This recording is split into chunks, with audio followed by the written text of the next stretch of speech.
Synopsis. In the depths of despair, Chen unexpectedly inherits the legacy of the nine-eyed divine man, unlocking unparalleled medical skills, extraordinary cultivation techniques, and formidable artifacts. With the ability to transcend heaven and earth, he is granted a second chance at life. Witness how he defies fate, alters his destiny, and exacts vengeance upon those who dare to oppose him. Chapter 1. The Blood Sacrifice to the Stone Tablet. Chen stared wide-eyed at the absurd takeout order he had inadvertently seized. 30 skewers of tender lamb loins, 50 skewers of dog kidneys, 60 skewers of chrysanthemum bull penises, a serving of donkey penis soup, and a box of imported, heavily concentrated Viagra with thorns from Durex. A wave of revulsion washed over him. Who on earth was this deranged pervert? So many outrageous delicacies. Durex, Viagra, one must admit. People these days certainly know how to live. The customer is king. While Chen cursed the wretched pervert in his mind, he quickly prepared everything he needed and dashed toward the 5-star Chaoyang Grand Hotel. Following the address, Chen arrived at the door of the presidential suite, room 608. The door was ajar, a narrow gap left unsealed. Ding ding. At that moment, a text message arrived on Chen's phone. Chen, I'm going out to clear my head. Don't contact me, I need some time alone. The message was from his girlfriend, Li Hui. A sense of dread enveloped Chen at those words, an ominous feeling creeping into his heart.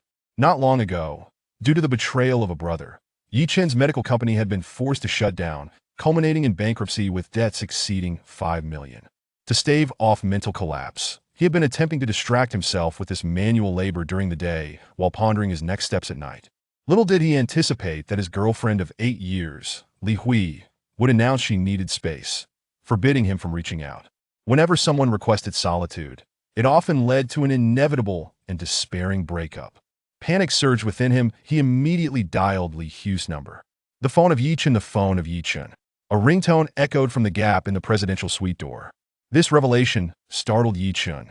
Was Li Hui in the presidential suite? On a date with another man? Gazing at the Durex and Viagra, along with the over 100 skewers of lamb loins in his hands, Chen nearly exploded with rage. Was she really saying she needed space while in a hotel with another man? Chen's mind raced, blood rushing to his head as he flung the door open. The living area was empty, but the ringing originated from the bedroom. Chen dashed toward the bedroom. On the king-sized mattress, a man and a woman were entangled together, the woman being none other than his girlfriend, Li Hui. The man was Zhao Wenbin, the heir of the Zhang family from Hengxin Group. Chen recognized him. Well, this was the man who had facilitated his $5 million debt by mortgaging his storefront to their group. And the repayment was due in just a few days. If he couldn't settle the debt, Zhao Wenbin would seize his storefront. No, Chen's heart felt as if it had been plunged with a dagger. His face turned pale, and his lips quivered, almost collapsing to the floor. His girlfriend had betrayed him, and with his creditor at that. How could this be happening? Upon hearing the phone ring, Li Hui hastily grabbed it. Is that the useless Chen calling? What a buzzkill. Zhao Wenbin inquired as he slid his hand beneath Li Hui's robe. Who else could it be? I'm so sick of him. Li Hui's eyes filled with disdain as she abruptly ended the call. Don't worry.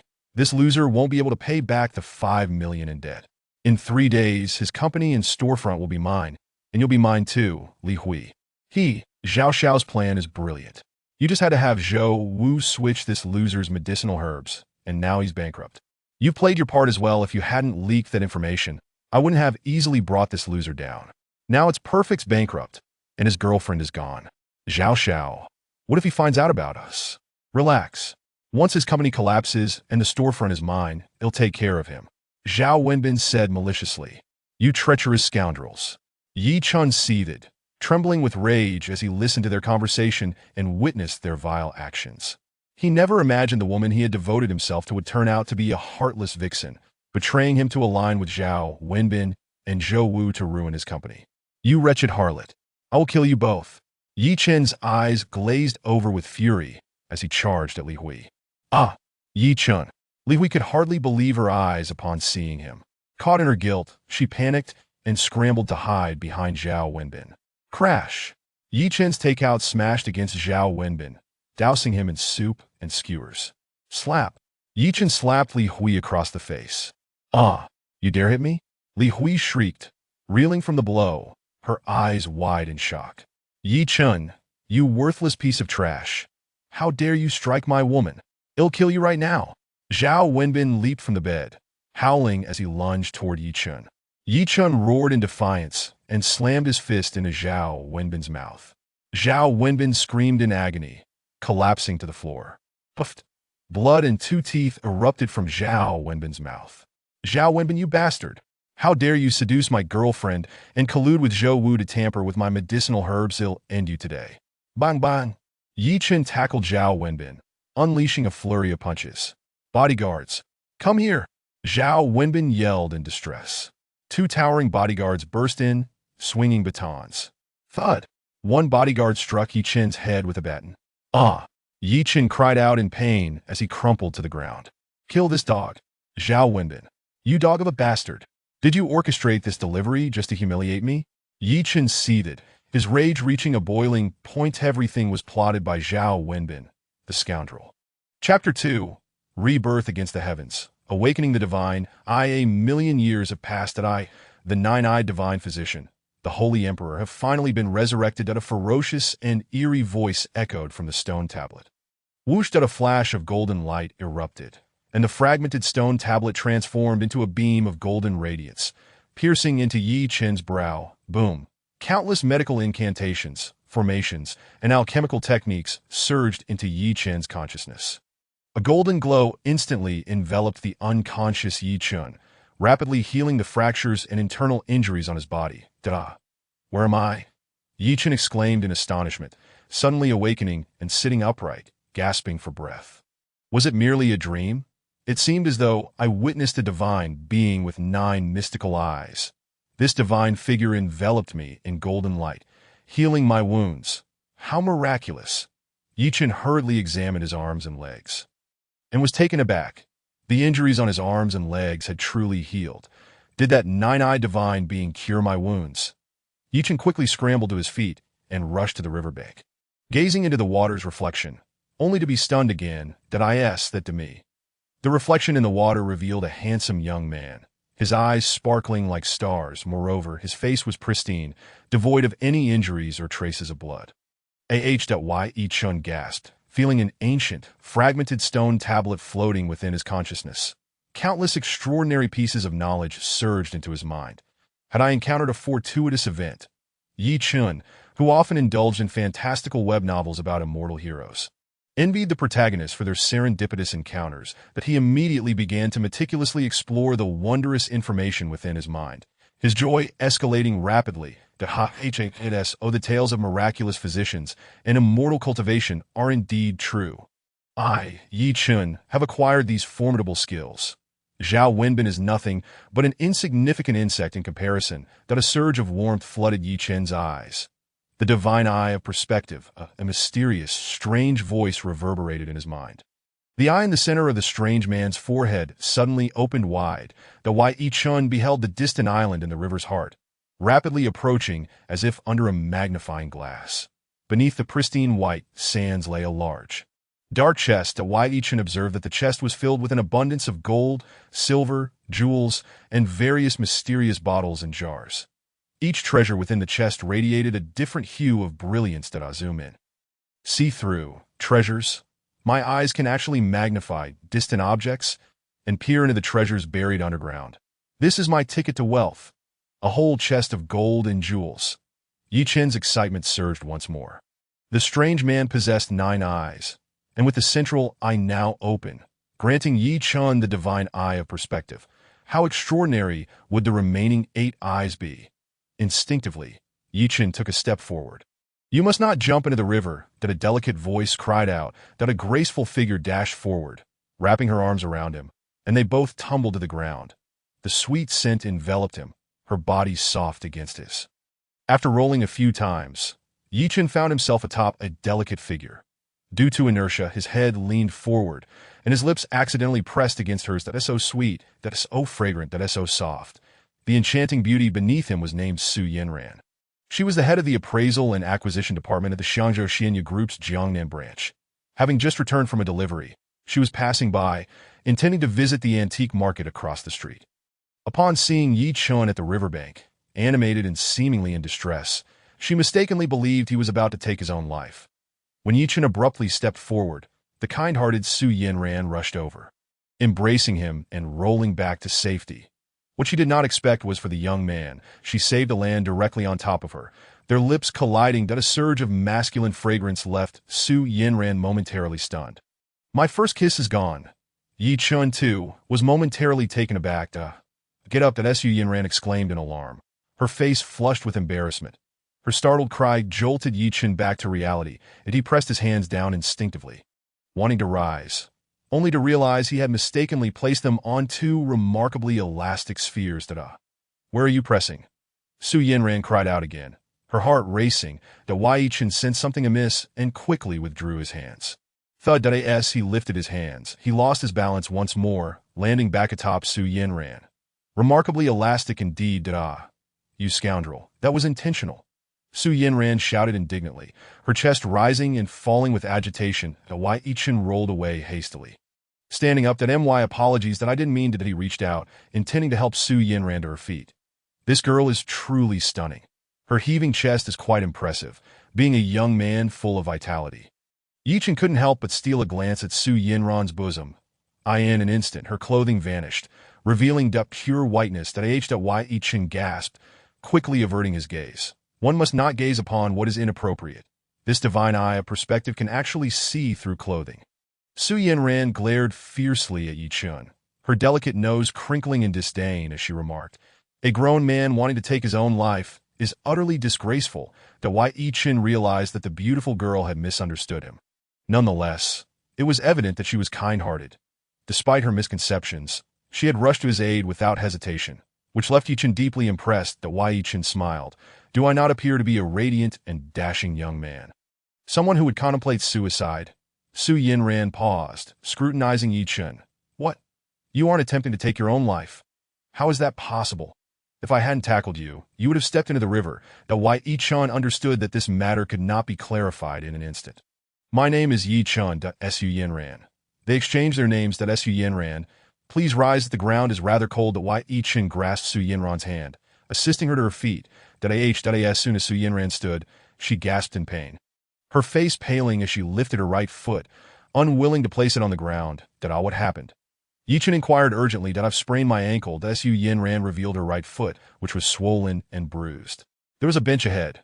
Let me help you over to rest. Chen realized that the girl had twisted her ankle and could not walk. All right, thank you. Su Yinran leaned her arm against Chen's shoulder. As Chen supported her, Su Yinran hopped toward the bench, the fragrant aroma and her soft form intoxicating him.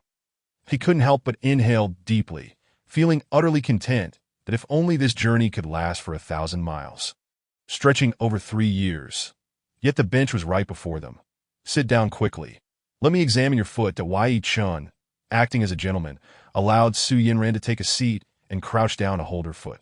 Chapter 3. The first test of the divine Su Yinran's foot was exceptionally beautiful, as white as jade, with her toenails painted a lovely red. This sight caused Chen's breath to quicken, utterly captivating him, and oh wonder, ancient emperors were enamored with the feet of their concubines. They were simply breathtaking, enough to take one's breath away. What is this fellow thinking? Su Yinran noticed Chen holding her foot, lost in thought, which caused her heart to race, prompting her to instinctively pull back. In doing so, the sudden movement caused her to gasp in pain.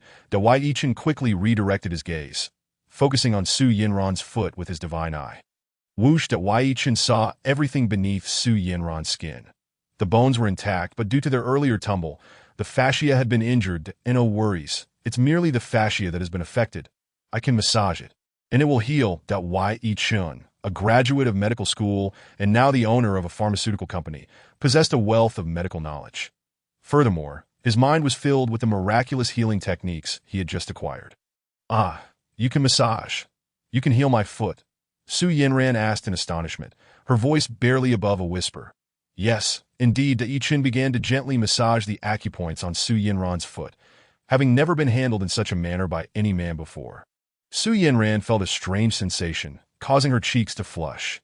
Suddenly, Chen felt a warmth in his eyes, and a faint golden light shot forth, penetrating into Su Yinran's ankle.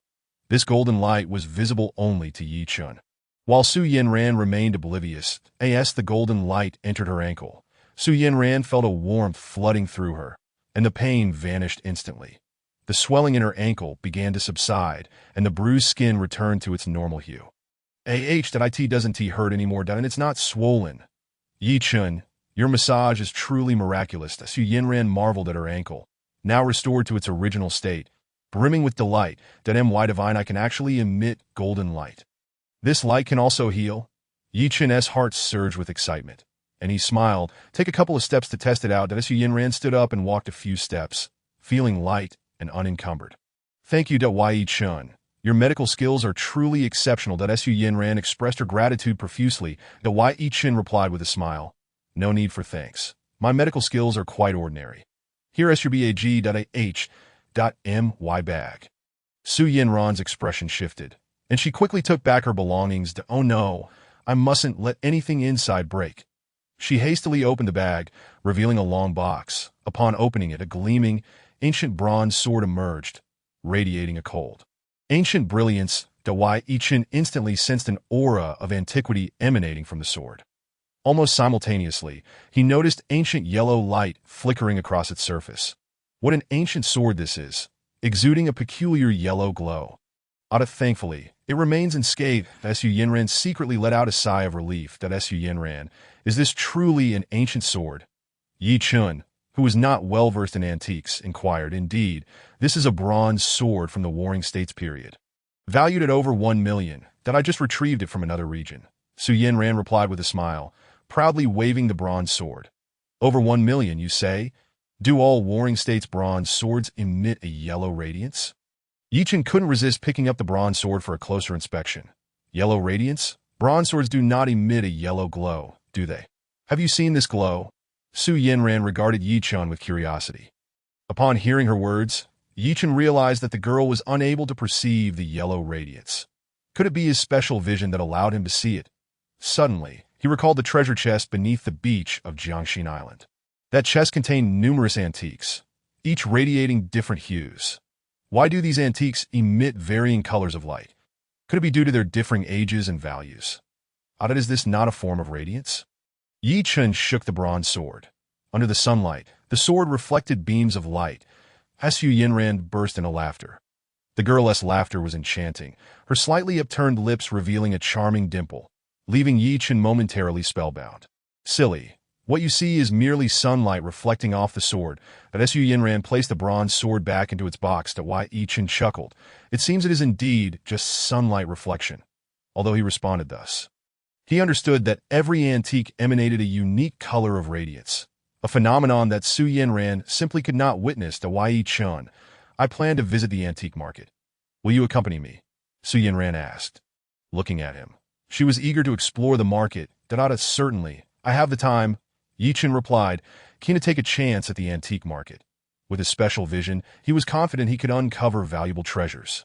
The treasure chest beneath the beach of Jiangxin Island could wait. He would excavate it tonight. Let us go. The antique market lies just ahead.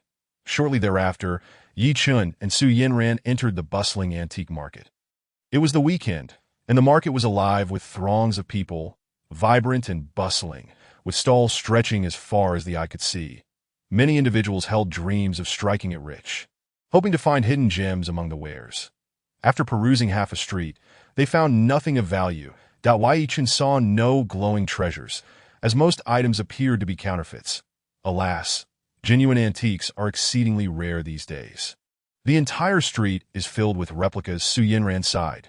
Truly, if the street were brimming with authentic antiques, they would lose their worth. The two continued their stroll. That moment, Yi Chen spotted a palm-sized wooden lump at a vendor stall.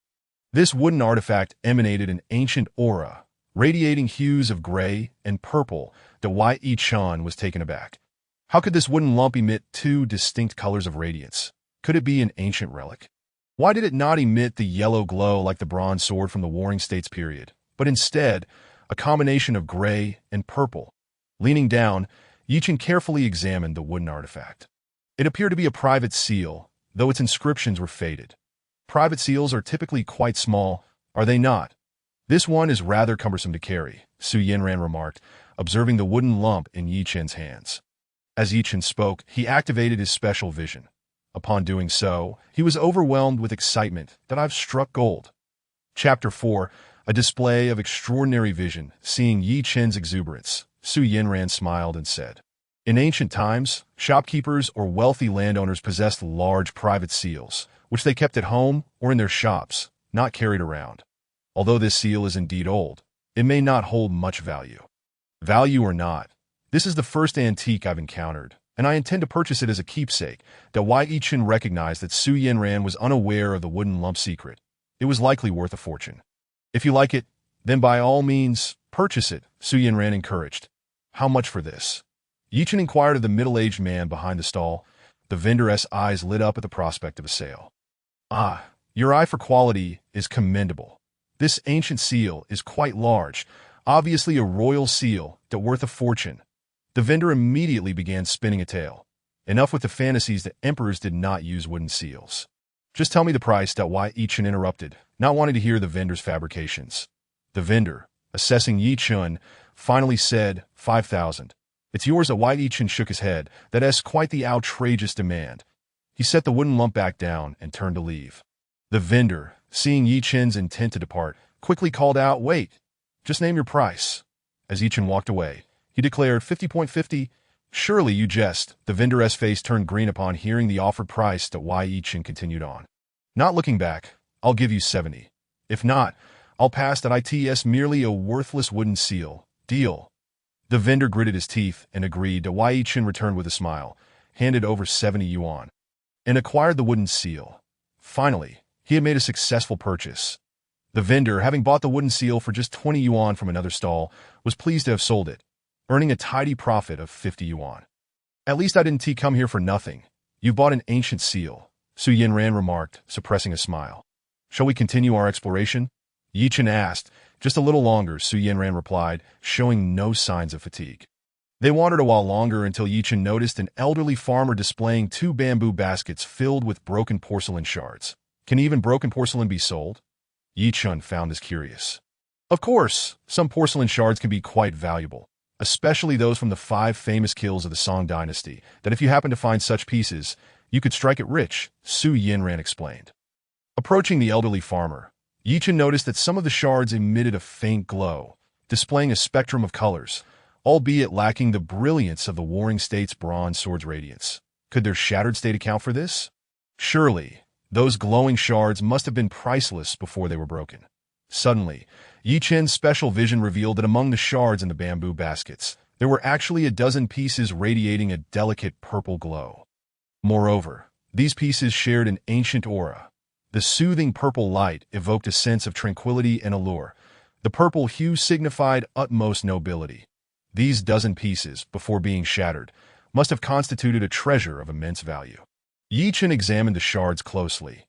Each piece was a pure celadone hue, translucent and exquisitely beautiful, adorned with charming crackles. With a spark of inspiration, images of the shards began to coalesce in his mind, forming an exquisitely beautiful long-necked vase. The entire vase radiated a captivating purple glow, a sight to behold. Truly precious, Yi Chen was filled with excitement. He had to acquire both baskets of porcelain shards. "How much for your 2 bamboo baskets of porcelain?" Yi Chen inquired of the elderly farmer. Upon hearing the young man's question, the farmer was pleasantly surprised that "Do you want them all?" Yi Chen nodded. "Indeed, I want them all." Su Yinran tugged at Yi Chen's arm. "Yi Chen, why do you want to buy so many porcelain shards?" Yi Chen smiled. "I wish to study them further," Su Yinran replied. "Our Xuanya group has a vast collection of porcelain from various dynasties in our warehouse. If you wish to study them, I can take you to see them. Purchasing these shards may not be worthwhile." Yi Chen discreetly squeezed Su Yinran's hand, whispering, "Let's buy them first." Su Yinran's face flushed, and she fell silent. The elderly farmer remarked, "If you want them all, just give me 1,000 yuan. These shards were dug up from my own land." "All right, I'll give you 1,100. Include the bamboo baskets as well," Yi Chen said quietly.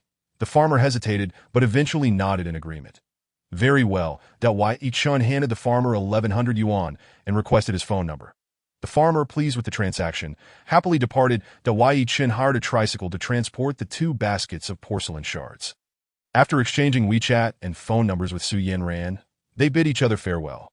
With the two bamboo baskets in tow, Chen returned to his pharmaceutical company's storefront. The office had already closed, and all staff had left for the holiday, while Chen resided on the third floor. He had the tricycle driver carry the porcelain shards upstairs, then secured the door behind him. He was determined to reconstruct that stunning vase.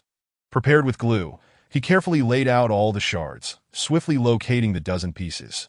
Each shard was a beautiful celadone hue, reminiscent of jade, smooth and warm to the touch, adorned with exquisite crackles that Chen began the meticulous assembly.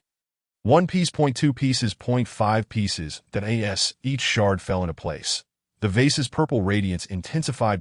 8 pieces, 12 pieces, 15 pieces, at last, as the final shard was positioned. An extraordinarily beautiful, gracefully contoured long-necked vase emerged before Chen. The entire vase emanated an intoxicating purple glow. Oh my heavens, how exquisite! The bronze sword from the Warring States period radiates a golden light, valued at 1 million, and this beautiful vase, emanating a purple glow. Could it possibly be worth 10 million? If only I had 10 million, I could repay my debts and revive the company. Chen gazed at the stunning vase, shaking his head. Alas, this vase is a patched-up relic, marred by dozens of cracks. If it were intact, its value would surely be significantly higher. Suddenly, Chen felt a warmth in his eyes, and a beam of golden light shot from them into the vase. To his astonishment, the numerous fissures in the vase began to mend rapidly under the golden illumination, disappearing altogether. Chen gasped in disbelief. Chapter 5. Striking it rich, 500 million. How is this possible? The golden light of the X-ray vision not only heals human wounds, but can also rectify the cracks in porcelain. As all the fissures of the lovely vase were restored, the originally beautiful purple glow transformed into a pure blue radiance. Blue radiance. Could it be that an antique emitting a blue glow is worth even more? Chen, overwhelmed with excitement, reached out to tap the restored vase. Dinged at a sound, remarkably smooth and melodious, resonated, akin to a celestial symphony.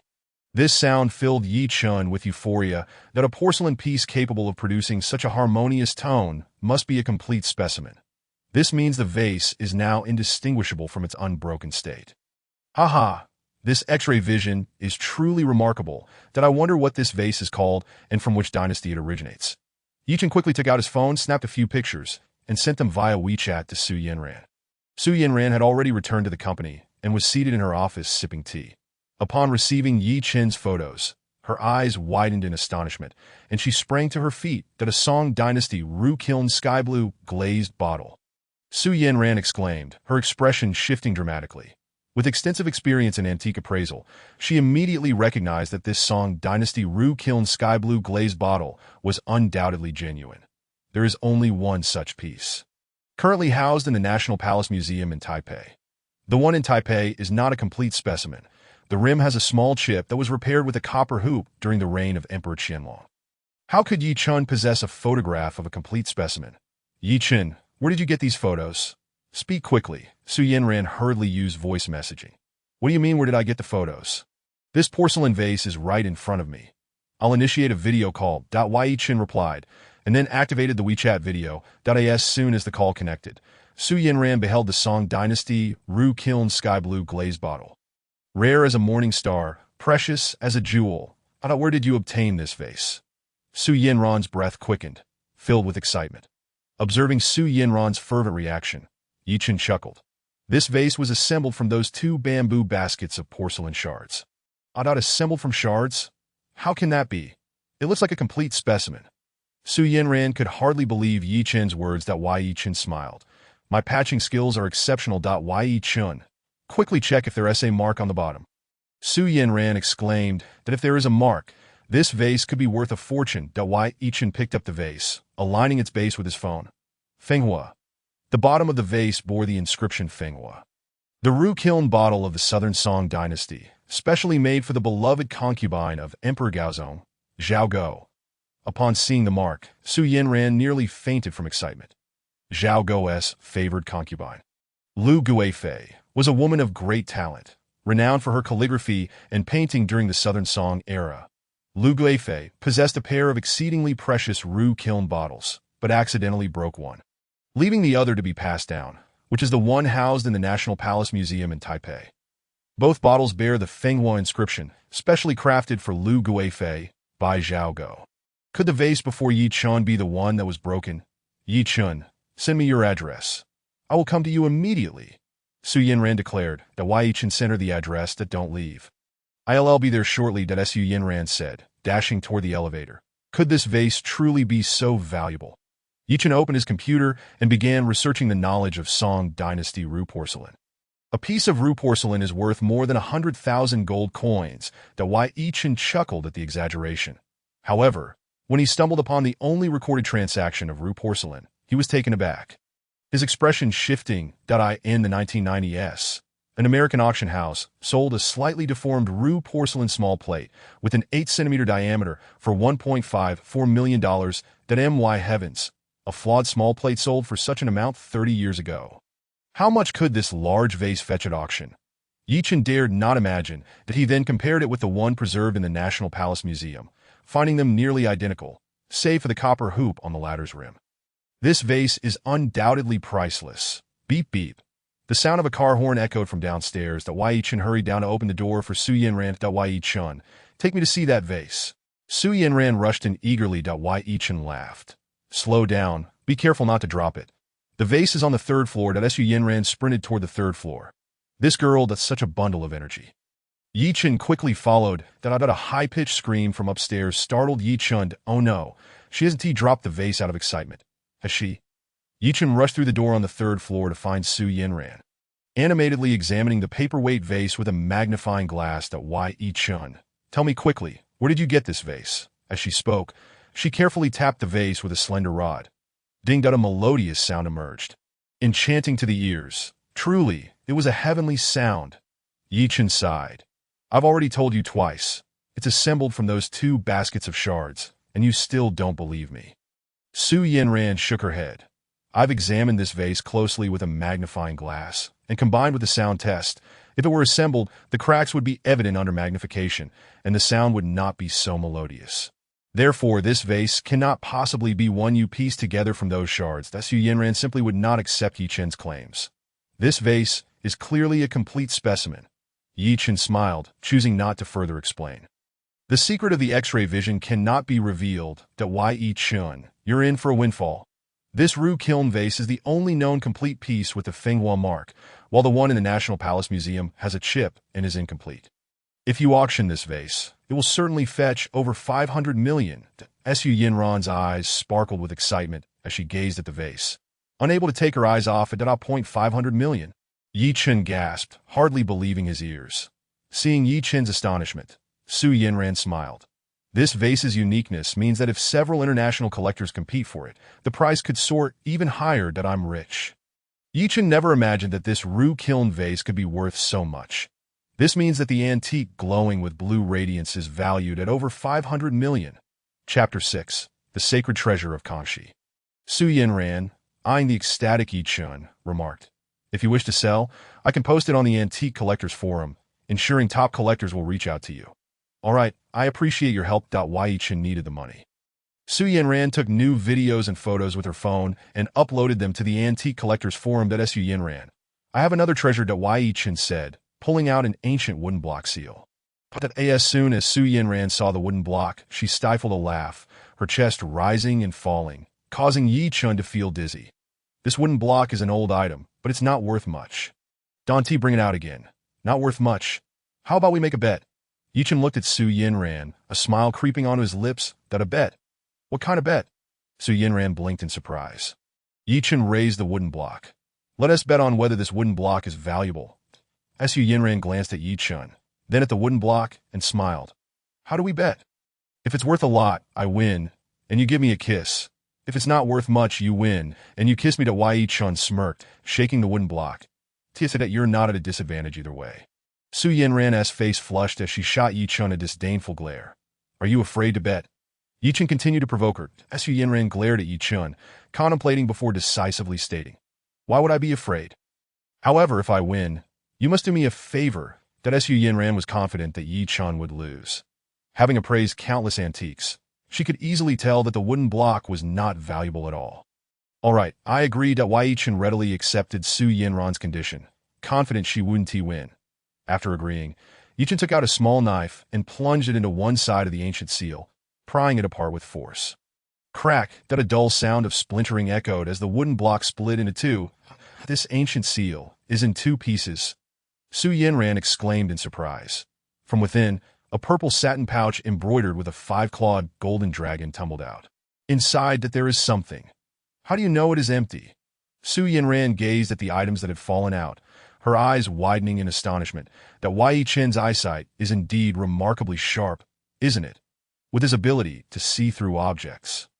He could easily discern that a far more precious treasure was concealed within this ancient seal. That Wei Chen picked up the purple silk and remarked, I guessed. You guessed. Surely that cannot be true? Su Yanran was incredulous that Yi Chen could merely guess. The five-clawed golden dragon, that the purple silk, this must be royal silk, and whatever is wrapped inside must be extraordinary. Let's open it and take a look. Su Yanran's gaze was fixed on the silk in Yi Chen's hand, her excitement rekindled. Upon hearing Su Yanran's words, Yi Chen's expression also grew eager, that he had long known what lay within. But if it was indeed a royal artifact, its value would be immeasurable. Carefully, Yi Chen unwrapped the purple silk that a dazzling purple light flashed that a crystal-clear, immaculate white, jade ancient seal, shaped like a dragon's head, appeared before them.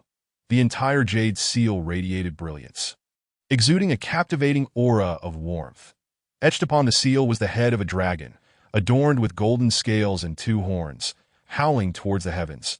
The dragon's eyes sparkled with a fierce light, emanating a powerful aura that seemed to look down upon the world. The dragon head seal. Upon seeing this exquisite jade seal, Su Yanran's expression changed dramatically. With a swift motion, she snatched the jade seal from Yi Chen's grasp and turned it over. Kangxi's sacred treasure. This is the imperial seal used by Emperor Kangxi. Su Yanran exclaimed, her hands trembling with excitement as she examined the inscriptions on the seal. What? This is Kangxi's imperial seal. It can't be. Although Yi Chen spoke these words, he was internally elated that he had known all along that this wooden artifact was not ordinary to Wei Chen. You are extraordinarily fortunate. Do you know how many imperial seals Emperor Kangxi possessed? Su Yanran asked as she scrutinized the jade seal with a magnifying glass. That Wei Chen shook his head, saying, I am a novice in antiques. I do not know that. Su Yanran continued. Emperor Kangxi had a total of 12 imperial seals. 5 years ago, our Shinya group auctioned a set of 11 Kangxi imperial seals, but this most valuable dragon head, white jade seal, was missing. Who would have thought that you would find the very seal that was absent? Upon hearing Su Yanran's explanation, Yi Chen chuckled. Is this white jade seal truly so valuable? Indeed, it is immensely valuable. That set of 11 Kangxi imperial seals fetched 420 million, but was missing this highest value dragon head seal. Su Yanran set down the magnifying glass and quickly scrolled through her phone, finding the auction images of the 11 Kangxi seals. Look, these are the 11 Kangxi imperial seals. If we add this dragon head seal, the set will be complete. She pointed to the screen. Wei Chen gazed at the 11 seals and remarked, the person who won those seals must be eager to acquire this dragon head seal. Absolutely. That gentleman has been searching for this dragon head seal and even called me last month. Su Yanran replied with a smile. Who is this gentleman? The head of the Zheng family, the foremost among the 3 great families of Jinling. Old Master Zheng Tianke. As she spoke, Su Yanran took out her phone and captured several photos and videos of the white jade seal. That if you decide to sell it, I'll send these photos and videos to Old Master Zheng. She sought Yi Chen's consent. Wei Chen nodded, saying, all right, let's sell it. I am in dire need of money. Your Ru kiln paperweight is worth 5 billion. If you are in need of money, we might as well not live. Su Yanran shot him a disapproving glance. 0.5 billion is true, but it hasn't been converted into cash yet. Yi Chen replied with a wry smile. Su Yanran laughed. I'll send the images and videos of the Kangxi seal to Old Master Zheng, and you will have money. After saying this, she quickly operated her phone. Before long, Su Yanran received a response from Old Master Zheng, stating he would personally come to view the Kangxi seal tomorrow. That it's settled. Old Master Zheng will come to Jiangqing tomorrow. Wei Chen, you must treat us. Su Yanran exclaimed joyfully. Wei Chen replied with a grin. Sure, I know a wonderful place in Jiangqing that serves whole roasted lamb. The taste is exceptional. Great, We'll feast on roasted lamb tonight to celebrate. Su Yinran, who adored roasted lamb, beamed in delight that Wei Chen secured the two treasures in a safe and, together with Su Yinran, made their way to the most renowned roasted lamb restaurant by the Yangtze River. This establishment boasted an excellent location, allowing patrons to indulge in succulent roasted lamb while enjoying the breathtaking view of the myriad lights along the river. Arriving late would mean no available seats. As darkness fell, the restaurant was already bustling with customers. Wei Chen requested a table near the riverbank, where the refreshing breeze brought a sense of tranquility. I've lived in Jiangxing for years and never discovered this enchanting place, Su Yinran remarked with a smile, tying her hair up as the wind tousled it, exposing her neck, which was as flawless as jade. The sight of a girl tying her hair is the most captivating. Wei Chen gazed at the beautiful Su Yinran, momentarily entranced, lost in thought. What are you staring at? Su Yinran felt Yi Chen's intense gaze and blushed. The scenery here is delightful, and the people are even more beautiful. Yi Chen quickly averted his eyes and chuckled. Humph, you flirt, Su Yinran retorted, knowing that Yi Chen was complimenting her beauty. Chapter 7. To accept one's bet, here are the 2 roasted lambs you ordered. The waiter brought forth 2 plates of golden, steaming roasted lamb, wafting with fragrant aromas, accompanied by several side dishes. Wei Chen poured a bottle of red wine for Su Yinran. Thank you for introducing me to the world of antiques. Yi Chen raised his glass, expressing heartfelt gratitude to Su Yinran. Without her, he would never have acquired the Ru kiln paperweight and the Kangxi seal. Su Yinran lifted her glass and clinked it against Yi Chen's, saying, "We are friends. There's no need for formality. Your keen eye is what enabled you to discover those 2 treasures." Even now, Su Yinran remained unaware of how Yi Chen had stumbled upon the Ru kiln paperweight or how he had found the Kangxi seal hidden within the wooden artifact. Hurry and eat the lamb, or we'll get cold, Yi Chen said, using the serving chopsticks to place a piece of lamb on Su Yinran's plate. Thank you, this is so delicious. The outer layer of the lamb was golden, while the inside was tender and flaky, melting in her mouth. The rich aroma instantly filled her palate, leaving Su Yinran pleasantly surprised. She had never tasted such delightful lamb before. If it's delicious, then eat more, Yi Chen encouraged with a smile. All right, I won't hold back then. In no time, Su Yinran had devoured her entire portion of roasted lamb. Hey, where did this beautiful girl come from? Come over and have a drink with our brother. A lewd voice called out from nearby. 2 ruffians, adorned with menacing snake and ghost tattoos, approached with drinks in hand, leering at the blushing Su Yinran. Their eyes pierced her like daggers, shamelessly scanning her face and chest. Such loathsome scoundrels exist everywhere. The warm and romantic atmosphere was instantly shattered by their presence. Wei Chen's brow furrowed. He noticed a fierce-looking man with a tiger tattoo and wings sitting at the head of a nearby table, greedily eyeing Su Yinran's chest. This man, known as Zhang Tsang, was a notorious bully in the area. Su Yinran, already exceedingly beautiful, appeared even more stunning after a sip of red wine, her flushed cheeks captivating those around her, especially the lecherous Zhang Tsang. Get lost. Su Yinran's expression turned cold. She had never been subjected to such disrespect, and it infuriated her. The 2 ruffians were taken aback by Su Yinran's boldness in telling them to leave, feeling utterly humiliated. Typically, they walked around with impunity, as no one dared to provoke them or dismiss them. Humph, you little witch, your temper is quite fiery. Don't get too full of yourself. Our boss invited you to drink because he values you. How dare you tell me to get lost? You're asking for death. In the distance, Zhang Tsang sneered. Stop wasting time with her.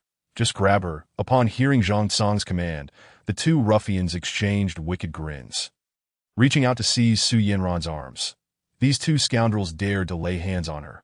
Terrified, Su Yinran quickly retreated, seeking refuge behind Yi Chen. You're asking for it. Slap, slap. Yi Chen swiftly pulled Su Yinran behind him, delivering 2 resounding slaps to the faces of the ruffians. With his body enhanced by golden energy, Yi Chen had become extraordinarily formidable.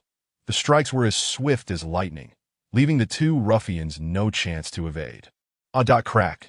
The 2 were left dazed, stars dancing before their eyes, spinning on the ground as their drinks flew from their hands, shattering on the floor. How dare you hit us? I'll kill you, the 2 brutes roared. Revealing knives in their hands, with a flash, the blades lunged toward Yi Chen's chest. Wei Chen to be careful. Su Yinran cried out in alarm. Wei Chen observed the incoming knives, their movements appearing to him in slow motion, as if time had slowed.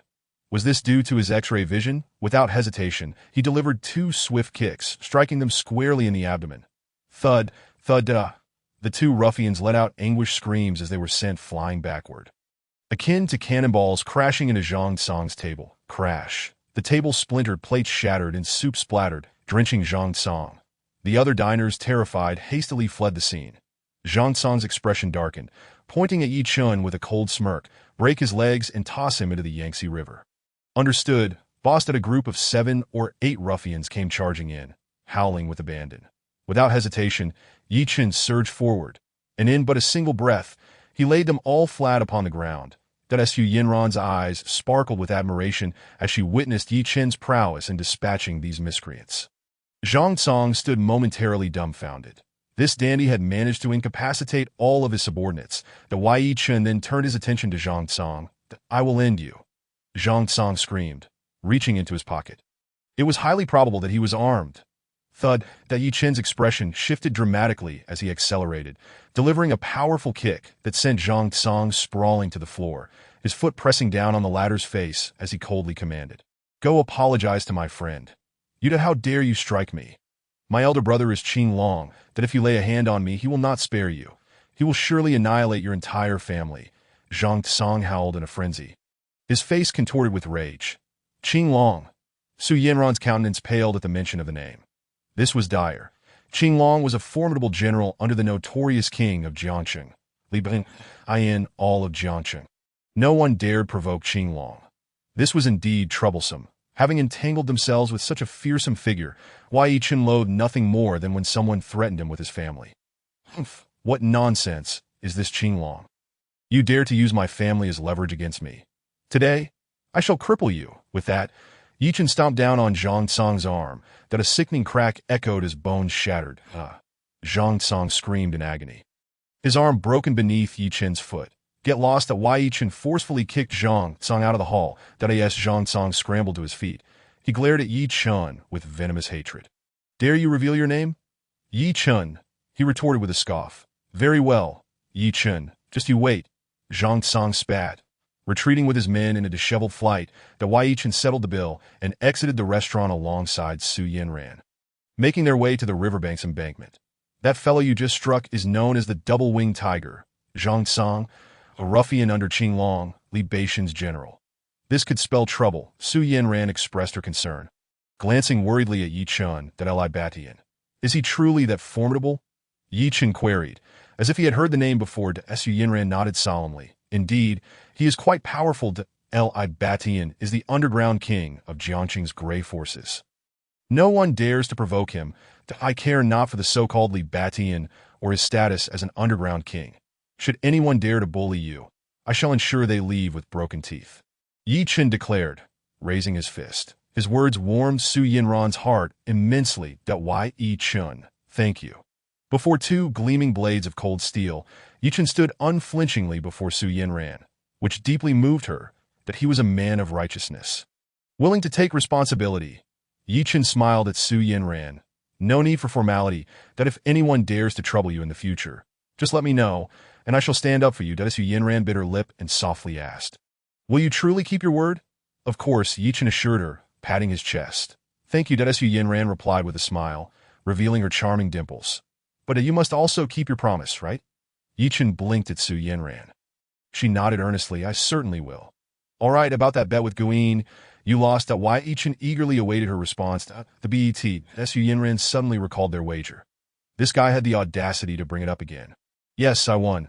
I get to kiss you." Yi Chun exclaimed, swiftly planting a kiss on Su Yinran before darting away. "You big rascal, how dare you kiss me?" Su Yinran was momentarily stunned before shouting as she chased after him.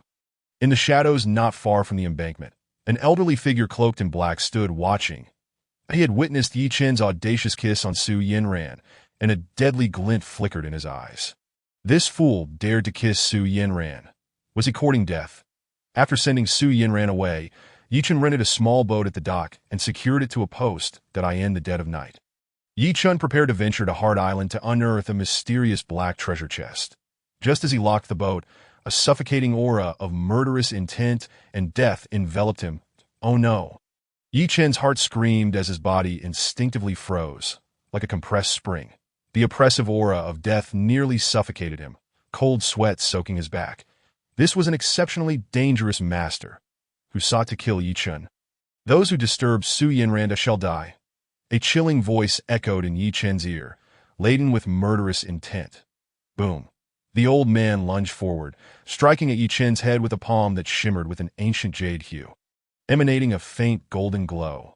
This attack carried an apocalyptic intent, a strike meant to obliterate. In that instant, Yi Chen felt as though death had come knocking at his door. The overwhelming pressure forced Yi Chen to spew a mouthful of blood. "Know that I cannot die," he struggled desperately. "Who are you?" Yi Chen bellowed, throwing a punch at the old man's colossal hand, and as he did, the stone tablet within his consciousness stirred, radiating a flash of golden light. Yi Chen's keen eyes opened wide, granting him insight into the old man's body and the flow of his internal energy. Destruction of gold and severing of jade. A mysterious voice resounded in Yi Chen's mind. At that instant, his fist erupted with golden light.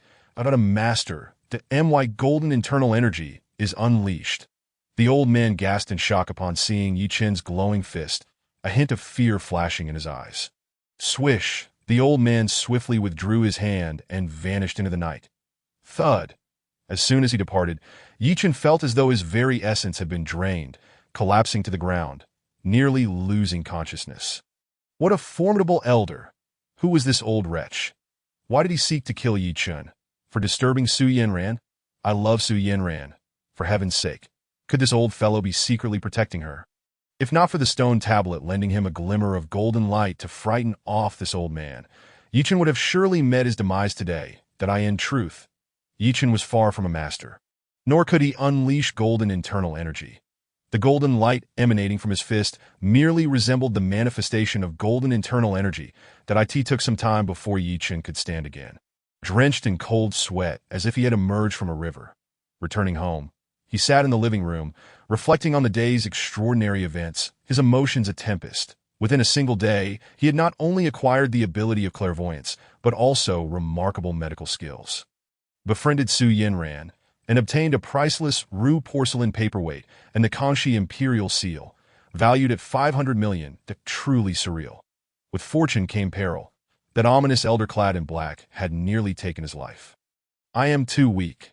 Yi Chen resolved to grow stronger, for should he encounter that elder again, he would surely be finished. He must diligently study the exceptional skills he had gained. Yi Chen immediately set about learning the medical arts. The images of medicinal herbs and the secret formulas for the Tai 5 elements divine needle flickered in his mind, captivating him.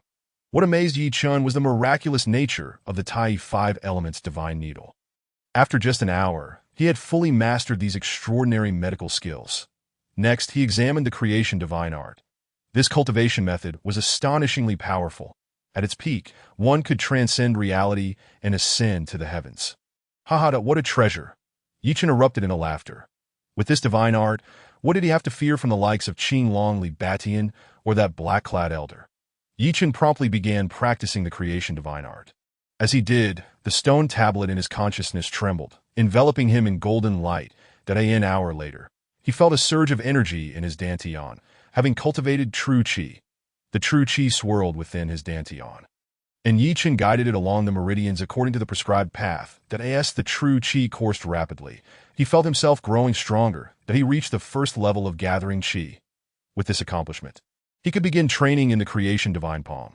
However, the moment he commenced his training in the creation divine palm, a sharp pain shot through his dantian. Yi Chen cried out in agony.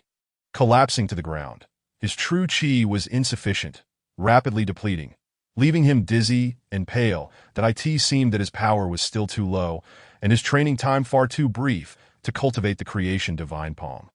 He needed to procure medicinal herbs from the market to concoct minor Peiyuan pills and enhance his strength. But now he found himself in a precarious situation. That black-clad elder might strike at any moment. He needed a means of self-preservation. Suddenly, Yi Chen recalled the destruction of gold and severing of jade technique employed by the elder. With his clairvoyant vision, Yi Chen had observed the internal energy pathways of the elder's attack. He decided to practice the destruction of gold and severing of jade technique as a trial. Yi Chen swiftly directed the true qi from his dantian, following the flow of the technique. Initiating its operation, as the true qi coursed into his palm, it transformed into a dazzling jade hue, radiating a faint golden glow. The brilliance of Yi Chen's destruction of gold and severing of jade surpassed that of the elder's palm. The elder practiced martial arts, channeling internal energy through his meridians, while Yi Chen practiced an immortal cultivation technique, channeling true qi 100-fold stronger than mere internal energy. Yi Chen's destruction of gold and severing of jade was thus far more formidable. Swish! Yi Chen struck a nearby marble table with his palm. With a resounding crack, the marble table was instantly shattered into countless fragments, dust and debris scattering in the AI. Yi Chen stared in astonishment at the remnants of the table he had just obliterated with a single strike. What an extraordinary skill, the divine palm of destruction. I have succeeded. Yi Chen burst into joyful laughter. With the divine palm of destruction at his disposal, his life felt secure. Even if he were to encounter that cloaked elder, he could defend himself. Unbeknownst to him, he had already mastered the divine palm of destruction to its zenith. Yi Chen glanced at the time. It was now 1 o'clock in the morning to Jiangxin Island. Chapter 9. The ultimate technique of the divine palm sect. Yi Chen hopped into a pickup truck, armed with a shovel, and sped towards the dock. Upon arrival, he boarded a small boat equipped with a diesel engine and set sail for Jiangxin Island. Before long, the boat reached its destination. Yi Chen located the beach and secured the vessel. Activating his X-ray vision, Yi Chen stood on the shore, quickly pinpointing the location of the black box. His heart raced with excitement as his enhanced sight focused on the treasure chest. It was brimming with gold ingots, pearls, agates, amber, and corals. Near the top, he noticed a box containing 6 intricately colored porcelain teacups and a matching teapot. Clearly, this had been buried by a wealthy family, and due to the passage of time or unforeseen circumstances, they had not returned to reclaim it at a trove of riches. Time to unearth the treasure. With swift motions, Yi Chen plunged the shovel into the ground. 0.1 meter, 0.2 meters. Crack. The shovel struck the chest. I've unearthed the treasure. With haste, Yi Chen cleared the chest from the earth, exerting a mighty pull to extract it from the pit. It was heavy indeed.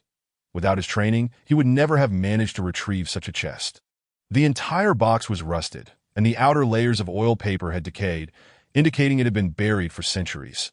Suddenly, a cold snort echoed, and a shadow darted forth, a burly man blocking Yi Chen's path. Yi Chen was startled. What was happening? Just as he unearthed the treasure, this man appeared. Fixing his gaze on the intruder, Yi Chen coldly inquired, "Who are you? Why do you want the chest?" "I found it first. It belongs to me. Are you attempting to rob me?" The man in black, his eyes glinting with lethal intent, stared ominously at Yi Chen and replied, "Humph. I am Wu Xing. This chest was buried here by our Iron Palm sect, and I have searched for it for many years. Given that you have unwittingly assisted me in locating it, I will spare your life. You may leave." As Wu Xing spoke, he discreetly concealed a venomous needle within his palm. A disciple of the Iron Palm sect, he had come to the island to capture a particular venomous snake for potion making. He had not anticipated encountering Yi Chen unearthing a treasure. He was certain that the chest contained something valuable. Hence his deceitful claim that it belonged to the Iron Palm sect. "You claim this chest belongs to your sect? That's a lie. It has been buried here for centuries," Yi Chen retorted, fully aware of Wu Xing's dishonesty. "Centuries? Humph. Even if it has been buried for that long, it was our Iron Palm sect that interred it. You had best leave at once, or I will kill you." Wu Xing sneered, his eyes fixed menacingly on Yi Chen. Realizing the gravity of the situation, Yi Chen understood that this confrontation would not end peacefully. This rogue intended to seize the treasure, that if you assert that this chest belongs to your sect, then tell me what is inside it. Yi Chen challenged that Wu Xing was at a loss. He had no idea what treasures lay within the chest. "Humph.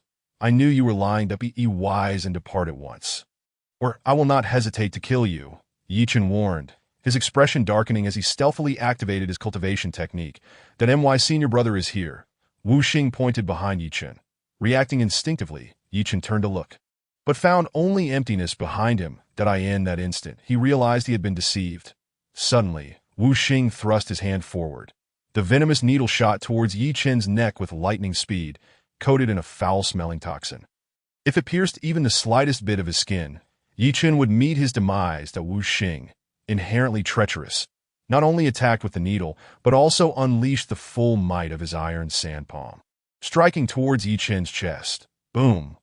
Wu Xing's palm swelled ominously, dark as iron and radiating a suffocating heat, descending upon Chen in an instant that Chen sensed the acrid scent of the snake poison and, using his X-ray vision, saw the deadly needle hurtling toward him, accompanied by the ominous aura of Wu Xing's palm. This scoundrel was indeed devious, launching a surprise attack with a poison needle. Though Wu Xing's needle was swift, it faltered slightly before Chen's all-seeing gaze. "You despicable fiend that die!" Chen bellowed, unleashing the divine palm of destruction in retaliation. Bang! The needle was deflected by Chen's palm, sending it flying to the divine palm of destruction. Wu Xing exclaimed in shock as his poison needle was struck aside by Chen's radiant hand, gleaming like white jade, but he could hardly believe that this young man was adept in the divine palm of destruction. Rendering his iron sand palm utterly powerless, that Wu Xing attempted to retreat, but Chen's palm moved with lightning speed. The collision of the divine palm of destruction and Wu Xing's iron sand palm produced a bone-chilling crack and a piercing scream. Wu Xing's hand was severed by Chen's strike, which then propelled his arm forcefully against his chest. Boom! Wu Xing's chest caved in as if struck by a hammer, blood spewing forth as he was sent flying onto the beach. You are a disciple of the ancient martial arts divine palm sect. Wu Xing, in a moment of desperation, launched a flare into the sky, signaling for help. Thud. After releasing the distress signal, his body stiffened, and he succumbed to death. Chen stood in shock.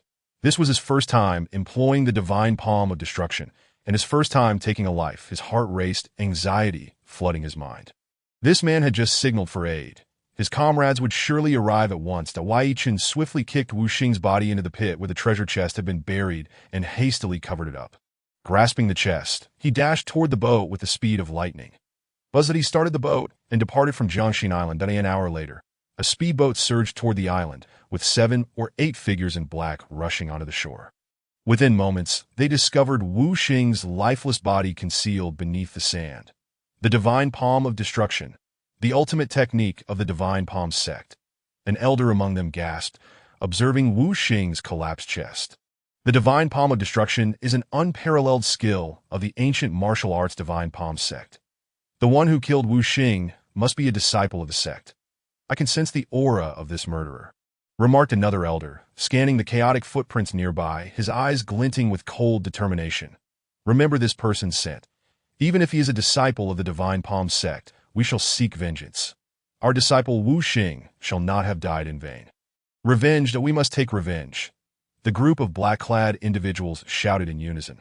Meanwhile, Chen had returned home, dragging the chest up to the 3rd floor and carefully opening it. Chapter 10. Is the second divine eye about to awaken? Despite its rusted exterior, the chest was remarkably waterproof. Not a drop of water had entered.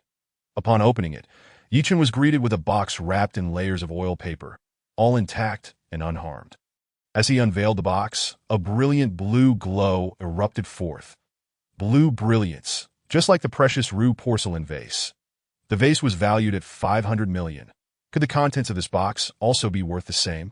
Inside lay 6 exquisite blue and white teacups and a teapot, delicately crafted to resemble white jade, translucent and adorned with lifelike images of roosters and chicks, exuding charm that Chen, uncertain of the specifics regarding the teacups and teapot, snapped a few photos before setting them aside. Beneath the box lay a cascade of pearls, corals, gemstones, and dazzling gold ingots, sending waves of excitement through him that he had never encountered such a wealth of gold before. Suddenly, Chen's gaze fell upon 3 beads pulsating with energy. Upon seeing these beads, the stone tablet in his consciousness trembled. Energy beads. Elation surged through him as he seized one of the beads. As he grasped it, the stone tablet in his mind shimmered with golden light, and his fingertip was enveloped by a powerful suction. The energy from the bead was drawn into his body, flowing into his dantian and transforming into potent true qi that coursed through his meridians. Crack! The energy bead disintegrated, reducing to a grayish-white stone. Boom! Chen felt a surge as his cultivation reached the 2nd level of qi gathering. Haha, one energy bead propelled me into the second level of chi gathering. Fantastic. Without hesitation, he reached for the second energy bead. Whoosh! The energy from the second bead was similarly absorbed out while Chen ascended to the third level of chi gathering. Invigorated by boundless strength, as the stone tablet in his mind radiated an even more brilliant golden light than on the stone tablet, the peculiar figure's third eye quivered beside another eye, as if on the verge of opening. One wonders what mystical eye this might be. The anticipation is palpable. The third energy orb was grasped by Chen, who commenced its rapid absorption. With a crack, the orb, once drained of energy, transformed into a grayish-white stone. Fracturing into numerous cracks, the fourth layer of chi gathering. As the brilliance surged in his mind, the essence of the creation divine palm technique became exceedingly vivid, and to his astonishment, a technique appeared on the tablet. The creation thundered divine finger. However, this technique was merely named.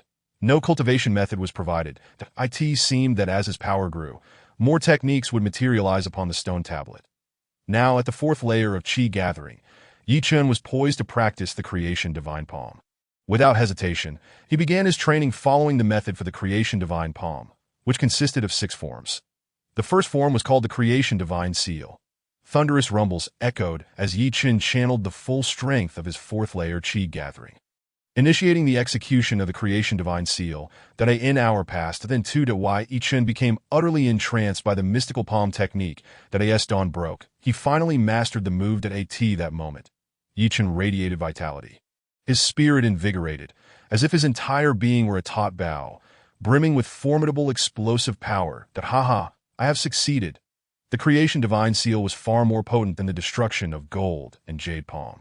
Should he encounter formidable adversaries in the future, he would surely employ the creation divine seal.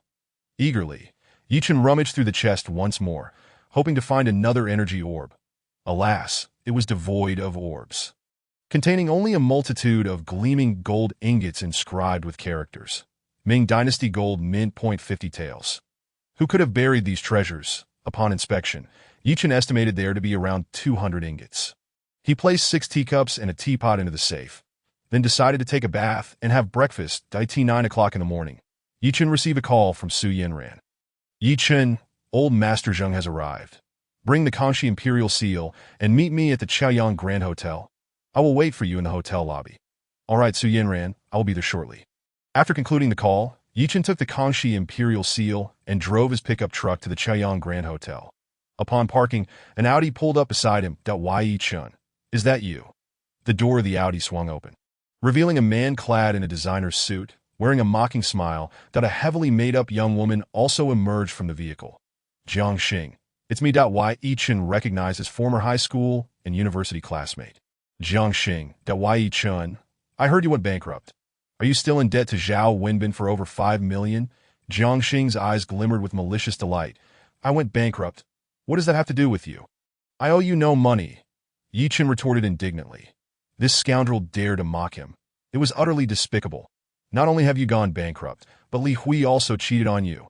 Chen, look at you now. How does it feel? Jiang Xing's eyes flashed with a venomous glint. Jiang Xing, hailing from the same hometown as Chen's former girlfriend Li Hui, had once pursued her during high school. However, at that time, Li Hui had favored Chen, leaving Jiang Xing thwarted. Consequently, their relationship had been fraught with tension throughout university. Now, upon learning that Li Hui had left Chen for Zhao Wenbin of Hengxin Group, and that Chen had gone bankrupt, Jiang Xing was overjoyed. The betrayal of Li Hui remained a festering wound in Chen's heart, and Jiang Xing's cruel jest ignited a fierce rage within him. Slap! Chen struck Jiang Xing across the face. Jiang Xing yelped in pain, spinning around, his eyes filled with stars, his cheeks swelling. Chen, how dare you hit my husband? The Zheng family will not let this slide. The heavily made-up woman glared at Chen, rushing to support Jiang Xing. Her name was Zheng Tong, Jiang Xing's wife. Chen, you worthless scum, how dare you lay a hand on me? I'll make you pay. Jiang Xing shoved Zheng Tong aside, lunging at Chen. With a swift kick, Chen struck Jiang Xing's abdomen. Jiang Xing doubled over in agony, collapsing to the ground. Chapter 11. I will end you. Jiang Xing, if you provoke me again, I swear I will end you. Yi Chen shot a menacing glare at Jiangxing before striding towards the Chaoyang Grand Hotel that Su Yinran approached as Yi Chen neared. Yi Chen. Why do you look so pale? She inquired, puzzled that I just encountered a rabid dog and nearly got bitten.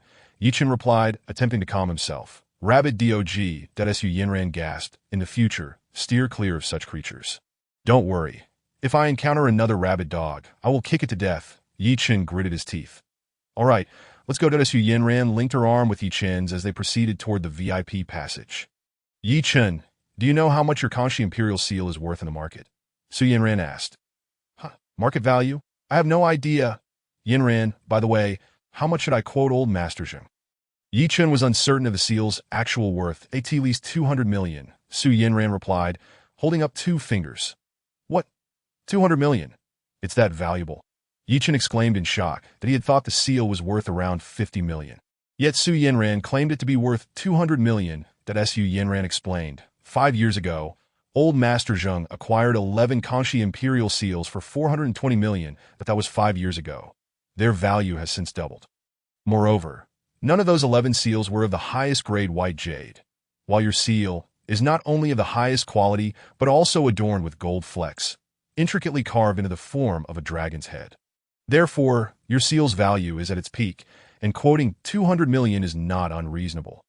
Upon hearing Su Yinran's analysis, Yi Chen smiled. Very well, I shall ask for 200 million. After their conversation, they entered the VIP elevator. Hey, who is that woman? She's stunning.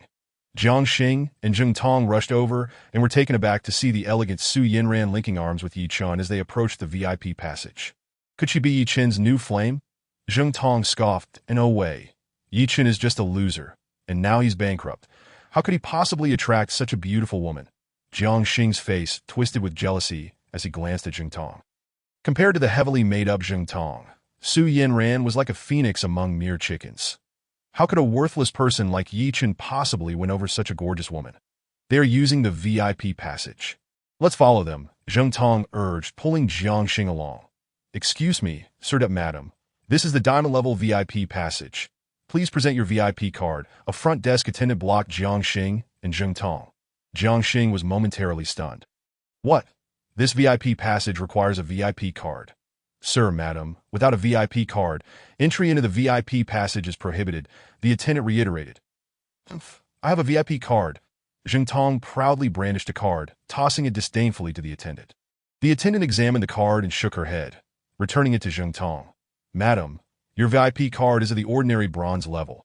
This passage requires a diamond-level VIP card for entry. Therefore, you cannot proceed. Please use the regular elevator. With that, the attendant closed off the diamond-level VIP passage. How infuriating. How could this happen? Is this not blatant bullying? Zheng Tong and Jiangxing were left aghast, their faces turning pale. Yi Chen and Su Yinran arrived at the luxurious suite where old Master Zheng resided, greeted by 4 imposing bodyguards stationed at the door. Upon seeing them, Yi Chen sensed a palpable aura of bloodlust emanating from the bodyguards.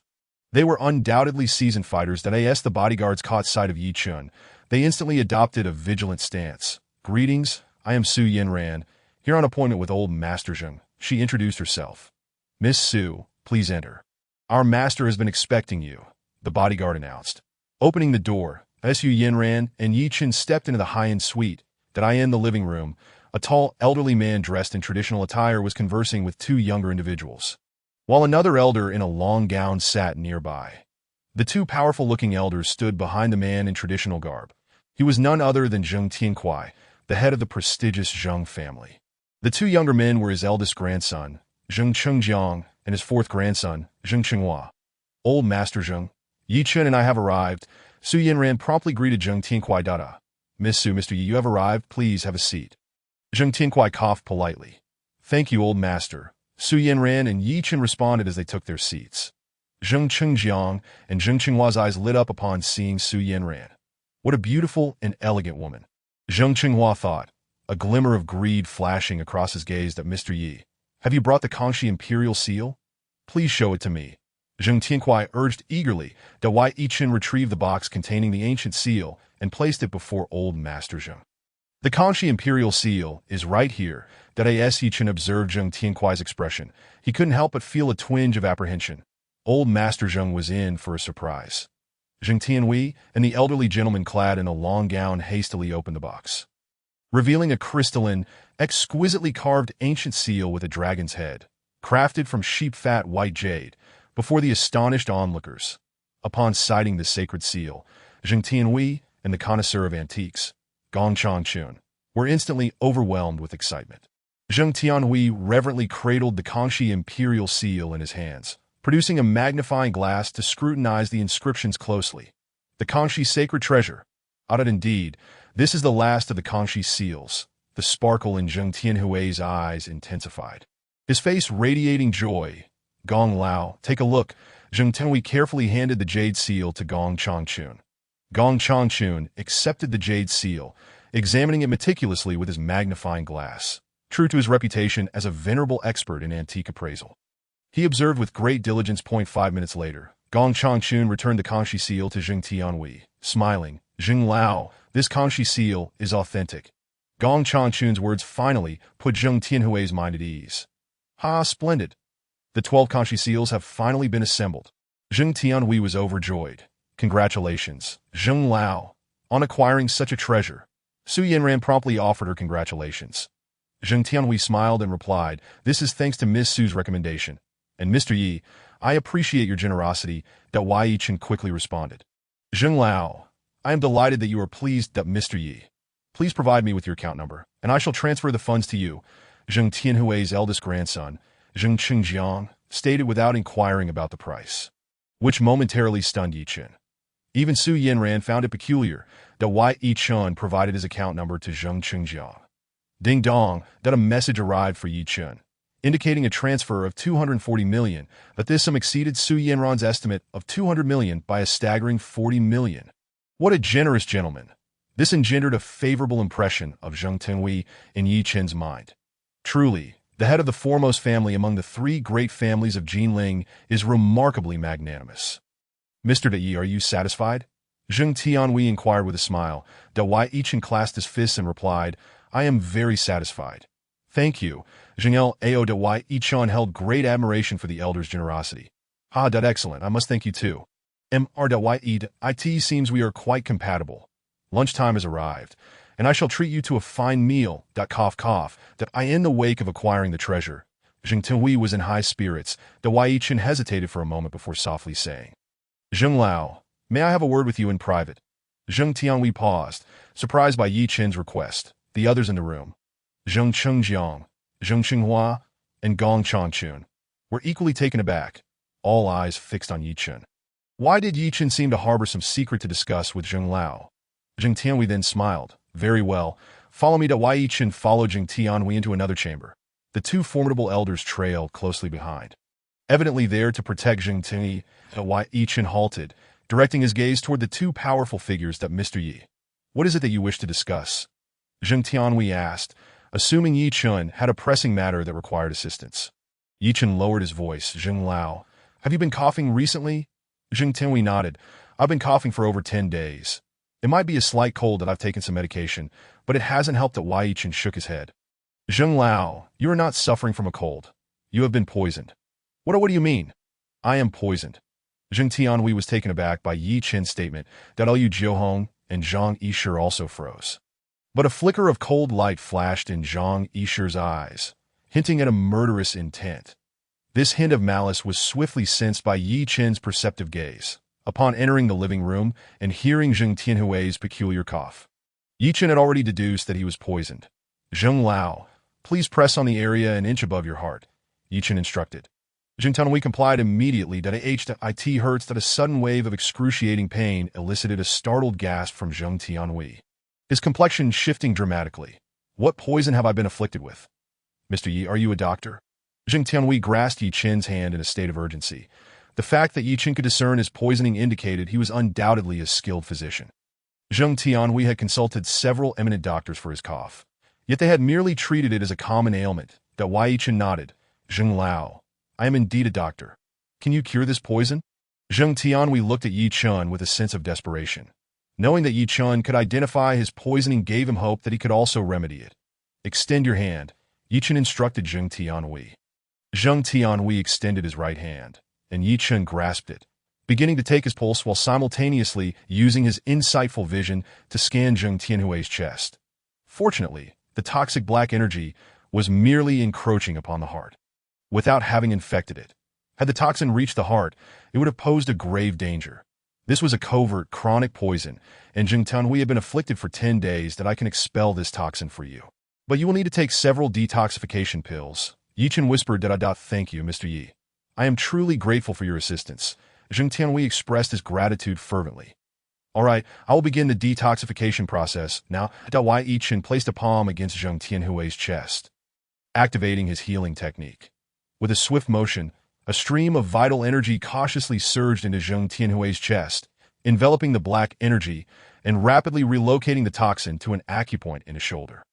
Who has a small knife? Yi Chen requested to pierce Zheng Tianhui's shoulder acupoint to release the toxic blood. That I have a small knife. Zhang Yisher stepped forward, producing a small blade in his palm. Here you go. In an instant, Zhang Yisher's expression morphed into one of sheer malice as he lunged forward with the knife, aiming directly at Yi Chen's throat. The attack was executed with alarming speed and ferocity. Lu Jiuhong and Zheng Tianhui were caught off guard, unable to anticipate Zhang Yisher's sudden assault on Yi Chen. Zhang Yisher, what are you doing? Lu Jiuhong shouted, rushing forward. Stop! Zhang Yisher, Zheng Tianhui shouted, but they were powerless to halt the terrifying blade's trajectory. Yi Chen had been prepared. Even the swiftest of attacks appeared slow before his perceptive vision. You seek death, that I knew it was you. Yi Chen bellowed. His palm transformed to a shade of white jade, emanating a golden glow as it forcefully struck Zhang Yisher's knife. With a thunderous noise, the knife shattered upon impact with Yi Chen's hand. The splintered fragments pierced Zhang Yisher's chest, at the destruction of gold and jade palm. Zhang Yisher cried out in alarm. Yet he transformed into a malevolent figure, raising his hand menacingly. Die. A barrage of venomous needles shot forth, hissing ominously as they raced toward both Yi Chen and Zheng Tianhui. This is BAD. Lu Jiuhong's expression changed drastically. There were far too many needles to defend against. Without hesitation, Lu Jiuhong positioned himself in front of Zheng Tianhui, demonstrating unwavering loyalty. Zhang Yisher bolted toward the window. Making a swift escape, Yi Chen unleashed a radiant golden light from his hands, wildly slashing through the air. All the poisonous needles were deflected away. Like a flash of lightning, Yi Chen darted forward, delivering a powerful strike to Zhang Yisher's back. With a resounding thud, Zhang Yisher cried out in pain, crashing against the wall before bouncing back. Who sent you? Yi Chen demanded, pressing his foot firmly against Zhang Yisher's chest. Zhang Yisher, after all these years, I treated you like a brother. Why would you betray me? Zheng Tianhui charged forward, his gaze fixed angrily on Zhang Yisher. Zhang Yisher's throat emitted a garbled sound, and black blood trickled from the corners of his mouth as his facial muscles contorted grotesquely, transforming him into another person before twitching violently and suddenly expiring.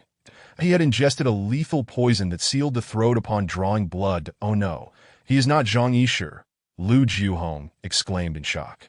Chapter 13. Another 300 million. Zheng Tianhui echoed in astonishment that if this man was not Zhang Yisher, then where was the real Zhang Yisher? This individual had taken poison to end his own life. Yi Chen shook his head. The poison that seals the throat upon bloodshed was swift. Even he had no time to intervene and provide aid. Bang. The door burst open as Zheng Qingjiang and Zheng Qinghua rushed in after hearing the commotion, followed closely by Su Yanran and Gong Changchun. Grandpa. Upon seeing their grandfather's furious visage and the lifeless body on the floor, both Zheng Qingjiang and Zheng Qinghua were taken aback. Zheng Tianhui spoke solemnly. This man disguised himself as Zhang Yisher, poisoned me, and then attempted to kill both Yi and myself. Were it not for Mr. Ye's timely intervention, I would have met my demise today. Grandpa, how dare this person poison you? Zheng Qingjiang exclaimed in disbelief. Yi Chen, are you all right? Su Yanran grasped Yi Chen's arm, her concern evident as she examined him for injuries. The intensity of the recent altercation had startled her. I am fine. Yi Chen reassured her, patting her arm. Mr. Yi, I cannot express my gratitude enough for saving my life. If you ever require my assistance, Zheng Tianhui will not hesitate to oblige. Zheng Tianhui approached Yi Chen with sincere gratitude. Had it not been for Yi Chen deflecting those venomous needles, Zheng Tianhui would have surely perished. At why Yi Chen waved his hand dismissively. Zheng Lao, there is no need for formalities. We must release the poison from your blood now. Lu Jiuhong promptly handed over a small knife. Wai Yichen took the knife and made a precise incision at the acupoint on Zheng Tianhui's shoulder. Hiss! The dark, venomous blood gushed forth. The onlookers were taken aback by the sight of the spraying toxic blood. As the black blood drained away, what flowed forth was a vibrant crimson HUE.in that moment. A flash of golden light emanated from Yi Chen's eyes, piercing into Zheng Tianhui's wound. The injury began to heal rapidly. The toxins had nearly dissipated, and once I provided a few medicinal pills to Elder Zheng, he would be fully restored. However, Yi Chen found himself without any medicinal materials to concoct an antidote. The crowd returned to the living room, where Zheng Tianhui expressed his profound gratitude to Yi Chen, who had just saved his life. As a few individuals conversed, Jiang Xing and Zheng Tong entered. Upon spotting Yi Chen, Zheng Tong reacted like a cat whose tail had been stepped on, letting out a sharp scream. Yi Chen, you worthless fool. What are you doing here? This is no place for a bankrupt wretch like you. Get out. Jiang Xing shot a venomous glare at Yi Chen and exclaimed loudly, Great uncle, this guy is nothing but a fraud.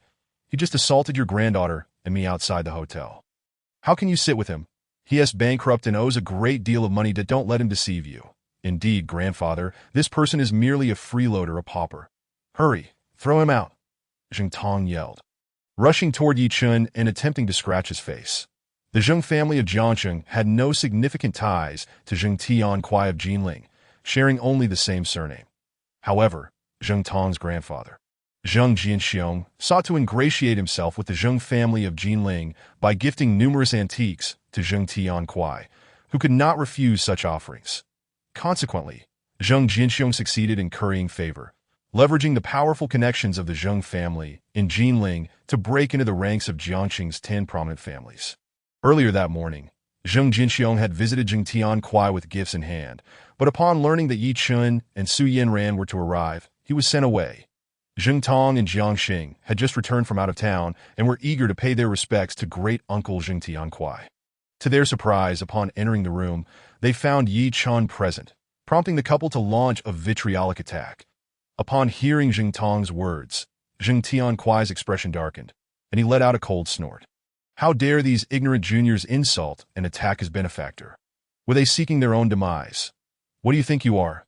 Zheng Qingjiang suddenly stood up and swiftly slapped Zheng Tong across the face. The sharp crack echoed, causing Zheng Tong to stagger, her vision swirling with stars as she spun to the ground. Brother Zheng, why did you hit me? Zheng Tong was left dazed and bewildered.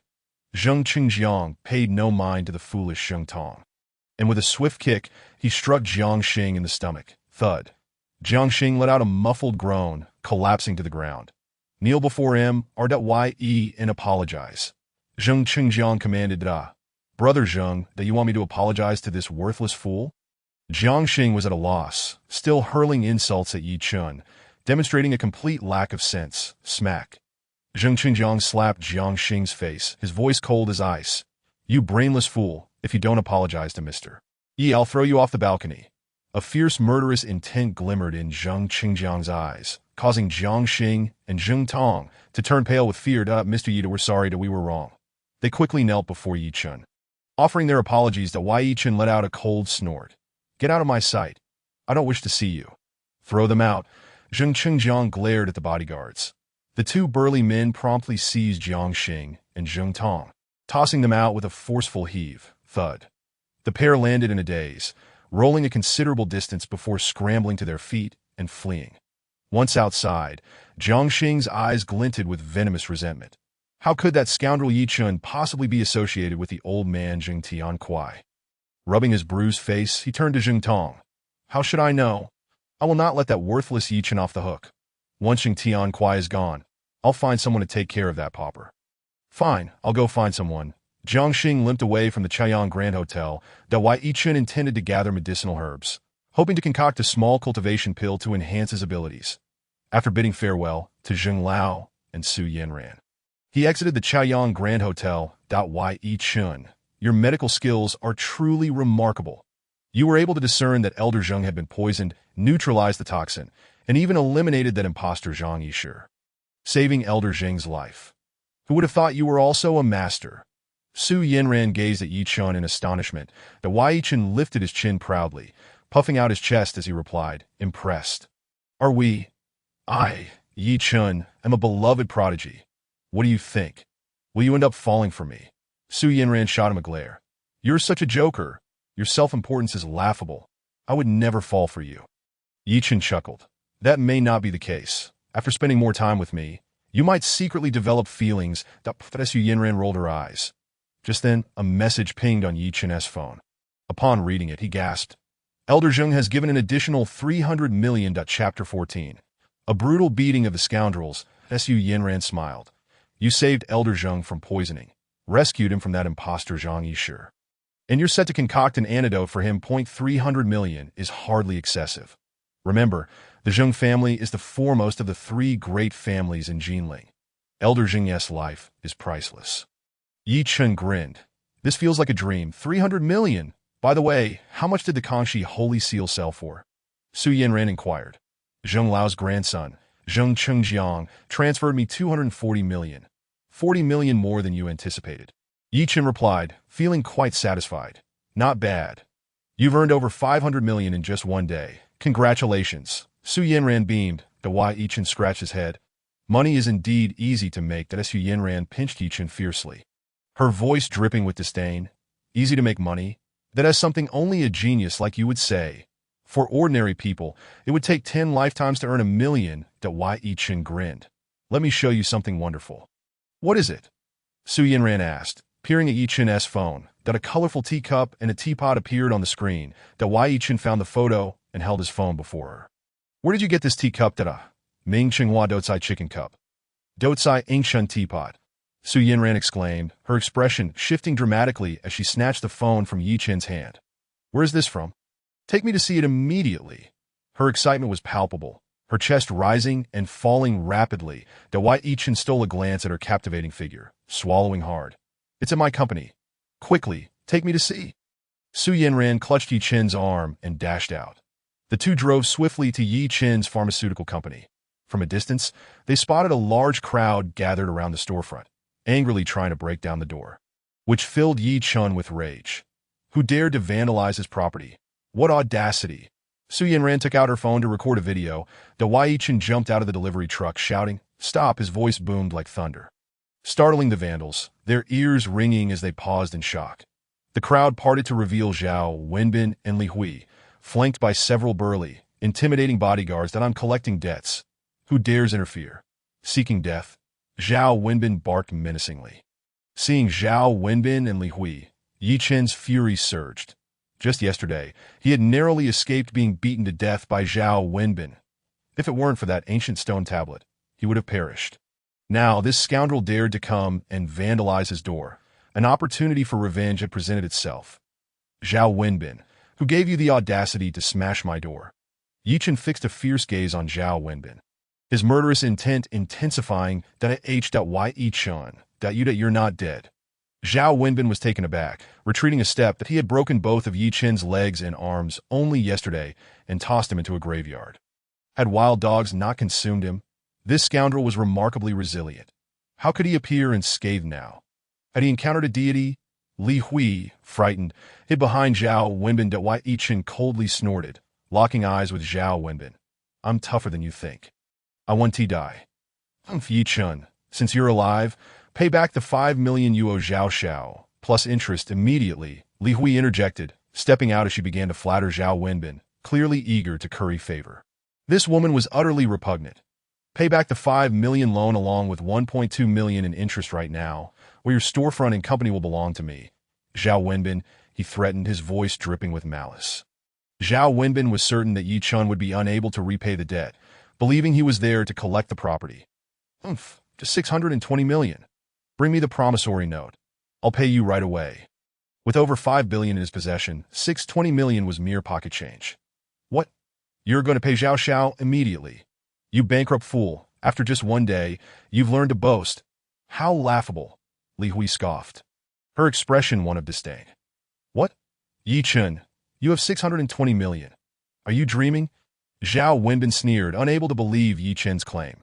Enough with the nonsense. Bring me the promissory note. Yi Chen was disinclined to waste words on Zhao Wenbin. All right, here's the promissory note that I don't believe you can repay 620 million. Zhao Wenbin waved the note mockingly, a sardonic smile on his face. Provide your account number. I'll transfer it to you. Yi Chen pulled out his phone. Zhao Wenbin reported the account. Ding dong. Zhao Wenbin's phone received a repayment of 6.2 million from Yi Chen. Bring the IOU, Zhao Wenbin said, staring at the text message in astonishment. You actually managed to repay 6.2 million in debt. Where did you scam that money from? I, Zhao Wenbin, cannot accept your ill-gotten gains that a dog cannot spit out ivory. My source of wealth is none of your concern.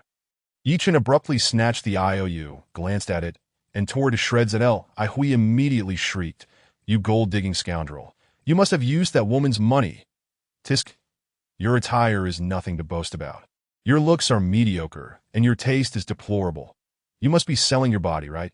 It's easy money, spreading your legs for cash. Maintaining a kept man shouldn't sting at all. Li Hui, that wretched woman, now turned acerbic, had the audacity to utter such shameless words to insult Su Yinran. Su Yinran's expression turned icy as she opened her mouth to speak. Slap. Yi Chen's palm struck Li Hui's face with force. Such a woman is truly despicable and deserves a beating. Yi Chen, you worthless fool. How dare you hit me? I will get you for this. Li Hui, momentarily stunned from the blow, frenziedly lunged at Yi Chen, attempting to claw at him. However, her foot slipped, and she fell to the ground with a thud. Zhao shouted, This useless man dared to hit me. Hitting your woman. Li Hui wailed on the ground at Yi Chen. You re-asking for death by striking my woman. Kill him. Zhao Wenbin screamed, pointing at Yi Chen. The 4 bodyguards beside him turned grim, encircling Yi Chen. These 4 were the same ones who had previously crippled Yi Chen's limbs. You ignorant cur. How dare you provoke Zhao Xiao? You are courting death. Whoosh. Several rubber clubs whistled through the air, aimed at Yi Chen's head. Watch out. Yi Chen. Su Yinran's face changed dramatically. Chapter 15. The Destructive Palm of Gold and Jade. Get lost, Yi Chen roared, kicking out with lightning speed, striking the bodyguards in their lower dantian. Bang, bang. The 4 bodyguards screamed as they flew backward, crashing to the ground, unconscious that Yi Chen had crippled the bodyguards, ensuring they could no longer commit violence. Ah, when did you become so formidable? Zhao Wenbin was taken aback, hastily retreating as he witnessed his bodyguards being sent flying by Yi Chen. Wu Yong, finish off this guy. Zhao Wenbin shouted at a black-clad bodyguard. Standing behind Zhao Wenbin, snorted coldly and stepped forward to face Yi Chen. Impressive skills. I am Wu Yong. Here to spar with you. Wu Yong clasped his fists and shouted. His palm rapidly expanded, dark as iron. Iron Sand Palm, from the Iron Palm sect.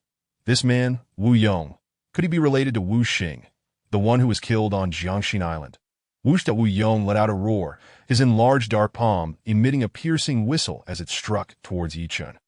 As the opponent wielded the Iron Sand Palm, Yi Chen dared not be careless. Whoosh! Yi Chen's palm instantaneously transformed into a jade-white hue, glowing with golden light as it collided fiercely with Wu Yong's Iron Sand Palm.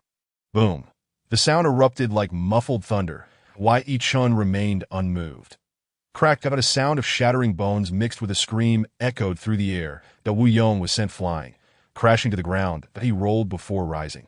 His face pale with cold sweat streaming from his brow. His right palm was broken. Destructive palm of gold and jade. Impressive skill. Yi Chen. Wait until the Iron Palm sect of the Jiangxing Ancient Martial Alliance finds you. After Wu Yong finished speaking, he shot Yi Chen a venomous glance before turning to leave. Indeed, he was from the Iron Palm sect. What is the Jiangxing Ancient Martial Alliance? Yi Chen was unaware of what it entailed. Upon hearing Wu Yong's affiliation with the Jiangxing Ancient Martial Alliance, Su Yinran's expression shifted. This is troublesome. The Jiangxing Ancient Martial Alliance is a colossal entity. In Jiangxing, few dare to provoke this alliance.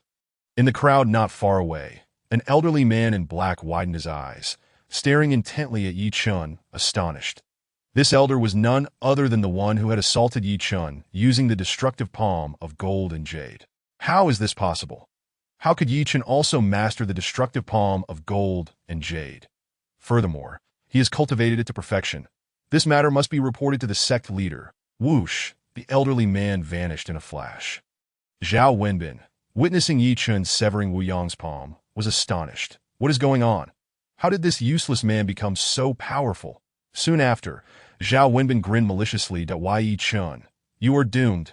You, the ignorant cur, dared to sever the hand of Wu Yong from the Jiangqing Ancient Martial Alliance's Iron Palm sect. Await the wrath of the Iron Palm sect. HWY then, your parents that your siblings will all perish. Zhao Wenbin cackled gleefully. Slap. Yi Chen struck Zhao Wenbin across the face. Zhao Wenbin saw stars, stumbling to the ground. Banged at Yi Chen stepped on Zhao Wenbin's face, pushing him into a puddle of filth. Zhao Wenbin cried out, swallowing a mouthful of muck. While he immediately began to vomit. Anyone who dares to harm my family will face my wrath first. Yi Chen pressed his foot on Zhao Wenbin's arm.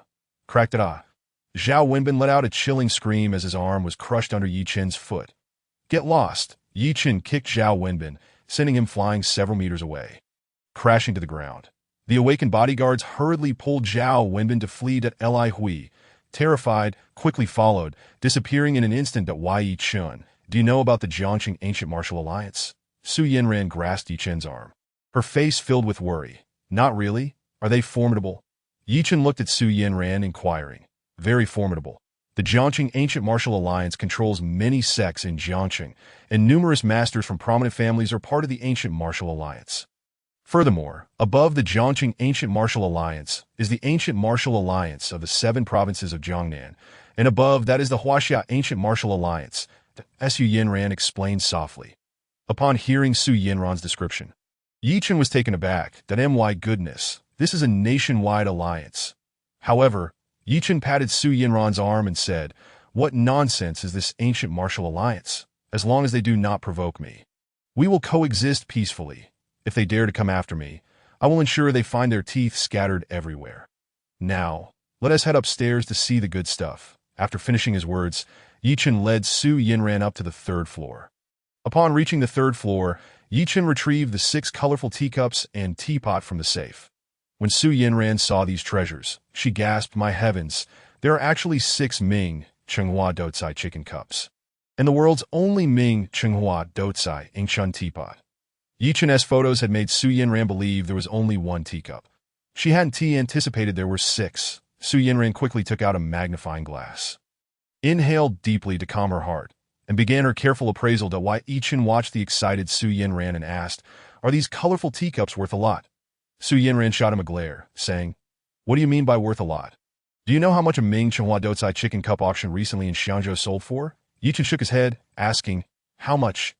2.8 billion Hong Kong dollars, Su Yinran whispered. What point 2.8 billion Hong Kong dollars? If I have 6, wouldn't that be worth 16.8 billion? Yi Chen exclaimed, his eyes sparkling with visions of wealth. And you also have a Dotsai Ingshun teapot. Throughout the entire Ming Chenghua period, only the Dotsai chicken cups exist. No Dotsai teapots have been discovered. The value of your teapot rivals that of the Ru kiln paperweight vase from the Southern Song dynasty. Su Yinran glanced at the Dotsai Ingshun teapot before exclaiming, "About another 5 billion, Yi Chen chuckled. Where did you acquire these chicken cups and teapot? Su Yinran inquired. Yi Chen replied, last night I went to Jiangxin Island for fun and discovered this box in the sand by the river. These cups and teapot were inside. After speaking, Yi Chen opened the rusty box, revealing gold, pearls, agate, and coral inside. The dazzling treasures gleamed brightly. Chapter 16. 10,000-year-cold iron out of a box full of gold and silver treasures. Su Yinran stared in awe. Your luck is incredible, Yi Chen smiled, asking, by the way, does your company accept these gold ingots? Su Yinran replied, of course. I am the head of the appraisal department with a purchasing authority of 2 billion. I can directly acquire them. That's splendid. Later, you can appraise them and buy them all for your company. Also, the Ru kiln paperweight vase, Dotsai chicken cups, and teapot. Do you all accept those? Yi Chen grinned as Su Yinran examined the Dotsai chicken cups and teapot. After a moment, she said, these antiques you possess are unique treasures. Since you are not in need of money now, it's best not to sell them, that I can put them on the antique forum for exhibition. If you sell them now, it will be impossible to buy them back later. Give it a few years, and their price will definitely double. The Yi Chen pondered for a moment, nodding in agreement. Then let us hold off on selling them for now. Su Yanran was right. Once these rare antiques were sold, they would be gone forever. Half an hour later, Su Yanran completed her appraisal. The 6 Ming Chenhua Dotsai chicken cups and Dotsai ancient teapot were all authentic. After Su Yanran took photos and videos, she began to tally the gold ingots and the exquisite pearls, agates, ambers, and corals within the box. Upon completion, Su Yanran proposed a purchase price of 80 million. Yi Chen agreed that he assisted Su Yanran in transporting the box to the underground warehouse of Xianya Group. The entire warehouse was heavily guarded, with a dozen security personnel patrolling the area. Would you like to take a look at our collection? Su Yanran inquired with a smile. Certainly, I am eager to see what treasures you have amassed. Yi Chen expressed his curiosity. Very well, follow me, she replied. The two entered another warehouse, which was filled to the brim with a plethora of treasures, including gemstones, porcelain, amber, and other unnamed artifacts. These treasures shimmered with a kaleidoscope of colors, dazzling Yi Chen's eyes. So many precious items, he exclaimed as Su Yanran smiled and replied, Indeed. These antiques will soon be transported to Jinling for auction. The Yi Chen's gaze halted before several pieces of porcelain marred by cracks, due to their damage. The treasures emitted a faint glow. Yuan Qingwa General Jar, 5 Dynasty Secret Color, Yu Qing Glaze Lotus Bowl, Tang Dynasty White Porcelain Vase. These pieces were once pristine, but now hold little value in their damaged state. If intact, each would surpass 100 million RMB, Su Yanran elaborated.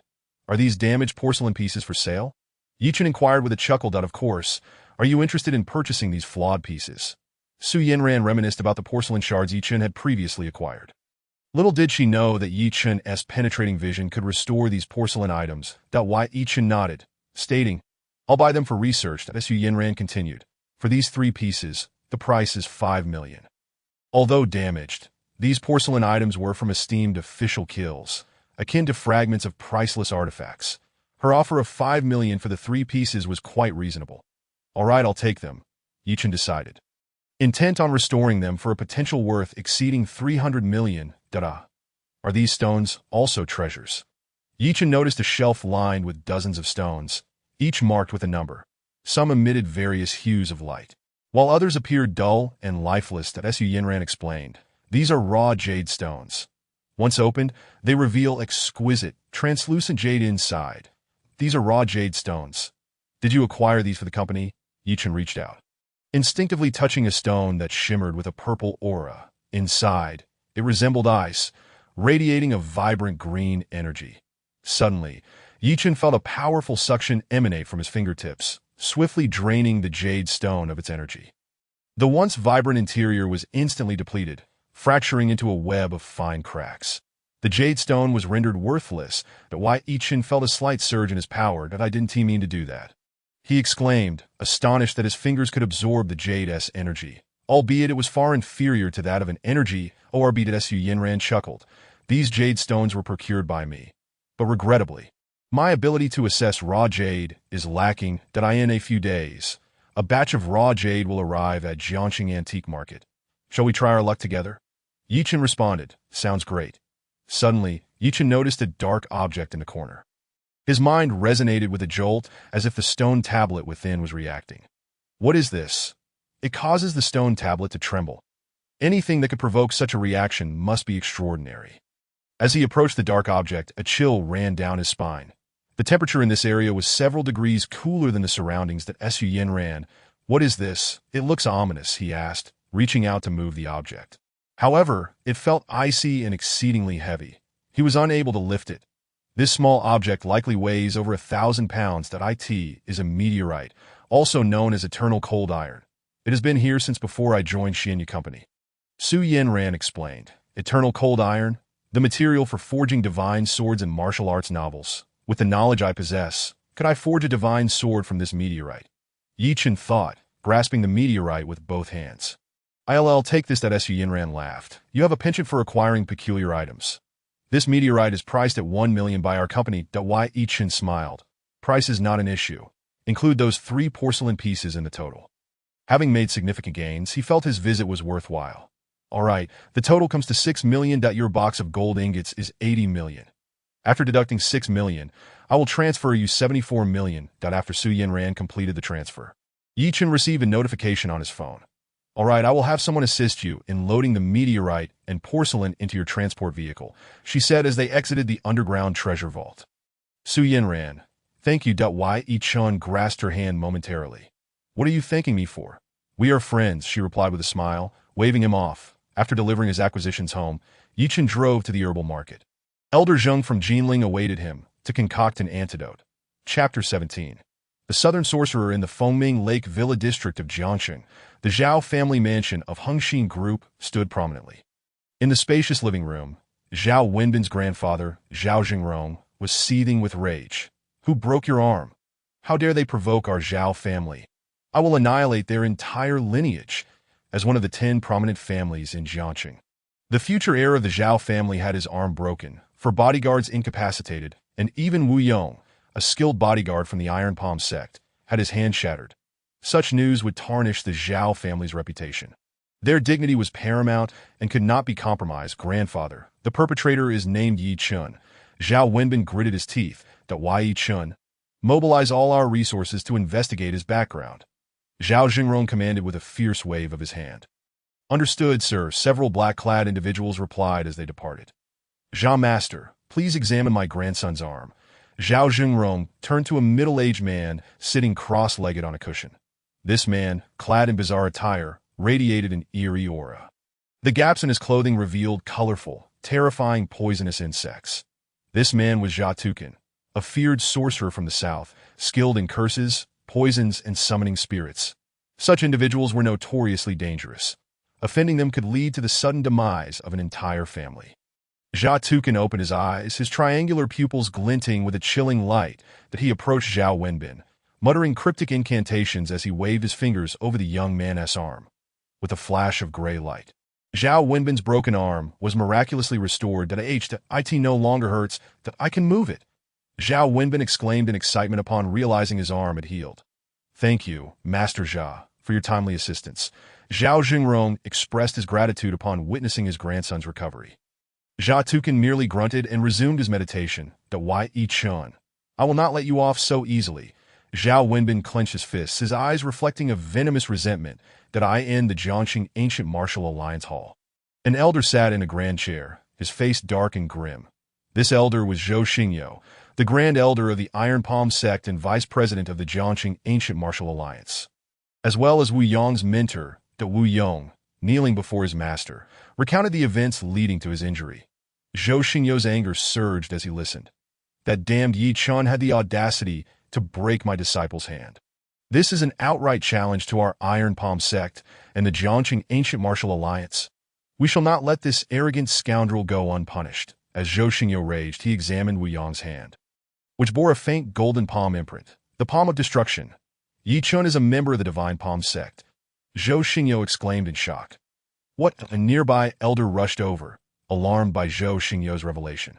This elder, Jiang Jingdao, had previously detected Yi Chen's aura on Wu Xing on Jiangxin Island, but he sensed Yi Chen's presence emanating from Wu Yong, and his expression shifted dramatically. This is the one who killed Wu Xing. I can feel his aura. Yi Chen killed Wu Xing.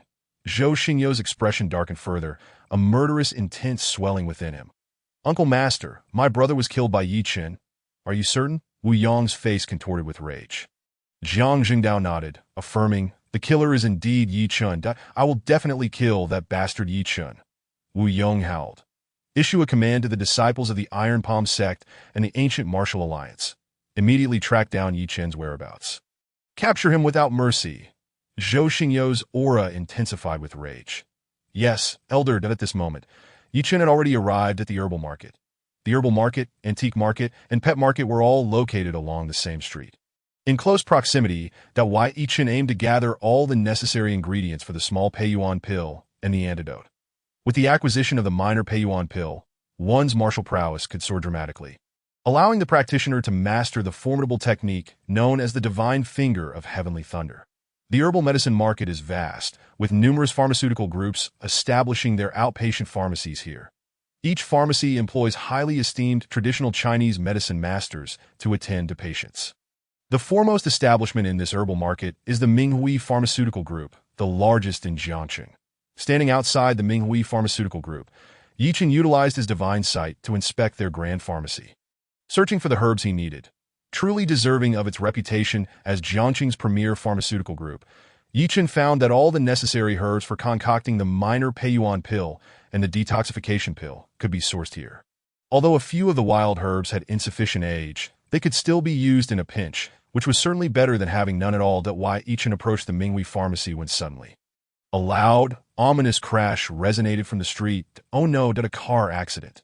Someone exclaimed amidst the chaos. Turning to investigate, Chen saw a concrete mixer truck had collided violently with a small sedan, twisting it into a grotesque shape. Inside the car, a woman was trapped alongside a bloodied young girl.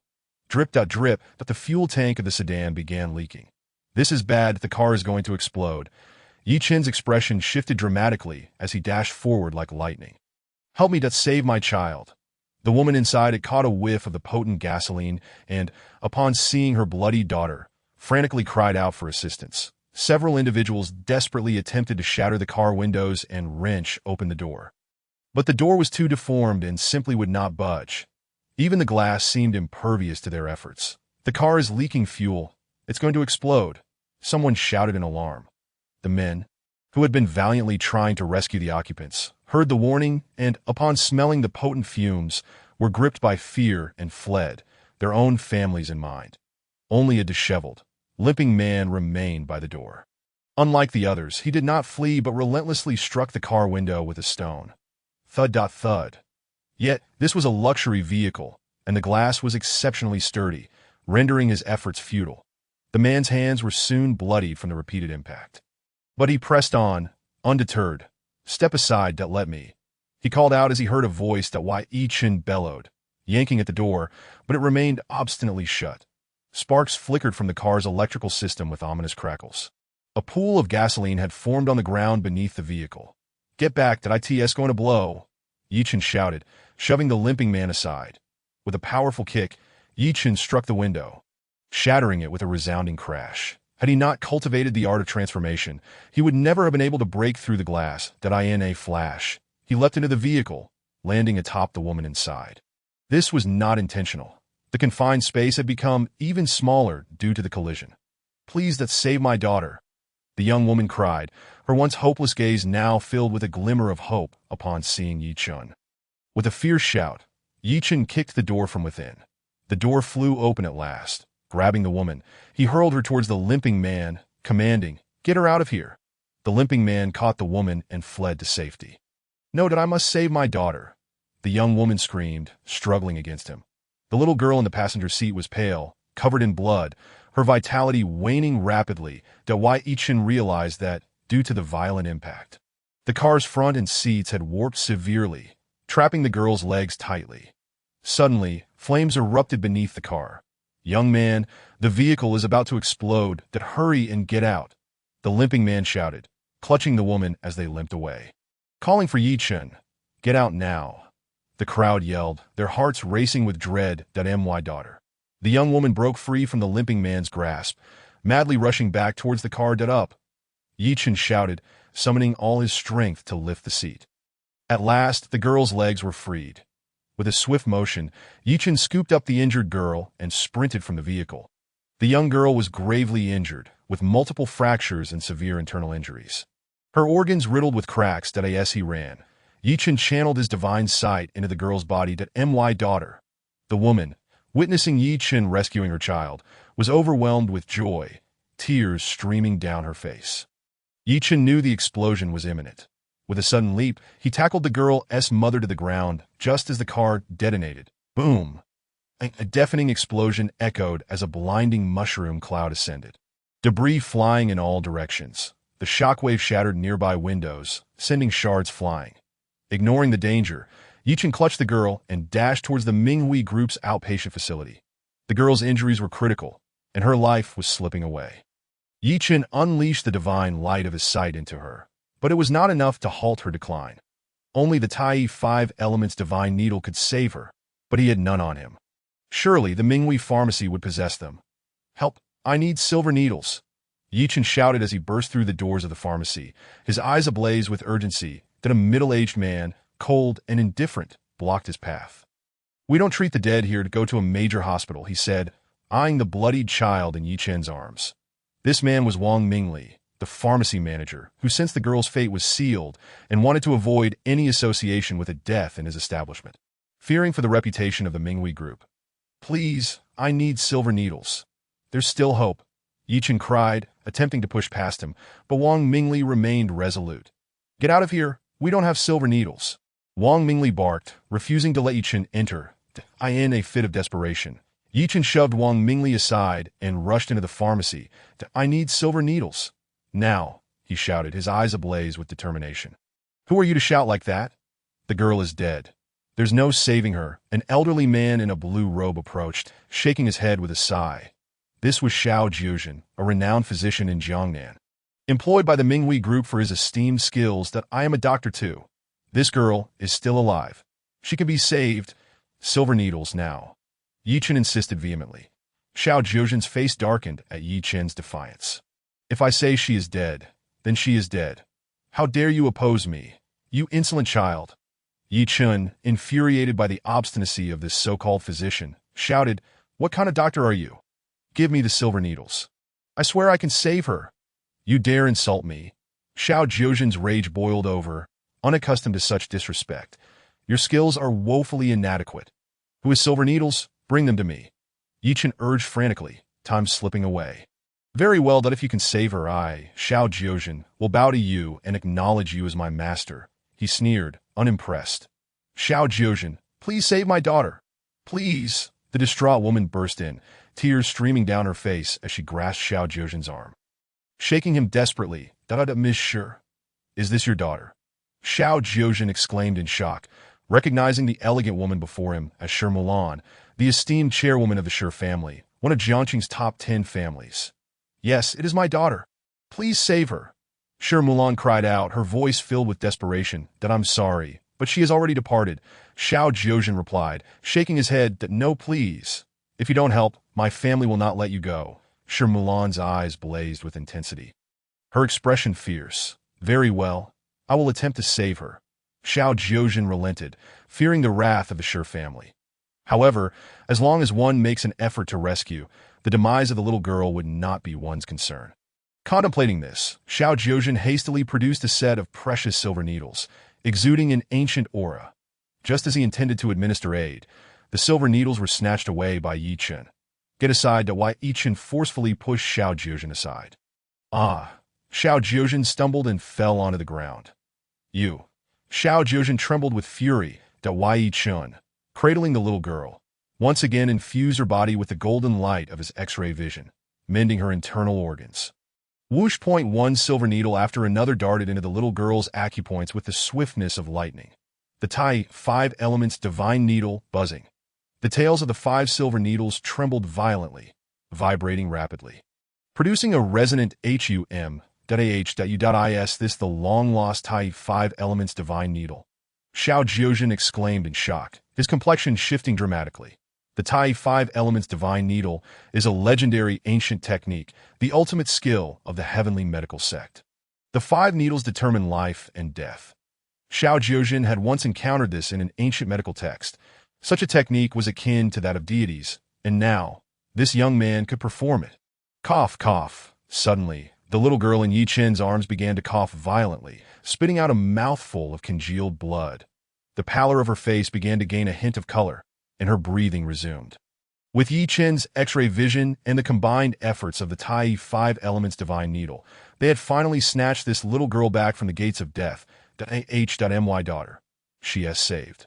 Shi Mulan exclaimed, overwhelmed with joy. Her daughter had been brought back to life at last.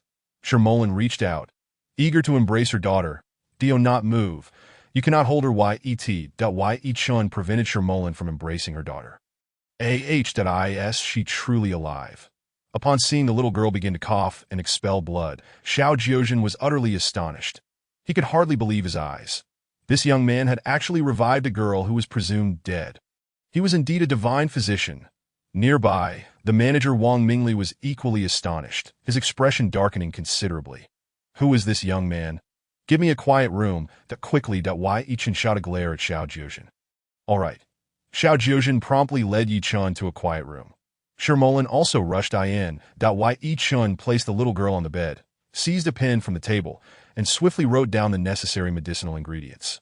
Hurry, gather the herbs according to this prescription, and prepare the pot for decocting the Chinese medicine. Why Yi Chen handed the prescription to Xiao Jiuzhen. Understood, divine physician, I will fetch the herbs. Xiao Jiuzhen was in profound admiration of Yi Chen, saying no more as he hurried out with the prescription. Upon reaching the pharmacy, Xiao Jiuzhen shouted, "Quick, gather the herbs according to this prescription." The Chinese medicine practitioner was taken aback upon seeing the herbs listed. Xiao divine physician, the herbs on this list are quite expensive. Should we not settle the payment first? The practitioner whispered to Tio gather all the herbs would cost over 2 million. Xiao Jiuzhen coldly snorted. I will cover the expense. You just focus on preparing the medicine. Understood, Xiao divine physician. With Xiao Jiuzhen's assurance, the practitioner immediately began preparing the medicine. Xiao Jiuzhen secretly memorized the prescription and started dialing the chairman of Minghui Group. Zhou Minghui. Hello, Xiao divine physician, came Zhou Minghui's respectful voice over the phone. Hello, Chairman Zhou, please come to the large pharmacy in the herbal market, Xiao Jiuzhen said in a low voice. Did I ask there an urgent matter? Zhou Minghui asked as he was in a meeting. Chairman Zhou, I have discovered a divine physician whose skills far surpass mine. Although Xiao Jiuzhen was proud and arrogant, he felt genuine admiration for Yi Chen's superior medical skills. "I've got a divine physician whose skills surpass yours," Zhou Minghui exclaimed, springing to his feet. Indeed, this divine physician used the long-lost five elements divine needle to revive Shermolin's daughter, who was presumed dead. This divine physician is currently in our pharmacy, Xiao Jiuzhen explained. The Tai 5 elements divine needle revived Shermolin's daughter. I am heading to the large pharmacy immediately. Zhou Minghui, the president of the pharmaceutical group, held great respect for skilled physicians. Upon hearing that this young man had revived Shermolin's daughter, and that Xiao Jiuzhen believed the girl had already perished, he was filled with excitement and quickly drove over. Before long, the herbs were prepared, and Xiao Jiuzhen entered the quiet room with the medicinal materials and decoction equipment this moment, with the aid of the divine light from his X-ray vision. Yi Chen had repaired the little girl's fractured bones and internal injuries, and he withdrew the silver needles. Divine physician, the herbs have been prepared, Xiao Jiuzhen announced as he entered. My name is Yi Chen. I am not a divine physician, Yi Chen replied, beginning to meticulously inspect the herbs. The herbs were flawless. Yi Chen promptly commenced decocting the medicine. Chapter 20. Divine medicine. The herbs were placed into the pot by Yi Chen.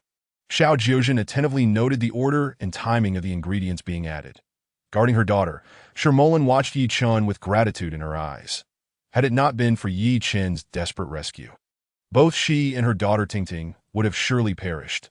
Shermolin vowed never to forget Yi Chen's life-saving grace and to repay him adequately in the future. Yi Chen had added all the herbs into the pot and began to heat it.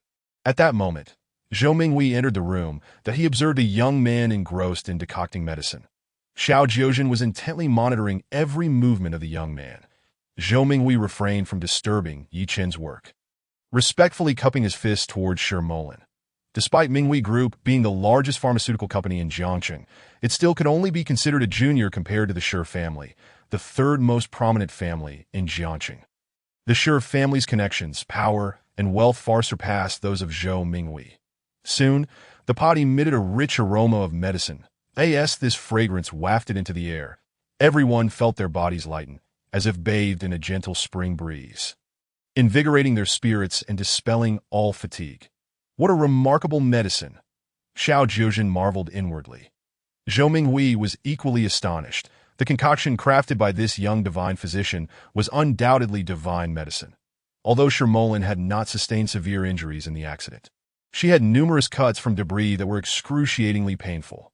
Now, with the scent of this medicine, her wounds felt cool and began to heal, which astonished her greatly. What a miraculous medicinal liquid this moment! The liquid in the pot had thickened considerably. Yet, Yi Chen continued to apply heat, leaving Xiao Jiuzhen perplexed why the scent of the medicine. The liquid should have already been ready. It should not require further heating. However, Yi Chen persisted.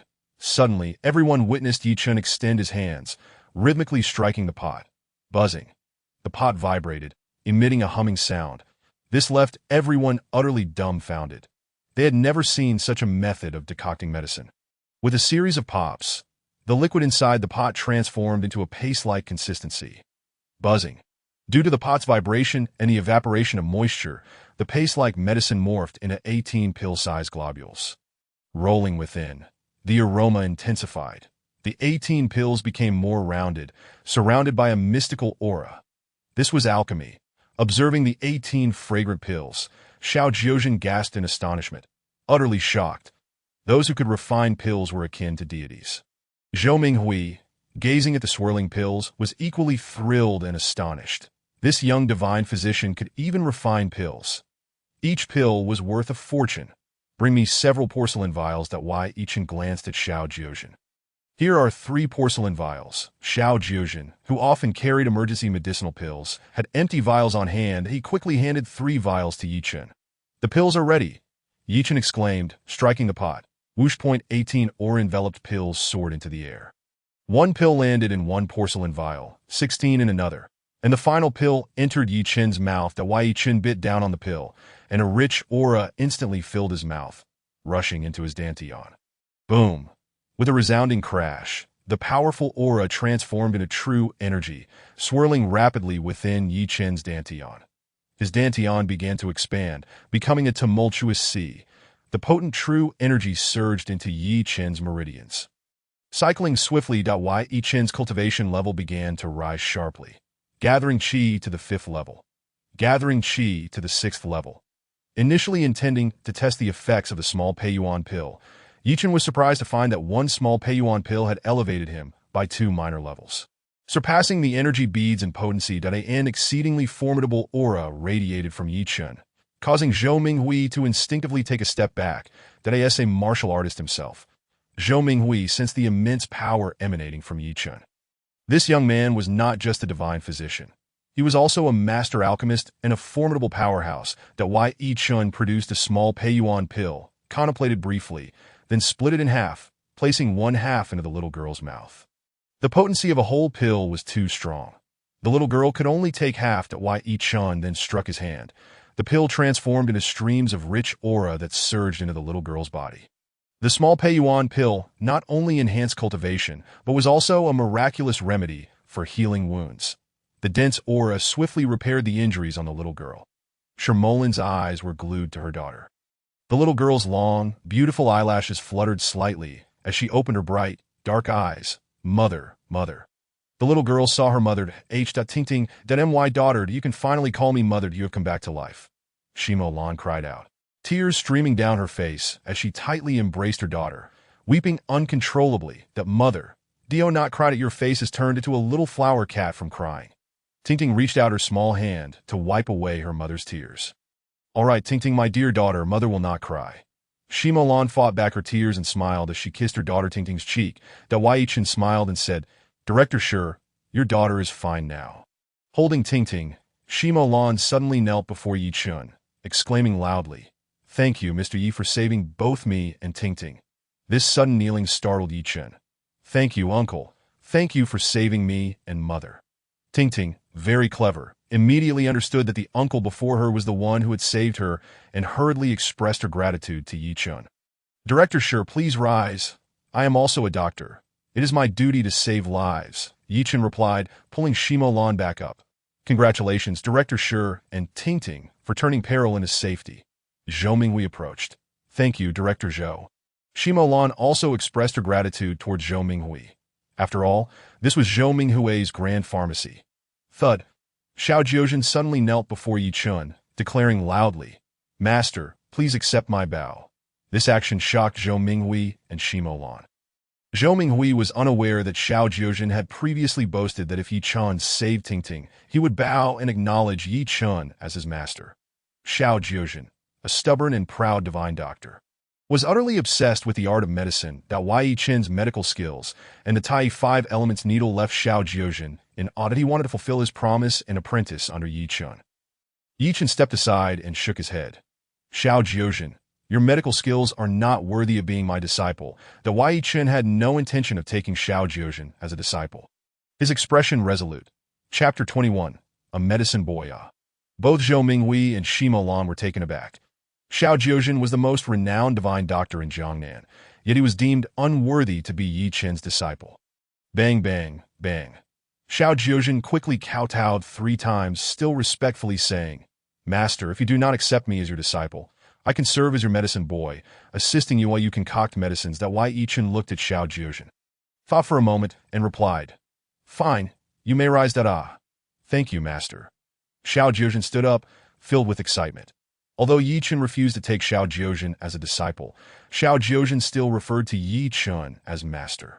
As long as he could stay by Yi Chen's side, Xiao Jiuzhen would have the opportunity to learn the Tai 5 elements needle and alchemy techniques.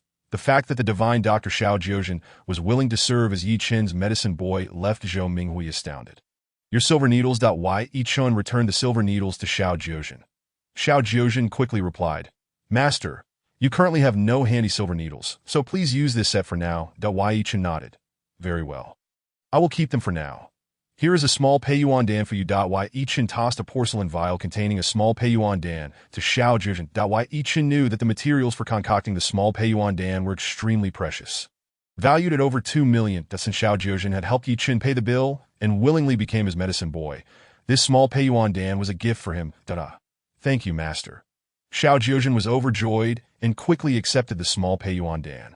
This small Peiyuan Dan was invaluable and could save lives at a critical moment. "Master, this is Zhou Dong, the chairman of Minghui Group." Xiao Jiuzhen introduced Zhou Minghui to Yi Chen. Wai Yichen, "Hello." Zhou Minghui quickly extended his hands. Shaking Yi Chen's hand, Wai Yichen smiled. "Hello, Director Zhou." Zhou Minghui looked at Yi Chen with great excitement. "Yi Chen, your medical skills and alchemy are extraordinary. May I have the honor of inviting you to be a consultant for our Minghui Pharmaceutical Group?" An annual salary of 50 million, Zhou Minghui was very eager to invite Yi Chen to consult at Minghui Pharmacy. However, he understood that with Yi Chen's level of medical and alchemical skills, it was unlikely he would agree. Therefore, Zhou Minghui wanted to invite Yi Chen to be a consultant for the entire pharmaceutical group and offered a substantial salary, an annual salary of 50 million. With a divine doctor like Yi Chen at the helm, Minghui Group would surely gain national acclaim. Wai Yichen replied, "Thank you, Director Zhou. What would the responsibilities of a consultant entail?" A consultant is to guide the development direction of Minghui Pharmaceutical Group, and the compensation includes free access to all of Minghui Group's medical resources, including all precious medicinal materials. Zhou Minghui's meaning was clear. Yi Chen only needed to lend his advice, and regardless of the alchemical concoctions he brewed, all precious medicinal materials would be free of charge. This offer was immensely appealing to Yi Chen. Zhou Minghui understood that a divine doctor like Yi Chen would not take advantage of the pharmaceutical group. Take this small Peiyuan Dan as an example.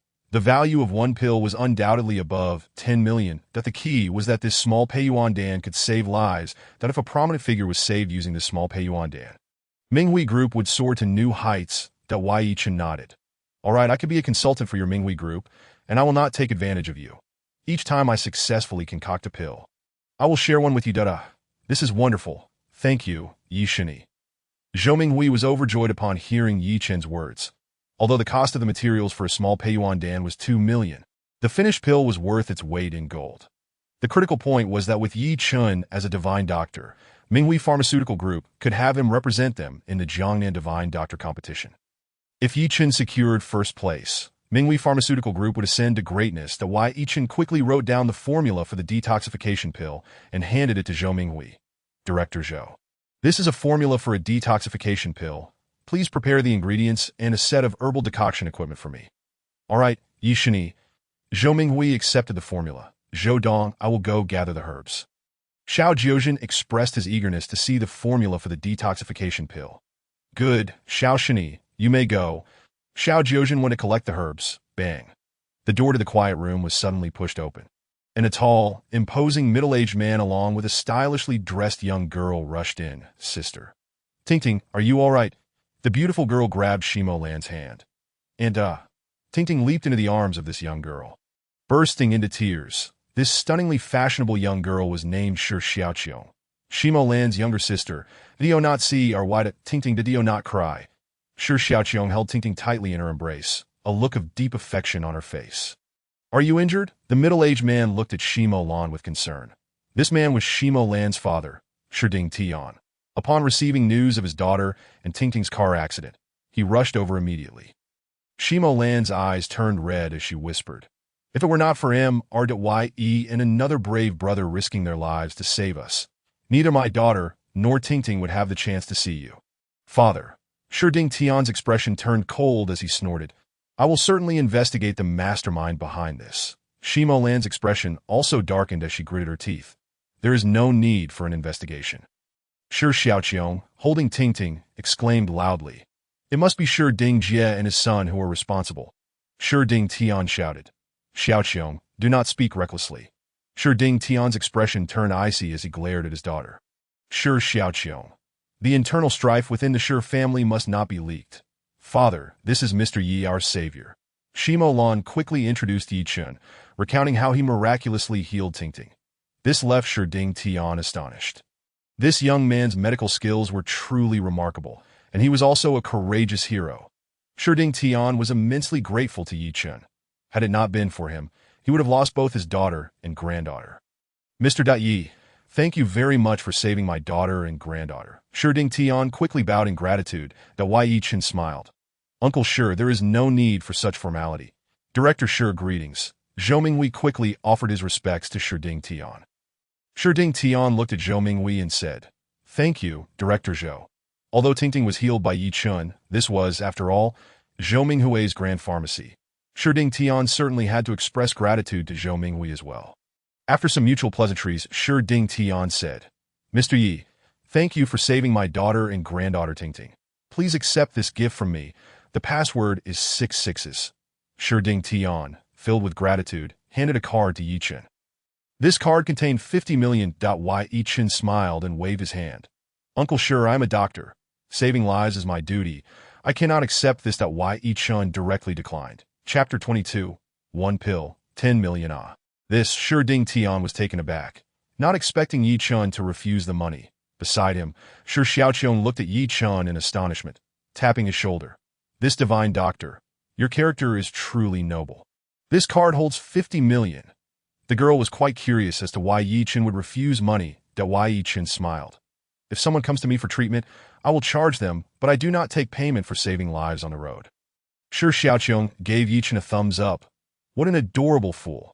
Shi Ding Tian shot a glare at his youngest daughter, but he put the card away and took out a set of keys, saying, "Since MR.YE refuses to accept money, I just brought over a new car, and there is also a well-decorated Villa No. 8 at Foaming Lake that is currently idle. I will give it to Mr. Yi." After saying this, Shi Ding Tian handed the keys to Yi Chen. At this point, Yi Chen did not refuse. He accepted the keys, saying, "Thank you, Uncle Shi, that if Yi Chen were to refuse again, it would be inappropriate." "Ha ha, splendid and refreshing." The crowd exited the grand pharmacy to Tio Leaf Chen's astonishment. Shi Ding Tian gifted him a brand new, high-end Maybach, worth over 20 million. Goodbye, Brother Leaf. Ting Ting cheerfully waved her little hand. Shi Mo Lan playfully nudged Ting Ting and said, "Call him Uncle Leaf." Uncle Leaf. Goodbye. Leaf Chun grasped Ting Ting's chubby little hand and smiled. "Farewell, Ting Ting." Shi Mo Lan observed Leaf Chun, handing him a business card. "This is my number. I will treat you to dinner another day." Leaf Chun nodded. "All right, Director Shi, I do not possess a business card, but here is my number." Upon finishing, Leaf Chun took Shi Mo Lan's hand and inscribed his mobile number in her palm with his finger. Shi Xiaoqiong, standing nearby, was left utterly astounded. This Leaf Chun is truly audacious. Shi Mo Lan's cheeks flushed as she softly said goodbye. Shi Ding Tian and Shi Mo Lan departed from Ming Hui Grand Pharmacy. Inside the car, Shi Xiaoqiong, smiling at her sister, mimicked her sister's tone. "This is my number. I will treat you to dinner. Sister, have you perhaps developed feelings for Leaf Chun?" Shi Mo Lan's heart skipped a beat. She playfully hit Shi Xiaoqiong and replied, "You little imp, what nonsense are you spouting? Leaf Chun is our savior. It is only proper to invite him to dinner as a gesture of gratitude." Shi Xiaoqiong laughed. "That fellow Leaf Chun is flirting with you. He even dared to write his number in your palm. Sister, how do you feel? Is your heart racing? Are you lost in thought? Child, you are becoming increasingly ridiculous." Shi Mo Lan shot a fierce glare at Shi Xiaoqiong. "Hee Annie, does Mom like Uncle Leaf? Should we ask Uncle Leaf to be my father?" Ting Ting's eyes widened as she looked at Shi Xiaoqiong. Shi Xiaoqiong chuckled. "Indeed, Ting Ting, haven't you always wanted a father?" Uncle Leaf could be your dad, da. Mom, can we let Uncle Leaf be my father? If I had a dad, Zhang Xiao, who from kindergarten wouldn't he call me a wild child? Ting Ting shook Sher Mo Lan's hand with hopeful eyes. Gazing into her daughter's yearning eyes for a father, Sher Mo Lan felt a wave of agitation that I in Jiangcheng at the Fengming Lake. Sher Jiao Mansion. The elderly patriarch Sher Kunlun sat in a grand chair, his face a stormy shade of iron, but he had already learned of his granddaughter Sher Mo Lan and Ting Ting's car accident. Had it not been for those two brave souls who risked their lives to save them, his granddaughter and Ting Ting would surely have perished. Summon Sher Ding Jie. Sher Kunlun commanded with a cold snort. Yes, sir. Shortly, a middle-aged man entered the room, but he was in his 50s with a tall stature, an aquiline nose, and thin eyes, clearly a cunning individual. He was Sher Kunlun's eldest son, Sher Ding Jie, and the older brother of Sher Ding Tia. Father, I'm here. Sher Ding Jie spoke softly. Smack. Sher Kunlun's hand struck Sher Ding Jie across the face, causing him to stagger, the muscles at the corner of his eye twitching violently. Was it you? Sher Kunlun's gaze bore down on his eldest son. Sher Ding Jie gritted his teeth and shook his head. Father, how could it be me? Mo Lan is my own niece. Sher Kunlun coldly snorted. My eyesight is not impaired. Manage your three sons well. If Mo Lan encounters any further mishap, I will expel you from the Sher family. Remember, if you have the capability, eliminate the Feng and Miao families. Infighting within the Sher family is intolerable. The Feng family is the foremost among Jiangcheng's three great families, with the Miao family second and the Sher family third. Sher Ding Jie quietly replied. I understand, father. I will take care of your three grandsons. You may leave. Sher Kunlun waved his hand dismissively. Sher Ding Jie left the hall with a grim expression. Outside, Sher Ding Jie's eldest son, Sher Yongji, noticed his father emerging. His gaze fell upon the purple bruise on his father's cheek, and a chilling glint flashed in his eyes. Father, did that old fool strike you? Sher Yongji's face twisted in rage as he followed his father. Sher Ding Jie glanced at his eldest son, snorting disdainfully. Fool, you are incompetent. You should have handled matters more efficiently. Sher Yongji frowned. This affair was supposed to be foolproof. I never anticipated it would be disrupted by two imbeciles. Sher Ding Jie's pupils constricted as he spoke in a low voice. Identify those two meddlesome fools and ensure they vanish forever. Sher Yongji looked at his father with a fierce expression. Why not take it a step further and eliminate the old man as well? Sher Ding Jie's lips twitched as he growled softly. Beast, that is your grandfather. Sher Yongji's eyes sparkled with madness as he retorted. Nonsense. What grandfather? That old fool considers you a son. He would rather bestow everything upon Sher Mo Lan than on you. That if you do not take action soon, everything belonging to the Sher family will fall into Sher Mo Lan's hands. She will marry eventually. Let me think. That a flash of venomous resentment appeared in Sher Ding Jie's eyes. At Ming Hui Grand Pharmacy, Xiao Jiujin prepared the materials and equipment for the detoxification pill, placing them in the trunk of the Maybach. Leaf Chen produced a small pei yuan dan and handed it to Zhou Ming Hui, saying, to a fruitful collaboration. Zhou Ming Hui, filled with excitement, received the priceless small pei yuan dan. Grasping Leaf Chen's hand, thank you, Divine Dr. Leaf. May our partnership thrive. I shall remain eternally loyal. Leaf Chen smiled. Good. Remember your oath today. This small pei yuan dan served as a repayment for the materials Zhou Ming Hui needed for the detoxification pill. Xiao Jiuzhen continued to consult at Ming Hui Grand Pharmacy. I will reach out to you if needed, Leaf Chen instructed. Yes, master, Xiao Jiuzhen promptly replied. Zhou Ming Hui quietly remarked, Divine Dr. Leaf, is it possible to mass-produce this small pei yuan dan? Selling each pill for 10 million would be an effortless endeavor. Leaf Chen shook his head. My medicine is meant to save lives. I do not lack money. Done it very well. Zhou Ming Hui sighed with a bitter smile. Fortunately, Divine Dr. Leaf had now allied himself with the Ming Hui group, ensuring Zhou Ming Hui would reap substantial rewards. After bidding farewell to Zhou Ming Hui, Leaf Chen exited the pharmacy, searching for someone, the man with a limp who had aided him in saving Sher Mo Lan. Yet that individual had already departed. Leaf Chen drove away in the Maybach, appreciating its spaciousness, luxurious decor, and smooth ride, truly befitting a vehicle worth over 20 million that arriving at the storefront. He parked the car, carrying the medicinal materials and refining equipment to the third floor, where he commenced crafting the detoxification pills. The detoxification pills were simpler to produce than the small pei yuan dan, lacking a specialized alchemical furnace. Chen utilized the herbal decoction equipment along with his miraculous cultivation technique to refine the detoxification pills. After an hour, Chen successfully produced 10 detoxification pills. Storing them in porcelain vials, he immediately began examining the Creation Divine Palm and Creation Thunderfinger within his mind's eye. After consuming a small Pei Yuan Dan at Ming Hui Grand Pharmacy, his cultivation advanced to the 6th layer of Qi gathering. He wondered if the second technique of the Creation Divine Palm had manifested, as well as whether the techniques of the Creation Thunderfinger had emerged. Chen meticulously scrutinized his mind's eye. The Creation Divine Palm remained at the same move, Creation Divine Seal, but the technique of the Creation Thunderfinger had appeared. Chen exclaimed in excitement, and he quickly examined the technique of the Creation Thunderfinger, only to find it incomplete. Only half of the technique was revealed. It seemed his cultivation was still insufficient. Without hesitation, Chen produced another small Pei Yuan Dan and swallowed it. Boom! The spiritual energy from the small Pei Yuan Dan transformed into a powerful true energy. Surging into Chen's Dantian. His Dantian transformed into a tumultuous ocean, generating towering waves and beginning to expand. Whoosh streams of true energy, like the tidal waves of Qiantang, surged through Chen's meridians.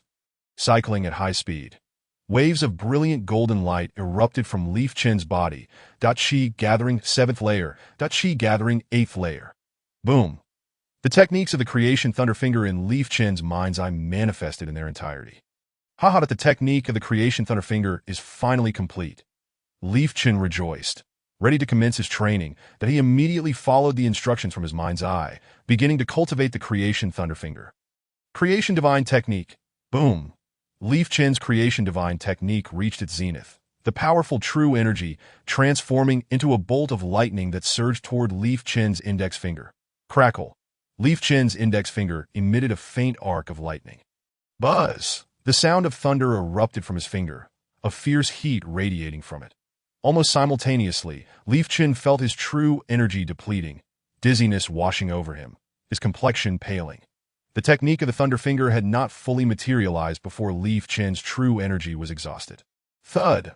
Chen's legs buckled, and he collapsed onto the ground. The arc of lightning dissipated instantly. The true energy remained insufficient. Gritting his teeth, Chen retrieved another small Pei Yuan Dan and swallowed it directly. Streams of spiritual energy surged forth, transforming into an overwhelming true energy. Boom! Chen's Dantian brimmed once more, rolling like a sea about to unleash a cataclysmic tsunami. True energy surged, Qi gathering 9th layer. Chen felt that this small Pei Yuan Dan had elevated his cultivation by a small realm.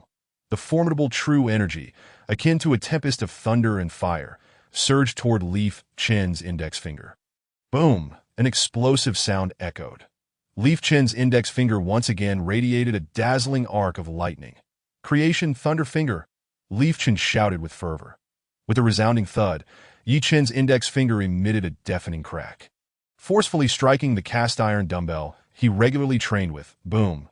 Cracked that a muffled sound echoed, and sparks flew. The cast-iron dumbbell shattered explosively, fragments scattering in all directions. Chen gazed at the remnants of the dumbbell. Obliterated by his mere fingertip, his excitement surging immeasurably. The divine Thunderfinger of creation has come to fruition. Chen swiftly resumed his meditative posture, channeling the true energy within his Dantian that he had now reached the 9th layer of Qi gathering. And upon attaining the 10th layer, he would ascend to the Golden Sea realm. After an hour, Chen sensed his strength stabilizing. Suddenly, a cold snort erupted from outside the window. Bang! The glass shattered abruptly as a brick was hurled inside. Chen glimpsed a dark figure darting away into the distance. Who dares to vandalize my window? Chen's figure flickered as he pursued the intruder. The night had fallen, and the shadow raced toward the outskirts. Chen felt an unsettling familiarity about this figure, yet could not immediately recall their identity. That whooshed at Chen accelerated. Hurtling toward the silhouette that in the blink of an eye, he found himself amidst a grove of trees. Where the shadow abruptly halted and turned around, that Wu Yong.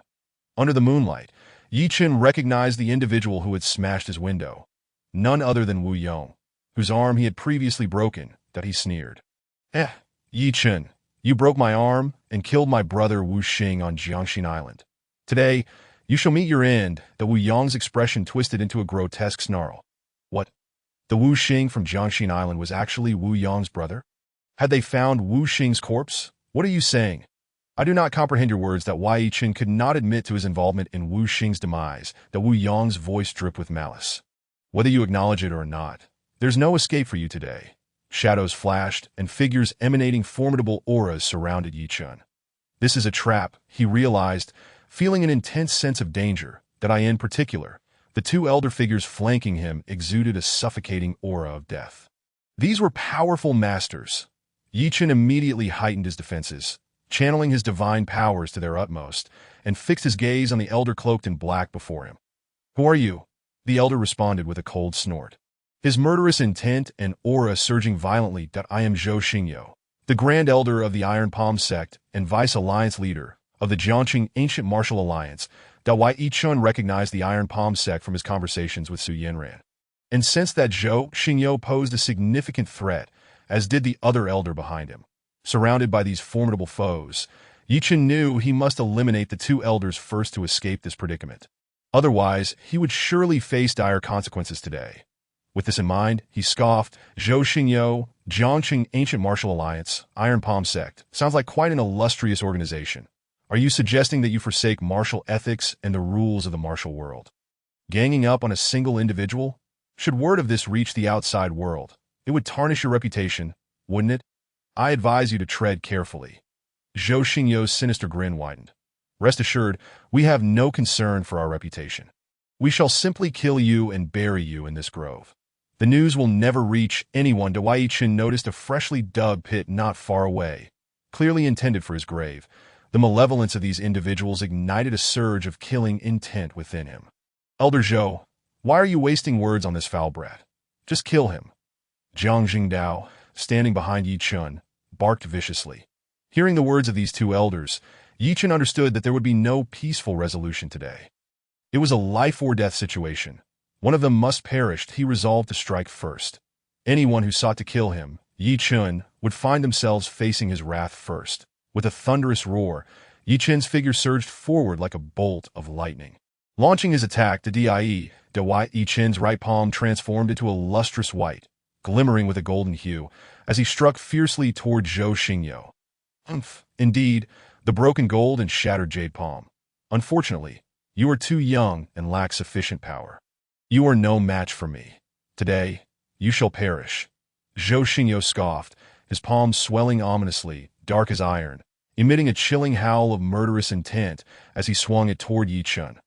Boomed at a thunderous resonance erupted as the two palms collided, producing an explosive sound akin to thunder. Hiss! The terrifying shockwave of the explosion roared outward. Amidst the ferocious blast, Yi Chen grunted, his body hurtling backward. Ha! Turns out you're nothing but a waste. Zhou Xingyo sneered triumphantly at Yi Chen, who had been sent flying by his strike. However, Yi Chen's retreating form suddenly accelerated, hurtling toward Jiang Jingdao like a bolt of lightning. Divine Thunder Seal. Yi Chen bellowed, unleashing a palm strike at Jiang Jingdao. Jiang Jingdao could scarcely believe his eyes. Caught off guard by Yi Chen's sudden attack, he hastily raised his hands in defense. Be careful, that it's a trick. Zhou Xingyo shouted in alarm, attempting to warn Jiang Jingdao. But it was too late. Yi Chen had deliberately allowed himself to be struck by Zhou Xingyo to create an opening. Jiang Jingdao was his true target, that if he could eliminate Jiang Jingdao, dealing with Zhou Xingyo would be far simpler. Yi Chen unleashed a technique even more formidable than the broken gold and shattered jade palm. The Divine Thunder Seal. Boom! A resounding crash echoed, reverberating like thunder. Yi Chen's Divine Thunder Seal struck fiercely against Jiang Jingdao's palms. The latter, caught off guard, could not fully activate his iron sand palm in time and was struck by Yi Chen's attack. No matter how formidable his skills were, they amounted to nothing before Yi Chen's Divine Thunder Palm. Boom! Cracked, a bone-chilling sound of splintering bones filled the air. Jiang Jingdao let out a wretched cry as his palms were severed by Yi Chen's Divine Thunder Seal. To eradicate the roots, Yi Chen's assault did not cease. Like a bolt of lightning, he struck Jiang Jingdao's head. With a sickening sound akin to a watermelon bursting, Jiang Jingdao fell to the ground, his legs stretching out as he breathed his last. If Yi Chen had not taken a life today, it would have been his own. You killed Jiang Jingdao? Zhou Xingyo gasped, desperate to save his disciple. But it was far too late. The Yi Chen's divine thunder seal had been executed with such swiftness that all present could only stare in disbelief that Yi Chen had actually killed Jiang Jingdao with a single strike. He killed him. Zhou Xingyo, enraged, charged at Yi Chen. Boom. Zhou Xingyo's palms glimmered with a dark aura, radiating an earth-shattering energy as he struck violently at Yi Chen.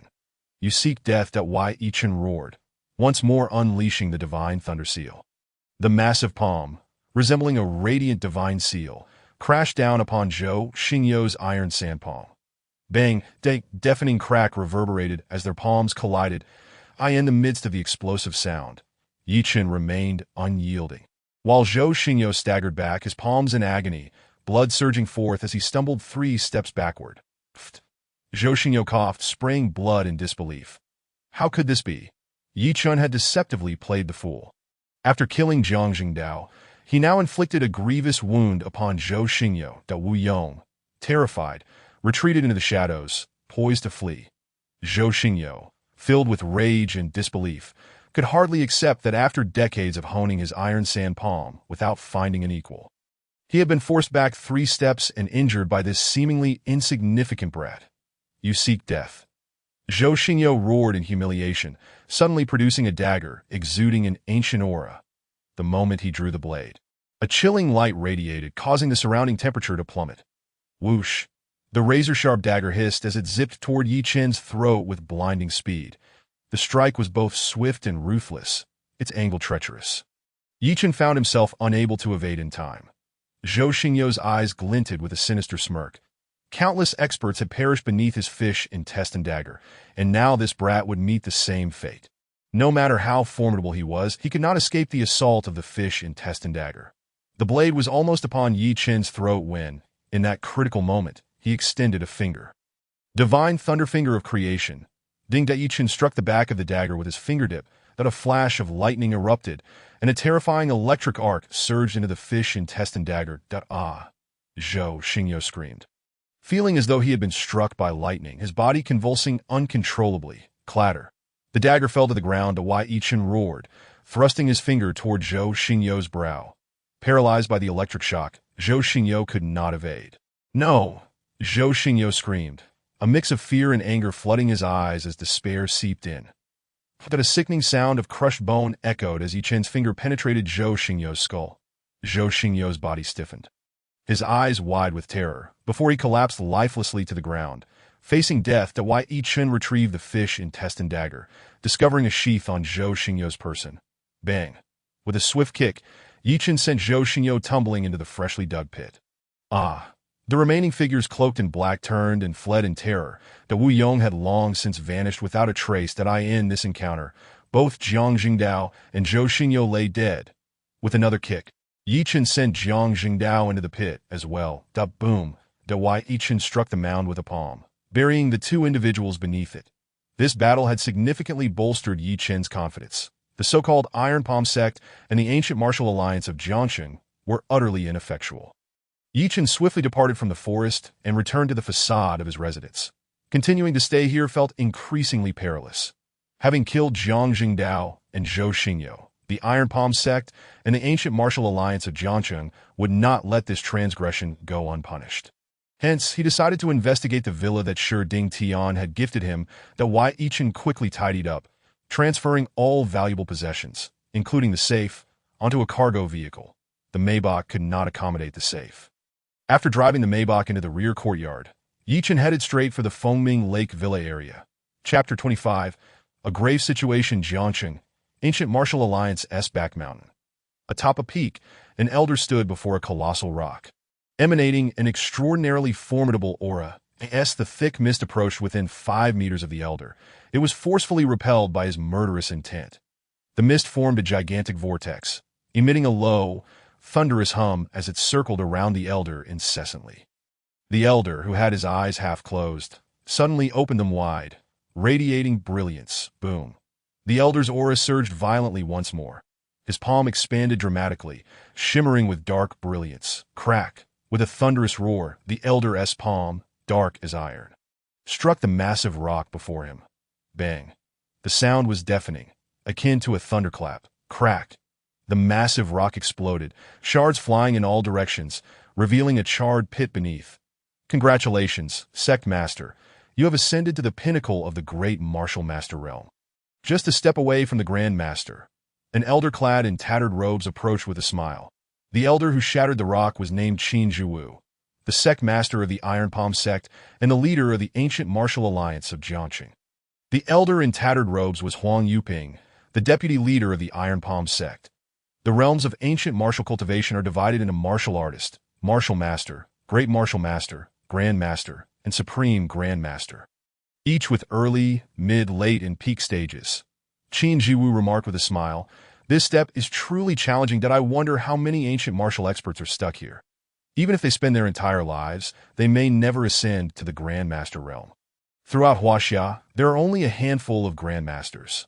Huang Yuping responded with a grin, "Sect Master, your comprehension is exceptionally high, and your skills are profound. Your ascension to Grand Master is only a matter of time." Qin Zhiwu nodded. "I hope to achieve Grand Master within the next decade." Report. Sect Master that a grave situation has arisen. An elder rushed over with Wu Yong in tow. Sect Master Qin Zhiwu snorted, glaring at the elder. "Elderly, what is the matter? Why are you in such a fluster?" Elderly quickly replied, "Sect Master, Deputy Sect Master Zhou Xingyo and Zhang Jingdao have been killed." "What did you say? How is that possible?" "Who killed them?" Qin Zhiwu and Huang Yuping exclaimed in unison, their expressions changing. "Zhou Xingyo was a great martial master in the early stage. How could he possibly be killed? Zhang Jingdao was no slouch either. Who would have the audacity to kill members of the ancient martial alliance of Jiangqing? ISNT, that tantamount to seeking death." Wu Yong interjected hastily, "Sect Master, it was a fellow named Yi Chun who killed Elder Zhou and Elder Jiang. And he also murdered my brother Wu Xing." Qin Zhiwu sneered. "To dare kill my people on the territory of the ancient martial alliance of Jiangqing is truly audacious and reckless that I demand all information on Yi Chun." Wu Yong quickly added, "Sect Master, I know about Yi Chun that he is 26 years old, the general manager of Xingchen Pharmaceutical Company, which recently went bankrupt. His girlfriend eloped with young Master Li Wenbin of the Li family. This fellow inexplicably killed my brother Wu Xing on Jiangxin Island. My master, Elder Zhou, and Elder Jiang sought vengeance against Yi Chun, but unexpectedly, both were killed by him." Qin Zhiwu fixed his gaze on Wu Yong. Speaking sternly, "How did Yi Chun manage to kill Zhou Xingyo and Zhang Jingdao? Have their bodies been brought back?" Wu Yong replied in a hushed tone, "Sect Master, Yi Chun employed palm techniques and finger techniques, possessing formidable attacking power.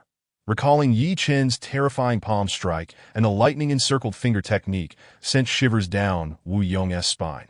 Elderly continued, "The bodies of Elder Zhou and Elder Jiang were originally buried by Yi Chun.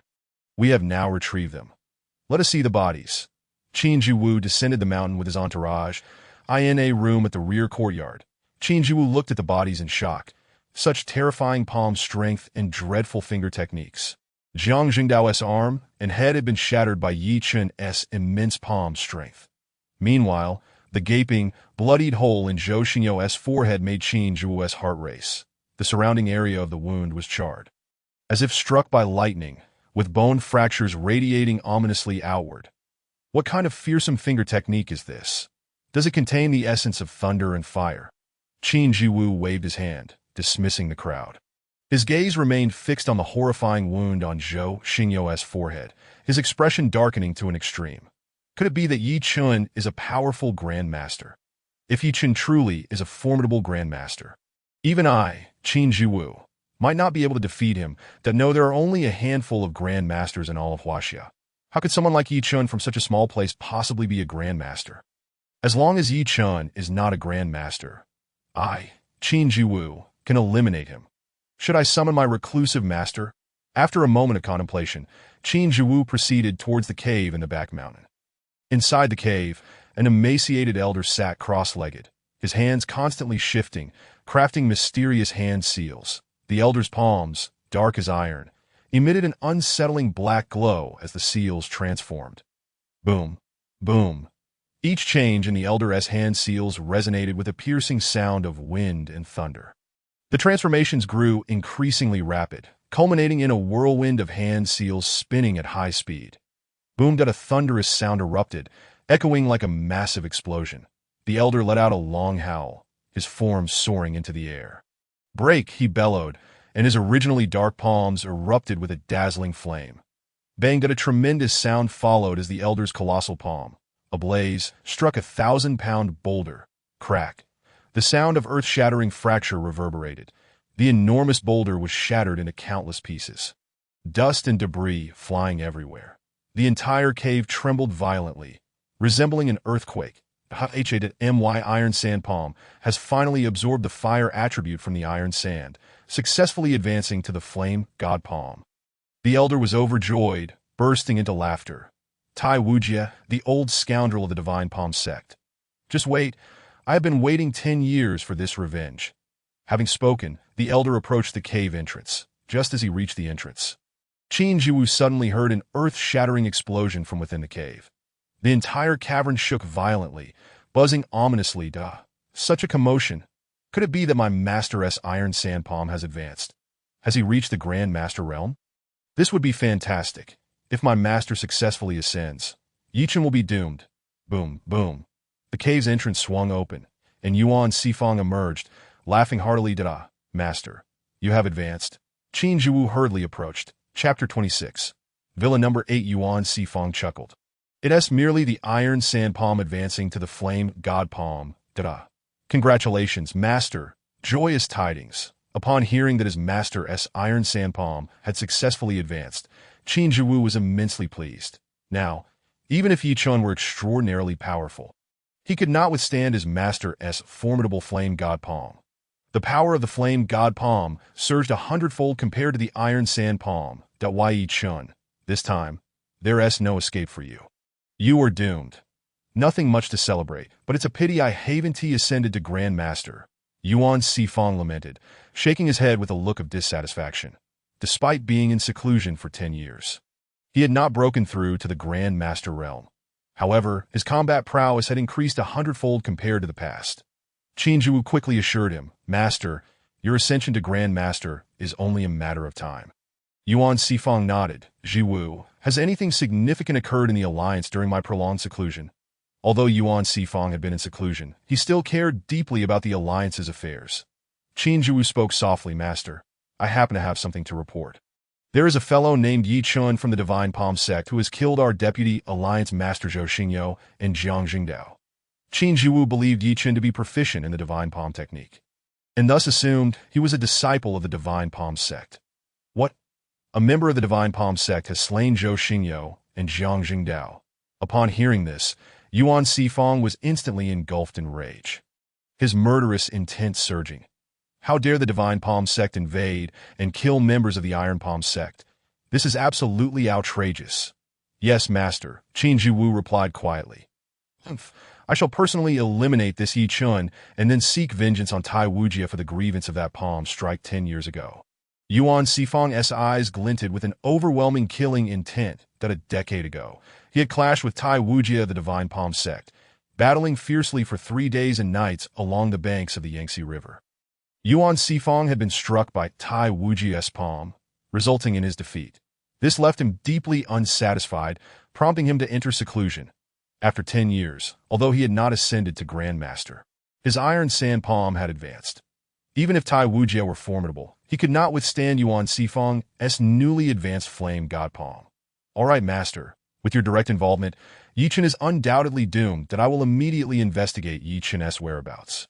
Qin Jiwu promptly set about making arrangements. At that moment, Yichen drove his pickup truck into the affluent residential area of Jiangcheng, specifically the Fengming Lake Villa district. This area boasted excellent feng shui and picturesque scenery. Nestled against the majestic Longting Mountain, with Fengming Lake stretching out in front. Over half of Jiangcheng's wealthy elite resided here, where luxurious villas, each spanning several hundred square meters, stood alongside opulent estates occupying hundreds of acres. Several of the 10 prominent families of Jiangnan had their residences within this enclave. The villa gifted to Yi Chun by Shi Ding Tian was number 8, located in the eastern part of the district. Thus, he approached through the east gate. However, as he arrived, 2 security guards stationed at the entrance immediately halted him. "Halt! What are you doing driving that shabby truck around here? This is a residential area for the wealthy. If you were to collide with one of their luxury cars, you wouldn't be able to pay for the damages even if you sold yourself. Now scram. One of the guards, with a pointed chin and a disdainful expression, kicked at Yi Chen's truck and waved him away loudly. This man clearly looked down on him, though Yi Chen chose not to engage with such a petty guard, and replied coolly, "I am a resident here. Kindly open the gate. I wish to enter." "What? You are a resident here?" The guard's eyes widened, and he burst into laughter. The other guard, wearing a scornful look, pointed at Yi Chen mockingly. "You, with your ragged attire worth less than 100 yuan, driving that dilapidated truck, claim to be a resident. If you are a resident here, then I must be the general manager of this place." He continued, laughing uproariously. "You must be dreaming." Yi Chen felt the sting of their derision, but restrained his anger. Asserting firmly, "I truly am a resident here. Did I ask that so? Which villa do you reside in?" The guard produced an elegant notebook containing the details of every villa owner. "That I live in villa number 8. Yi Chen declared loudly. The two guards erupted into laughter once more, nearly losing their breath. "You must be out of your mind. Do you know who owns villa number 8? It belongs to the Shi family, one of the 10 great families of Jiangcheng. You, a pauper, couldn't possibly be associated with them. Do you want a beating?" One of the guards brandished a stun baton, its arcs of electricity crackling ominously. "Get lost and don't waste my time here," he spat, shaking the baton menacingly. Unable to suppress his anger any longer, Yi Chen flung open the door and leapt out of the truck. Some people simply deserved a beating. If you didn't strike them, they would only bully you further. Just then, several luxurious foreign vehicles approached, and the guards' expressions changed instantly, transforming into obsequious smiles. "The Zhao family's convoy. Open the gate. Salute." The head of security, Shen Fei, rushed out from the duty room, standing at attention to salute. The two guards quickly opened the electronic folding gate. Inside one of the cars, Zhao Wenbin spotted Yi Chen standing beside the pickup truck. "Yi Chen, what is that scoundrel doing here?" Zhao Wenbin's face darkened with murderous intent, and he immediately signaled the driver to stop. "This bastard had broken my arm, and if it weren't for Zhao Master's secret method of healing, I wouldn't have expected to recover within a month. Now this scoundrel has delivered himself right to me. I shall not let him escape today." Zhao Wenbin angrily opened the car door and stepped out. Seated in the back with him were the Zhao Master and another South Sea illusionist, Yu Gulun, both sensing the overwhelming killing intent emanating from Zhao Wenbin, who had offended this young master. The two men watched as Zhao Wenbin approached a young M.A.N.A.S. Zhao Master, and Yu Gulun recognized Yi Chen. Their pupils dilated in shock, their expressions shifting dramatically. "That a master from Huaxia." Zhao Master gasped. The two men sensed a formidable aura surrounding Yi Chen. The bodyguards, noticing their young master had disembarked, quickly followed suit. "That Yi Chen, that this area is inhabited by Jiangcheng's elite. What right do you have to be here? If anything goes missing, it will certainly be attributed to your theft." Zhao Wenbin sneered, his face twisted in contempt. That Yi Chen had not anticipated encountering the detestable Zhao Wenbin here. Chapter 27. The lethal illusion. The words of that scoundrel were truly infuriating. Yi Chen noticed Zhao Wenbin's arm had returned to its former state, startling him. Zhao Wenbin's arm had been broken by Yi Chen, and it was commonly believed that such injuries would take over 100 days to heal. There was no way it could recover in less than a month. Had Zhao Wenbin encountered some miraculous healer? Yi Chen grew cautious. That it seemed the Zhao family was indeed formidable. "Zhao Wenbin, your mouth can produce nothing but nonsense. What relation do I have with you? Your arm seems to have healed quite rapidly. Do you wish for me to break it again, so you can relive the pleasure of having it shattered?" Yi Chen wished he could kick this insufferable scoundrel to the ground.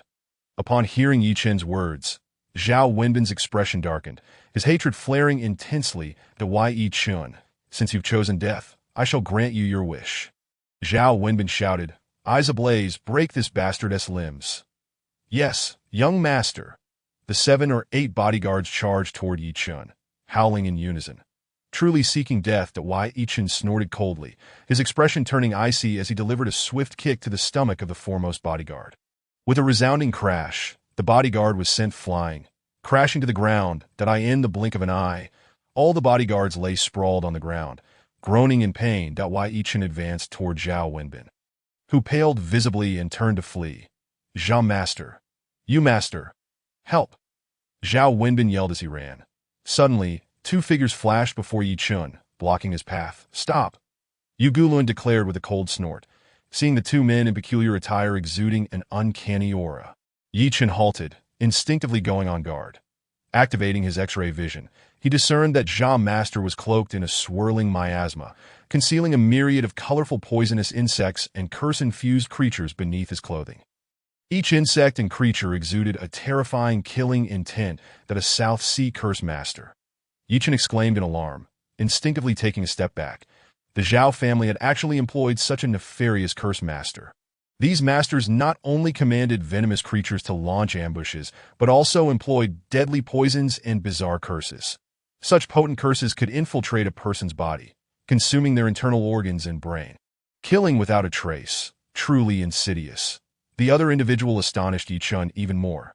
Though he stood still, he appeared hazy and indistinct, as if existing in another realm. What kind of technique was this? So eerie. "Who are you?" Yu Gulin sneered, stepping forward.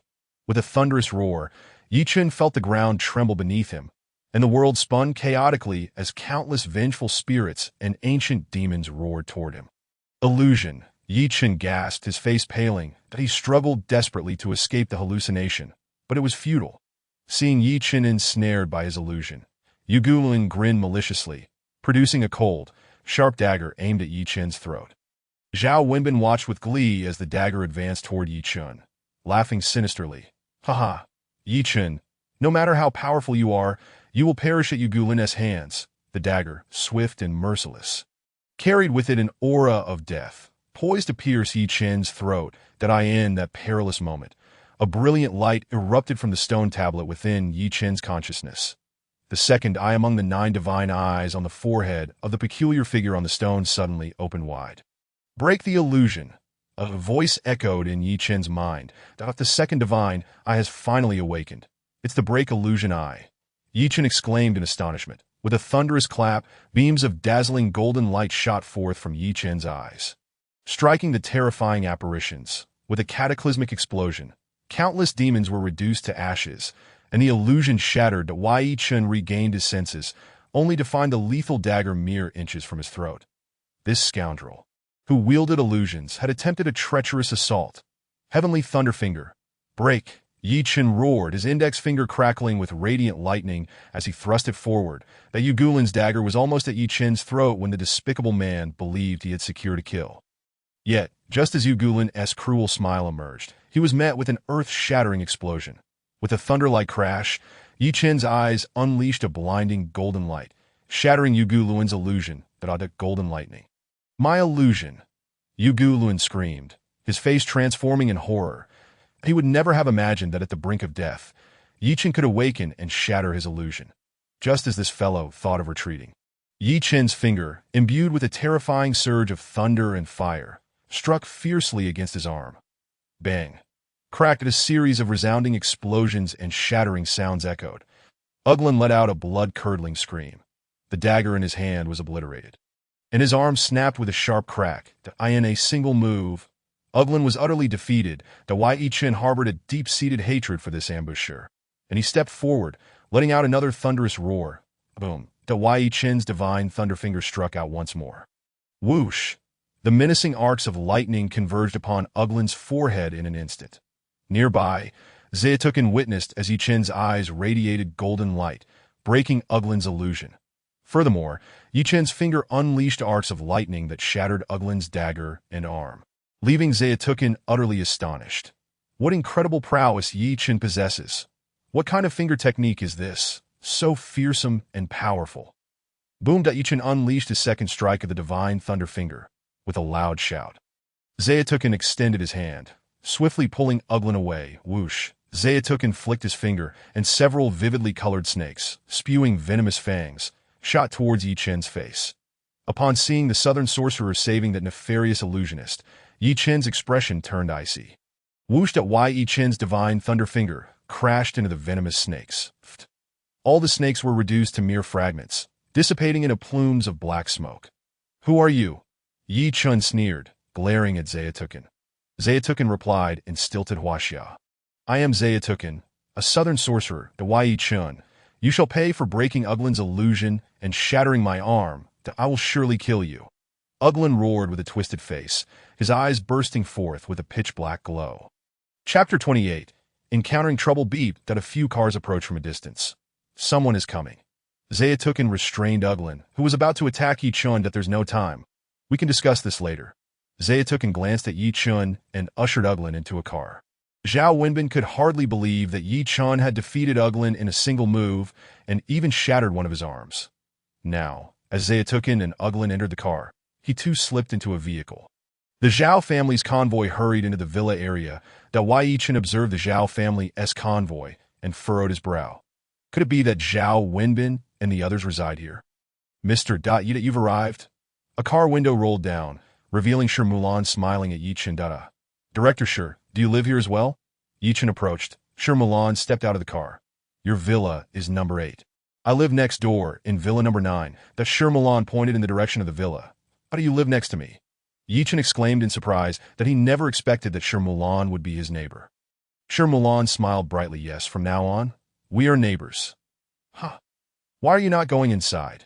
Yi Chun glanced at the 3 security guards, who were already dumbfounded, and huffed. Those 2 guards look down on people and say I don't qualify to enter. The 3 guards were utterly stunned. They could hardly believe Yi Chun's formidable prowess when they witnessed him single-handedly take down Zhao Wenbin's 7 or 8 bodyguards and defeat those 2 Southerners. It was beyond their comprehension.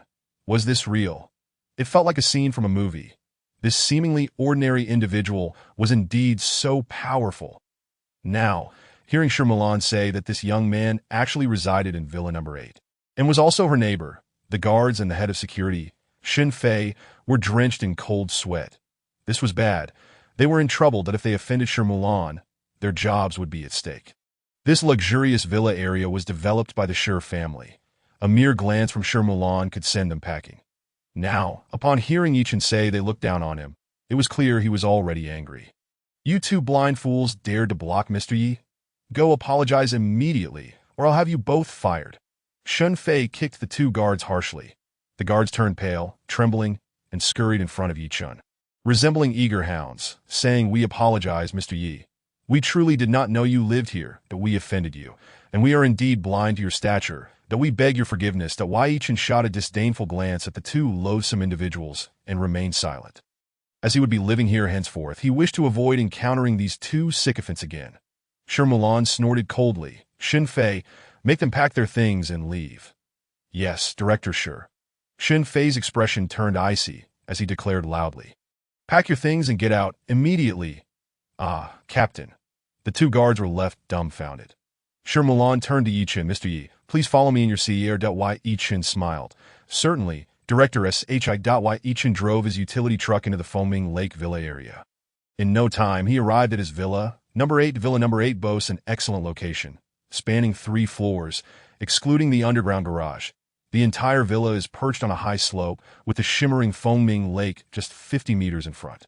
Surrounding the villa are vibrant flowers and lush trees, creating an exceedingly tranquil environment with fresh air. To Yi Chun's surprise, there was a hint of spiritual energy present in the surrounding space.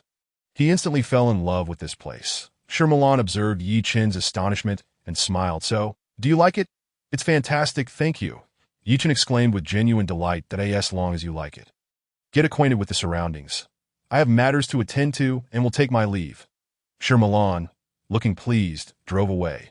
The villa has an underground garage, and Yi Chun parked his utility truck inside. Then moved the safe and valuables to the living room on the first floor. The living room was spacious and bright, measuring over 100 square meters. The second floor contained 10 rooms. Yi Chun selected a large bedroom with views of the rising sun and foaming lake. Then he placed the safe and valuables there. In the yard, there was also a swimming pool with crystal clear water. Impeccably clean. How wonderful. He could take his girlfriend swimming in the future. Yi Chun spent half an hour exploring the entire villa. The faint trace of spiritual energy seemed to emanate from the direction of foaming lake. Could it be that there are treasures beneath the lake? If there were no treasures, such spiritual energy would not manifest. That I should use my X-ray vision to see what treasures lie at the bottom of the lake. Ding ding. Suddenly, Yi Chun's phone rang. He glanced at the caller ID and saw it was Xiao Jiuzhen. What could Xiao Jiuzhen want at such a late hour? Yi Chen answered the call. Master, come quickly. Help me. Xiao Jiuzhen's voice was strained at why Yi Chen's heart sank. Xiao Jiuzhen was clearly in trouble at why Yi Shini. This is Zhou Minghui. Hurry to Yahesha Garden Villa to save someone. I'm waiting for you at the villa entrance. Zhou Minghui's anxious voice came through the phone. Xiao Jiuzhen was indeed with Zhou Minghui. All right, I'll be there right away. Saving a life is as urgent as putting out a fire. Xiao Jiuzhen must be dealing with a critical patient. Yi Chen dashed down the villa, hopped into his utility truck, and sped towards Yahesha Garden Villa. 20 minutes later, he arrived at the foot of Yahesha Garden Villa, only to find a rugged vehicle blocking his way, preventing him from overtaking. Yi Chen, anxious to save a life, attempted to pass several times, but was thwarted. Beep beep. Yi Chen pressed the horn in frustration. Yet the rugged vehicle abruptly veered in front of Yi Chen's truck. Coming to a halt, Yi Chen slammed on the brakes, nearly colliding with it, which ignited his fury. Was this person courting death? The door of the rugged vehicle swung open, revealing a man with an arm in a white bandage and several others adorned with tattooed serpents, brandishing sticks and swaggering towards him. You driving that piece of junk? Are you rushing to your demise? Smash that pile of scrap. The man with the bandaged arm cursed loudly, upon recognizing the fellow with the bandaged arm. Yi Chen scoffed, exited his vehicle, and confronted him. Zhangsong, are you eager for another beating? Do you want the other arm broken too? This man turned out to be Zhangsong, one of the underlings of the so-called Qinglong. Previously, when Yi Chen and Su Yanran were feasting on roasted lamb by the Yangtze River, this man had gotten drunk and harassed Su Yanran, only to have his arm broken by Yi Chen. Yi Chen, it's you. Zhangsong's face paled at the sight of Yi Chen. Instinctively taking a step back, Yi Chen sneered, yes, it's me. What? Is your skin itching again? Zhangsong glared at Yi Chen, a murderous glint flashing in his eyes as he pointed at Yi Chen, shouting, brothers, this is the guy who broke my arm. Let us kill this bastard. Understood, big brother. The small-time thugs brandished their sticks, fiercely swinging them at Yi Chen. Chapter 29, A dog cannot change its spots, you're seeking death. Yi Chen charged forward. Crackle, that a series of explosive sounds erupted as Yi Chen, like a tiger among wolves, dispatched the small-time thugs with a few swift kicks, leaving them wailing on the ground. Zhangsong, you truly are a dog that cannot change its spots. Last time I didn't finish you off, and here you are, once again asking for trouble. This time, I won't let you go. Yi Chen lunged at Zhangsong. Zhangsong's face drained of color as he hurriedly grabbed the fallen thugs and dashed into the rugged vehicle, fleeing the scene. What a bunch of useless fools. Yi Chen restarted his utility truck and drove towards Yahesha Garden Villa. Before long, he spotted Zhangsong's rugged vehicle ahead. Boss, the Yi Chen guy is chasing us. A small rogue gazed at Yi Chen's vehicle, his expression shifting dramatically as fear rendered his legs weak. Humph, this wretched fellow has come at just the right moment. I'll have the boss deal with him. Zhangsong menacingly pulled out his phone and dialed his superior. Qinglong. Zhangsong. What is it, boss? That bastard who broke my arm has assaulted me again. He is chasing me. I'm headed to Yua Garden. You must avenge me. What? That guy is pursuing you. Humph. I am currently at the entrance of Yua Garden, and when he arrives, I will ensure he meets his end. Qinglong hung up the phone. Ha, Yi Chen, your demise is inevitable. Zhangsong turned his gaze back to Yi Chen, a wicked grin plastered across his face. Before long, Zhangsong's off-road vehicle arrived at the entrance of Yua Garden. Boss, that damned fellow is almost here. You must take revenge for me. Zhangsong rushed to Qinglong's side. Qinglong, a towering figure nearly 2 meters tall, sported a bald head and an intimidating physique. His chest and back bore the tattoo of a ferocious dragon. His eyes radiated a chilling ruthlessness, exuding an aura of bloodlust. Behind Qinglong stood a dozen subordinates, each bearing fierce expressions. Step aside. I will take care of your revenge shortly, asked Qinglong's subordinate. Zhangsong had the boss's protection. Beep. Yi Chen's pickup truck pulled up to the entrance of Yua Garden and came to a halt. He immediately spotted the imposing figure of Qinglong. Good heavens. He is exceptionally tall. This giant is undoubtedly a formidable opponent, radiating a strong sense of bloodlust.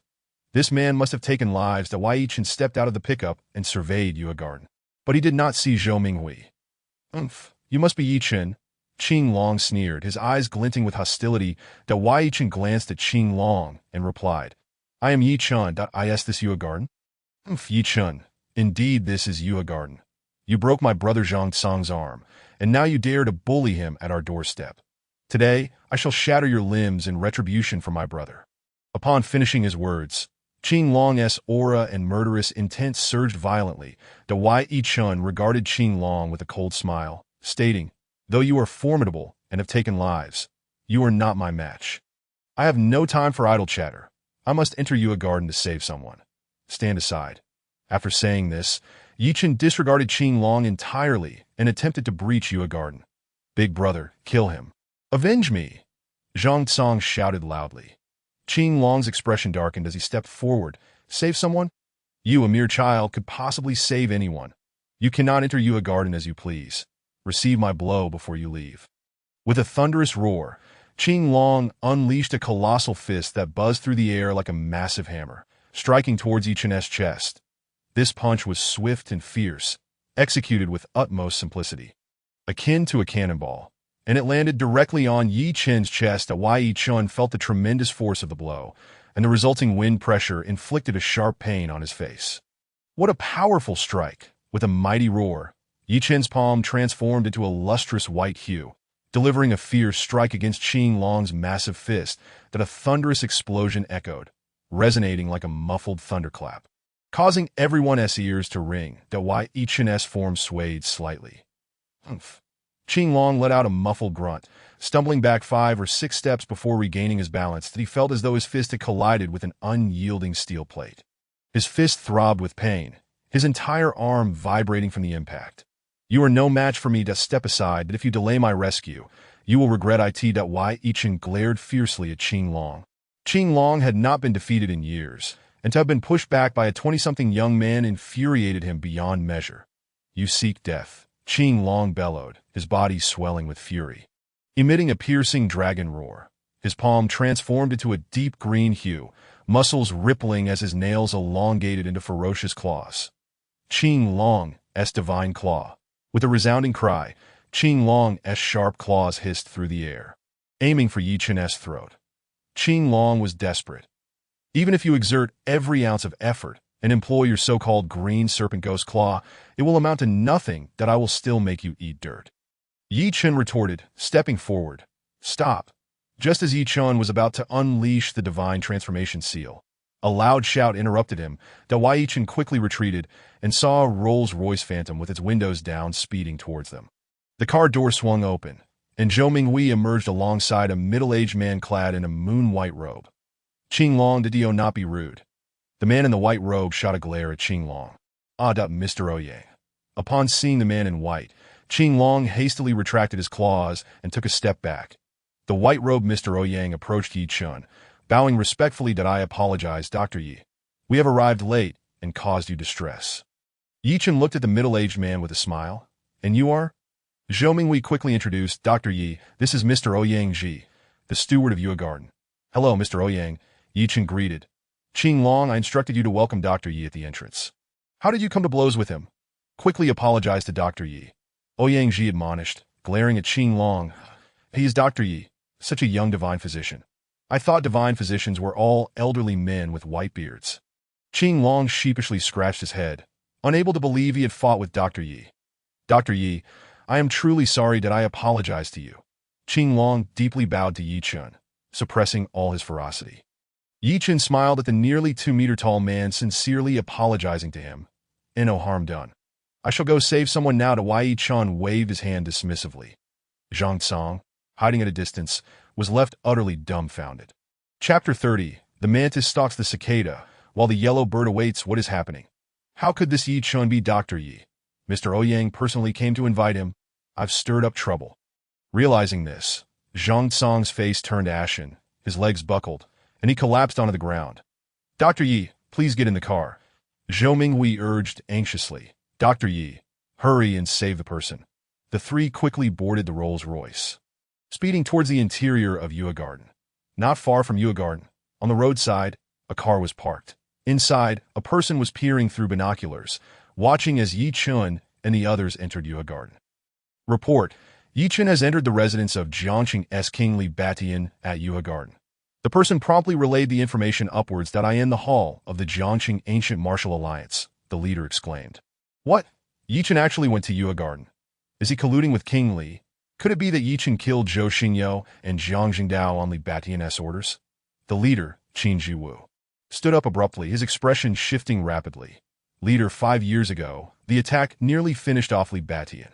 Unfortunately, his wife, Feng Qinglu, blocked your strike and saved him, allowing him to live 5 more years. Now, Li Batian is using Yi Chen to kill our people. We should strike at Li Batian once more. Huang Yuping, the deputy leader, suggested ominously. Qin Jiwu's eyes sparkled with renewed intensity. Let us eliminate Li Batian and Yi Chen. With Li Batian's territory, the Iron Palm sect shall reign supreme in Jiangqing. Qin Jiwu turned to his master, Yuan Sifang. Yuan Sifang grinned wickedly and nodded. Then let us take out both Yi Chen and Li Batian. The entire Jiangqing will belong to our Iron Palm sect. Haha. Good. With the master's assistance, Yi Chen and Li Batian are as good as dead. Qin Jiwu instructed Huang Yuping.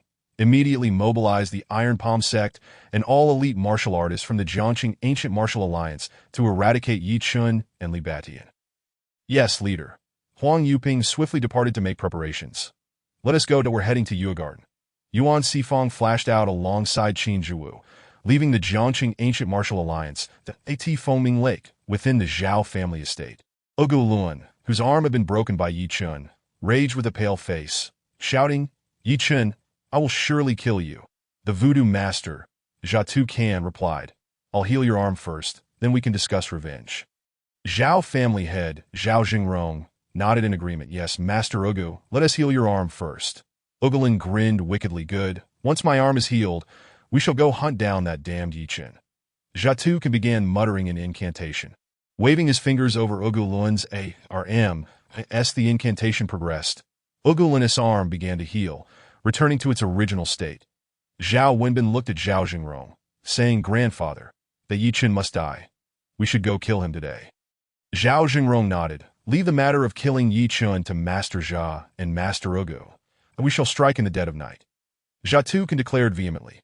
Head, we have the latest intelligence. Yi Chen has been summoned to Yue Garden by Jiangqing's King Li Batian. And the leader of the Jiangqing Ancient Martial Alliance, Qin Jiwu, along with Yuan Sifang, are leading all the elite martial artists of the Iron Palm sect to attack Yue Garden. A figure in black hurriedly entered to deliver the news. Is the intelligence accurate? Upon hearing this news, Zhao Jingrong immediately stood up. Head, the intelligence is highly accurate. Our people have also secretly followed them. The figure in black responded swiftly to Grandfather, the position of King of Jiangqing is indeed a lucrative one. It seems that the leader of the Iron Palm sect, Qin Jiwu, wishes to usurp Li Batian's place. This presents a splendid opportunity, like a mantis stalking a cicada, with a yellow sparrow lurking behind. We can mobilize all our experts to not only eliminate Yi Chen, but perhaps also deal with Li Batian and Qin Jiwu, thus securing the position of King of Jiangqing for ourselves. Zhao Wenbin stood up, his eyes gleaming with avarice. The title of King of Jiangqing, held by Li Batian, is utterly tantalizing. Should we succeed in slaying Li Batian, his hotel, casino, and docks would all belong to the Zhao family. Lucrative ventures that promise a fortune. Zhao Wenbin's words were deeply alluring, and Zhao Jingrong, being a greedy old coot, was instantly stirred. Father, he said, Wenbin speaks truthfully. This is indeed a fortuitous moment. When the crane and clam contend, the fisher gains the advantage. Once they are mutually weakened, we shall strike and eliminate them all. If our Zhao family ascends to the position of King of Jiangqing, we could potentially rank among the top 5 families of the 10 great clans. At that moment, a middle-aged man clad in a suit, with a grim demeanor, entered the room. This man was Zhao Shuhai, the eldest son of Zhao Jingrong and father of Zhao Wenbin. His ambitions surpassed even those of his son. They were both ruthless and greedy. Zhao Jingrong turned to Zhao Shuhai and said, Shuhai, the situation is not so simple. Even if the position of King of Jiangqing is vacant, with our Zhao family's current strength, we are unlikely to seize it. The Zhao family ranks low among the 10 great families of Jiangqing and cannot compete with others. Zhao Wenbin chuckled. Grandfather, have you forgotten? We have the masters Zhatu Kan and Wugu Luan. Behind these masters are the Southern Oceans Alliance of Voodoo Masters and the Illusionist Alliance. This evening, let these 2 masters take action that if anyone dares to harm them, The formidable experts from the Southern Ocean will undoubtedly come to annihilate their entire family. Wu Gu Luan interjected. Zhao Patriarch, our Southern Ocean's voodoo arts and illusions are unrivaled. Killing Yi Chun, Li Batian, and Qin Zhiwu would be as easy as slaying chickens, that we shall head to Yuwei Garden Mountain Villa and eliminate Yi Chun immediately. With a sense of urgency, Jia Tukan stood up and said, Zhao Patriarch, let us move swiftly. If we delay, the benefits will be entirely consumed by Qin Zhiwu of the Iron Palm sect. Zhao Jingrong rose, looking at Jia Tukan and Wu Guluan. Very well. I shall trouble Master Jia and Master Wu. Ah, splendid. Zhao Patriarch, we shall set off first. Gather all the Zhao family's experts and follow quickly. If you arrive late, you may miss the spectacle, they replied, in a flash. Jia Tukan and Wu Gulin dashed out of the hall. Shu Hai immediately summoned all the Zhao family's experts to attack Yuwei Garden Mountain Villa. Zhao Jingrong commanded with a wave of his hand. Understood, father.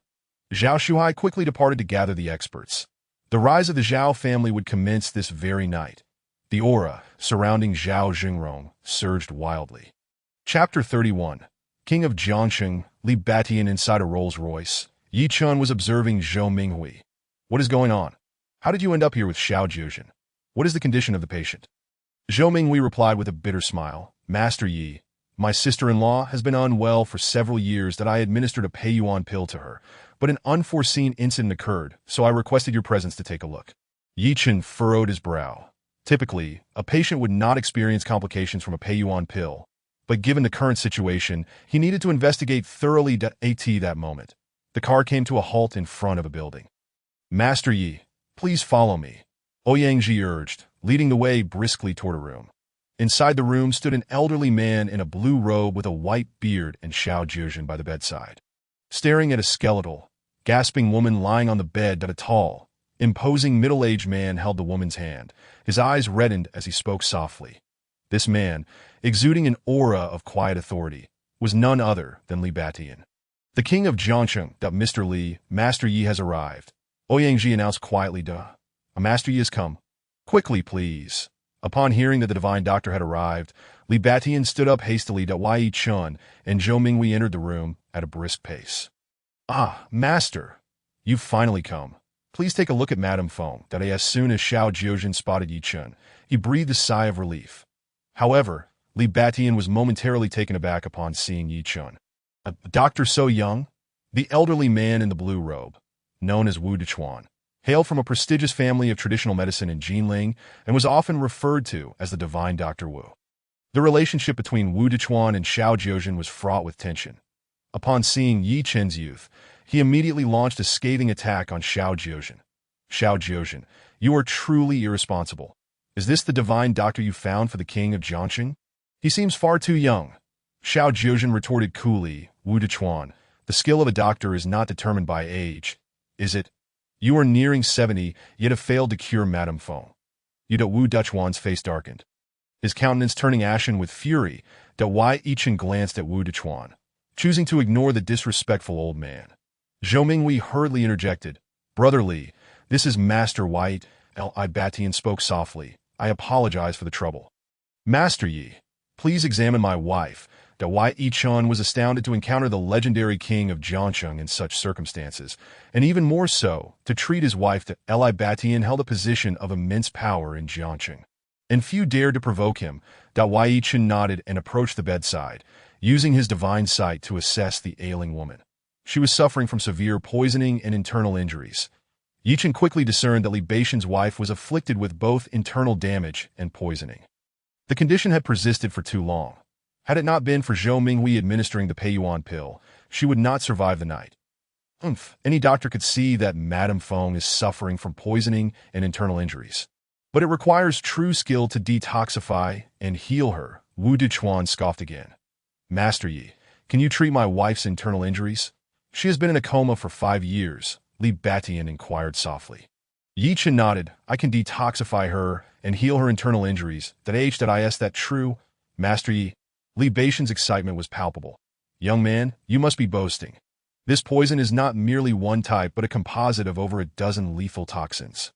And her internal injuries have persisted for 5 years, resulting in varying degrees of damage to her internal organs.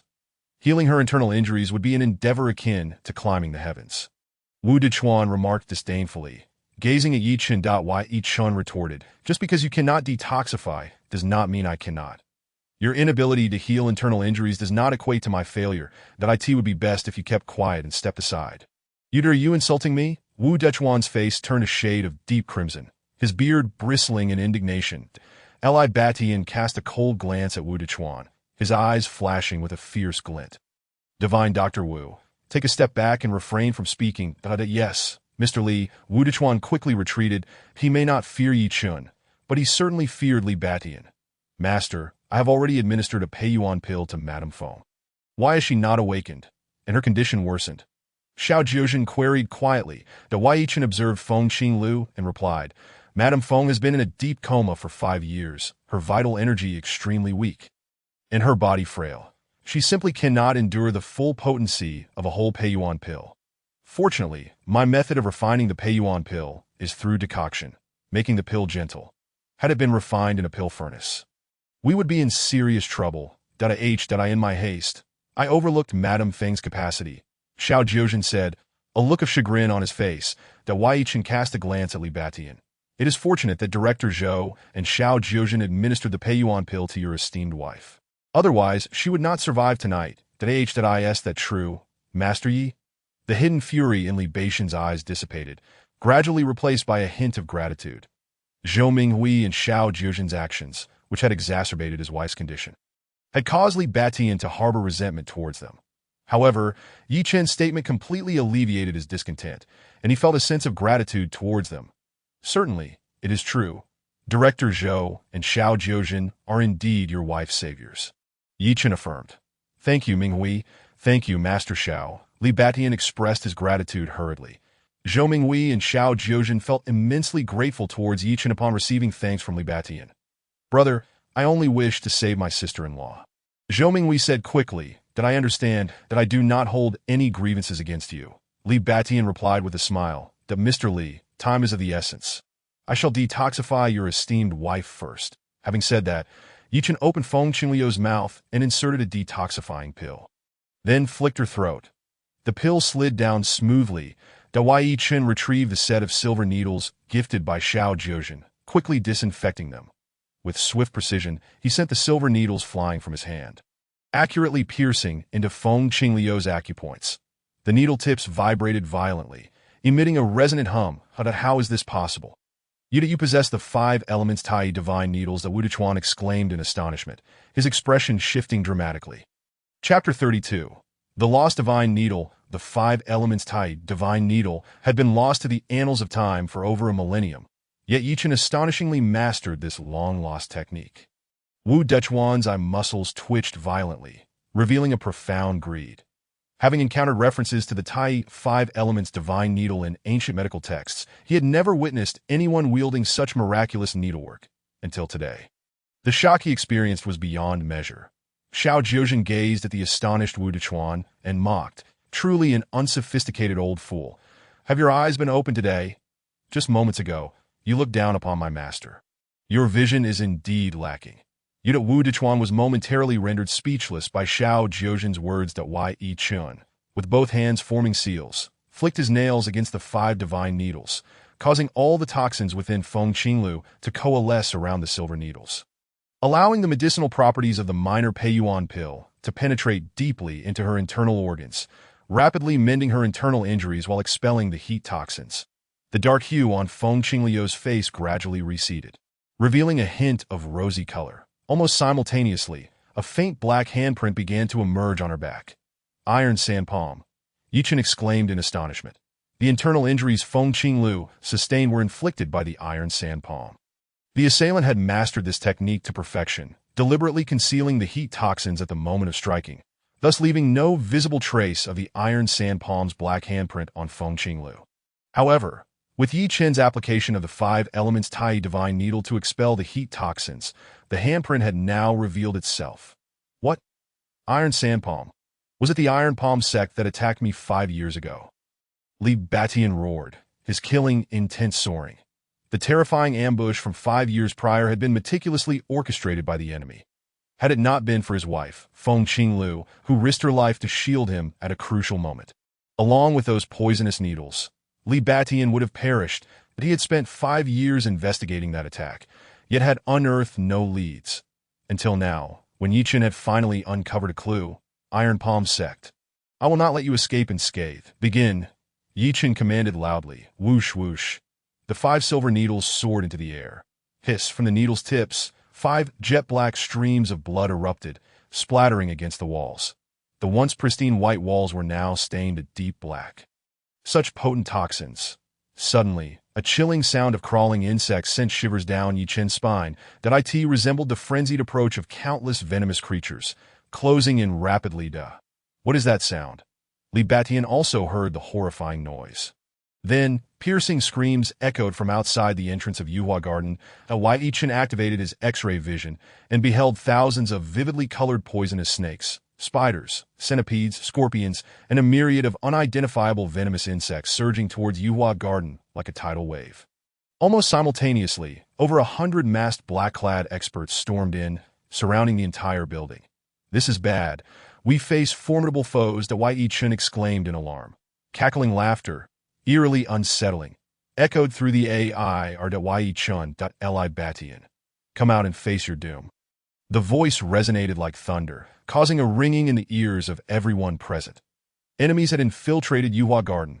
Li Batian's gaze turned icy, and with a cold snort, he declared, "To dare attack my Yuhua Garden. They are truly courting death." Ouyangji's expression changed as he whispered, "Mr. Li, I will take men to eliminate them." The steward of Yuhua Garden. The breach in security shocked him profoundly. Where had the Qinglong, responsible for guarding the main entrance, vanished? Was the Baihu at the back door also asleep? Li Batian nodded. "Very well. Go take a look." Ouyangji acknowledged and rushed out. Bang bang. The sounds of intense fighting and anguished cries resonated from outside. Wu Dechuan, hearing the commotion, altered his expression. It appeared Li Batian had encountered trouble. It was best for him to avoid the turmoil. With that thought, Wu Dechuan discreetly slipped away without a word. That moment. Feng Qinglu, still on the bed, let out a startled cry and slowly opened her eyes. Lure, you have finally awakened. Li Batian gazed at his wife, overwhelmed with joy, tears streaming down his face as he embraced her tightly. 5 years. 18,000 days and nights of longing and torment. His wife, who had been in a deep slumber for 5 years, had finally awakened. Yi Chen observed the towering, ruthless man, who, upon seeing his wife awake, wept with childlike joy, moved by the display of genuine emotion between the couple. Yet he couldn't help but find the term lure rather sentimental. Tian. Where is this? Am I not dead? Feng Qinglu, upon seeing her husband Li Batian and feeling his warm embrace, reached out her arms and tightly enveloped him. Lure, you are alive. We both still live, Li Batian cried, then laughed heartily. Yi Chen, taken aback by the couple's affectionate terms, chuckled and said, "Mr. Li, your wife's poison and internal injuries have completely healed." Li Batian hurriedly loosened his hold on Feng Qinglu, informing her, "Lure, it was Yi who saved you. Dr. Yi. Thank you for saving me."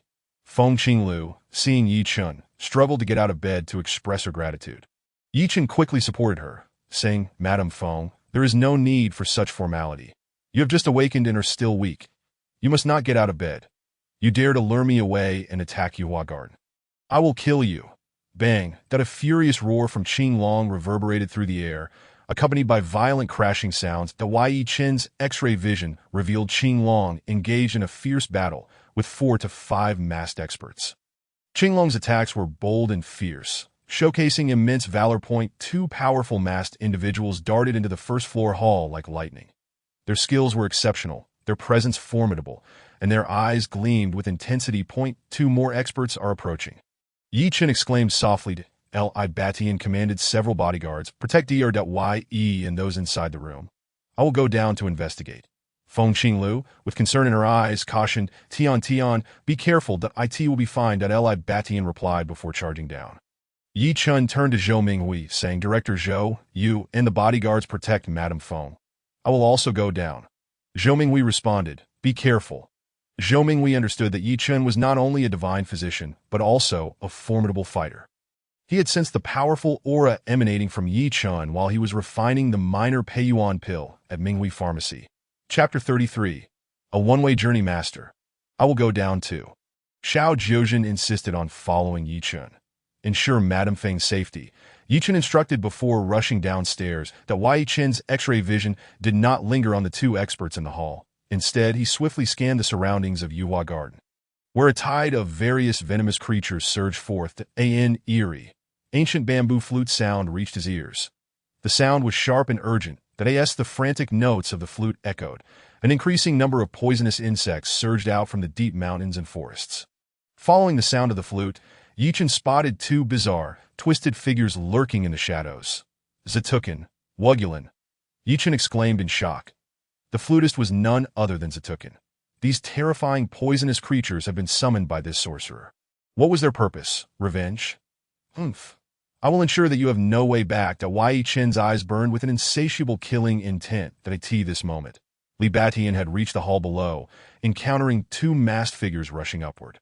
Seeking death, Li Batian bellowed, launching a punch forward.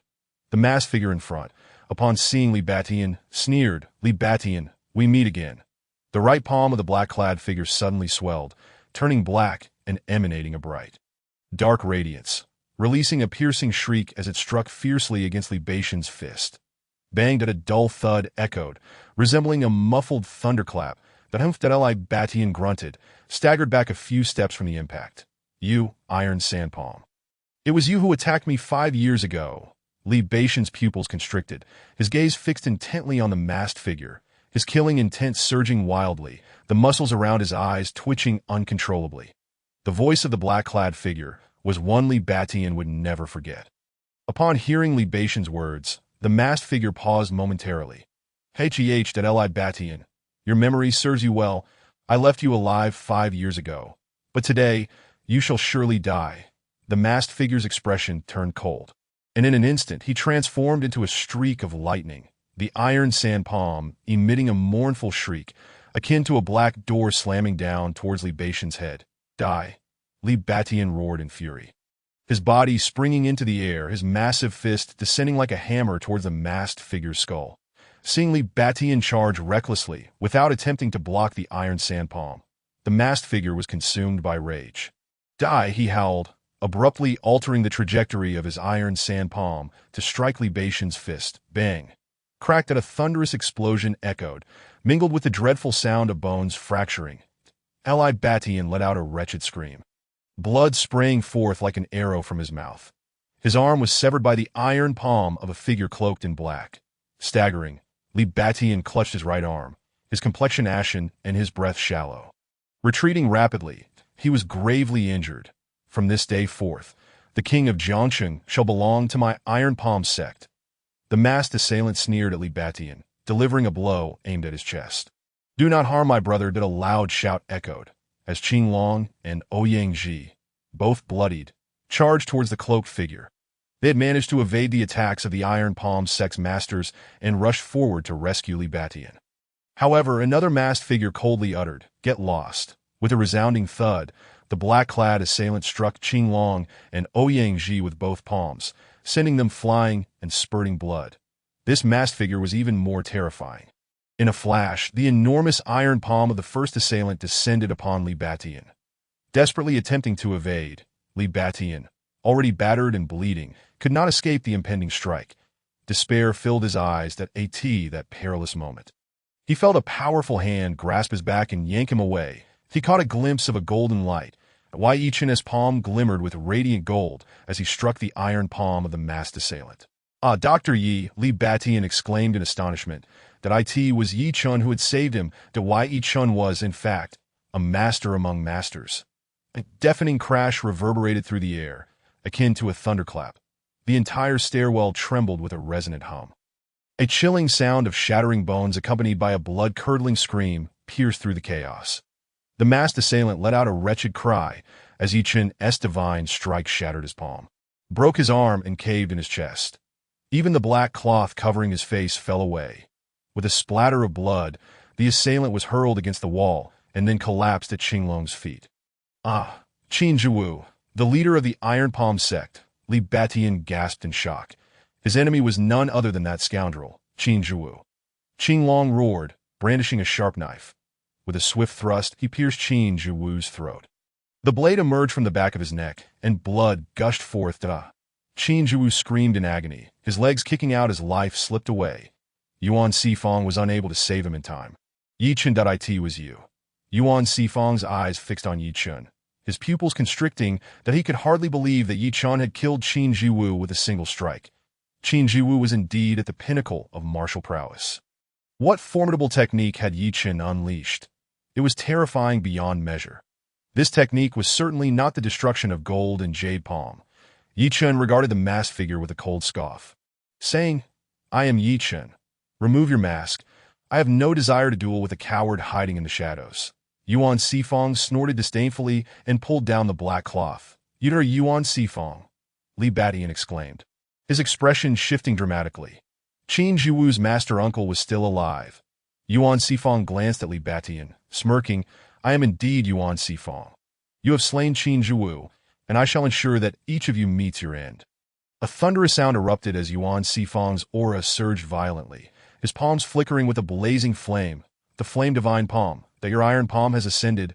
Li Batian gasped in alarm. "Li Batian, you are quite knowledgeable. Today, both you and Yi Chen shall perish," Yuan Sifang declared, his eyes glinting with a relentless killing intent, advancing like a demon. "Dr. Yi, be cautious." Yuan Sifang wields the flame divine palm, 100 times more formidable than the iron palm. Li Batian urgently warned that Wai Yichen replied quietly, "You stay at the stairway.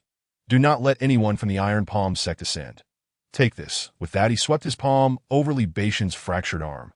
A golden light from his divine sight penetrating into Li Batian's limb. Almost simultaneously, he placed a small recovery pill into Li Batian's mouth. The fragrant elixir dissolved instantly, transforming into a warm current that surged into Li Batian's dantian. With a rumble, Li Batian felt his body turn into a furnace, warmth flooding through him as his internal energy rapidly expanded, propelling him into the mid-stage of a great martial master.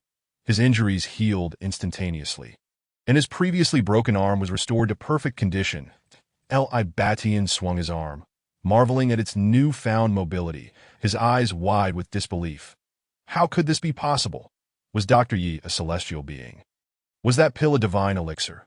The healing effect was astonishing, immediate in its results. Wai Yichen faced the advancing Yuan Sifang with a cold smile, stating, "Yuan Sifang, I do not wish to kill. Even if your flame divine palm is powerful, it is no match for me. Depart with your men." "Silence, you wretched fool.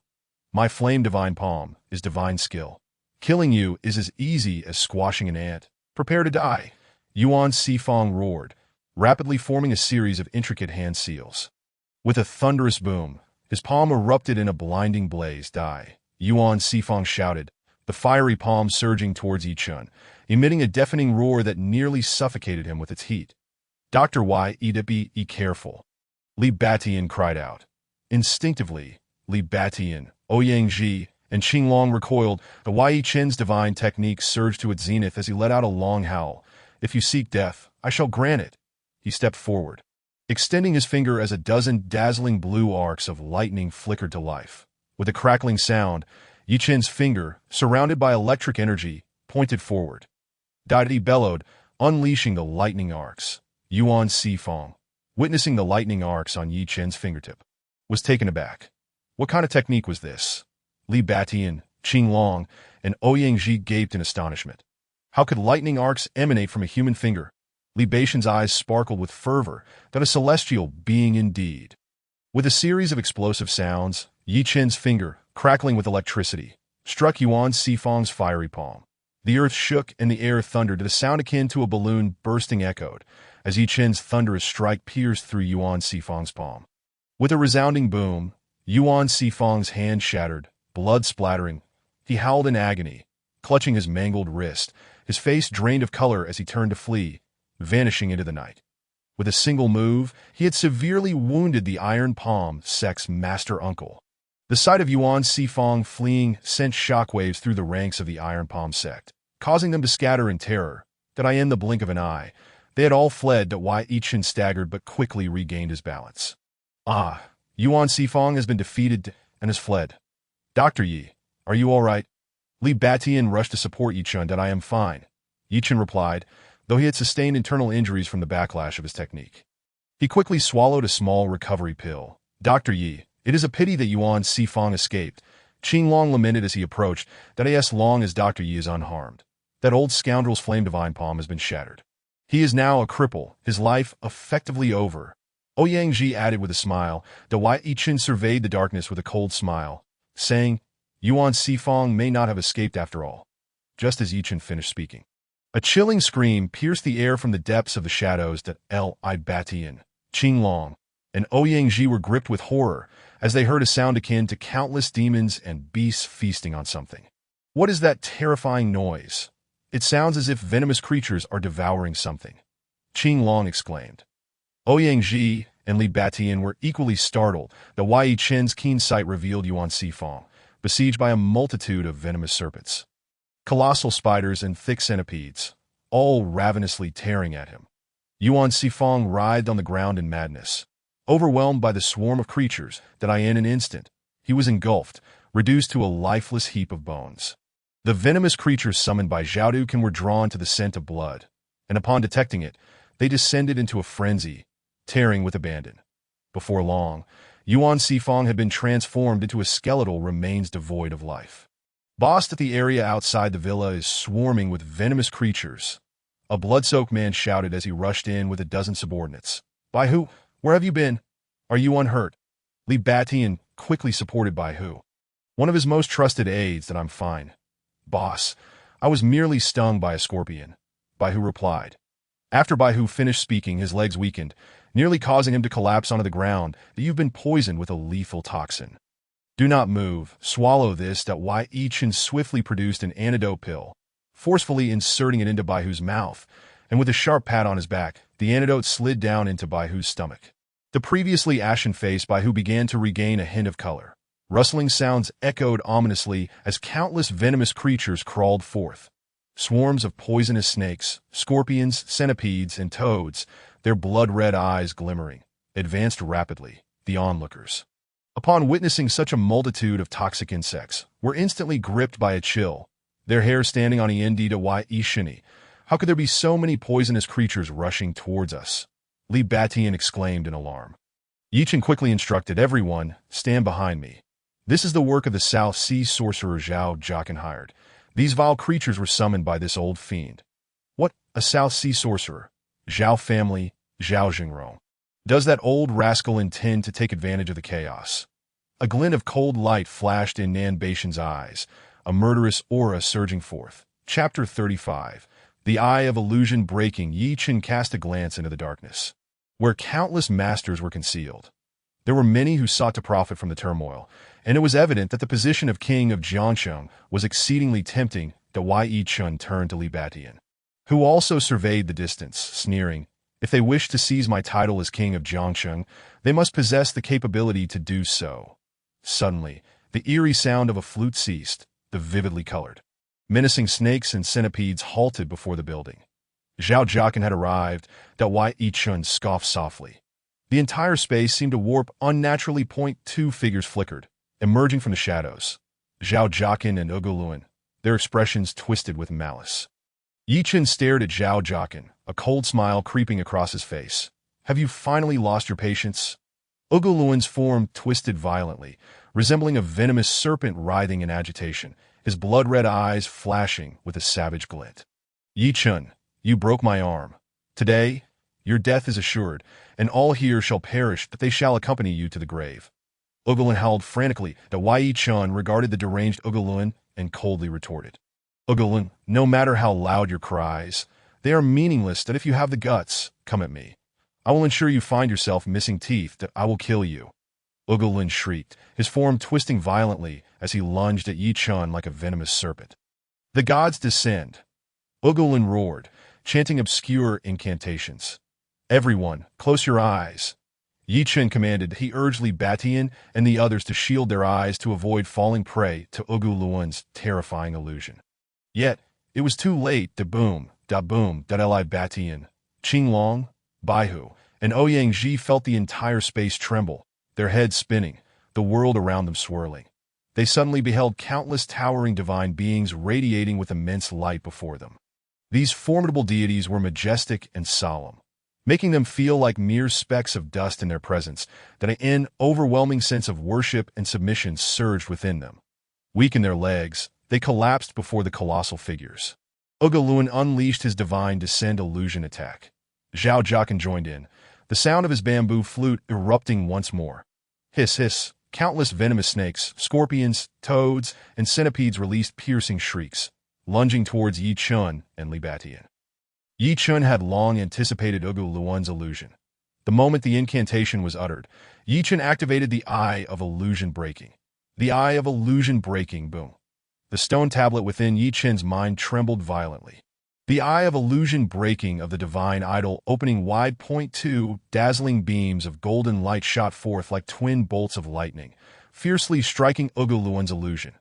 Almost simultaneously, Yi Chun's creation Thunderfinger, crackling with brilliant arcs of lightning, slammed forward, bang. Boomed at a series of tremendous explosions erupted, akin to a barrage of thunderclaps. The golden light from the Eye of Illusion Breaking shattered Ugaluan's illusion into fragments. Ugaluan's figure swayed violently. The Yi Chen's creation Thunderfinger, crackling with arcs of lightning, struck down upon the throngs of frenzied venomous creatures. Eek! Each poisonous creature emitted wretched cries, disintegrating into ashes under the onslaught of the lightning arcs. With Ugaluan's illusion dispelled by Yi Chun, Li Batian and the others jolted back to their senses. If those giant deities were illusions. Li Batian exclaimed in astonishment, hastily rising, upon seeing Yi Chun obliterate countless poisonous creatures. Zhao Jiaqin let out a sinister laugh, his hands flailing wildly. Hiss, hiss, the vividly colored poisonous creatures concealed within him shrieked in anguish, rushing towards Yi Chun. Ugaluan raised a hand, unleashing several paper figures shimmering with eerie runes.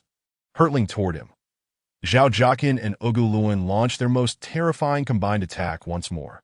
This time, the venomous creatures unleashed by Zhao Jiaqin were not the wild beasts he had previously summoned, but rather enhanced versions cultivated through dark sorcery. These creatures possessed a fearsome toxicity, capable of sealing wounds upon contact, and each was ferocious, their bodies covered in dense scales, impervious to weapons. They exuded foul venomous gas and mist, encircling Yi Chun entirely. Sensing a hint of poison in the air, Yi Chun's heart sank. This is bad. He hastily swallowed an antidote pill. Hiss! The terrifying poisonous creatures unleashed their venomous gas while baring their fangs, lunging for Yi Chun's throat.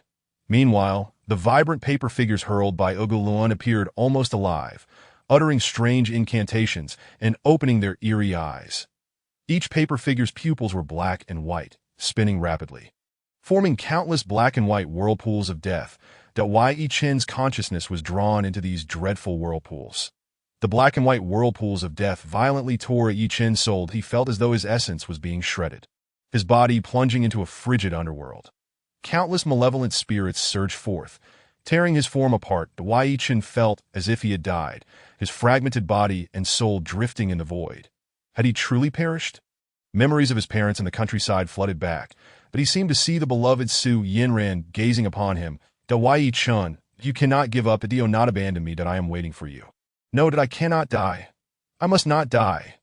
Ugaluan's attack was not an illusion. It was a form of dreadful dark sorcery. Yi Chun let out a mighty roar, biting down fiercely on his tongue. The intense pain jolted him back to awareness that he saw countless venomous creatures nearly reaching his face and throat. Yi Chun bellowed, unleashing the creation divine seal and the creation Thunderfinger, radiating blinding golden arcs of lightning. Zhao Jiaqin and Ugaluan's combined assault was exceedingly terrifying. These two old fiends had previously used this tactic to ambush and slay a powerful master. As they beheld Yi Chun ensnared in their trap, a sinister satisfaction spread across their faces. However, just as Zhao Jiaqin's venomous creatures were about to sink their fangs into Yi Chun's throat, they could never have anticipated that Yi Chun would awaken in the critical moment and launch a lethal counterattack.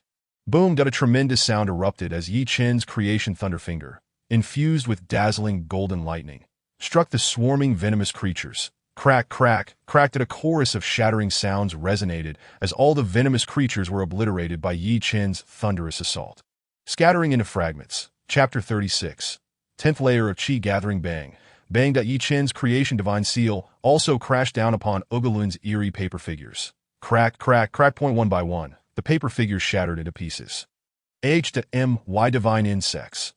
Zhao Jiaqin exclaimed in horror upon witnessing the destruction of the precious insects he had painstakingly cultivated, feeling as though he was being stabbed with a dagger. You actually managed to awaken and break my deathly abyss of divine beings? Ugu Luan stammered, his expression shifting wildly. Yi Chun continued his assault, shouting loudly as he pushed the creation divine art to its utmost limit, the thunderfinger darting toward Ugu Luan's head like a bolt of lightning. Yi Chun loathed this ambushing scoundrel. Had he awakened just a moment later, it would have been his demise. Thus, Yi Chun sought to exact a lethal retribution upon Ugulin, though Ugulin was no match for Yi Chun. Had he not resorted to treachery, Yi Chun would not have fallen into his trap. With a speed akin to lightning, Yi Chen's creation thunderfinger, carrying a cataclysmic aura, struck viciously against Ugu Luan's head. Though Ugu Luan desperately attempted to evade, he was utterly unable to escape. Puff! Crack! The sound of a watermelon bursting echoed as Yi Chen's finger pierced Ugu Luan's forehead. Ugu Luan emitted a chilling wail, his body stiffening as he faced death. Bang! Yi Chen kicked Ugu Luan's lifeless body away and turned to charge at Zhao Jiaqin. Ugu Luan's agonizing scream startled Zhao Jiaqin upon realizing Ugu Luan's demise. His expression shifted dramatically, and he bellowed in panic. Hiss! Hissed at a torrent of venomous creatures surged toward Yi Chun like a tempest. Simultaneously, a wave of toxic smoke interspersed with a multitude of needle-like toxins shot toward him. Boom! Yi Chun unleashed two powerful palm strikes. All the venomous creatures and needles were sent flying by Yi Chen's blows. As Yi Chen sought out Zhao Jiaqin, he found that the latter had long since vanished without a trace. What a cunning old fellow! With the escape from the mud pit, all the venomous creatures have fled without a trace. In the darkness, those who sought to take advantage of the chaos immediately retreated. Dr. Yi, that mud pit has made its escape. Li Batian rushed over, filled with excitement that he held deep admiration for Yi Chun, having prostrated himself in reverence. Had it not been for Yi Chun's timely intervention, Li Batian would have met his demise today. Yi Chun looked at Li Batian and said, "Quickly send someone to seize the territory of the Iron Palm sect as Jiangqing Ancient Martial Alliance." With the demise of Master Qin Jiwu and Uncle Yuan Sifang, their territory is up for grabs for whoever dares to claim it.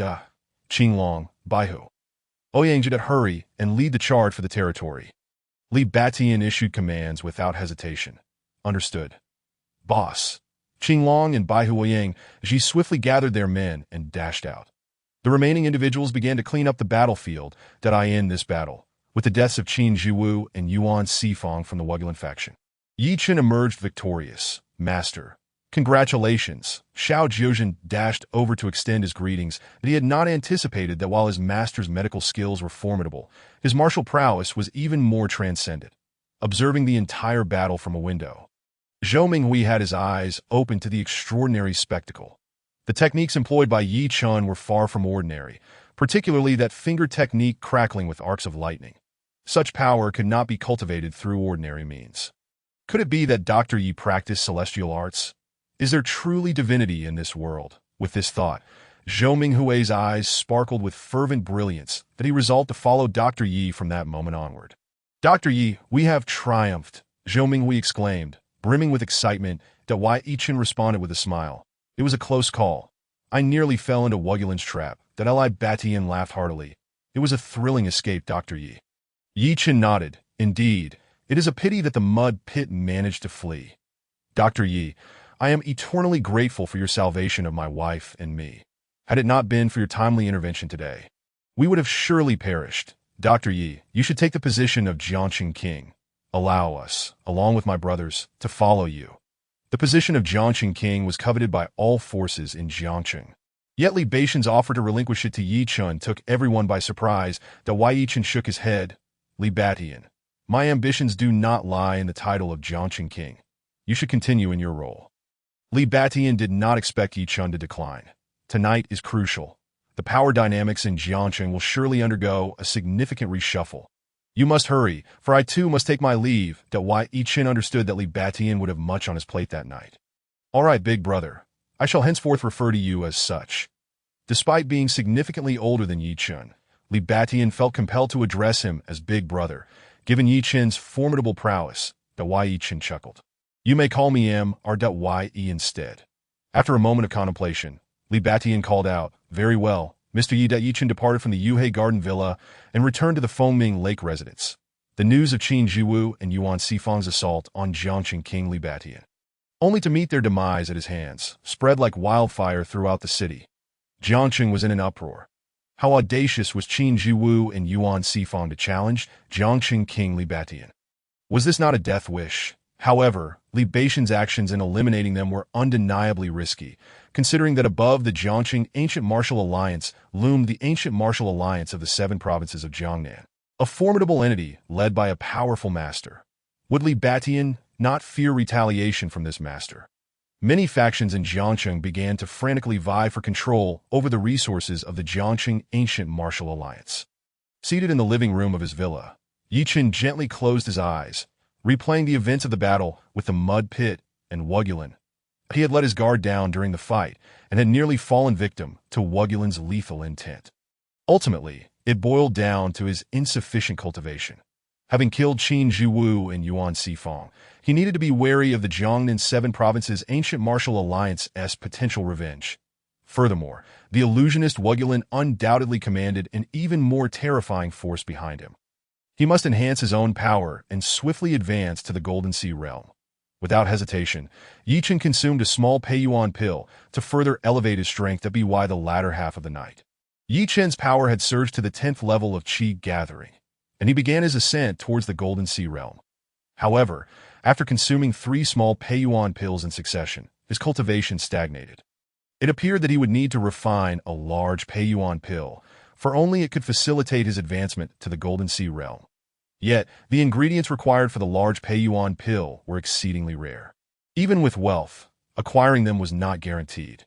Among them, the ginseng and spiritual mushrooms needed to be at least 500 years old. He recalled that within the vast mountains of his rural hometown, there had once been a ginseng older than 1,000 years that if he could not procure the necessary materials, a trip back home would be essential. Rising from his seat, Yi Chen returned to his bedroom. Chapter 37. Miao Rinja back in his room, Yi Chen noticed the 3 pieces of cracked porcelain he had purchased from Su Yinran's company.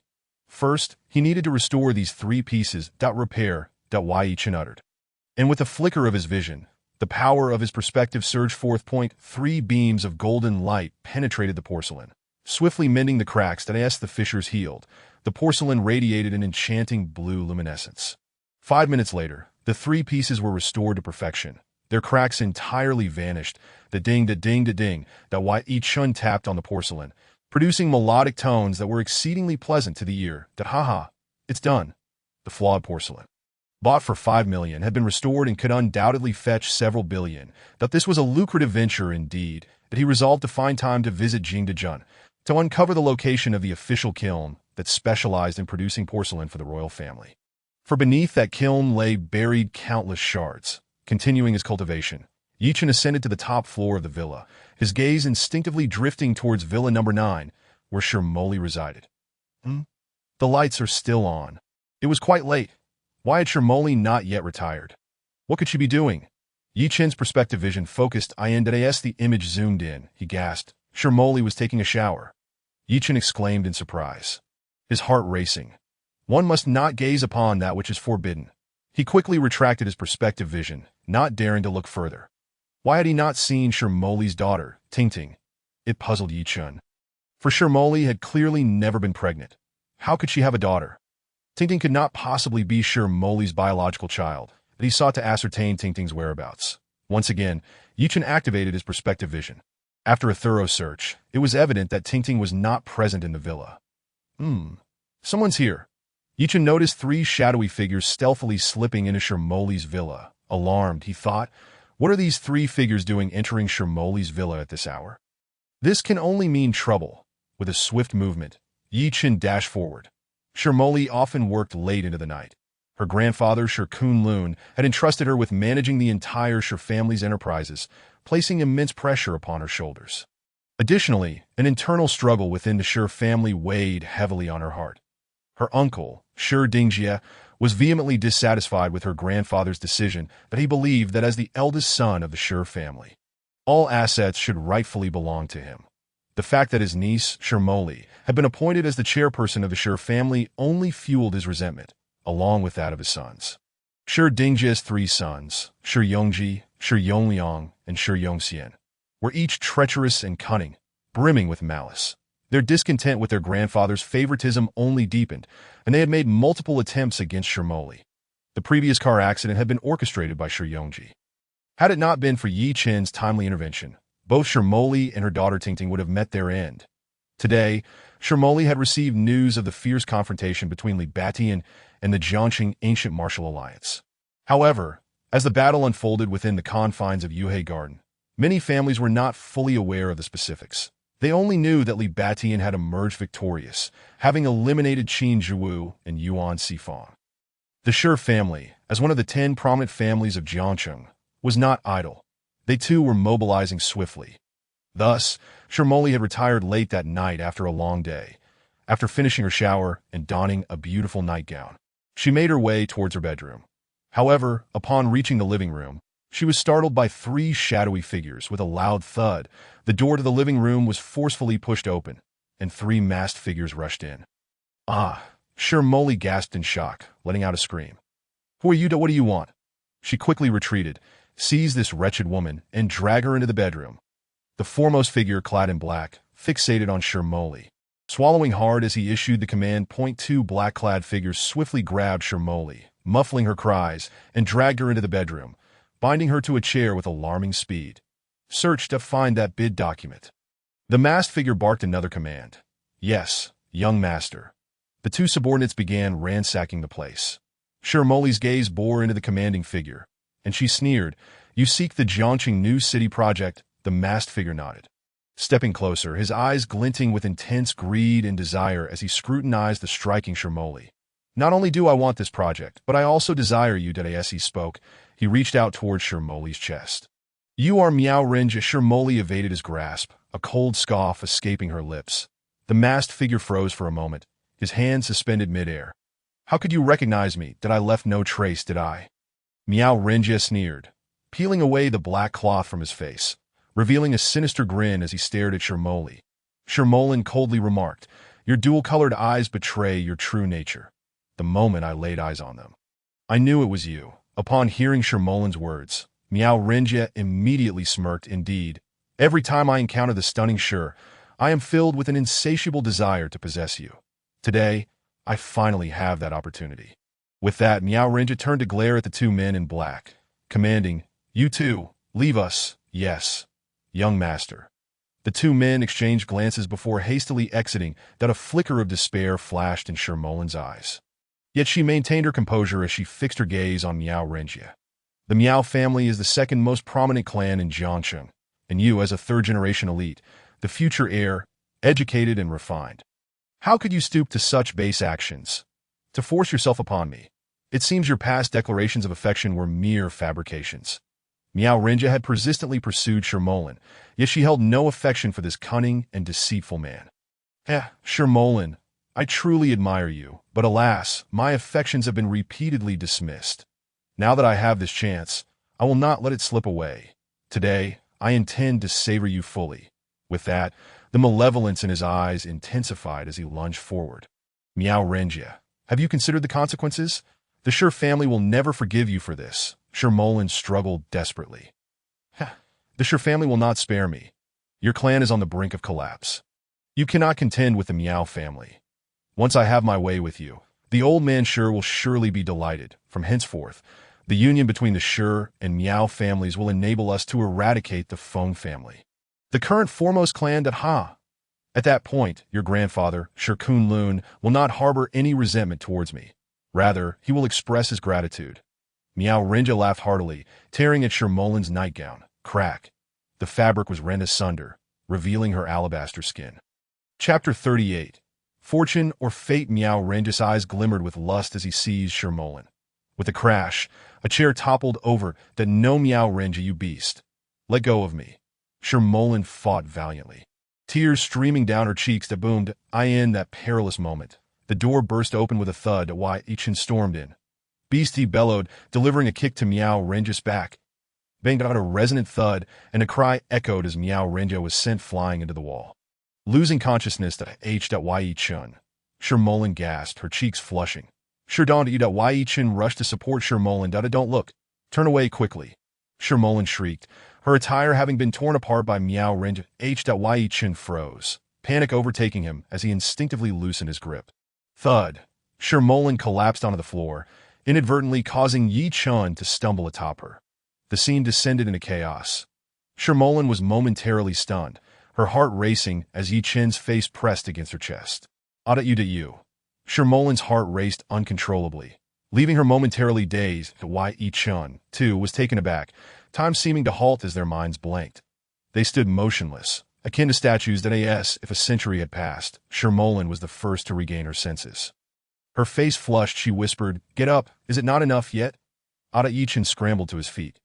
"Quick, untie the ropes on my hands and close your eyes." Shermolin commanded softly. All right. Yi Chen hastily complied, closing his eyes while fumbling to free Shermolin's wrists. Possessing the ability to see through objects, closing his eyes made little difference. Shermolin was breathtakingly beautiful, her figure captivating. After considerable effort, Yi Chen finally freed her hands. Shermolin quickly secured her clothing and dashed towards the unconscious Meow Renja, delivering a swift kick to his face. Meow Renja screamed in pain, jolting awake. Shermolin, you filthy wretch, how dare you strike me? I will annihilate your Sher family. Meow Renja, shocked and furious, scrambled to his feet. His threats were utterly despicable. To smack, Yi Chen delivered a resounding slap to Meow Renja's face, knocking him to the ground, his cheeks swelling to an alarming size. "Yuda, who the hell are you? How dare you strike me? Do you have any idea who I am?" Meow Renja, the heir of the Meow family, had never faced such humiliation and was now beside himself with rage. Yi Chen scoffed. "I knew you were a beast. Beasts deserve to be punished." Meow Renja's face turned a shade of fury, and he bellowed, "You have offended the Meow family. We will ensure your entire family meets a gruesome fate, selling all your women into servitude in Africa." His words were vile and wicked. Bang. Before Meow Renja could finish, Yi Chen delivered a kick to his most sensitive area. Bang. Crack. The sound of an egg shattering echoed. Meow Renja shrieked, his body curling in agony as he collapsed. Unconscious once more. Shermolin shivered at the sound of the eggshell breaking. Good heavens, that's a catastrophe. The Meow family will surely go berserk. Yi Chen kicked Meow Renja out of Shermolin's room. The two bodyguards, who had been knocked out by Yi Chun, regained consciousness and were greeted by the sight of Meow Renja sprawled on the floor. Who are you? How dare you assault our young master? The two bodyguards stammered, fixated on Yi Chun. "I am Yi Chun. Take this beast away," Yi Chun commanded fiercely. The two bodyguards quickly lifted Meow Renja and fled. Shermolin changed into fresh attire and approached. Her cheeks flushed as she murmured, "Thank you." Yi Chun had saved Shermolin twice now, filling her with gratitude. Had he not arrived in time, she would have been in dire straits. Yi Chen gazed at the stunning Shermolin and asked, "Are you all right?" Shermolin replied softly, "I'm fine. I'm grateful for your timely arrival. Otherwise, I would have." Yi Chen smiled. "As long as you're fine, perhaps you should consider having two bodyguards to protect you in the future." Shermolin nodded. "All right, it's quite late. Why are you still awake?" Yi Chen looked at the moonlight outside and chuckled. "I was taking a stroll by the lake when I spotted three shadowy figures heading towards your residence. So I followed, as expected. They were up to no good." "You enjoy late-night walks." Shermolin laughed, clearly skeptical of Yi Chen's words. "Well, the moonlight at this hour is enchanting, bright, and invigorating." Yi Chen fabricated his excuse, maintaining an impassive expression. Shermolin, her large eyes sparkling, smiled. "Let me accompany you for a walk." "Absolutely. I would be most grateful for the company of a beautiful lady." Yi Chen responded joyfully. Shermolin playfully glared at Yi Chen as they stepped out of the villa, a fragrant breeze wafting towards them. The moonlight outside was indeed radiant and bright. "The moonlight is truly splendid," Shermolin remarked, linking her arm with Yi Chen's as they strolled towards the lake.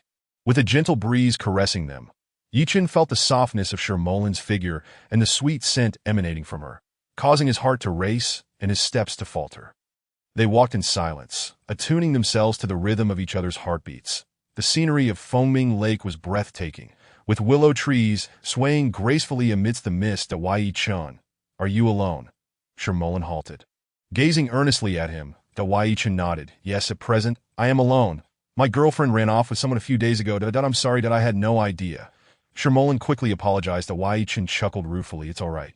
If she left, she was never truly mine. Fortune favors the fortunate, while fate spares the unfortunate. The matter of his girlfriend was a thorn in Yi Chen's heart. Shermolin sensed the undercurrents of his anger, helplessness, and sorrow, causing her heart to ache. Instinctively, she tightened her embrace around his arm. Yi Chen felt Shermolin's softness and smiled. What? Do you wish to be my girlfriend? Shermolin was taken aback before shaking her head. I have a daughter named Ting. Yi Chen wrapped his arm around Shermolin's shoulders. You're not her biological mother, are you? Chapter 39. Innate spirit body. Yi Chen had long realized that Ting was not Shermolin's biological daughter. Shermolin froze momentarily, astonished by Yi Chen's insight. How did you come to know this secret? She whispered. Yi Chen patted her hand reassuringly. I'm a doctor. I mean no harm. His implication being that as a doctor, he could discern the truth. Shermolin replied softly. Yi Chen, please keep this secret. Even my parents are unaware. They believe Ting is my daughter, and I wish to shield her from any harm. Yi Chen grasped Shermolin's hand and nodded. All right, I want to speak of it. Everyone harbors their own secrets, and Yi Chen chose not to pry further. As they conversed, they found themselves leaving Foaming Lake and stepping onto the bustling streets. Jiangcheng was a city that never slept, and even now, couples strolled hand in hand. Big brother, would you like to buy a rose? A beautiful gift for your lovely girlfriend. A girl, age around 15 or 16, approached, cradling a bouquet of exquisite roses in her hands. Her large, pitch-black eyes sparkled as they gazed at Yi Chen. This girl was astonishingly beautiful, resembling a celestial being untouched by the mundane world, radiating an ethereal quality that seemed to distance her from earthly concerns. Where did this little fairy come from? She exclaimed, causing Shermolin's face to flush with embarrassment. Very well, I shall take all these roses. Yi Chen replied with a smile. Big brother, you want them all? That's wonderful. Thank you, big brother. The breathtaking girl was overjoyed, quickly bowing in gratitude to Yi Chen. Finally, she could sell all the roses she held. Yi Chen accepted the flowers, smiling as he handed them to Shermolin, saying, fresh flowers for a beautiful lady. With a blush, Shermolin accepted the roses, whispering her thanks. How much do they cost, little sister? Big brother, it's 60 yuan. All right, here's the money. Yi Chen handed over 60 yuan. As the stunning girl reached out for the money, her hand grasped at air. Your eyes. Shermolin gasped in shock. Yi Chen was also taken aback. This enchanting maiden was, in fact, blind. The girl's expression darkened as she lowered her long, dark lashes, murmuring, I'm sorry, big brother and sister, for startling you. Shermolin quickly grasped the girl's hand, softly asking, It's all right, little sister. What is your name? Sister, my name is Sherling, the little girl replied in a hushed tone. Yi Chen, can you heal Sherling's eyes? Shermolin looked at Yi Chen. Let me take a look first. Yi Chen focused on Sherling's eyes, using his X-ray vision to peer inside. The meridians were blocked. Yi Chen discovered that Sherling's eyes were physically sound, merely suffering from a blockage of the meridians. Such a blockage was trivial for Yi Chen. Suddenly, the stone tablet in his consciousness trembled. Innate spiritual body. An ancient voice exclaimed from within the tablet. Innate spiritual body. Yi Chen was astonished upon hearing this.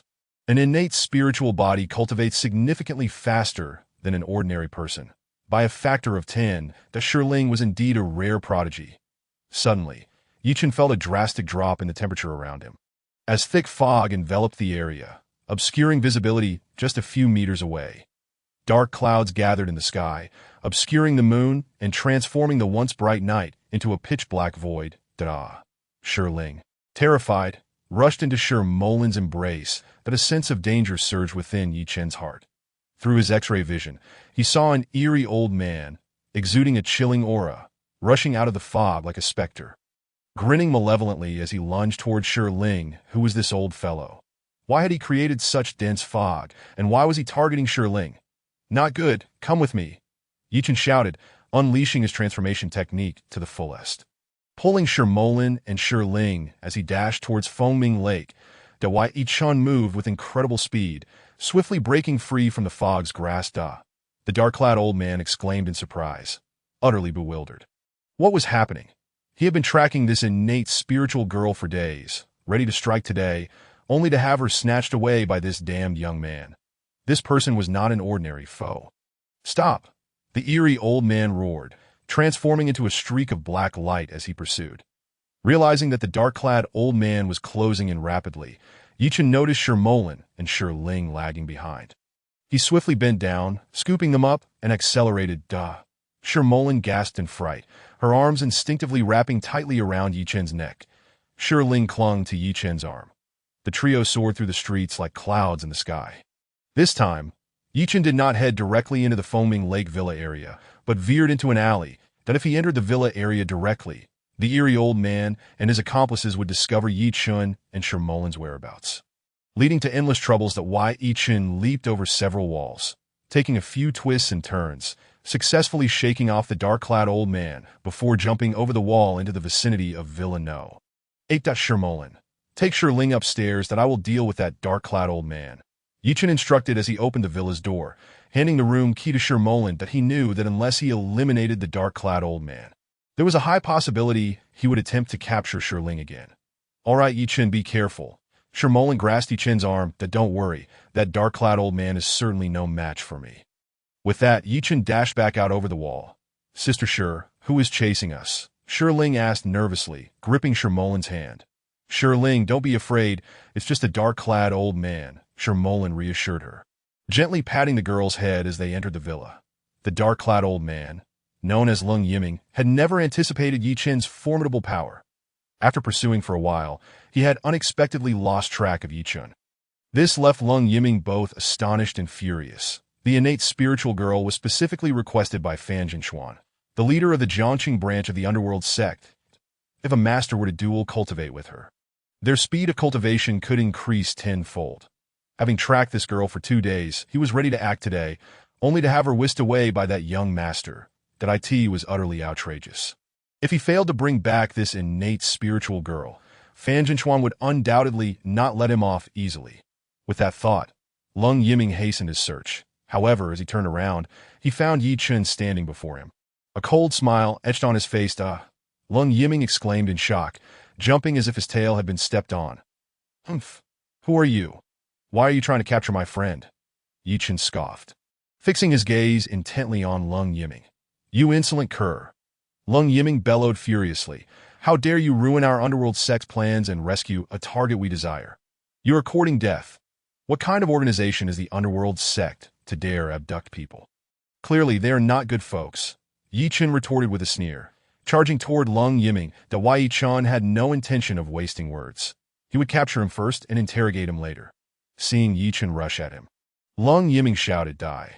With a wave of his hand, a chilling aura surged forth, emitting a hissing sound as it sliced toward Chen. Upon its arrival, the temperature in the air plummeted drastically. The previously clear sky darkened, filled with howling winds and a sense of despair. The entire space felt as if it had transformed into a hellish realm. Chen shivered from the cold. What was this old man? Could he truly release such frigid air, like a demon from the depths of hell? Heavenly Thunderfinger! Chen shouted, channeling his transformation technique to its utmost limit. With a resounding boom, Chen's fingertip erupted with dazzling arcs of lightning, striking down upon Lung Yiming's chilling aura. The lightning released by Chen's Heavenly Thunderfinger was the nemesis of the cold aura. A deafening explosion followed, shattering Lung Yiming's cold aura into fragments. That's the Thunder God Finger. Lung Yiming gasped, his face turning ashen as he stumbled back a dozen steps before stabilizing himself, a trickle of blood seeping from the corner of his mouth. He could never have imagined that his chilling aura would encounter its natural enemy. Glaring at Chen, Lung Yiming turned to flee. Chen was astonished that this man, after a single attack, would choose to escape. Stop! I cannot let Lung Yiming get away. Otherwise, Ling will be in danger. Chen accelerated, raising his hand as the Yuchang sword transformed into a bolt of lightning, soaring toward Lung Yiming. Upon seeing the icy light hurtling toward him, Lung Yiming shouted, drawing a short knife in a desperate attempt to block the attack. The clash resulted in a shower of sparks. Lung Yiming had not expected Yi Chen's Yuchong sword to be a blade capable of slicing through iron. His ordinary knife was severed in an instant. With a swift thrust, the Yuchong sword pierced Lung Yiming's neck, and no matter how tough Lung Yiming's neck was, it could not withstand the sword's edge. He let out a chilling scream, collapsing to the ground. Blood gushed forth, spewing a considerable distance. Desperately, Lung Yiming clutched his throat, attempting to staunch the flow of blood, but it was futile. His throat emitted a gurgling sound. His eyes bulging like dead fish, his body stiffening as he breathed his last, Yi Chen approached, gazing at the lifeless Lung Yiming with a wry smile that he had intended to capture this old man for questioning about the underworld sect. But unexpectedly, he was so weak that he had died. Yi Chen withdrew the Yuchong sword and kicked Lung Yiming's body into a nearby abandoned well to bury him. With this old man gone, Ling would be safe. Yi Chen scanned the surroundings with his X-ray vision, ensuring that there were no accomplices of Lung Yiming left. The danger had been averted. He made his way back to the Fengming Lake Villa. As he passed by the lake, he sensed wisps of spiritual energy rising from its center. This energy invigorated Yi Chen, causing his internal energy to circulate more rapidly. Could there truly be something extraordinary beneath this lake? X-ray vision. Yi Chen halted, uttering a low command as he activated his X-ray vision. A brilliant golden light flashed as he peered into the depths of the lake.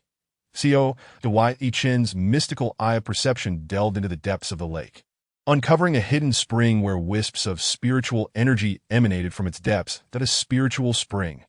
Yi Chen exclaimed in awe, overwhelmed with why did Tio think that beneath Fengming Lake lay a source of spiritual energy? He could now immerse himself in its powers for his cultivation. What treasures might be hidden within this spring? As Yi Chen's eye of perception penetrated the spring, he beheld a vibrant and ancient sword. Lodged in the heart of the dragon spring, an ancient sword lies within the spiritual spring. Yi Chen's heart surged with elation, and he immediately elevated his cultivation technique to its highest level. Leaping into the lake with a splash, with a gentle shimmer of divine light, his technique formed a protective barrier that pushed the water aside, safeguarding Yi Chen in a swift motion. He dashed to the side of the spiritual spring and grasped the ancient sword. It was exceedingly heavy, radiating a chilling aura. Yi Chen's sword from the lake bed, returning to the shore without a single drop of water touching him. Standing on the bank, he sensed that the spiritual energy within the spring had not diminished. Rather, it had increased significantly. It seemed the energy was not emanating from the ancient sword itself. The mysterious sword hummed with a colorful brilliance, exuding an overwhelming aura of lethality. Clearly, this ancient sword had absorbed countless years of spiritual energy while nestled within the spring, allowing it to emit such a fierce presence. Yi Chen pressed down on the sword's spring mechanism and yanked it free. A resonant dragon's roar erupted. A dazzling beam of sword light shot skyward, piercing the heavens. The world around him shifted in hue. The entire sword glimmered with a cold brilliance, its radiance as clear as autumn waters. Upon the chilling blade, a golden dragon pattern glowed ominously.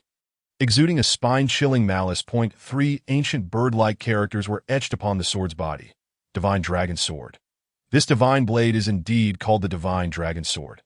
The stone tablet within Yi Chen's consciousness trembled slightly.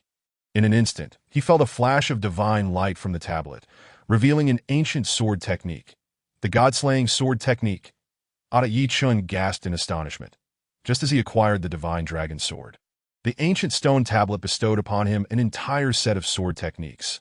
What serendipity! This stone tablet has been exceedingly generous to me. Yi Chen, the god-slaying sword technique, and the Divine Dragon Sword are to be gifted to that young lady. Ling, a commanding voice resonated from the stone tablet. What? This sword technique is not meant for me, Yi Chen. The stone tablet has issued such an order. I have labored in vain. Yi Chen couldn't help but chuckle bitterly. The god-slaying sword technique consists of 6 forms in total. He glanced through them and quickly committed them to memory. The divine figure on the stone tablet indicated that both the sword technique and the divine sword were to be gifted to Ling. Yet it did not state that Yi Chen could not utilize the god-slaying sword technique. He too could cultivate this technique. Clutching the Divine Dragon Sword, Yi Chen made his way to Villa No. 8. Chapter 41. Healing the eyes, Shirimo Lan and Shi Ling were sipping tea, anxiously awaiting Yi Chen's return. Amidst the tension, Shirimo Lan's mind conjured images of Yi Chen and his mischievous smile. After a moment of reflection, she was startled. What is happening to me? For so many years, no man had ever occupied my thoughts. Now, I find myself constantly thinking of Yi Chen. Could it be that I have developed feelings for him? At this realization, Shirimo Lan's cheeks flushed, and she could hear her heart racing. Shirimo Lan understood that she was in love. Sister Shi, I can hear your heart racing. Are you worried about Brother Yi? Shi Ling grasped Shirimo Lan's hand, her beautiful eyes seemingly gazing into her soul. Though Shi Ling's vision was impaired, her hearing and intuition were exceptionally keen. Shirimo Lan nodded and replied, Indeed, Shi Ling, I am quite concerned about your Brother Yi. Shi Ling wrapped her arms around Shirimo Lan's, saying, Sister Shi, do you think Brother Yi can heal my eyes? I long to see what you and Brother Yi look like. As she spoke, Shi Ling rested her head against Shirimo Lan's shoulder. Shirimo Lan gently patted Shi Ling's head, assuring her, Rest assured, your Brother Yi possesses remarkable medical skills. He will surely restore your sight. Truly, that would be wonderful. Sister Shi, if my eyes are healed, I can finally see you and Brother Yi. Shi Ling exclaimed, nearly bouncing with joy. Thud. The sound of footsteps echoed from downstairs. Yi Chen approached. Yi Chen. You're back. Shirimo Lan sighed in relief upon seeing Yi Chen return safely. That I have returned. Yi Chen replied with a smile. Where did that sword come from? Shirimo Lan marveled at the radiant sword in Yi Chen's grasp. Clearly astonished by its extraordinary nature, I found it just now in the lake. Yi Chen explained. Brother Yi, you just returned. Sister Shi was worried about you. Her heart was racing uncontrollably. Shi Ling chimed in cheerfully. Shirimo Lan's face reddened. Yi Chen noticed Shirimo Lan's flushed cheeks and quietly said, I am fine. Thank you for your concern. Just returned safely, he added, walking over to pat Shi Ling's head. Let me take a look at your eyes. All right, Brother Yi. Shi Ling replied, widening her dark eyes. The little girl's eyes sparkled, making Yi Chen's heart race. First, close your eyes. Okay, Brother Yi. Shi Ling complied and shut her eyes. Perception eye, Yi Chen commanded softly. With a wave of golden divine light, it surged into Shi Ling's eyes. She felt a warmth and an intense itchy. Shi Ling cried out, instinctively reaching to rub her eyes. Do not rub that, hold on. Yi Chen urged firmly. The golden light was currently clearing the blockages in Shi Ling's eyes. She must not touch them. Shi Ling immediately withdrew her hands, gritting her teeth to endure. Boom. After a few moments, Shi Ling felt her eyes tremble as her meridians opened.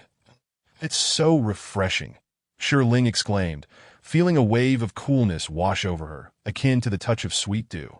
Filling her with immense comfort, Yi Chen's perception revealed that the blockages in Shi Ling's eyes had cleared. Shi Ling, open your eyes and take a look, he gently instructed. Brother Yi, can I open my eyes now? Can I see you? Shi Ling felt a surge of nervousness, her hands trembling as she reached out to grasp Yi Chen's hand. Her long nails nearly pierced his palm, revealing her anxiety. Yi Chen took her hand reassuringly and smiled. Do not be nervous, slowly open your eyes. Okay, Brother Yi. Shi Ling began to slowly open her eyes. The first thing she beheld was a brilliant beam of light. So bright, this light. Shi Ling gasped in astonishment. This girl had never seen anything since her birth. Until now, she had never experienced light. Her eyes widened. Amidst the blinding radiance, she saw a handsome face looking at her with concern. Brother Yi. Is that you? Shi Ling exclaimed in disbelief. Yes, it is you can see now. Yi Chen replied, smiling at her. I can finally see. I see you, Brother Yi. Shi Ling cheered, her eyes welling with tears of joy as she leaped into Yi Chen's embrace. Wu, I can finally see. Shi Ling sobbed, overwhelmed with emotion. Shirimo Lan gently patted Shi Ling's back, saying, Shi Ling, do not cry.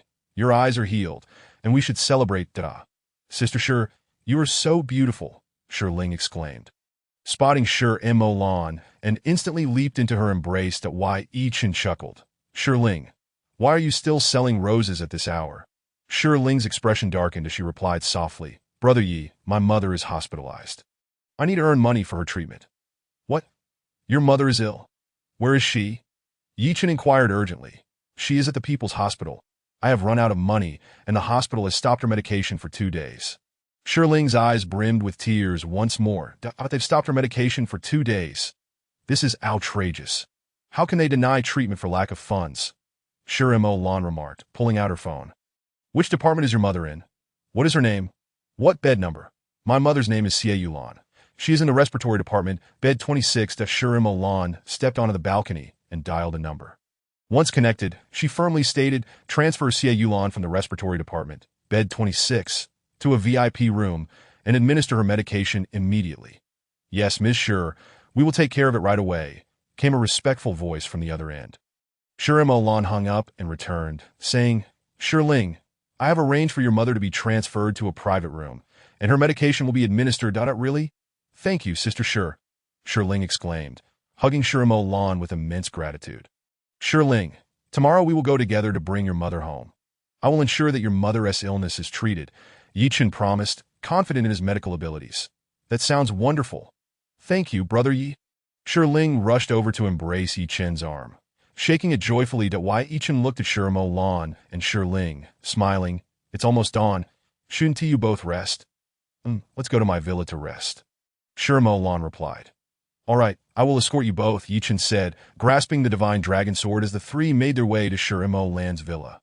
Chapter 42. The soul-sucking poisonous goo. Shirimo Lan's villa No. 9 was not far from Yi Chen's villa number 8. Before long, they arrived at villa number 9 and entered the living room together. Shirling, would you like to learn martial arts? Yi Chen inquired, looking at her. The ancient figure with 9 divine eyes within the stone tablet in Yi Chen's consciousness had instructed him to pass on the god-slaying sword technique to Shirling, and Yi Chen could only comply. Martial arts training? Brother Yi, if I master the skills, will I be able to confront those wicked individuals? Will I no longer be bullied by them? Furthermore, can I assist the impoverished who are mistreated? Shirling's beautiful, large eyes suddenly sparkled with enthusiasm as she clenched her fists. This little girl possesses a chivalrous heart, her first thought being to aid the oppressed. Does Shirling often find herself at the mercy of others? I have not heard her mention her father. It seems that the old fellow in the stone tablet made a wise choice. Shirling is truly remarkable. Indeed, Shirling, once you have mastered martial arts, you can uphold justice, protecting not only yourself, but also the vulnerable. Yi Chen gently patted Shirling's head. All right, I am willing to learn, Shirling replied earnestly, nodding her head and waving her fist, her large eyes gleaming with determination. Good, then take this, Yi Chen said, presenting her with a small Peiyuan Dan. The Peiyuan Dan can open Shirling's meridians, significantly enhancing her training speed. The aroma of the Peiyuan Dan wafted through the air, invigorating those who caught a whiff. Thank you, Brother Yi, Shirling said as she received the Peiyuan Dan and swallowed it without hesitation. The elixir coursed through her. A warm sensation enveloped her entire being, bringing immense comfort. I will impart the technique to you, Yi Chen declared, placing his palm upon Shirling's head. The foundational techniques of the creation divine art, including the first stance, creation thunder, and the divine sword technique, were transmitted into Shirling's consciousness. Yi Chen held nothing back, imparting all he could. The extent of her learning would depend on her innate understanding. Shimo Lan had prepared a room for Shirling. Shirling, this divine dragon sword is for you, Yi Chen said, handing her the sword. Thank you, Brother Yi, Shirling exclaimed, her joy evident as she accepted the divine sword. The little girl twirled the divine dragon sword a few times, clearly enamored with it. Being a natural spirit body, Shirling possessed an extraordinary comprehension of martial arts, and she immediately delved into her training. Yi Chen and Shimo Lan returned to the living room to sit down. Yi Chen, can I also practice martial arts? Shimo Lan inquired, gazing at Yi Chen. What? You wish to train as well? Yi Chen replied, astonished at Shimo Lan's request at 25 or 26. Is it not a bit late for her to begin? Shimo Lan smiled. Of course, since I was young, I have harbored a dream, a kind of obsession, to become a chivalrous woman who traverses the world, leaping across rooftops and upholding justice. Seeing Shirling train has inspired me to learn as well. Shimo Lan's character was resolute and decisive, resembling a tomboy, making her well-suited for martial arts. Additionally, she sought to protect herself. Yi Chen had already saved her twice, that if she possessed martial skills, she would not be subject to Miao Renjier's bullying. The Shizheng family would undoubtedly pursue Shimo Lan for their inheritance. Very well, I shall teach you. Yi Chen agreed to her request. That is wonderful. Thank you, Yi Chen, Shimolan exclaimed, grasping Yi Chen's hand in gratitude. Prepare a room where you can sit cross-legged to meditate, Yi Chen instructed as he stood up. All right, follow me to my room.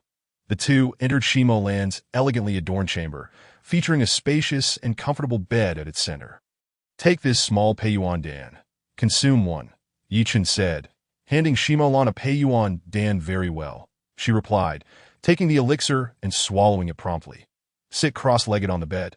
I will transmit the creation divine art and the creation divine seal to you. The divine sword technique was specifically designated for Yi Chen to pass on to Shiling by the Elder of the Nine Eyes, that why Yi Chen hesitated to share it with Shimolan. Once both were seated, Yi Chen imparted the techniques to Shimolan and began to assist her in cultivating her vital energy. Shiling, being a natural spirit body, required no such assistance, but Shimolan did. Yi Chen guided Shimolan through the process of cultivation. To in the Zhao family estate by Fengming Lake, the situation was dire. Wugulin had perished, and Jia Tukin returned in disarray after losing a significant number of his divine insects. This left Zhao Jingrong, the head of the Zhao family, utterly astonished. How could this be? How could Wugulin, a master of illusion, possibly die? He exclaimed. The formidable sorcerer Jia Tukin had suffered a severe blow as well. Upon hearing the news of the demise of Qin Jiwu and Yuan Sifong from the ancient martial alliance, his shock escalated to an extreme, mingled with anger. This is bad.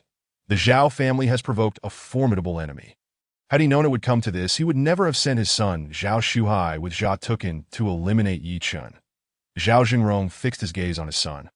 Speaking in a low tone, is Yi Chen truly that powerful? Zhao Shuhai nodded, speaking softly, Father, he indeed possesses great strength.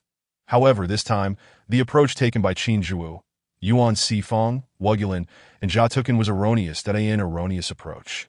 Zhao Jingrong questioned, astonished at his son's insight.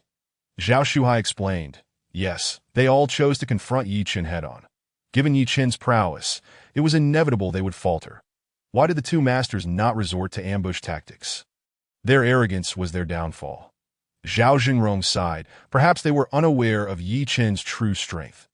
Zhao Shuhai continued, Master Jia Tukin excels in stealthy poison and insect tactics, while Master Wugulin's illusions should have been deployed when the enemy was caught off guard. They failed to do so, leading to their defeat. You speak the truth. It was my oversight. Jia Tukin, his face ashen, entered the room. Master Jia, are you unharmed? Zhao Jingrong and Zhao Shuhai inquired, concerned. Jia Tukin sneered, I am fine. Yi Chen has destroyed so many of my divine insects. I will not let this go unpunished. Humph. Yi Chen, I will ensure your family and friends suffer excruciating agony, dying slowly, bit by bit. Zhao Shuhai grinned maliciously. Master Jia, I have heard you possess a particular blood-sucking insect that devours human brains. Can you unleash that insect? Jia Tukin replied ominously, I have countless divine insects at my disposal, including the brain-sucking ones you mentioned, as well as the heart-eating variety. Yi Chen, prepare to meet your end. With that, Jia Tukin vanished in an instant. Zhao Shuhai turned to his father, suggesting, Father, for safety's sake, I recommend that you contact Wugulin's father. Wu Tuding. Excellent. If Wu Tuding arrives, not only will Yi Chen perish, but perhaps the Feng and Miao families will be eliminated as well. The Zhao family shall become the preeminent family in Jiangqing. Zhao Jingrong laughed wickedly. Let it be so. Zhao Shuhai joined in the sinister laughter. Chapter 43. The clothes were blown away in Jiangqing. At the southwestern Xinwu Peak, the underworld sect Jiangqing branch was situated within a mysterious cave on the peak. In this vast cave, a blood-stained altar stood at its center, surrounded by numerous white skulls that a man clad in a death mask, emanating a sinister aura, sat at the center, that a dozen masked experts in black stood on either side. This masked man was Fan Jinshuan, the leader of the underworld sect's branch, the Duan.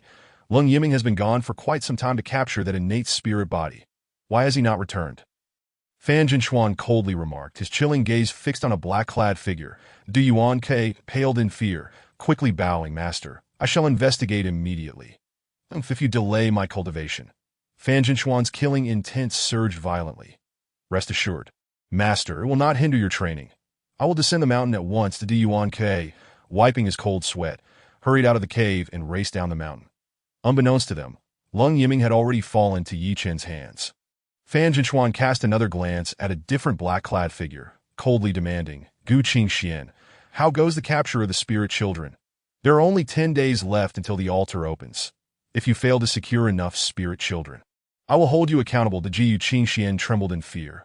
Bowing hastily, Master, we are still 2 spirit children short, that as soon as I capture the required number, I will have them sent over immediately. Fan Jinshuan shook his head. You must ascend the mountain immediately and deliver the captured spirit children to avoid any mishaps. Yes, Master. Gu Qingxian bowed and exited the cave, heading towards Jiangqing. As dawn approached, Shimo Lan's progress in cultivation was notably slow. Yi Chen's rapid cultivation stemmed from his fortunate encounters. Having consumed 3 energy pearls and several small Peiyuan Dawn, in contrast, Shimo Lan, being slightly older and lacking exposure to mysterious training, experienced a slower pace. Fortunately, with Yi Chen's assistance, by dawn, Shimo Lan's creation divine art finally reached the first layer of qi gathering, and she began to sense her vital energy. Yi Chen, I can feel the true energy emerging in my dantian. Shimo Lan exclaimed in sheer delight, nearly springing to her feet. Well done, you're making swift progress. Keep it up. I will guide your true energy into the meridians. Calm your mind and focus, Yi Chen encouraged. All right. Shimo Lan quickly composed herself as her true energy circulated through her meridians. She could feel her physique beginning to transform. Shimo Lan felt invigorated, her spirit soaring, experiencing an indescribable lightness and newfound strength. Could cultivation yield such miraculous effects? Suddenly, 2 loud crashes erupted from Shirling's room, causing the entire villa to tremble. Yi Chen and Shimo Lan were startled. This is bad. Shirling's training has gone awry. Yi Chen's expression shifted as he transformed into a bolt of lightning. Racing toward Shirling's room, if Shirling's training had gone off course, it could lead to dire consequences. Could she be on the brink of a mental breakdown? Yi Chen felt an overwhelming sense of urgency as he dashed to the door of Shirling's room, only to be rendered speechless by the sight before him. The door appeared to have been struck by lightning. Hanging askew and nearly on the verge of collapse, it was charred black, with a gaping hole in the center that bore the unmistakable shape of a finger. This sight caused Yi Chen's expression to shift dramatically, astonished by the impossibility of it all. Could it be that this little girl had managed to master the Thunder God finger in such a short span of time? With a decisive kick, Yi Chen burst through the door.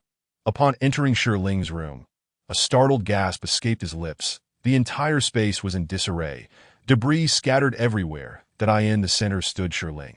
Resembling a stunning statue carved from white jade, her expression dazed and vacant.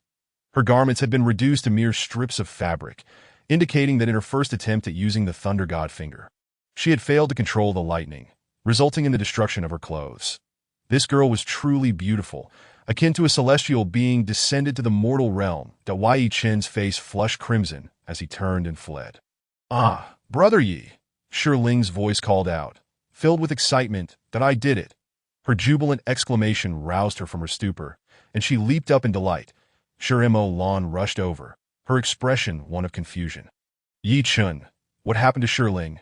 She inquired, observing Yi Chen's flushed face as he exited in haste. In a low voice, Yi Chen explained, Shirling lost control of the Thunder God finger and her vital energy, and her clothes got blown apart. Quickly, find her some new garments. Shimo Lan was at once both amused and exasperated.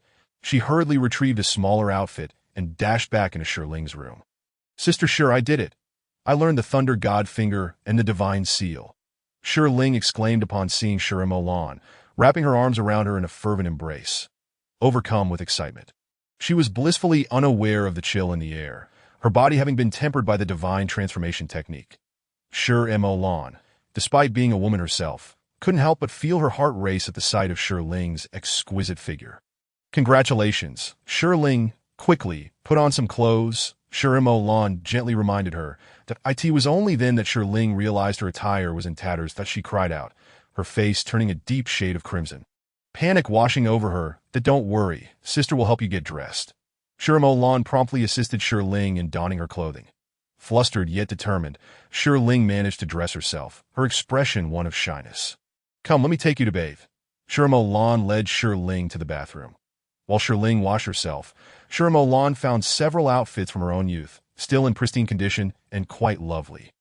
As the water cascaded over her, Ling felt her cheeks burn with embarrassment, her heart racing with anxiety. What if Brother Yi had seen her? With this troubling thought, her heart raced even faster. Filled with trepidation, would Yi Chen think less of her? It wasn't her intention to be so careless.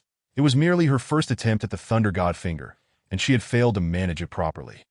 Meanwhile, Yi Chen sat on the couch in the living room, equally astonished. The innate spiritual body was a prodigy among prodigies. Ling had managed to master the Thunder God finger in just a few hours. It was evident that her divine transformation technique had progressed to the 6th level of Qi gathering.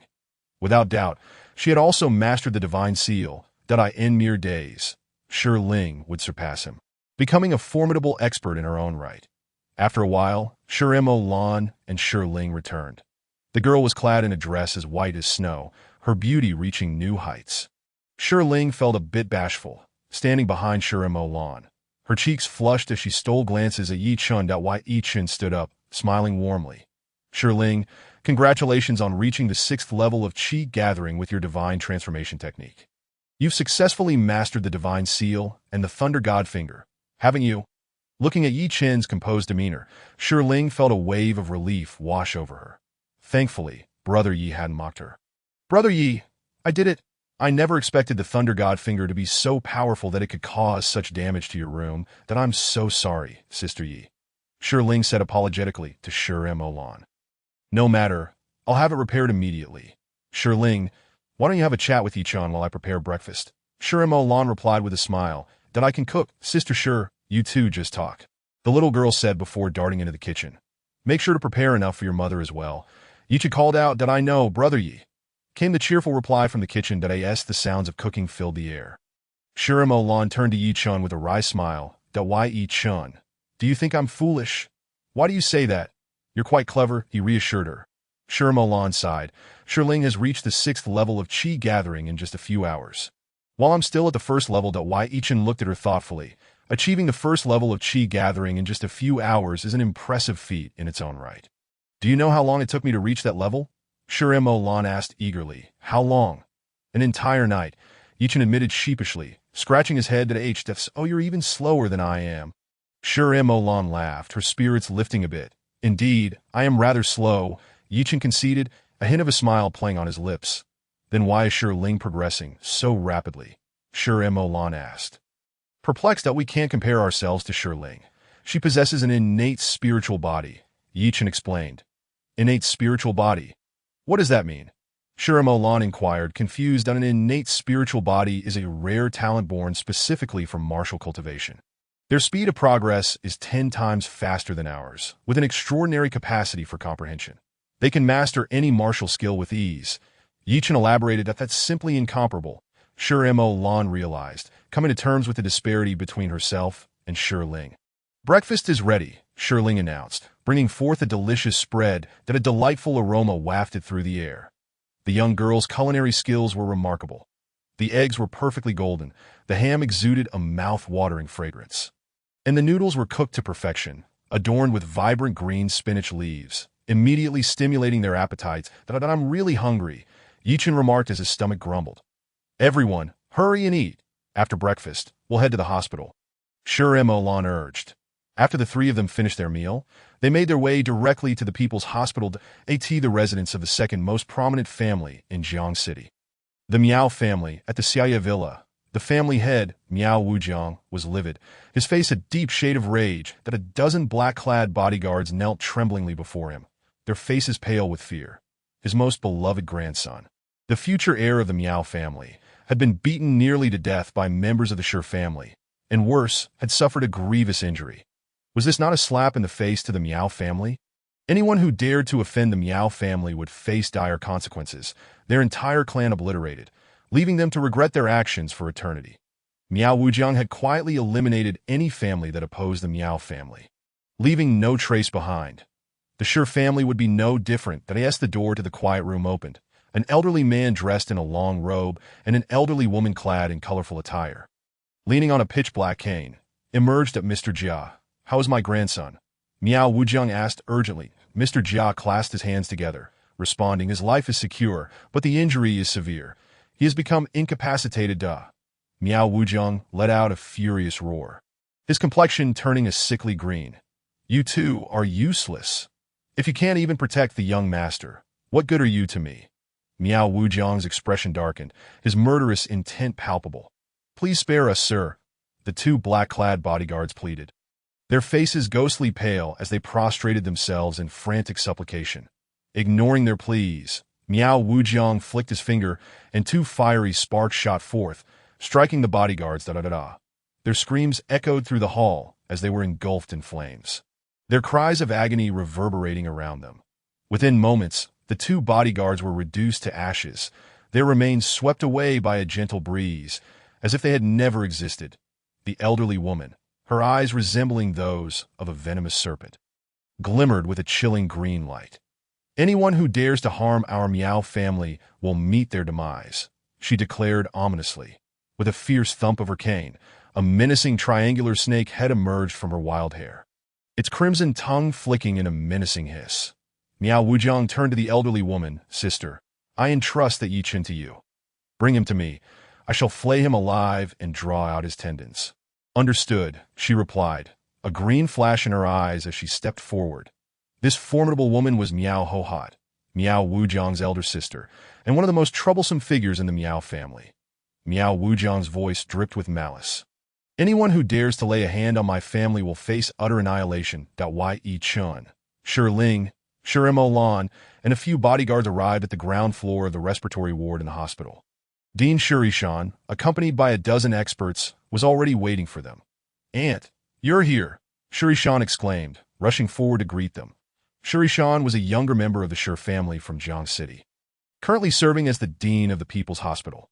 After receiving a call from Shi Mo Lan the previous night, he had arranged for Shi Ling's mother, Xie Yulan, to be placed in a VIP room and had administered medication.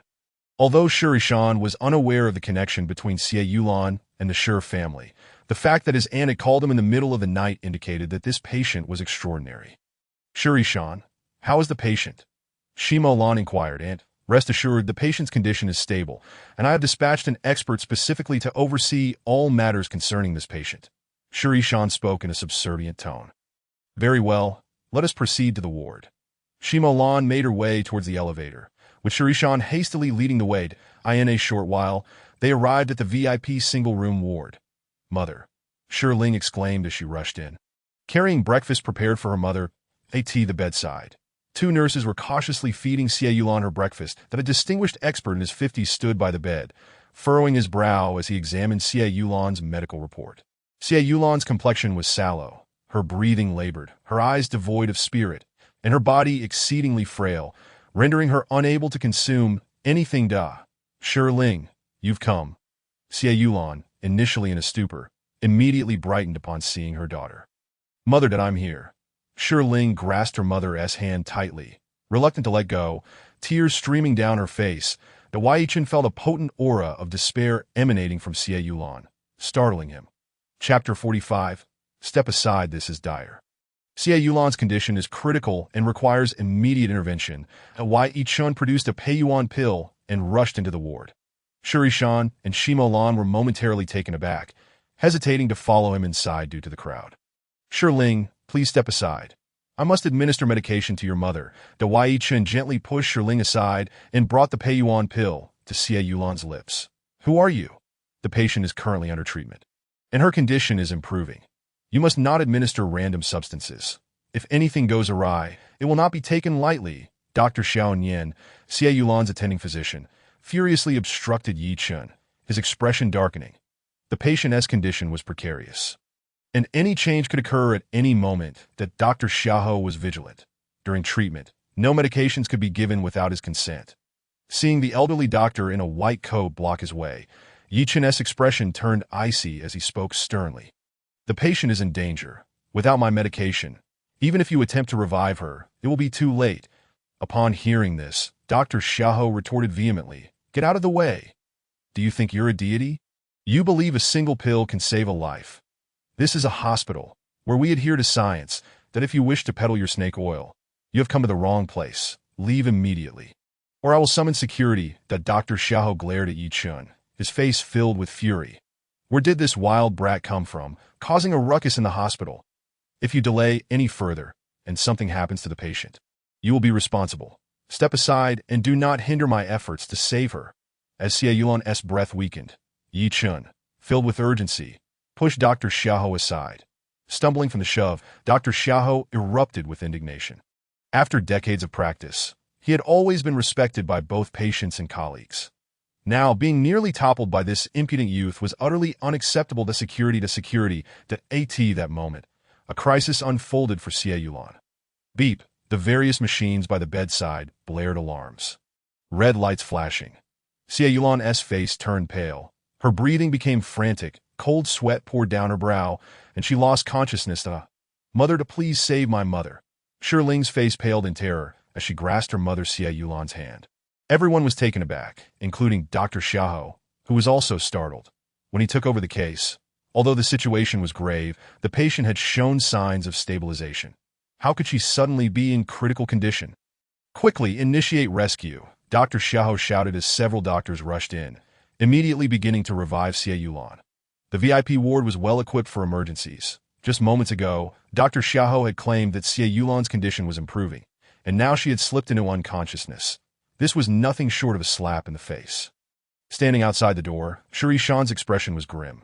Shimo Lan shot a glare at Shirishan, causing him to shudder. Mother, why gidge, please save my mother. Shiling grasped Chen's hand tightly, tears flowing freely. While observing the changes in Xie Yulan's condition with his X-ray vision, Yi Chen gently patted Shiling's arm and whispered, "Do not worry. With your Yi Chen gidge here, your mother will be fine." As soon as Xie Yulan was in peril, Yi Chen immediately directed his X-ray vision's golden light into her body, striving to save her life. Shiling nodded vigorously, her grip unwavering. Shirishan, visibly anxious, stepped into the ward. Shimo Lan quickly followed, standing beside Yi Chen with evident concern, whispering, "Yi Chen, you must act. We cannot afford any accidents." Yi Chen replied softly, "Let us not rush. I will keep watch. If I intervene now, that senior doctor will surely be displeased. Let him attempt to revive her first." Beep. The alarm from the machines grew increasingly frantic. Rather than improving, Xie Yulan's condition deteriorated further. Dr. Xiao's cold sweat began to form. His face paling. "Director Xia, the patient's vital signs are continuing to decline." Another doctor reported, drenched in perspiration. Dr. Xiao looked pleadingly at Shirishan. Shirishan shot Dr. Xiao a fierce glare, declaring, "Continue the rescue, that we must save the patient, or you will bear the consequences." Dr. Xiao had no choice but to helplessly yell at the doctors, "Continue saving her." The doctors resumed their efforts, yet Xie Yulan's vital signs continued to decline, her pulse weak. The ECG trending towards a flat line. "Step aside. I will take over." If Yi Chen did not act, Xie Yulan would truly be beyond saving. "What do you mean, take over? Who are you? Get out of the way." Dr. Xiao's face turned ashen as he forcefully pushed Yi Chen aside. Having just received a reprimand from Shirishan, Dr. Xiao was seething, and now this young man's intrusion infuriated him even more. Given the dire circumstances, he was furious that this insensible individual continued to disrupt matters. Shimo Lan coldly interjected, "Allow Yi Shini to treat the patient." "What? This young man is a divine doctor." Shirishan was taken aback, staring at Yi Chen in astonishment. This divine doctor seemed far too youthful.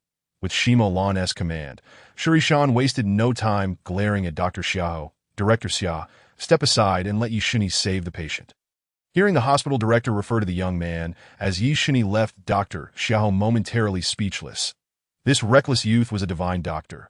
Was there truly such a young divine doctor? It was absurd. Yi Chen forcefully pushed Dr. Xiao aside, and with a flick of his finger, 5 silver needles shot forth, piercing Xie Yulan's acupoints. Buzz, the tips of the 5 needles vibrated wildly, emitting a humming sound, accompanied by arcs of mysterious electric light. As soon as the needles entered Xie Yulan's body, the alarms on the bedside machines ceased their clamor. Xie Yulan's vital signs began to stabilize. Almost simultaneously, Yi Chen's X-ray vision emitted a golden light, infusing life-saving energy into Xie Yulan's body, rapidly repairing her organs. Of course, the golden divine light from the X-ray vision was invisible to others. Only those who had cultivated the art of transformation could perceive it. With haste, Yi Chen placed a small Peiyuan pill in Xie Yulan's mouth and patted her back. The pill transformed into life-giving energy, dissolving within her body. Gradually, Xie Yulan's previously pale face regained a hint of color, and her breathing steadied. Chapter 46. Resurrection. All the doctors and nurses, along with Shuri Shan, were left speechless. Utterly astonished, Dr. Xiao's eyes widened in disbelief that he stammered, his voice trembling as he looked at Xie Yulan on the bed. How is this possible? The patient, who had seemed beyond salvation, was revived by this young man in mere seconds. Her vital signs returning to normal. Dr. Xiao turned to Yi Chen, fixing him with an intense gaze. What kind of needle technique is this? How can it be so miraculous?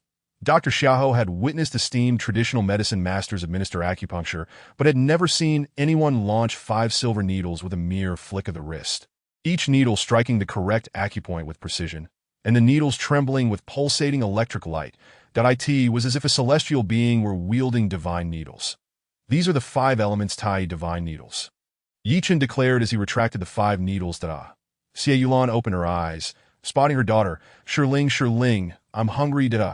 Mother, here is some kanji. I'll feed you. Shirling exclaimed with joy upon seeing her mother revived, who had even expressed hunger. The mere fact that a patient could eat signified a potential for recovery. With strength regained, hope was not lost. Shimolan helped Xie Yulan sit up. Mother, please eat. Shirling scooped a spoonful of porridge and brought it to her mother's lips. Ah, Shirling, your eyes can see? Xie Yulan marveled at her daughter's eyes, trembling with excitement. Mother, my eyesight is restored, thanks to Yi Gij, and now you are healed too. I can take care of you from now on. Shirling joyfully informed Xie Yulan. How wonderful, my daughter can see again. Yi Shini, have you been sent by the heavens to save us? Shirling, quickly help Mom up. I want to thank Dr. Yi. Tears of joy streamed down Xie Yulan's face as she attempted to rise from her bed to express her gratitude to Yi Chen. Aunt Xie, there's no need to stand on ceremony. It brings me joy to have healed your ailments. It is also fate that Yi Chen hastily supported Xie Yulan. Shuri Shan approached Yi Chen, looking at him with great admiration, and inquired, Dr. Yi, where do you practice? Yi Chen replied, I am currently unemployed, a freelancer. That's wonderful. Dr. Yi, would you be willing to consult at our hospital? If so, I will report to my superiors immediately and arrange for a department just for you, appointing you as the attending physician. Shuri Shan knew that having a miraculous doctor like Yi Chen at the People's Hospital would be immensely beneficial. Yi Chen shook his head, saying, Thank you, Director Sure. But I am a person who cherishes freedom and dislikes being constrained. Should you encounter any perplexing cases or emergencies in the future, I would be glad to assist. Yi Chen had no intention of taking up a position in the hospital. Thank you so much, Dr. Yi. Although Shuri Shan had not succeeded in recruiting Yi Chen, his offer of help was still appreciated. Director Sure, the patient is no longer in danger and can be discharged. Please assist with the discharge paperwork, Yi Chen said, looking at Shuri Shan. Shuri Shan's gaze turned to Shirmulan, who nodded in agreement. Go ahead and handle the paperwork. All right, Annie, Shuri Shan instructed the nurse to prepare Xie Yulan's discharge documents. Xiao Nian approached Yi Chen with an apologetic demeanor, saying, Dr. Yi, I am truly sorry.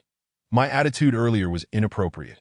I didn't know you were a miraculous doctor, and I sincerely apologize. Xiao Nian was not a bad person. Merely somewhat hot-tempered, he held great respect and admiration for skilled physicians. Yi Chen waved his hand with a smile, saying, No need for formality, Dr. Xia. I am equally eager to help. We are both here for the patients. Upon seeing that Yi Chen bore no grudge, Xiao Nian felt a newfound respect for his character. Dr. Yi, could I have your phone number? If I encounter any challenging cases in the future, I would like to consult with you. Xiao Nian was genuinely eager to learn from Yi Chen. Of course, Yi Chen provided his phone number. Thank you, Dr. Yi. Xiao Nian bowed deeply in gratitude. After having a bowl of porridge and an egg, Xie Yulan regained her strength. Dr. Yi, I truly do not know how to express my gratitude. Perhaps I should bow to you, Xie Yulan declared. Shirling, let us bow to Dr. Yi. She attempted to kneel, but Yi Chen quickly reached out to stop her, saying, There is really no need for such formality. NXIE.AT that moment, the nurse had completed the discharge paperwork. Shirmulan assisted Shirling in gathering their belongings as they prepared to leave. Shirling's eyes reddened, and she began to sob. Yi Chen promptly pulled her closer, softly asking, Shirling, what troubles you? Brother Yi, my uncle has taken over our house, and now my mother and I have nowhere to go. Shiling cried. Dawai Chen quickly wiped her tears away, reassuring her. I thought it was something serious. Do not cry. You and your mother can stay with me. I will supervise your training. Really. My mother and I can truly live with you. Shiling exclaimed, her face lighting up with joy that of course it is true. Yi Chen patted her head. Thank you. Brother Yi. Shiling beamed, her tears of sorrow replaced with laughter. Living with Brother Yi would be wonderful. She could train alongside him and take care of her mother. Free from the fear of being bullied. Mother, shall we go stay at Brother Ye's house? Shiling asked her mother softly. Dr. Yi, is that really appropriate? Xie Yulan felt embarrassed, but she truly had nowhere else to go. Yi Chun hastily replied, Aunt Xie, please do not feel like an outsider. Shiling is like a sister to me. And as her mother, you are my elder. Thank you, Dr. Yi. Xie Yulan expressed her gratitude earnestly. Yi Chun smiled, saying, Aunt Xie, please call me Yi Chun. It sounds less formal. All right, Dr. Yi Chun, I truly do not know how to thank you. Xie Yulan's eyes glistened with tears, overwhelmed with gratitude. Really, there is no need for thanks. My home is your home, that I adore Shiling as my sister. Now, let us return home, Yi Chen said with a smile. All right, mother. Let us go home. Shiling gathered her belongings and assisted her mother. Xie Yulan, as they exited the ward. Mulan and Yi Chen hurriedly helped Shiling with her things. Just outside the hospital building, Yi Chen noticed an ancient Sihiyuan from the Ming and Qing dynasties across the street, emanating a dazzling blue light intertwined with ominous black energy, shooting skyward. Chapter 47. The Hidden Treasure. What is going on? Yi Chen gazed in astonishment at the mysterious ancient courtyard. The blue light indicated that there was hidden treasure beneath the residence. But what was the source of the ominous black energy? Using his X-ray vision, Yi Chen observed that it was a dilapidated courtyard, long abandoned and overgrown with weeds, shrouded in an eerie atmosphere. This was indeed a haunted house. The radiant blue light emanated from beneath a rockery in the center of the courtyard, suggesting that the buried treasure lay hidden below. Yi Chen turned to Mulan and asked, Mulan, whose property is that ancient courtyard across the street? Why has it been left to ruin? Mulan glanced at the Sihiyuan, her expression changing. You aren't thinking of purchasing that courtyard, are you? She asked. The treasure beneath the rockery would undoubtedly be worth a fortune. Acquiring it would surely be a lucrative venture. Yi Chen nodded, stating, That is indeed my intention. Mulan shook her head, advising, I suggest you reconsider. Why? Yi Chen inquired, puzzled. That courtyard is the most notorious in Jiangcheng. 6 owners have perished there and no one dares to buy it. I strongly advise against pursuing that idea. Mulan cautioned that 6 owners have died. Although Yi Chen was aware that it was a haunted house, he did not expect so many lives have been lost. Are you scared? Mulan chuckled. Yi Chen shook his head with a smile, replying, What is there to fear? Even if I purchase it, I do not necessarily have to live there. Contact whoever is in charge of that property. I intend to buy it. Seeing Yi Chen's determination, Mulan recalled his exceptional skills and figured that even if he did buy the haunted house, he would likely be safe. All right, I will notify you once I have made contact. The group got into the car and returned to Yi Chen's villa. Mulan received a phone call and went to the corporate office. Yi Chen, your villa is truly magnificent, a 3-story building. Xie Yulan exclaimed in shock as she looked at Yi Chen's residence. Yi Chen smiled. Aunt Xie, it is indeed a 3-story building. I originally lived here alone, which felt quite lonely, but now that you are here, it is much better that I in the future. I will cook for Brother Yi. Shiling chimed in with enthusiasm. That sounds great. The food you make is truly delicious. Yi Chen made arrangements for Xie Yulan and Shiling, purchasing some daily necessities for them before taking the antidote pill and driving to Chaoyang Hotel. At the Chaoyang Hotel, Zheng Tianhui, the elder of the Zheng family from Jinling, was still waiting for Yi Chen's antidote. Upon parking in front of the hotel, Yi Chen walked into the lobby. Yi Chen, you dare to come here again. Is this a place you can frequent? Get lost. A cold snort echoed. Yi Chen turned to see Jiang Xing glaring at him with a venomous expression. Behind Jiang Xing stood Zheng Tong, accompanied by an elderly man with white hair and several bodyguards approaching them. Yi Chen felt a wave of disgust for Jiang Xing. This dog of a person had not learned his lesson after being beaten and was still so arrogant. Now, he was actively provoking him. Such a person deserved a beating, Wai Yichen smirked. What? Jiang Xing, are you feeling impudent again? Is your skin itching for another beating? Zheng Tong glared fiercely at Yichen, then turned to the elderly man beside her, exclaiming, Grandfather, this is the dog who hit me and insulted our Zheng family, making us lose face in front of Elder Zheng. The elderly man with white hair was none other than Zheng Jinxiong, the head of the Zheng family in Jiangcheng and Zheng Tong's grandfather. Last time, after Yi Chun had beaten Jiang Xing, both Jiang Xing and Zheng Tong had harbored resentment, distorting the facts upon returning home and slandering Yi Chun for bullying them, speaking ill of him to Elder Zheng. This had greatly displeased Zheng Jinxiong. The Zheng family was one of the 10 prominent families in Jiangcheng, not to be trifled with. Zheng Jinxiong glared at Yi Chun, his expression icy, as he coldly remarked, Yi Chun, do not be too arrogant. Why are you bullying my granddaughter and son-in-law? Has our Zheng family offended you? The old man was extremely protective of his own. Yi Chun, looking at this old man questioning him, could not help but scoff. Who are you? Jiang Xing, filled with pride, loudly proclaimed, this elderly gentleman is the head of the Zheng family, one of Jiangqing's 10 great families. Yi Chun, you have offended the Zheng family. Shouldn't you hurry and bow down to our elder to apologize? Jiang Xing audaciously demanded that Yi Chun prostrate himself and apologize, as if he had lost his mind. Upon this introduction, Zheng Jinxiong puffed out his chest, carrying an air of superiority. Wai Yi Chun, seeing Zheng Jinxiong's demeanor, could not help but chuckle. What 10 great families of Jiangcheng? Self-proclaimed, I suppose? I have never heard of them and do not recognize them.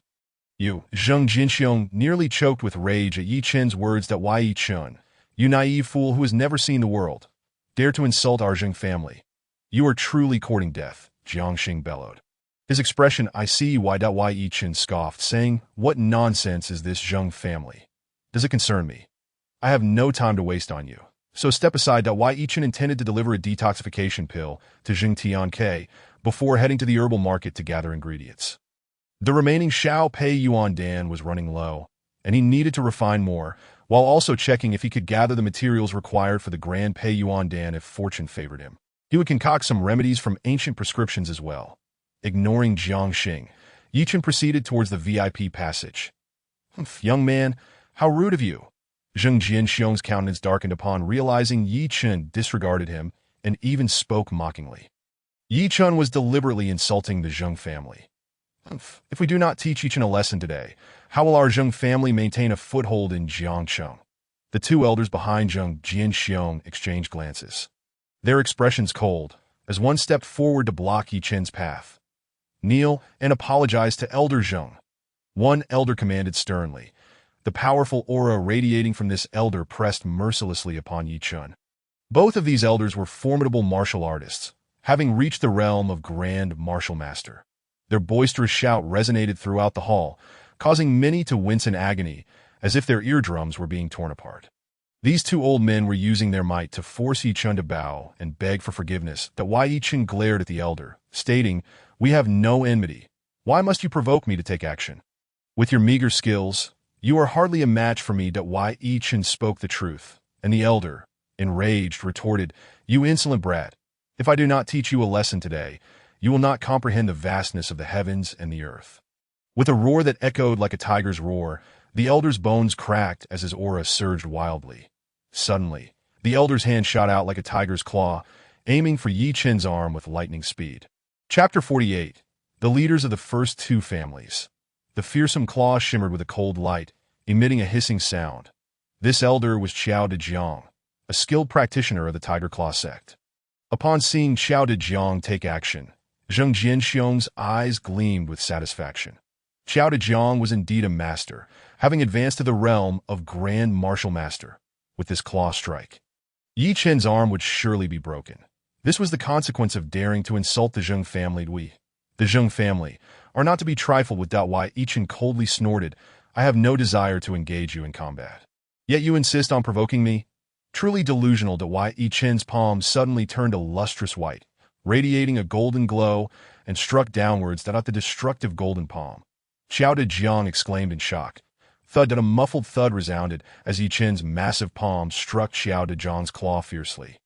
Cracked. A chilling sound of bones shattering echoed through the hall. Xiao Dejiang screamed. His body sent flying to the ground. He quickly scrambled back to his feet, gritting his teeth in frustration. Xiao Dejiang's claw had been cleaved apart by Yi Chen's strike, exposing his white, bloodied bones. You have severed my claw. Are you a disciple of the Divine Palm sect? Xiao Dejiang glared at Yi Chen with venomous eyes as he clutched his right hand. Yi Chen coldly replied, I already warned you not to provoke me, yet you refused to listen. You brought this upon yourself. After saying this, Yi Chen turned to leave. Zheng Jianxiong, witnessing that his longtime bodyguard Xiao Dejiang had his hand shattered by Yi Chen, was furious beyond measure that if he allowed Yi Chen to escape now, the Zheng family would lose all face in Jiangcheng. We cannot let Yi Chen go. Cripple this insolent brat. Zheng Jianxiong's face twisted with rage as he bellowed. Whoosh! 7 or 8 bodyguards, along with another elder, lunged at Yi Chen. Kill this bastard, Jiang Xing shouted frantically. Kill him. Zheng Tong added, jumping up like a shrew at Yi Chen, seeing the multitude of bodyguards rushing toward him. Sneered, how shameless, relying on numbers to bully me. Humph, I fear you not. At Yi Chen charged forward like lightning. Against villains, one must not show mercy. To be kind to evildoers is to be cruel to the innocent. As long as villains exist, they will continue to commit their misdeeds, harming the innocent. Bang bang da, bang bang, that a series of muffled thuds and cries pierced the air as, in the blink of an eye, all 7 or 8 bodyguards and the other elder were laid low by Yi Chen, who left them writhing in agony. Those who fell were all rendered incapable of martial arts, doomed to a life of impotence, unable to continue their wickedness. Humph, a bunch of worthless fools. What a pathetic Zheng family, utterly incapable of withstanding a blow. After saying this, Yi Chen disregarded the astonished and furious Zheng Jianxiong and entered the VIP passage. The attendant guarding the VIP passage recognized Yi Chen from his previous visit. Now witnessing Yi Chen single-handedly defeat 7 or 8 formidable bodyguards, the attendant was filled with admiration and quickly bowed. Saying, Hero, please, come in. Yi Chen nodded and stepped into the elevator, heading toward Jing Tian Kuei's room. My Dantian has been destroyed, cried the elder on the ground, his face shifting as he screamed in despair. For a martial artist, having their Dantian destroyed meant the end of their life as pursuit. What? Yi Chen destroyed your Dantian? Xiao Dejiang gasped in shock, cold sweat soaking his back, that he felt fortunate that his own Dantian had not been harmed.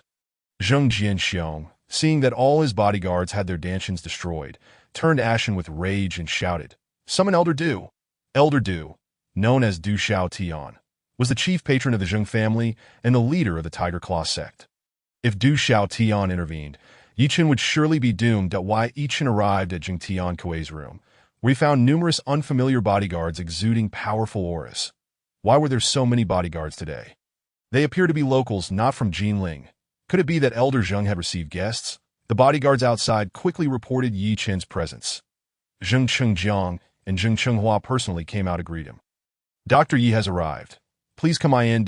Yi Chen entered Jing Tian Kuei's presidential suite. Inside the hall, Jing Tian Kui was conversing with 2 elder men radiating immense power. The elder on the left, dressed in a purple-red tang suit, was tall and robust, exuding an overwhelming presence, his face radiant, with eyes that sparkled with vitality, a clear indication of someone accustomed to high status.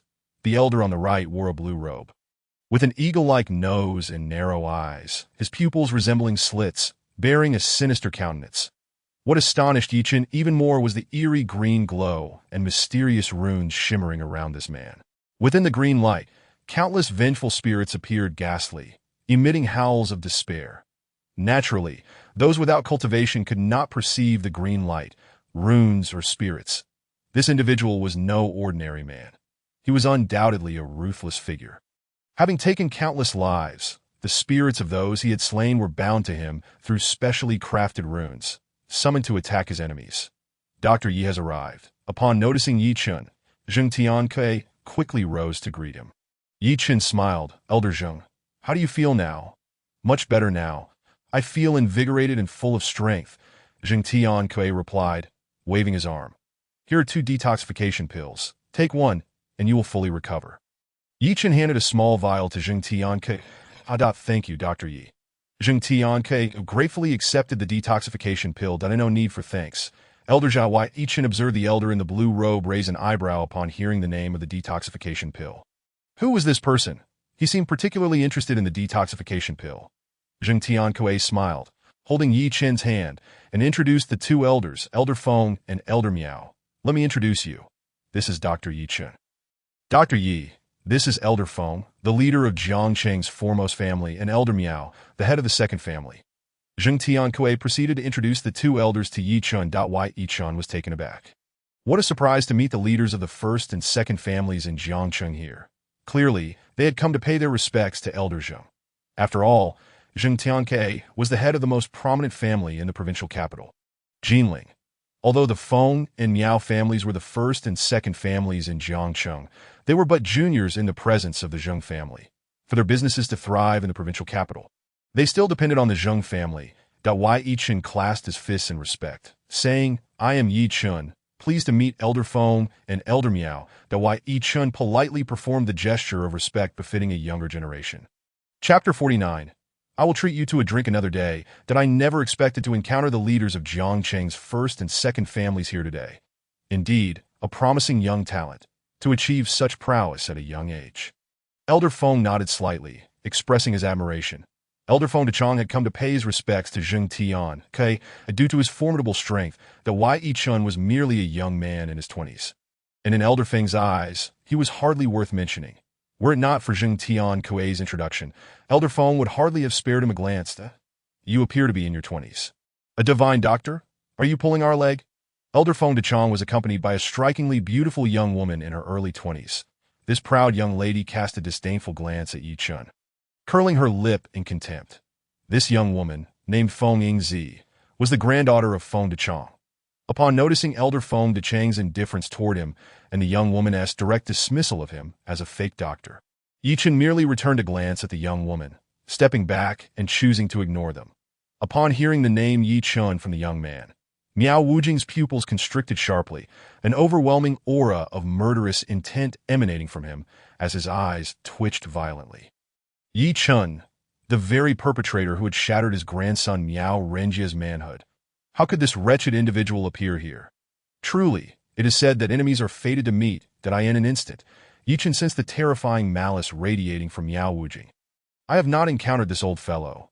Why does he harbor such intense animosity towards me? Miao Renjia.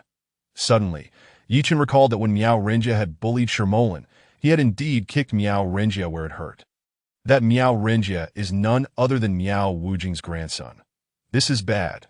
I have stumbled upon an adversary in this place. However, Miao Wujing, despite his fury, did not erupt on the spot, maintaining an air of nonchalance as he sat there. Indeed, a divine physician, he remarked indifferently. The reason Miao Wujing refrained from acting out was that they were in Zheng Tianquai's presidential suite. Should he slay Yi Chen here, it would be a blatant disrespect to Zheng Tianquai. At this moment, Miao Wujing glanced at Mr. Jia beside him, who nodded and stepped outside. Yi Chen understood that this was not a place for lingering and clasped his fists in salute, saying, Old Zheng, the detoxification pill has been delivered, that I have other matters to attend to. I take my leave, Ye divine physician, that you are leaving already. Zheng Tianquai inquired, a look of confusion crossing his face. Yi Chen smiled and replied, I have pressing matters to handle. I shall visit again when time permits. Farewell. Very well, I shall see you off. Zheng Tianquai personally escorted Yi Chen towards the exit. Miao Wujing's expression darkened, and with a subtle flick of his finger, a nearly imperceptible green light shot towards Yi Chen's attire. Just as Yi Chen and Old Zheng reached the door, a booming voice resonated. Old Zheng, I, Li Batian, have come to pay my respects. In a flash, 7 or 8 bodyguards surrounded Li Batian as he approached. Upon seeing Li Batian, Zheng Tianquai immediately broke into a smile, exclaiming, Li Batian, you rascal. I've been here for 2 days, and you only just come to see me. From Zheng Tianquai's tone, it was evident that his relationship with Li Batian was anything but ordinary. Old Zheng, I only received word of your arrival today and rushed to see you. Li Batian quickly returned the greeting. Ye Xianzheng, Li Batian suddenly spotted Yi Chen, gasping in surprise before rushing over. Zheng Tianquai chuckled. You two know each other. Li Batian grasped Yi Chen's hand firmly, declaring, Old Zheng, Yi Xianqing saved both my and my wife's lives. He is our family's savior. Is that true? Zheng Tiankuai regarded Yi Chen with astonishment. Yi Chen nodded, affirming, "It is true." Li Batian looked at Yi Chen and asked, "What? Yi Xianxing, are you leaving now? Why not join us for a drink?" Zheng Tiankuai interjected, "Yes, ye divine physician, stay and share a drink with us." Despite his advanced age, Zheng Tiankuai still relished a good drink. "That I truly have matters to attend to, Mr. Li Old Zheng. I must take my leave." Yi Chen understood that Li Batian had come to discuss important affairs with Zheng Tiankuai and felt it best not to intrude. "Such a pity. Yi Xianxing, I shall treat you to a drink another day," Li Batian lamented. "Very well. There will be opportunities in the future." The Yi Chen exited. Yi Chen, you scoundrel. How dare you appear here? A furious bellow erupted as Zheng Jinxiong approached, spotting Yi Chen and instantly erupting in rage. His murderous intent palpable. Following Zheng Jinxiong were Jiang Xing and Zheng Tong. Just days prior, Jiang Xing had complained to Zheng Jinxiong, seeking vengeance against Yi Chen, but had conveniently omitted the fact that Yi Chen had saved Zheng Tiankuai's life. Had Zheng Jinxiong known of Yi Chen's relationship with Zheng Tiankuai, he would have never dared to confront him. Unaware of the truth, Zheng Jinxiong launched into a tirade against Yi Chen. Upon witnessing Zheng Jinxiong's insults directed at his savior, Zheng Tiankuai's expression hardened, and he let out a cold snort. Yet, Zheng Jinxiong was oblivious to the warning in Zheng Tiankuai's demeanor. "Old Zheng, this scoundrel Yi Chen assaulted my granddaughter Zheng Tong and her fiancé Jiang Xing. And he has insulted our Zheng family. Just moments ago, he injured all my bodyguards downstairs. This wretch deserves to die. You must avenge me," Zheng Jinxiong exclaimed, as if he were addressing a close kin. Zheng Tiankuai's eyes narrowed as he shot a fierce glare at Zheng Jinxiong, shaking off his hand and coldly retorting, "Zheng Jinxiong, are you blind or simply out of your mind? Yi Xianxing is my savior. How dare you insult him? Apologize to Yi Xianxing at once." "What? Yi Chen at this scoundrel denote he is your savior. How can this be?" Zheng Jinxiong gasped in disbelief, his mind racing as he broke into a cold sweat. Why hadn't Jiang Xing and Zheng Tong mentioned that Yi Chen was Zheng Tiankuai's savior? This was dire. Those two had surely deceived him. As Jiang Xing and Zheng Tong realized their plot was unraveling, they instinctively recoiled. Smack! Li Batian's hand struck Zheng Jinxiong's face with force. Zheng Jinxiong cried out in agony, nearly losing his balance, his jaw instantly bruised. "Zheng Jinxiong, Yi Xianxing is also my savior. You dare insult him and threaten his life? I will deal with you first," Li Batian declared, delivering a kick to Zheng Jinxiong's abdomen. Chapter 50. The crippled man Li Batian was the king of Jiangqing. With a stomp, the entire city would tremble. No one dared to disrespect him, let alone offend him unless they were courting death. Now, Zheng Jinxiong had the audacity to insult his savior Yi Chen in his presence and demanded Zheng Tiankuai to kill him. Li Batian's murderous intent was ignited. Li Batian, Zheng Jinxiong, who ranked at the bottom of Jiangqing's 10 prominent families, was but an insignificant insect. Gasp! Zheng Jinxiong, bent like a shrimp from the kick, fell to the ground. Blood spewing from his mouth. King of Jiangqing, what is happening? How has Yi Chen become the savior of King Li Batian? Li Batian paid no heed to Zheng Jinxiong, instead advancing towards him and placing his foot upon Zheng Jinxiong's face. Growling, "Zheng Jinxiong, listen well. Yi Xianxing is my savior. Should you dare offend him again, I will end you. Your Zheng family means nothing to me." Li Batian's words sent Zheng Jinxiong into a panic, his heart racing in terror. The thought of Li Batian wanting him dead felt as easy as squashing an ant. "A king of Jiangqing, I apologize. I was unaware Yi Xianxing was your savior. I will never offend him again. Please spare me." Zheng Jinxiong quickly capitulated. "Consider this a warning. Go apologize to Yi Xianxing at once." Li Batian withdrew his foot. Zheng Jinxiong scrambled to his feet, limping towards Yi Chen, bowing deeply. "I am sorry, Yi Xianxing. It was Jiang Xing who instigated me against you. I was oblivious to your relationship with old Zheng and king of Jiangqing. Please forgive my transgressions. I beg for your pardon." Zheng Jinxiong seethed with resentment towards Jiang Xing and Zheng Tong. Yet he could only endure the latter since she was his own granddaughter. As for Jiang Xing, he was ready to abandon him. After speaking, Zheng Jinxiong hastily offered Yi Chen a bank card containing 50 million, intended as a bribe. The password was 6 sixes. Yi Chen cast a disdainful glance at Zheng Jinxiong, this cowardly old dog, swatting the bank card away with a low growl. "Get lost. upon hearing Zheng Jinxiong's accusations. Jiang Xing turned pale with fear and bolted, but a bodyguard seized him.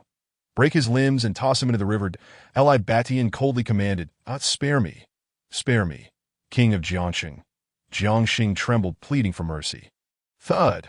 A bodyguard's fist struck the back of Jiang Xing's head, knocking him unconscious as he crumpled to the ground. Two bodyguards dragged him away. This scoundrel was surely as good as dead. Zheng Tong's face drained of color as she collapsed onto the ground. Zheng Tiankuai's voice turned icy. "From this day forth, the Zheng family of Jiangxing and the Zheng family of Jinling shall have no ties. Leave." Zheng Tiankuai severed all connections with Zheng Jinxiong's family. Old Zheng, that you cannot do this." Zheng Jinxiong, taken aback, could scarcely fathom that Zheng Tiankuai would forsake the Zheng family of Jiangxing for Yi Chen's sake. This revelation nearly caused him to faint. Zheng Jinxiong's family was already quite small. Without his connection to the Zheng family of Jinling, he would never have ascended to the ranks of the 10 prominent families. Now, with Zheng Tiankuai's abandonment, word of this would surely lead to his family's swift demise at the hands of rival clans. "Take him away!" Zheng Tiankuai bellowed. 2 bodyguards promptly dragged the wailing Zheng Jinxiong away. "Thank you, old Zheng. Thank you, king of Jiangxing." Yi Chen felt a sense of satisfaction. Li Batian chuckled. "Yi Xianxing, should anyone dare to provoke you again, simply inform me, Li Batian, and I shall deal with him myself. Yi Divine Physician, do not hesitate. You are always welcome to visit Jinling." Zheng Tiankuai expressed his gratitude towards Yi Chen. Yi Chen took his leave. In the hall, Feng Dekang and Miao Wujing witnessed the entire unfolding drama. Feng Dechan's expression fluctuated dramatically. It was evident that Zheng Tiankuai held Yi Chen in high regard. What astonished him even more was the connection Yi Chen had with the king of Jiangxing. Li Batian. The murderous intent in Miao Wujing's eyes showed no signs of abating. Regardless of the connection between Yi Chen, the king of Jiangxing, and Zheng Tiankuai, this Yi Chen must be eliminated. The Miao family possesses countless methods to ensure Yi Chen's silent demise. Executing their plan without a trace, the king of Jiangxing has arrived. Feng Dekang and Miao Wujing rose to greet Li Batian. "Old Feng, old Miao, you two have arrived," Li Batian said courteously, clasping his fists. Li Tiankuai chuckled. That was merely a minor interlude. "Everyone, please take a seat." After exiting the Chaoyang Grand Hotel, Yi Chen made his way to a nearby restroom. That old fool Miao Wujing actually placed a tracking mark on me. This is utterly outrageous. Yi Chen pinched his fingers, and with a swift motion, a wretched azure flame was extracted from the fabric of his back. Possessing the ability of the X-ray Divine Physician and the illusion-breaking Divine Eye, Yi Chen could easily see through Miao Wujing's tricks. It appeared that Miao Wujing intended to trace Yi Chen's whereabouts and covertly strike against him. Yi Chen retrieved a porcelain vial from his person. Contained the wretched azure flame within, quickly inscribed several seals, and sealed it. This flame would prove useful. Upon leaving the restroom, Yi Chen boarded a cargo vehicle, heading straight for the herbal market. His vehicle traversed a dilapidated residential area slated for demolition. He spotted several figures darting towards an alley. These individuals moved with astonishing speed, exuding a palpable aura of murderous intent and the stench of blood, clearly seasoned practitioners. This piqued Yi Chen's curiosity.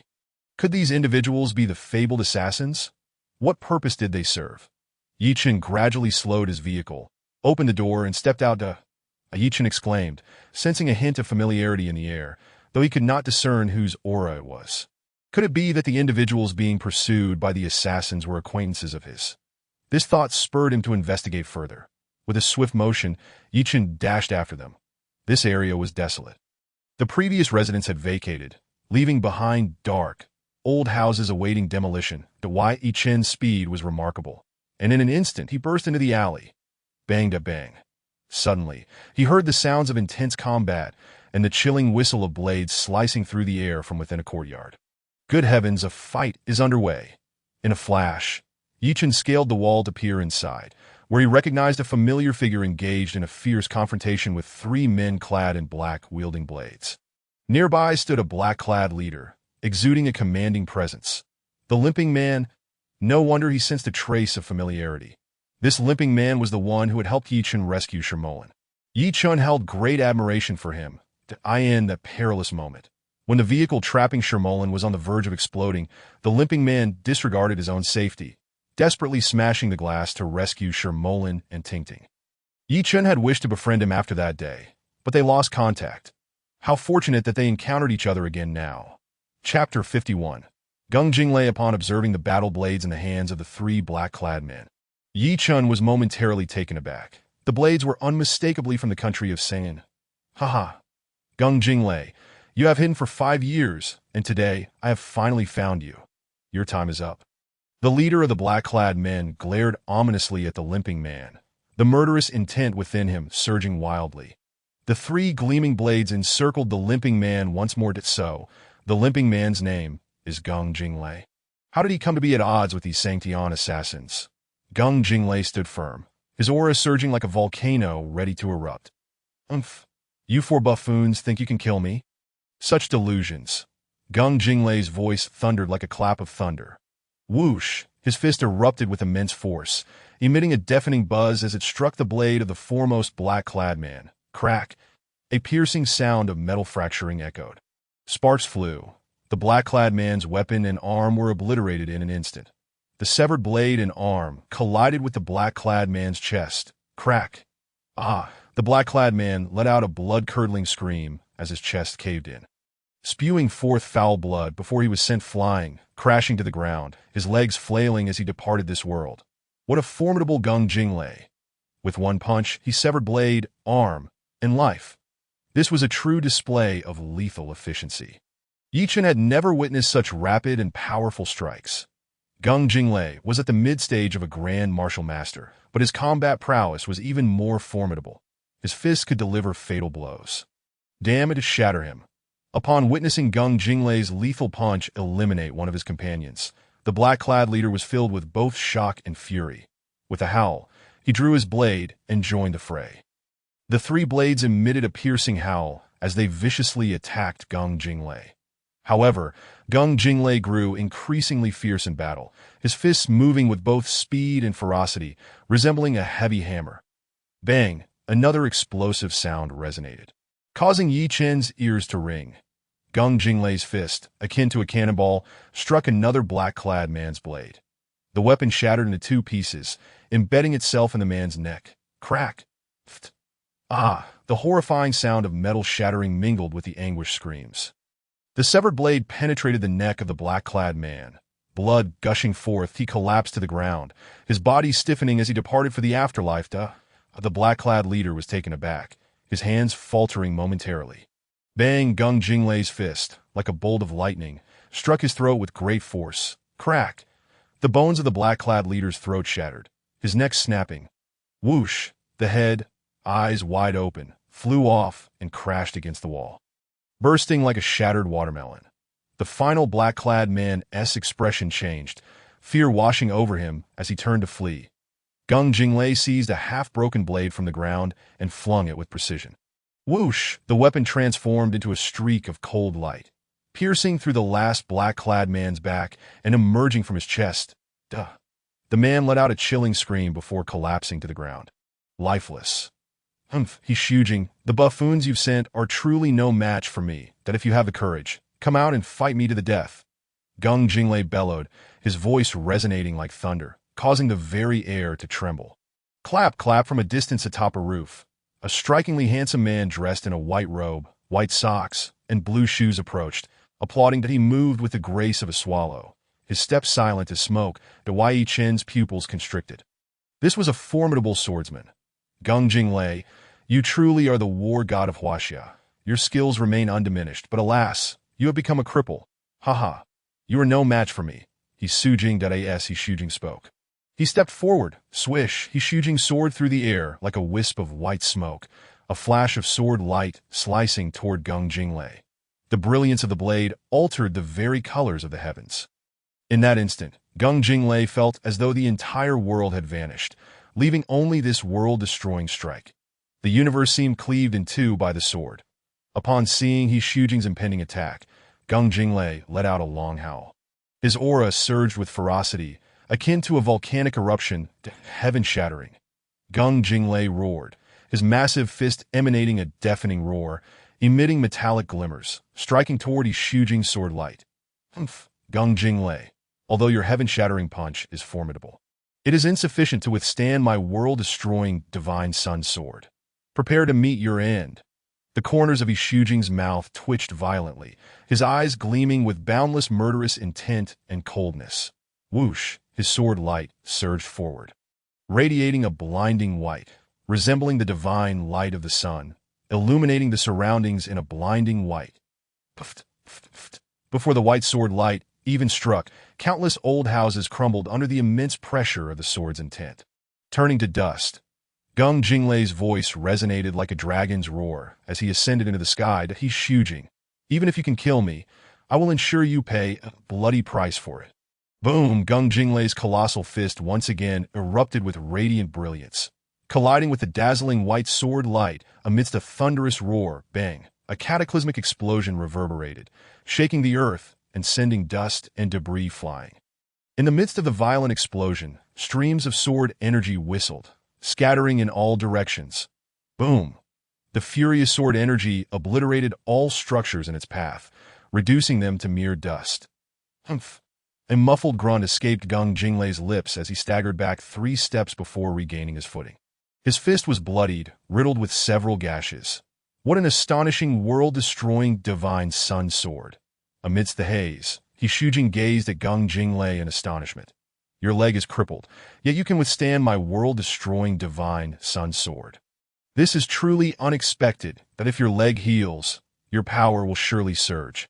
I cannot let you live today. That Shujing's expression darkened as the ancient sword in his hand emitted a chilling howl. Die! The end of days, whoosh! A beam of radiant sword light, reminiscent of a solar storm, surged toward Gung Jinglei. This sword light was even more terrifyingly brilliant, akin to a sun exploding. That it was a guaranteed killing strike. The ultimate move of Shujing. The blinding white light rendered Gung Jinglei's vision incapacitated, enveloping him in a blinding haze where he could see nothing. With eyes wide open in fury, Gung Jinglei roared, channeling all his power to unleash the most potent punch he could muster. Boom! Gung Jinglei's fist surged skyward once more, radiating myriad beams of light as it collided with Shujing's white sword gleam. Chapter 52. The Solar God Sword Technique in the Distance. Chen perceived that both his body and soul were seemingly cleaved by the apocalyptic sword strike, that he understood that Gung Jinglei could never withstand such a blow. The sword's aura and intent were far too terrifying. The god of death with a powerful shout, Chen soared into the sky. The Yuchang divine sword erupted with an even more resplendent divine light and arcs of thunder, emitting a piercing roar as it cleaved towards Shujing's divine sword. The god of death sword was unleashed. Formidable sword energies surged upward like a tempest, a foaming lake, in Villeneuve.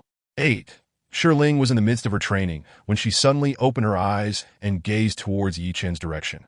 The god of death sword energy as an innate spiritual body. Her senses were exceptionally acute, that brother Yi fighting against an enemy using the god of death sword. Whoosh!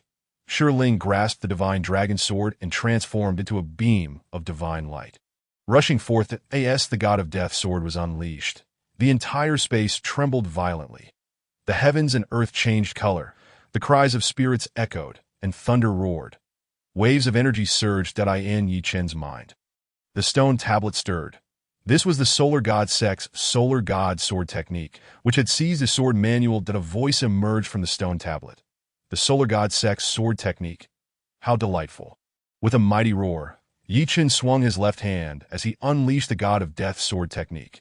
Heavenly Thunder Divine Finger rumbled at Chen's finger, adorned with dazzling arcs of thunder the thickness of teacups. Shot towards Shujing's head. Shujing's apocalyptic sword strike aimed to annihilate Gung Jinglei. Even if Gung Jinglei were not injured, he could not endure such overwhelming sword energy. That a sinister smile crept onto Shujing's lips. Killing Gung Jinglei would be an impressive feat. Just as the apocalyptic sword energy was about to strike Gung Jinglei's fist, an even more brilliant sword light, accompanied by blinding arcs of lightning, cleaved through the air. The lightning arc sword energy. A master is attacking. Shujing's expression changed, and he exclaimed in surprise. This was the first time he had encountered someone whose sword energy could carry arcs of lightning. Boom! A deafening explosion resounded.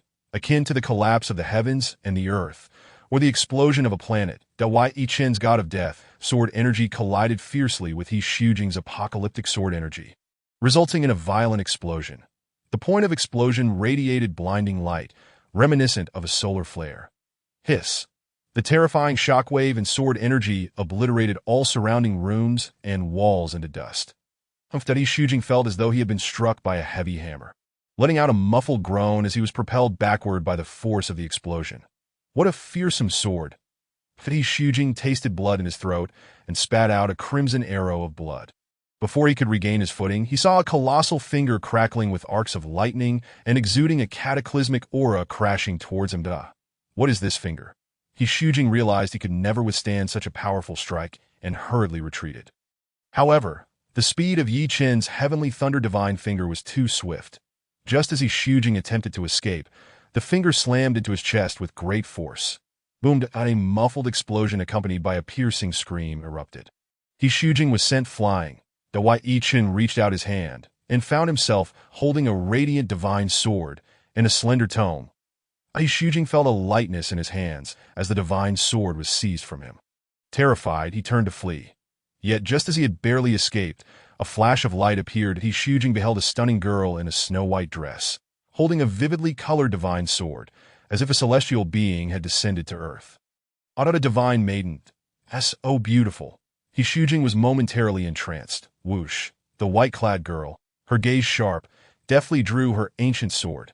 The god of death, a flash of golden light accompanied by a dragon's roar ensued. The sword light pierced through He Shujing's throat and emerged from the back of his neck. The speed of this strike was so rapid that He Shujing did not even have time to react. The motion of drawing the sword, striking, and returning it was completed in less than half a second. This speed was 10 times faster than Yi Chen's sword strike. Yi Chen stood in stunned silence. Utterly astonished, this girl had mastered the god of death sword in a mere morning, and with a single strike, she had killed a formidable master like He Shujing. Boom. Ling kicked He Shujing down. Brother Yi, this is the sword sheath. Ling tossed the sword sheath to Yi Chen. In a flash of divine light, Ling vanished from sight. Yi Chen took the sheath and sheathed the solar god's sword within it. It's you, that divine physician? Gung Jinglei looked at Yi Chen, a mix of astonishment and delight crossing his face. He recognized Yi Chen. Tio think this young man was not only skilled in medicine, but also a powerful master. Had it not been for this divine physician's timely intervention, he would have surely met his demise. Yi Chen extended his hand with a smile, saying, I am Yi Chen. Gung Jinglei. The two clasped hands tightly. Feeling a deep mutual respect and a surge of emotion. Yi Chen. Is that white-clad woman a celestial being? Gung Jinglei cast a shocked glance in the direction Ling had disappeared. The speed of the white-clad woman's strike had been so astonishing that Gung Jinglei had barely comprehended it. Yi Chen chuckled. She is not a celestial being, but my sister, Ling. Your sister is extraordinary, having slain He Shujing with a single sword strike. That He Shujing was ranked 12th among the masters there. Gung Jinglei expressed his admiration. Gung Jinglei, how did you offend these people? Yi Chen inquired, observing Gung Jinglei's suddenly serious expression. Gung Jinglei's demeanor turned grave as he replied in a hushed tone, Yi Chen. That is a secret I cannot disclose. Yi Chen paused for a moment before smiling. Everyone has the right to keep their secrets that if you choose not to share, I shall not pry. Here, take this pill. It can heal your injuries. Quickly, consume it. Yi Chen handed Gung Jinglei a small Peiyuan pill. Yi Chen held a deep respect for Gung Jinglei, this passionate man, and genuinely wished to befriend him. The fragrant pill invigorated the senses, promising revitalization. Upon seeing the Peiyuan pill, Gung Jinglei recognized its value. Thank you, brother. Gung Jinglei accepted the Peiyuan pill and swallowed it whole. The term brother ignited a fire within Yi Chen's heart. The Peiyuan pill transformed into a torrent of warm energy that surged into Gung Jinglei's dantian, converting into powerful internal force that coursed through his meridians. Rumble. Gung Jinglei felt his power surging dramatically, propelling him into the late stages of the Grand Martial Master realm. My power has increased. I've advanced to the late stage of Grand Martial Master. Gung Jinglei exclaimed in astonishment, overwhelmed with joy. Since his injury, Gung Jinglei's strength had stagnated, even showing signs of regression. Now, with Yi Chen's pill, his power had advanced a level, filling him with elation. Brother, did you give me an elixir? Gung Jinglei grasped Yi Chen's hand, utterly exhilarated. Chapter 53. Harvesting the manual. Yi Chen smiled. It is not an elixir. Extend your leg, and I shall take a look. Ah, brother, can you heal my leg? Gung Jinglei promptly extended his leg, his heart racing that if Yi Chen could restore his leg, he would be capable of defeating even those stronger than He Shujing. Let me see. Yi Chen's penetrating gaze examined Gung Jinglei's injured leg, and he spoke softly. You have been poisoned by a needle, injuring your tendons. Brother, you speak the truth. Years ago, while I and my brothers were battling enemies in the East Sea, we were struck by a poisoned needle from the adversary. Since then, my leg has been crippled, and my power has greatly diminished. This is easily treatable. Such an injury is a mere trifle for Yi Chen. Ah, brother, you speak genuinely. If you can heal my injury, I am willing to call you elder brother and follow you forever. Gung Jinglei was overwhelmed with excitement, gripping Yi Chen's arm and shaking it vigorously. Hearing Gung Jinglei express his desire to follow him, Yi Chen felt a surge of joy that he needed to absorb powerful forces to support himself. Alone, he could not contend with formidable families. Only by having strong followers by his side would the top 10 families in Jiang City dare not underestimate him. Yi Chen laughed. Very well, Gung Jinglei, I am determined to befriend you. Sit on this stone. I shall heal you immediately. Gung Jinglei quickly seated himself, exposing his injured leg. Whoosh, whoosh, that Yi Chen's fingers flicked, and 5 silver needles pierced Gung Jinglei's wounded leg. Buzz! The needle tips trembled violently, crackling with electric light and swirling with arcs of thunder. What kind of needle technique is this? It even crackles with electric light and thunderous arcs. Gung Jinglei exclaimed in astonishment. Yi Chen smiled. This is the 5 elements Tai divine needle, capable of unblocking your congested meridians and restoring vitality to them. Take this detoxification pill. Yi Chen handed Gung Jinglei a detoxification pill. Gung Jinglei promptly swallowed it. Whoosh. Yi Chen's penetrating gaze of golden light penetrated Gung Jinglei's wounded leg. Wave, wave. The miraculous golden light rapidly mended Gung Jinglei's old injuries. My leg feels warm, like ants are biting. So comfortable. It no longer hurts. Gung Jinglei felt sensation returning to his previously numb leg, filling him with joy. Whoosh. Yi Chen retracted the 5 silver needles and instructed, stand up and walk a few steps to see. Yi Chen smiled at Gung Jinglei. Is this truly sufficient? Is it really that simple? Gung Jinglei trembled as he stood up, cautiously taking a step forward. It does not hurt, and I am not limping anymore. Gung Jinglei was overwhelmed with joy that he shouted and took a few more steps, then broke into a full sprint in the blink of an eye. Gung Jinglei had dashed several dozen meters away. As swift as lightning, my leg is finally healed. Gung Jinglei laughed heartily, tears streaming down his face. After 5 long years of injury, evading those damned assassins, living in hiding, today, this once lame leg is finally restored. I, Gung Jinglei, no longer need to live in fear. Gung Jinglei laughed as he ran back. Brother above, please allow me to pay my respects. Gung Jinglei knelt before Yi Chen with a thud, filled with gratitude.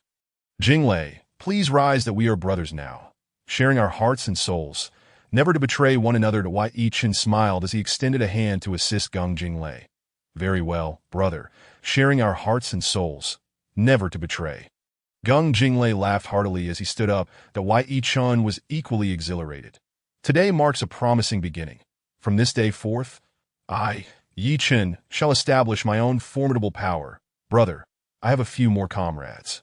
Would you like to meet them? Gung Jinglei looked at Yi Chen with eager anticipation. What? You have more comrades? Upon hearing Gung Jinglei's words, Yi Chen was instantly elated. With Gung Jinglei's formidable skills, his comrades must be equally impressive. Indeed, brother, my comrades are all exceptionally skilled. In the past, they fought alongside me through life and death, enduring hardships. Alas, they have all been injured, some even pursued by enemies. Now that I am with you, I cannot forget about them. Gung Jinglei was a man of great loyalty, and now that he had found a place to belong, he thought of his injured brothers. Gung Jinglei, I grant you 10 days to bring all your brothers back. I, Yi Chen, will take responsibility for their treatment. They are your brothers, and also my brothers. Yi Chen looked at Gung Jinglei, solemnly making a powerful promise. Thud. Gung Jinglei knelt once more before Yi Chen, tears streaming down his face. Thank you, brother, on behalf of my comrades. Gung Jinglei was overwhelmed with emotion. Rise now. Yi Chun helped Gung Jinglei to his feet. Jinglei, provide me with your bank account. I shall transfer some funds. Yi Chun understood that both Gung Jinglei and his brothers were struggling with injuries and were often pursued by enemies. Their lives must be difficult. Gung Jinglei hesitated for a moment, then gritted his teeth and said, "Very well, brother." Gung Jinglei knew that his injured brothers were not faring well. They must be in need of money. He provided his account number, and Yi Chun transferred the funds directly. Ding dong. Gung Jinglei received a message. Upon reading it, he exclaimed in shock, 50 million! Brother actually transferred 50 million. Yi Chun chuckled. Is that enough? Gung Jinglei expressed his heartfelt gratitude. It is sufficient, brother. Make arrangements for your brothers' families, and I await your good news.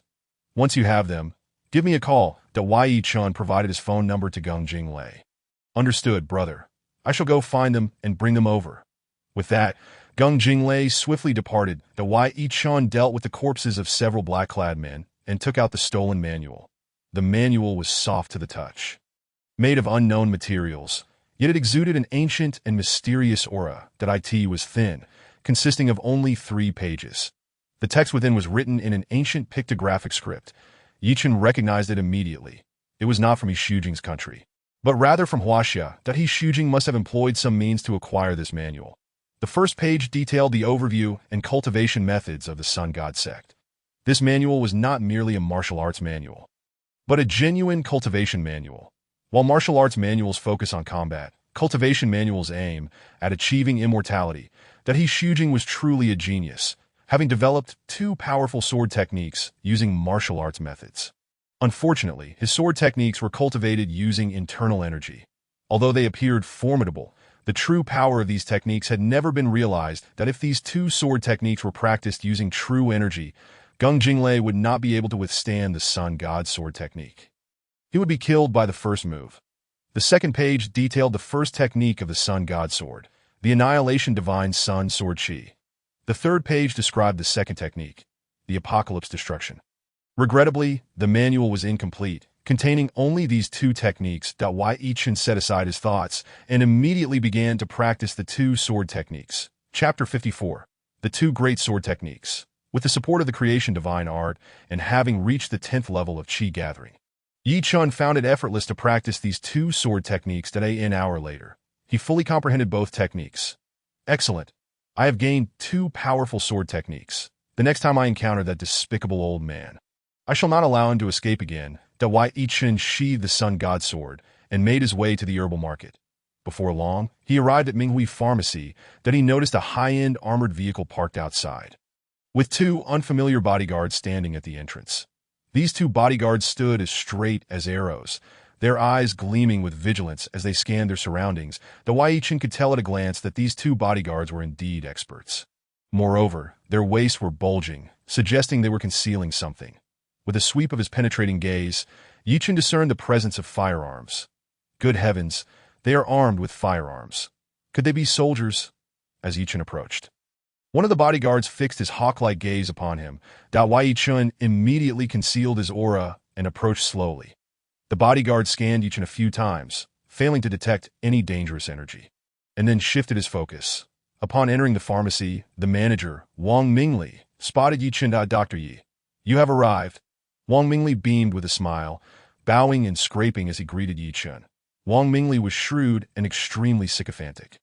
When Yi Chun had rushed to save Shi Tingting, this man had desperately tried to obstruct Yi Chun from entering the pharmacy. Little did Wang Mingli realize that Yi Chun was a divine physician even more skilled than Xiao Jiuzhen.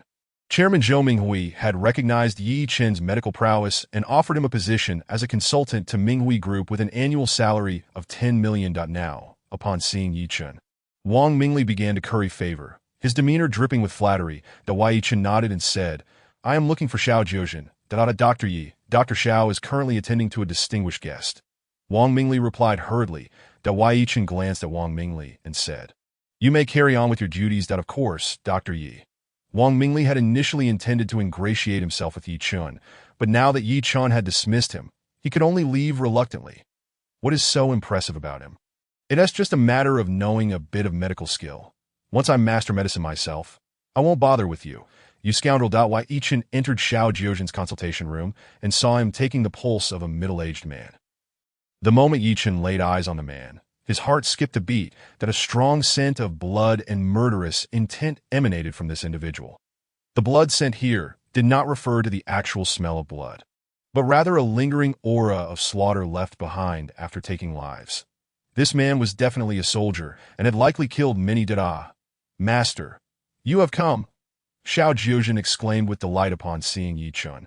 Quickly standing to greet him, Yi Chen smiled and said, "Continue attending to your patient. Of course, master." Xiao Jiuzhen resumed his examination of the patient. The middle-aged man, named Ouyang Jian, glanced at Yi Chen and then at Xiao Jiuzhen. Puzzled, Dr. Xiao, is that young man your master? With a beard as white as snow, Xiao Jiuzhen was at least 70 years old. How could he call this young man his master? Ouyang Jian found it quite perplexing. Xiao Jiuzhen nodded, then quickly shook his head, saying, "He is not my master, not your master. If he is not your master, then why do you address him as such? You might as well say you are his master." Ouyang Jian was even more baffled. Xiao Jiuzhen smiled wryly and replied, "I am not even qualified to be my master's disciple. I am merely his apprentice, that you can only be an apprentice." Ouyang Jian was greatly astonished, hardly able to believe his ears. Xiao Jiuzhen was renowned far and wide, and he had come specifically for Xiao Jiuzhen's medical skills. Now, a young man had appeared, and Xiao Jiuzhen claimed to be just this young man's apprentice, unworthy even of being a disciple. What could this mean? Could this young man's medical skills surpass those of Xiao Jiuzhen? Xiao Jiuzhen nodded, saying, "Indeed, I am my master's apprentice. His medical skills are 1,000 times greater than mine." Ouyang Jian, astonished by Xiao Jiuzhen's words, turned to Yi Chen and asked, "Esteemed physician, could you take a look at me?" Yi Chen glanced at Ouyang Jian and said, "Let Dr. Xiao examine you first. If he cannot diagnose your condition, I will take a look afterward." Ouyang Jian nodded. "All right then."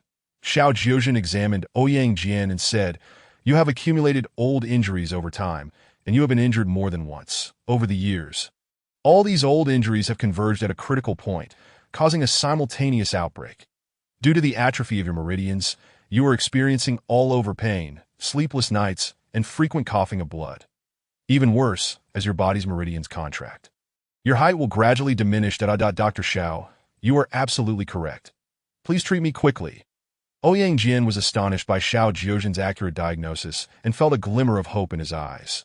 Xiao Jiuzhen shook his head and said, "Your ailment has reached a critical stage. With my medical expertise, I am at a loss to provide treatment." What did you say?" Upon hearing Xiao Jiuzhen's words, Ouyang Jian was taken aback. Chapter 55. A body full of scars. The renowned physician Xiao Jiuzhen had declared that he could not heal Ouyang Jian's injuries, which left Ouyang Jian in a state of profound shock. Was he destined to wait for death? His countenance turned ashen. Behind him, a man in his 30s also changed expression, his face darkening with anger. Xiao Jiuzhen glanced at Yi Chen and remarked, "While I cannot treat him, my master possesses the ability to help." Hearing that there was still hope for treatment, Ouyang Jian secretly breathed a sigh of relief. The man behind him, Ouyang Zhanjie, shifted his gaze toward Yi Chen. Yi Chen rose to his feet and said, "Please follow me." He discerned that Xiao Jiuzhen truly lacked the capacity to address Ouyang Jian's injuries. His penetrating vision had already revealed the multitude of horrifying wounds on Ouyang Jian's body. Ordinary herbal remedies could not possibly alleviate the resurgence of his old injuries, were it not for Yi Chen's intervention. Ouyang Jian would have had less than a year to live.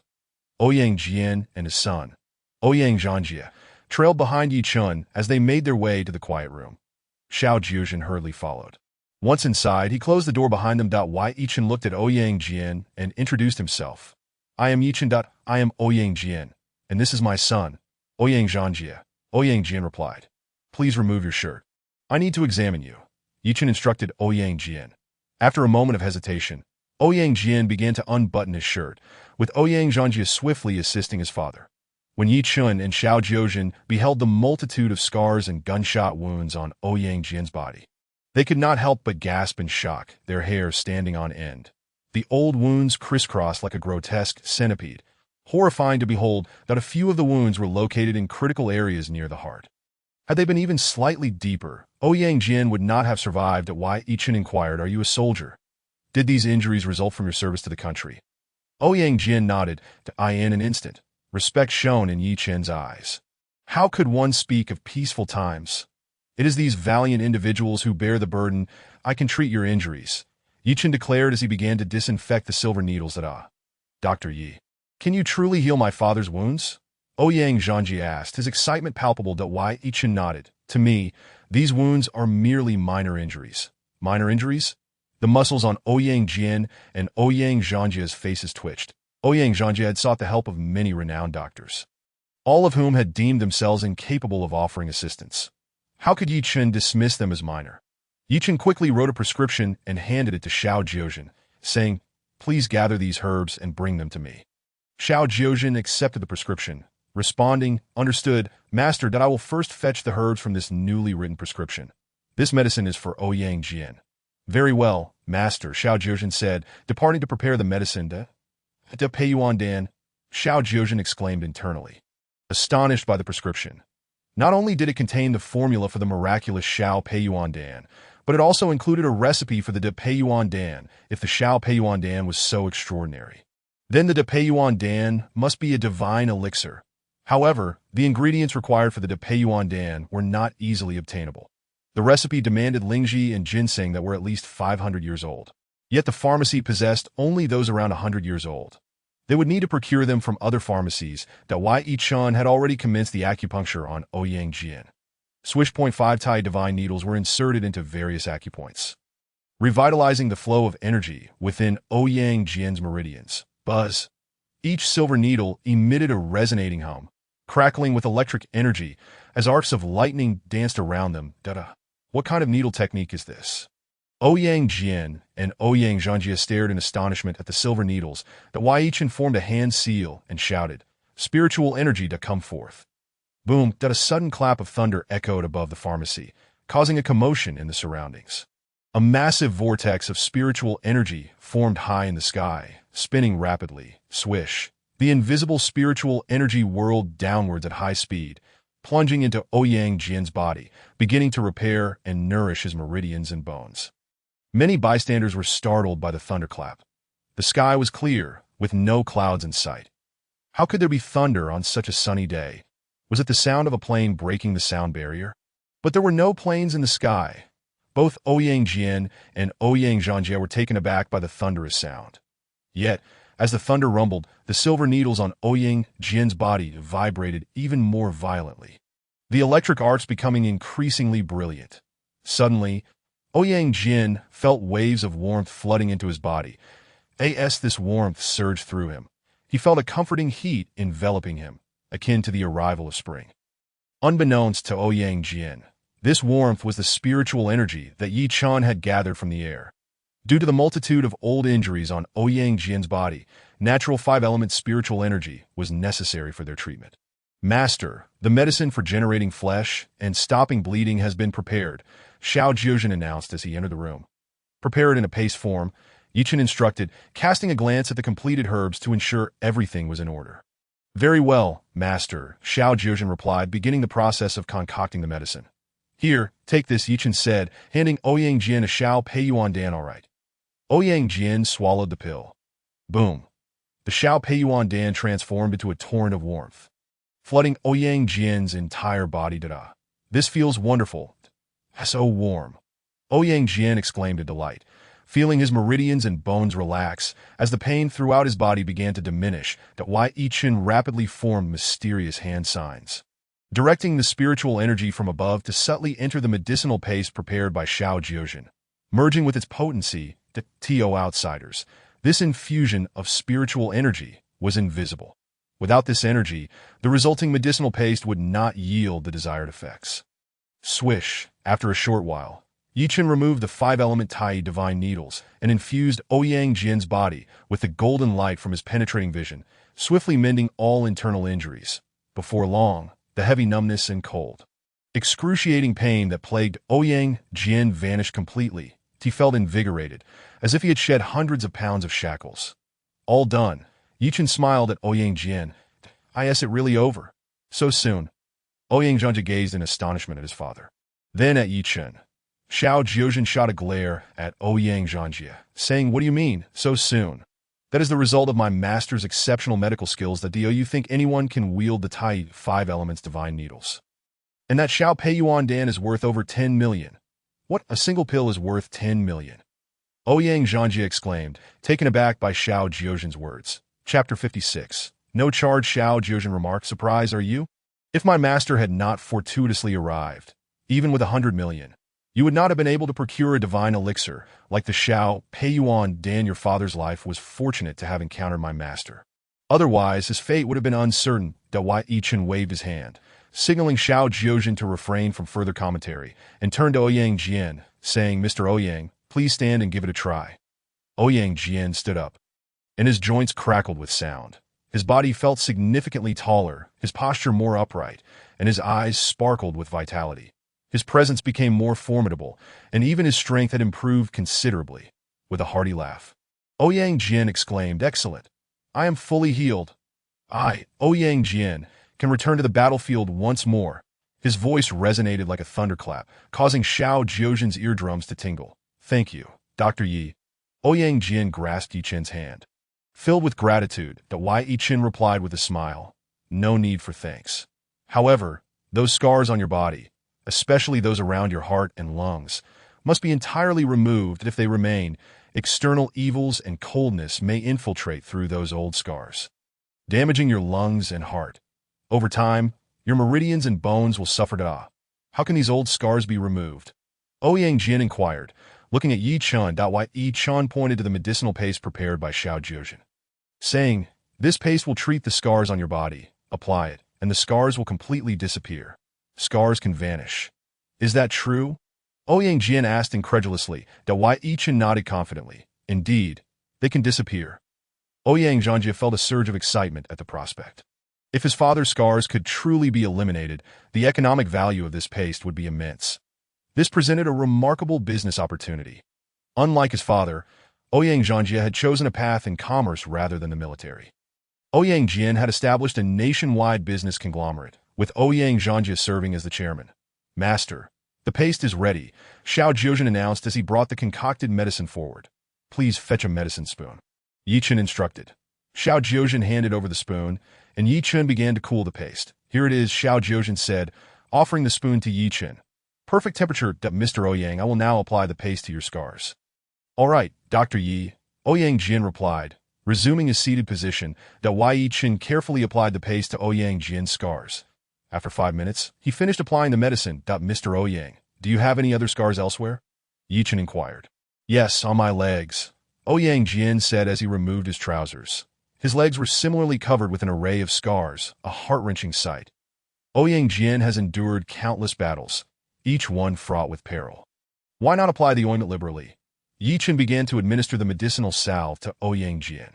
Once the application was complete, Yi Chen remarked, in half an hour, remove the salve and observe the results. Half an hour? Can these scars truly vanish in such a brief period? Ouyang Zhanjie questioned, skepticism evident in his voice. Even with miraculous remedies, such an abundance of scars could not possibly disappear in just 30 minutes. Of course it can. The primary issue is that your father's scars are numerous and have persisted for a long time. For ordinary scars, 10 minutes would suffice for removal, Yi Chen asserted confidently. My heavens, if scars can be eradicated in 10 minutes, this salve would surely be a commercial success, Ouyang Zhanjie exclaimed. Let us await the outcome. Yi Chen carefully stored the remaining salve in several small vials. After half an hour, Yi Chen turned to Xiao Jiuzhen and instructed, remove the salve from Ouyang Jian's body. Understood, Master, Xiao Jiuzhen responded promptly, proceeding to wipe away the salve. Once the ointment covering Ouyang Jian's chest was removed, his skin was revealed. To everyone's astonishment, the once grotesque scars had vanished without a trace, leaving his skin smooth and unblemished. But the scars have truly disappeared. Ouyang Zhanjie gasped in astonishment, a mixture of surprise and joy flooding his expression. This salve was nothing short of miraculous, its efficacy astonishingly rapid. A veritable elixir. Master, your salve is truly remarkable. The scars are gone. Xiao Jiuzhen echoed, equally exhilarated. Yi Chen smiled and replied, Xiao Jiuzhen, continue with the cleansing. Yes, Master did in no time. Every trace of the salve was meticulously wiped away from Ouyang Jian's skin. Gazing at his flawlessly smooth complexion, Ouyang Jian was left utterly speechless. Dr. Yi, your medical skills are extraordinary, and your salve is nothing short of miraculous. Thank you for healing my injuries. Ouyang Jian expressed his gratitude, giving Yi Chen a thumbs up. Ouyang Jian, it is soldiers like you, who risk life and limb for our nation, that enable us to live in peace and prosperity, that we should be the ones thanking you. Yi Chen replied, his admiration for Ouyang Jian evident. Ouyang Jian turned to his son and instructed, transfer 50 million to Dr. Yi. Certainly, father, Ouyang Zhangjie said, retrieving his phone. Dr. Yi, please provide me with your bank account number so I may transfer the consultation. Yi Chen quickly shook his head, insisting, I cannot accept a single cent. You have risked your lives for the nation. My contribution of healing is merely my duty, that it is my way of serving the country. Ouyang Jian, recognizing Yi Chen's unwavering resolve, understood that he would not accept any payment. A doctor who heals without the motivation of money is a true healer. Ouyang Jian felt a deep respect for Yi Chen and said, then I shall thank you, Dr. Yi. Here is my phone number. Should you need anything, do not hesitate to call. After writing down his number, he handed it to Yi Chen, who accepted it with gratitude. Thank you, Mr. Ouyang. This number belonged to Yanjing, as Ouyang Jian hailed from there. After bidding farewell, Ouyang Jian and his entourage departed in their armored vehicle, leaving Yi Chen and Xiao Jiuzhen behind. Once they were gone, Xiao Jiuzhen looked at Yi Chen, concern etched on his face. Master, you truly did not accept a single penny. What a loss of 50 million. His heart ached at the thought that Yi Chen glared at Xiao Jiuzhen reprovingly, stating, the blood he shed was for the country and the people. If I, Yi Chen, were to accept Ouyang Jian's money, would I still be worthy of being a citizen of this nation? One should not become blinded by the allure of wealth.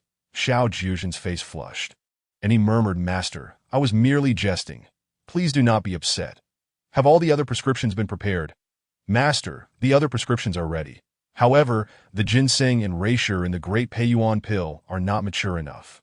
So we will need to wait a while to procure them from other pharmacies, Xiao Jiuzhen replied. Very well, let us wait a bit longer. Please hand me the prepared medicines, and I would also like the ingredients for the great Peiyuan pill.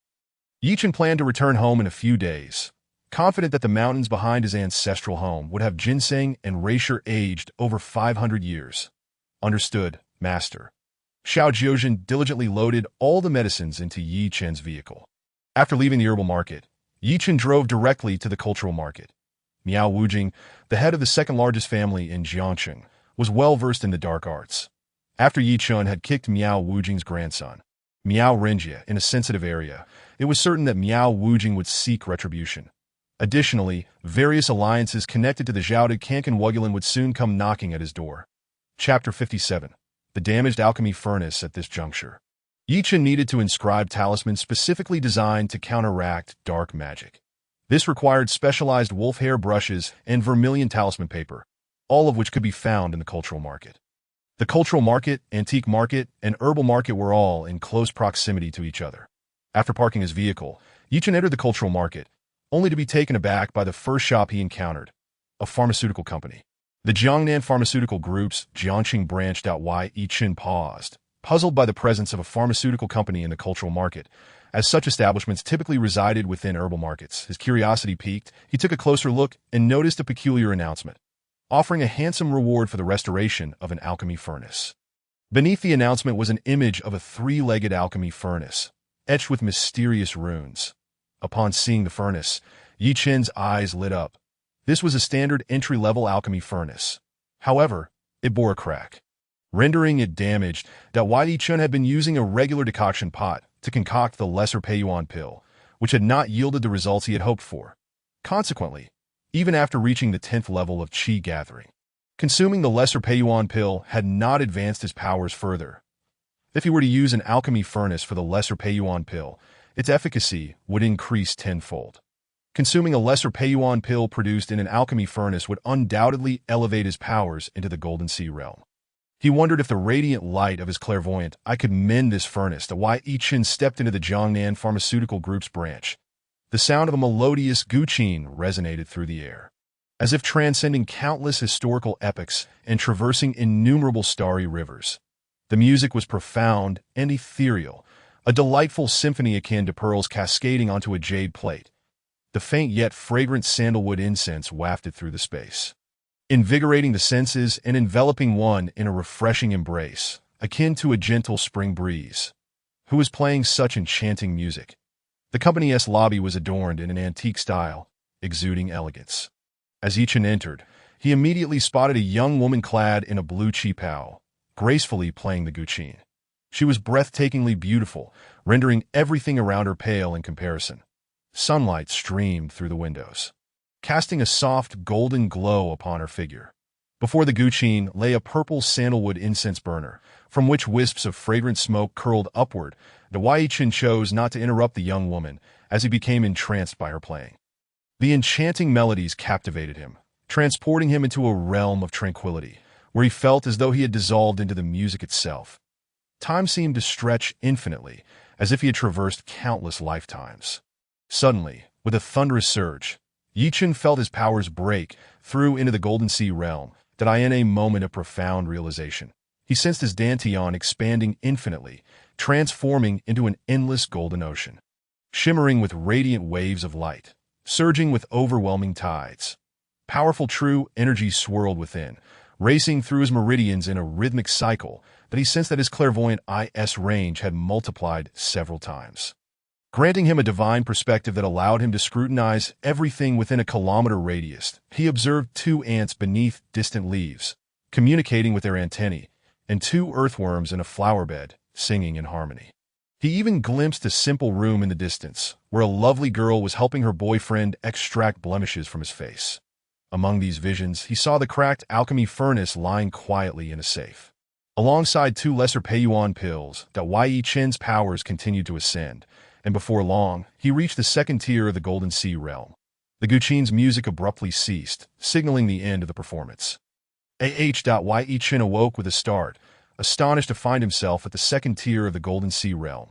He could hardly believe that the girl's music had transported him into a state of transcendence, propelling his powers to such heights. Hello, my name is Chu Shirhan. May I ask who you are?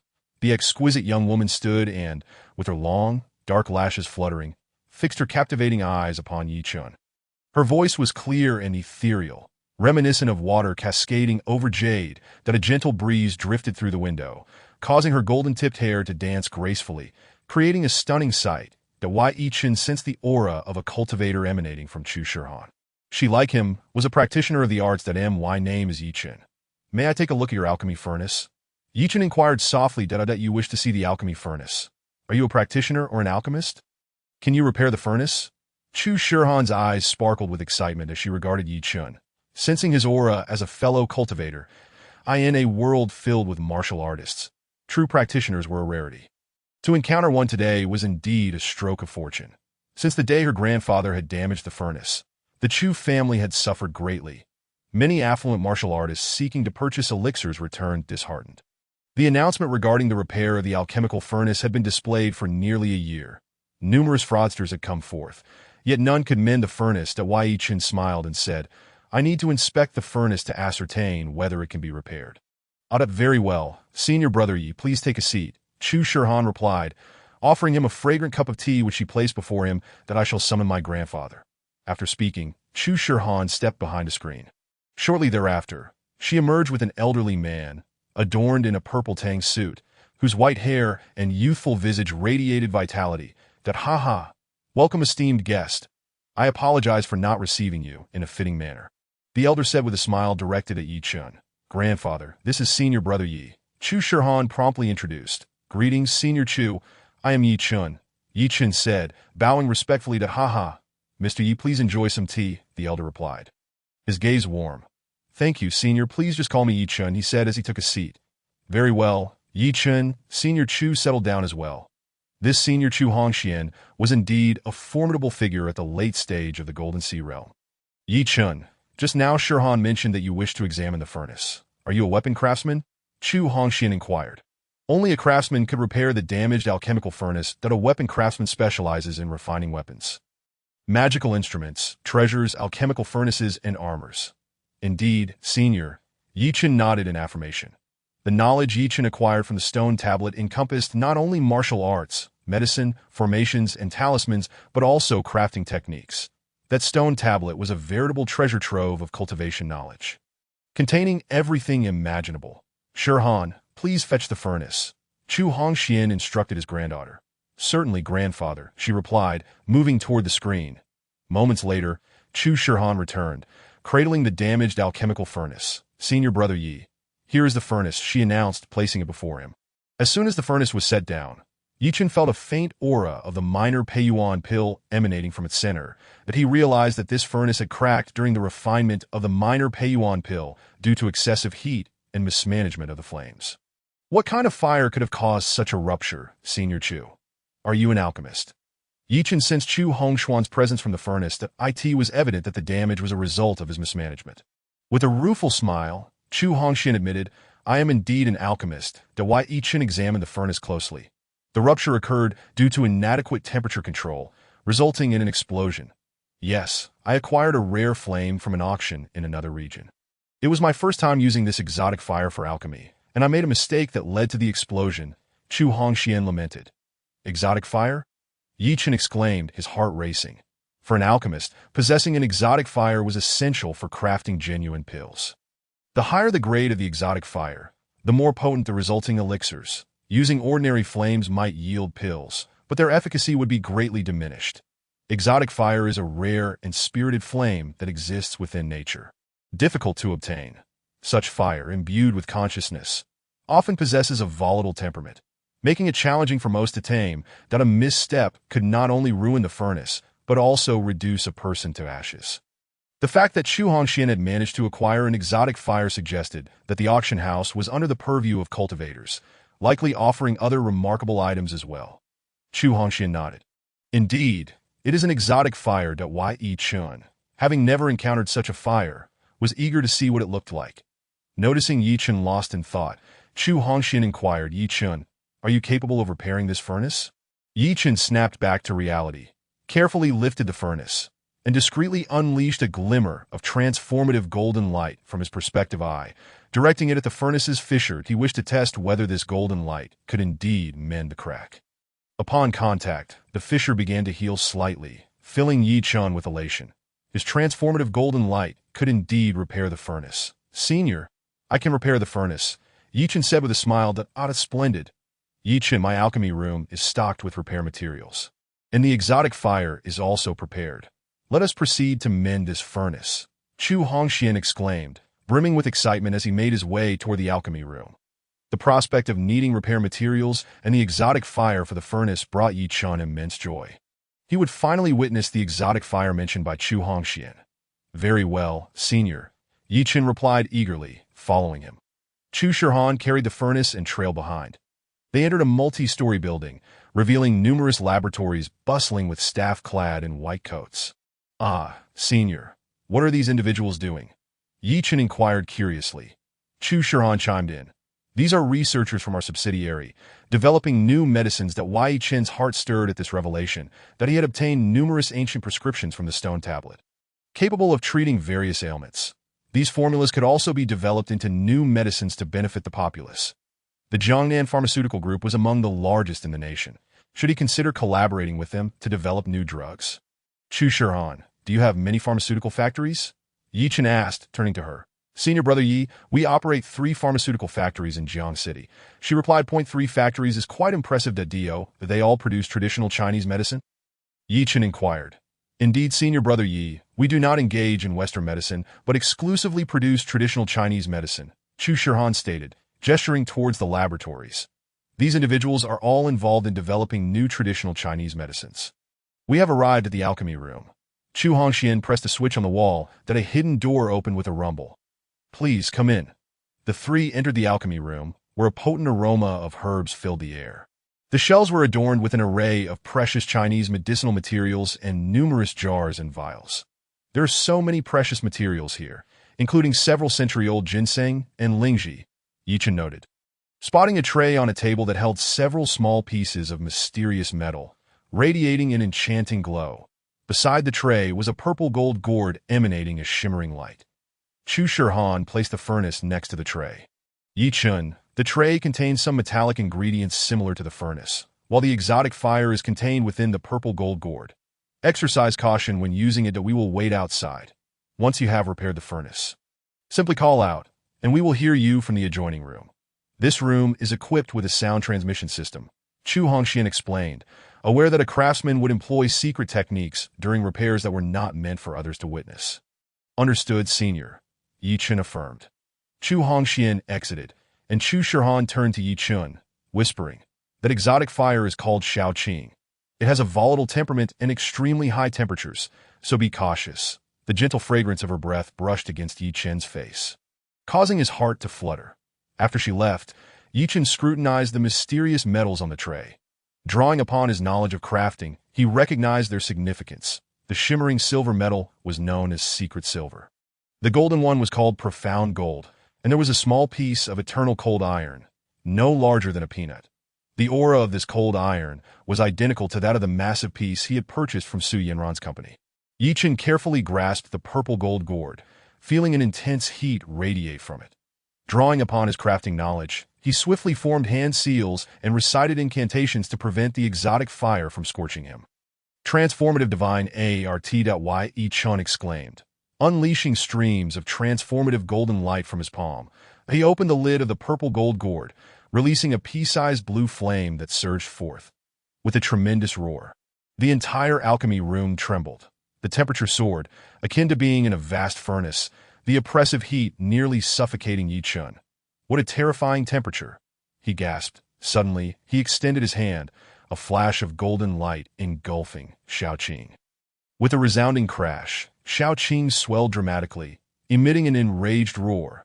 The exotic fire transformed into a dazzling azure flame, hurtling toward Yi Chen's head. The sound of sizzling hair filled the air as the scent of singed strands wafted about. Calm down, Yi Chen bellowed, retracting his hand with a fierce grip. With a flicker of transformative golden light, he managed to compress Shaoqing back to its original pea-sized form. Yi Chen rapidly executed a series of hand seals, chanting incantations to pacify Shaoqing. Suddenly, Shaoqing emitted an excited chirping sound. Yi Chen was astonished to see Shaoqing swiftly alter its shape, sprouting a small mouth that opened wide and inhaled deeply. In an instant, half of the transformative golden light from Yi Chen's palm was siphoned away. You little thief! Yi Chen exclaimed in shock. The transformative golden light, derived from his divine art, was known as transformative golden light. This exotic fire had the ability to absorb it in the blink of an eye. 2/3 of the transformative golden light was snatched away, leaving Yi Chen alarmed as he hurriedly withdrew the remaining light. The cultivation of this golden light is no easy feat. If it were to be completely drained by Shaoqing, what would I have left to confront my adversaries? Upon noticing that Yi Chen had retracted the transformative golden light, Shaoqing immediately emitted a series of pleading squeaks, morphing its shape and wagging its tail, almost as if it were being endearingly coy. It possesses its own sentience, akin to that of a child. Yi Chen gazed intently at the Shaoqing before him and suddenly realized that what was originally a green flame now exhibited a golden hue around its periphery after absorbing his transformative golden light. Could it be that this, having assimilated the transformative golden light, is on the verge of evolving into a golden flame? Shaoqing, my transformative golden light is hard-earned. As long as you heed my instructions in the future, I may share some with you. Yi Chen was hesitant to relinquish all of his transformative golden light to this little creature. Squeak, that I will be obedient. Yi Chen received Shaoqing's conscious communication within his mind. Shaoqing became docile, resembling a charming child. Splendid. Yi Chen was overjoyed. He proceeded to repair and intended to inquire with Chu Hongxian whether he could transfer Shaoqing to himself. Whoosh! Shaoqing darted and nestled within Yi Chen's index finger, transforming into a small flower, akin to a tattoo. This little creature was quite attached to Yi Chen. Yi Chen lifted and with a flicker of his divine eye, he infused it with a stream of transformative golden light. Bloop, that the transformative golden light swiftly mended the cracks, and 0.5 minutes later, the cracks vanished entirely, and it was restored. Yi Chen tapped the cling. A melodious sound resonated, exceedingly pleasant to the ears. Yi Chen utilized his divine eye once more to inspect finding it flawless. Senior Chu, the is repaired. Yi Chen called out. In another room, Chu Hongxian and Chu Shihan were conversing. Grandfather, Do you think Yi Chun can truly fix the? Chu Shihan inquired, gazing at her grandfather. He should be able to, as I sense the aura of a cultivator about him, that he is a practitioner. And being an artifact refiner, he will undoubtedly restore the Chu Hongxian. Having encountered countless individuals, discern from Yi Chen's clear and profound eyes that this young man was certainly no charlatan, that a fraud would not possess such clarity of gaze. However, grandfather, Xiaoqing is quite temperamental. You have had this for over a year and have yet to subdue it, even though it was destroyed by Xiaoqing. Can Yi Chen truly manage it? I hope he doesn't get burned. A hint of concern flickered in Chu Shihan's eyes, that he should be fine.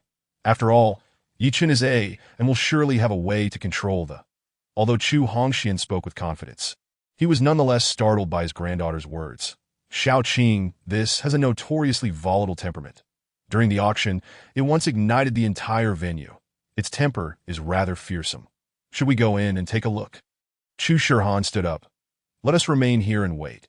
He may be employing secret methods to repair that if you go in, it may inadvertently offend Yi Chen.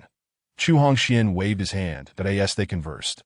Yi Chen's voice reached them, announcing that he had repaired the. Upon hearing Yi Chen's words, both Chu Hongxian and Chu Shihan were taken aback. How could this be? It had only been a few minutes. And Yi Chen had already restored the grandfather. Let's go see. Chu Shihan exclaimed, rushing out. Slow down at that girl. Chu Hongxian hurriedly followed. They quickly opened the door to find Yi Chen meticulously inspecting the Yi Xixiang. You did it so quickly? Chu Shihan gazed in astonishment at the Yi Chen's hands. The IT is restored. Take a look at Yi Chen handed to Chu Xian as she examined it. She gasped. Grandfather, the cracks are truly gone. Chu Hongxian took them from Chu Shihan's hands and scrutinized it himself. Indeed, there were no signs of any fractures. It was restored. Yi Xixiang. Why didn't you use any of the repair materials? Chu Shihan noticed several types of repair materials on the tray and was quite astonished. Yes. How did you manage to repair it without any materials? Chu Hongxian gazed at Yi Chen in disbelief. Yi Chen smiled and replied, Senior Chu, I utilized a special secret technique to restore the Yi Xixiang. How did you manage to control the Xiaoqing? Where did Xiaoqing go? Chu Shihan observed that the lid of the purple gold gourd was open, and the Xiaoqing was not inside. Yi Chen pointed out, the little one is right here. Upon seeing the on Yi Chen's finger, Chu Hongxian was utterly astonished, his eyes widening in disbelief. You have subdued the Xiaoqing? This flame is actually willing to follow you? The Xiaoqing is notoriously difficult to tame. Since acquiring it, there have been numerous incidents of fire outbreaks that in the end, even though was obliterated by Xiaoqing. For Yi Chen to have subdued this. Could it be fate? Yi Chen chuckled. This little one and I share a bond.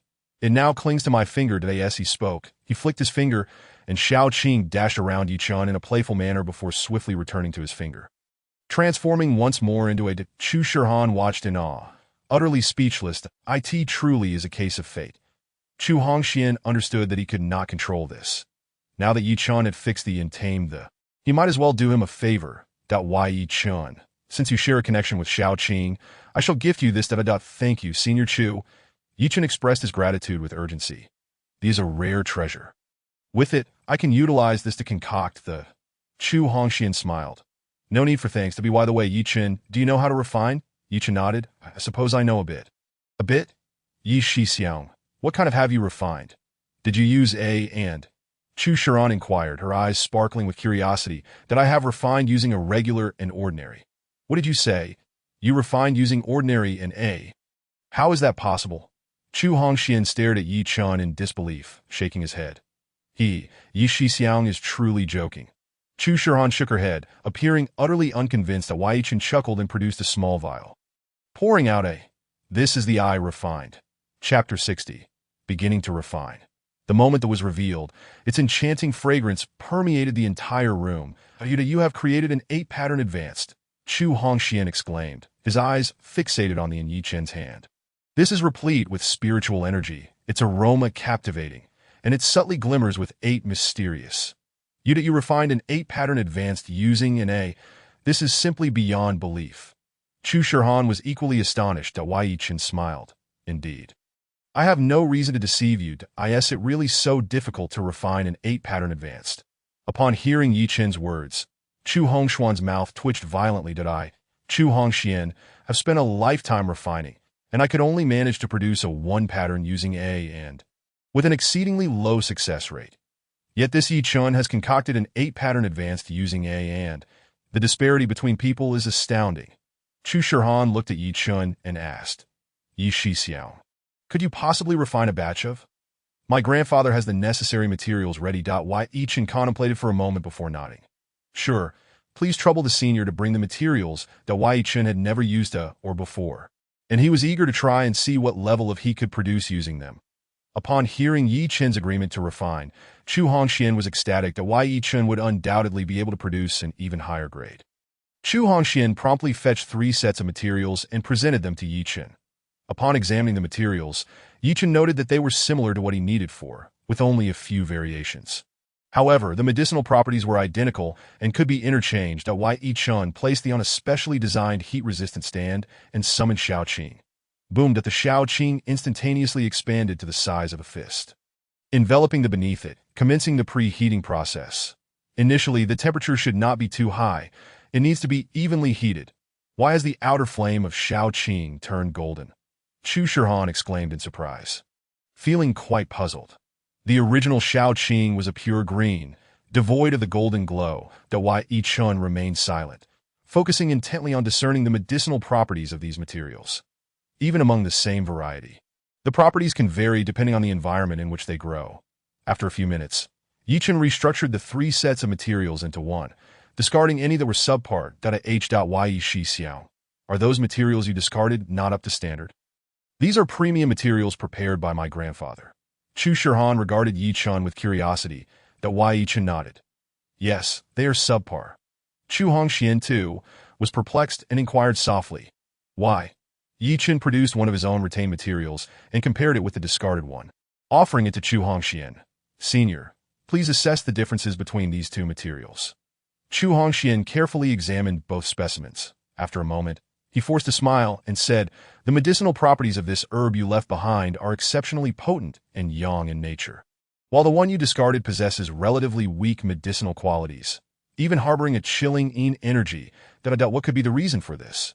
Chu Shihan inquired, visibly astonished. Yi Chen picked up the herb he had retained and explained. This herb flourished on the southern hillside, basking in sunlight, and is replete with yang energy, precisely what we require. Conversely, the discarded herb grew by the river on the northern slope, lacking in yang energy and infused with yin coldness. In the process of refining elixirs, we necessitate herbs rich in yang. Should you introduce a yin herb, the entire batch in the furnace would be rendered useless. I understand now, Chu Shihan exclaimed, her comprehension dawning upon her. Chu Hongxian nodded in agreement, saying, that makes perfect sense. And oh wonder my past success rate in refining elixirs was so dismal. Even herbs of the same variety exhibit different yin-yang attributes depending on their growing conditions. Seeing that the furnace was ready, Yi Chen spoke softly, I shall begin the alchemical process now. Please do not disturb me. With that, he retrieved a herb and cast it into the elixir furnace. Bubbling, the herb softened within the furnace, swiftly releasing its active components. Whooshed at Yi Chen's movements flowed seamlessly as he added herbs in a precise order and timing. His penetrating gaze remained fixed on the furnace, meticulously monitoring the transformation of each herb and adjusting the temperature accordingly. Before long, all the herbs had been added to the furnace, each one melting away, extracting effective constituents. Remove the dregs. Yi Chen clapped his hands against the furnace. Boom! All the remnants soared into the air, landing on the ground as ash. The liquid within the furnace grew increasingly pure, resembling a colossal dewdrop, swirling rapidly inside. Moments later, additional impurities were expelled, snapped at a second round of purification. Yi Chen struck the furnace again, whooshed at a small quantity of impurities dispersed once more, dissipating in a mist. At this point, the liquid in the furnace was crystal clear, akin to a gem, rolling back and forth. Yi Chen's keen eyes detected a trace of impurity still lingering. A third purification was called for. Yi Chen shouted, slapping the furnace with both hands. Buzzing. The furnace emitted a deep rumble, shaking violently as the liquid continued to spin at high speed, ejecting the final traces of impurities. Gazing at the nearly transparent liquid, a smile crept onto Yi Chen's lips. Concentrate. Evaporate the water. Heat it up. He issued his commands once more. Buzzing.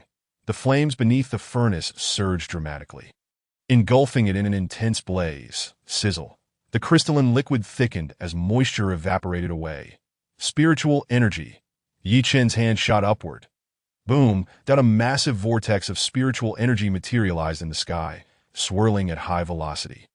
Come forth, spiritual energy. Whoosh! The enormous vortex quivered, and a multitude of spiritual energies surged downward, merging into the viscous liquid.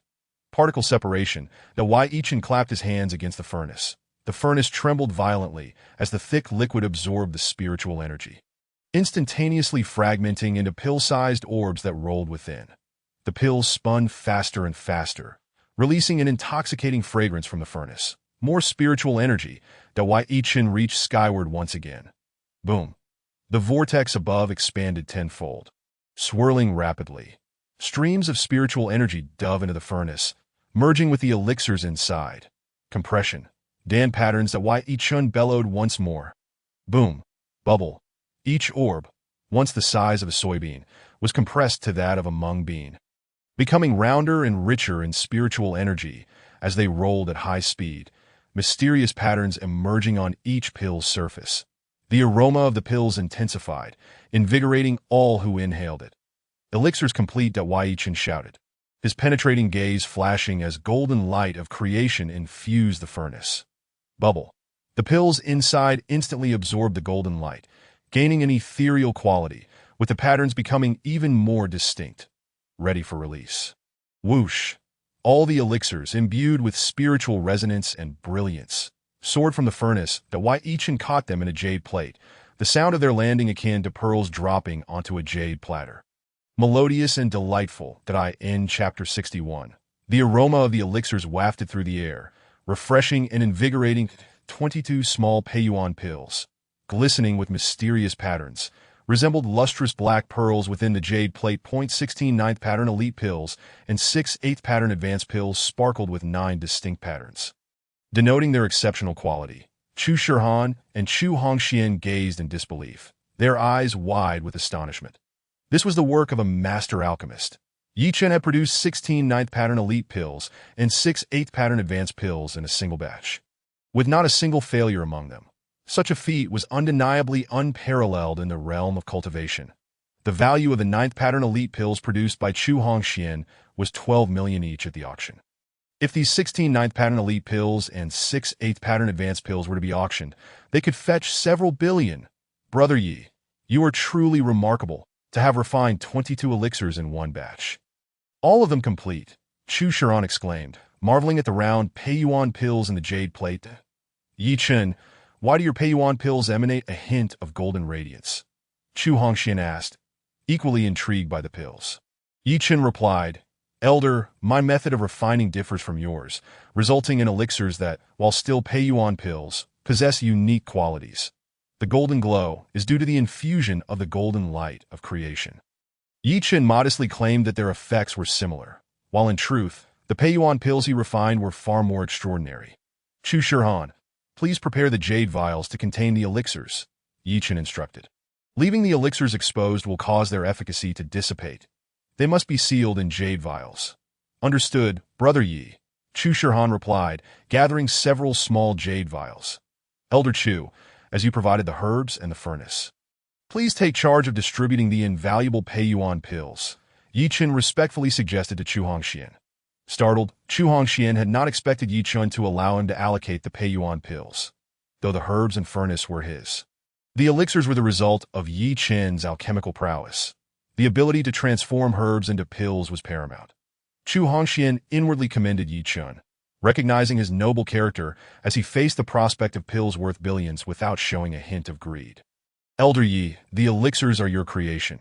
You should distribute them, Chu Hongxian insisted. You are the elder and a respected figure. It is only fitting that you handle the distribution, Yi Chen maintained.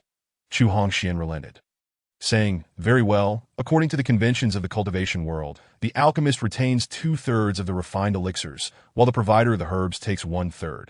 However, Yi Chen, the quality of your elixirs is too high. I shall only take 2 9th pattern elite pills and 2 8th pattern advanced pills. Chu Hongxuan's modesty was commendable, that he used a jade spoon to take 4 pills, setting them aside. Yi Chen smiled, saying, Elder Chu, You are taking too little. Let us split them evenly. Afterward, he took 8 ninth pattern elite pills and 3 8th pattern advanced pills for himself. Elder Yi, this is not right.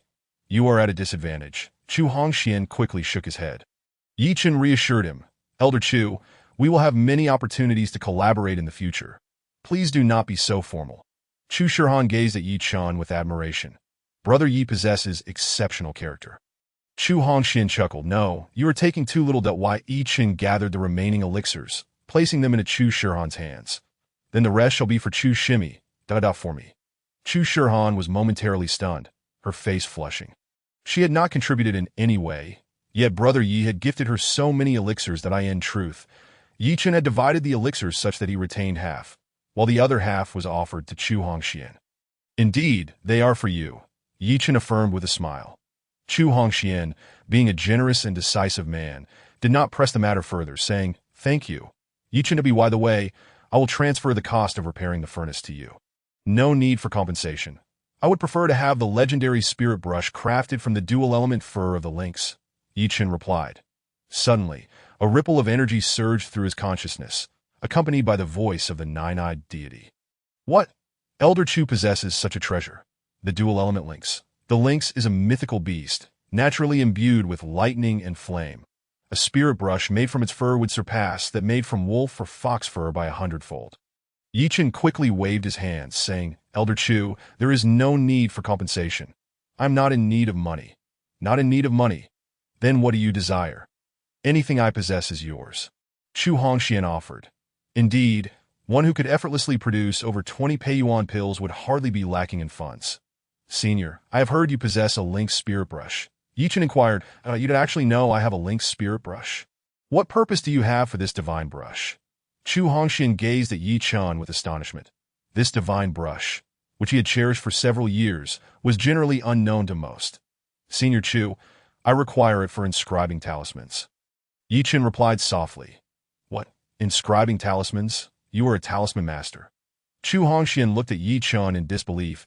Yi Chen nodded and said, Indeed, Senior Chu, I have offended some formidable foes, and I must prepare to inscribe several talismans to confront them. Formidable foes? Chu Shihan exclaimed in surprise. Yes, very powerful adversaries. Chu Shihan quickly interjected. Senior Yi, my grandfather is already a late-stage Golden Sea realm expert. Allow him to assist you in dealing with your enemies. Yi Chen, should you encounter any powerful foes in the future, promptly inform me, and I shall hasten to your aid, Chu Hongxian pledged, patting his chest. Thank you, Senior Chu. Yi Chen expressed his gratitude hurriedly. Shihan, go fetch the lynx divine brush and present it to Yi Chen. Chu Hongxian instructed his granddaughter without delay. Of course, grandfather, Chu Shihan replied as she made her way to the secret chamber. Chu Hongxian turned to Yi Chen and asked, Who are your enemies, Senior Chu? I have several groups of enemies. The illusionists from the southern seas, the Jiangnan Ancient Martial Alliance, and the people from the Miao region. Yi Chen recounted his foes. Illusionists? Miao people? Chu Hongxian was taken aback by the multitude of Yi Chen's adversaries. Realizing they were all cunning individuals skilled in poison and treachery. These foes are not to be trifled with.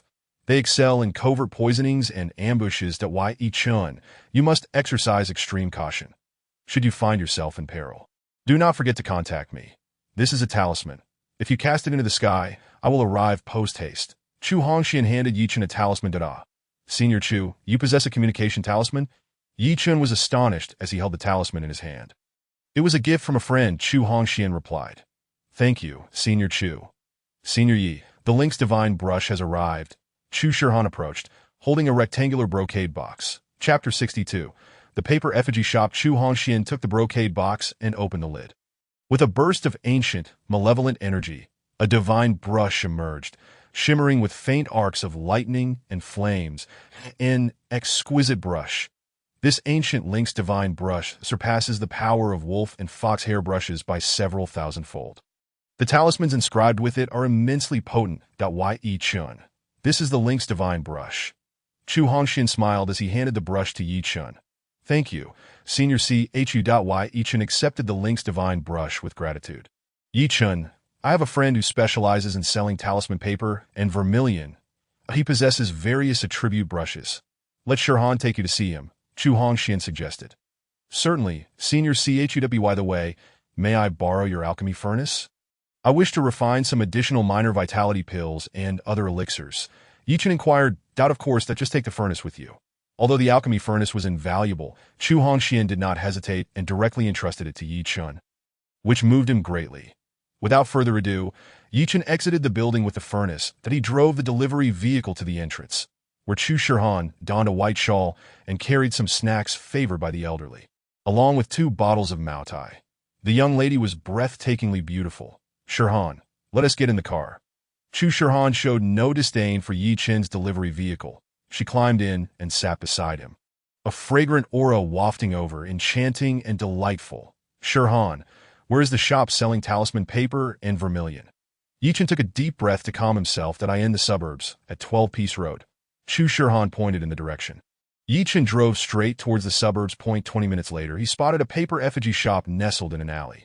The exterior displayed wreaths, ghost money, and various paper effigies of cars, televisions, cows, and horses. That a paper effigy shop. Yi Chen exclaimed in surprise. Chu Shihan nodded.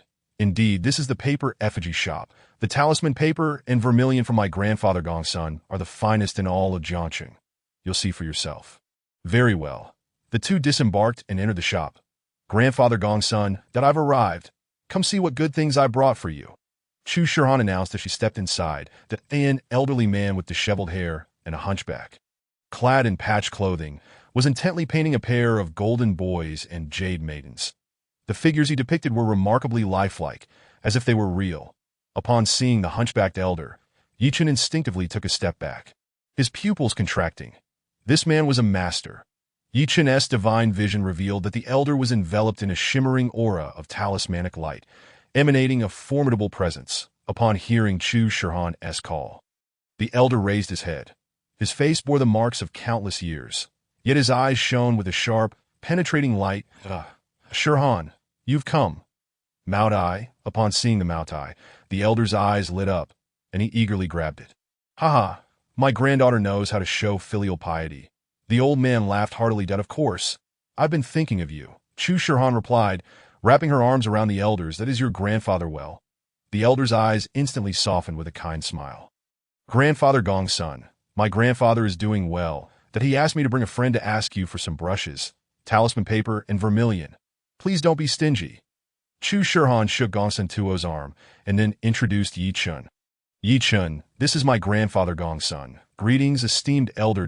I am Yi Chen. He promptly greeted Gongsun Tuo. Hello, what a handsome young man. Gongsun Tuo smiled as he regarded Yi Chen. The aura of the Link's divine brush? Girl, did your grandfather give the divine brush to Yi Chen? Gongsun Tuo looked at Chu Shihan in astonishment. Yes, grandfather Gongsun. Why Yi Chen helped my grandfather repair the alchemy furnace. So my grandfather gifted him the Link's divine brush. Grandfather, Yi Chen is not only a master craftsman, but also an alchemist and a talisman master. Chu Shihan proudly introduced Yi Chen, her eyes sparkling. Gongsun Tuo glanced at Chu Shihan and chuckled. Your grandfather has taken a liking to Yi Chen.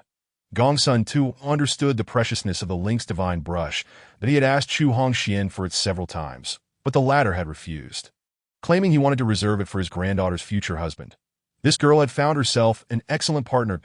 Grandfather Gongsun, stop joking around. Chu Shihan's face flushed a deep red as she playfully shook Gongsun Tuo's arm. Yi Chen thought to himself that this elder had quite the sense of humor. Enough of that. If I say any more, my granddaughter might just break my arm. The elder chuckled. Why Yi Chen, follow me. The elder, having no children of his own, regarded Chu Shihan as his own granddaughter. Very well, esteemed elder, Yi Chen replied as he followed him inside. Chu Shihan trailed closely behind.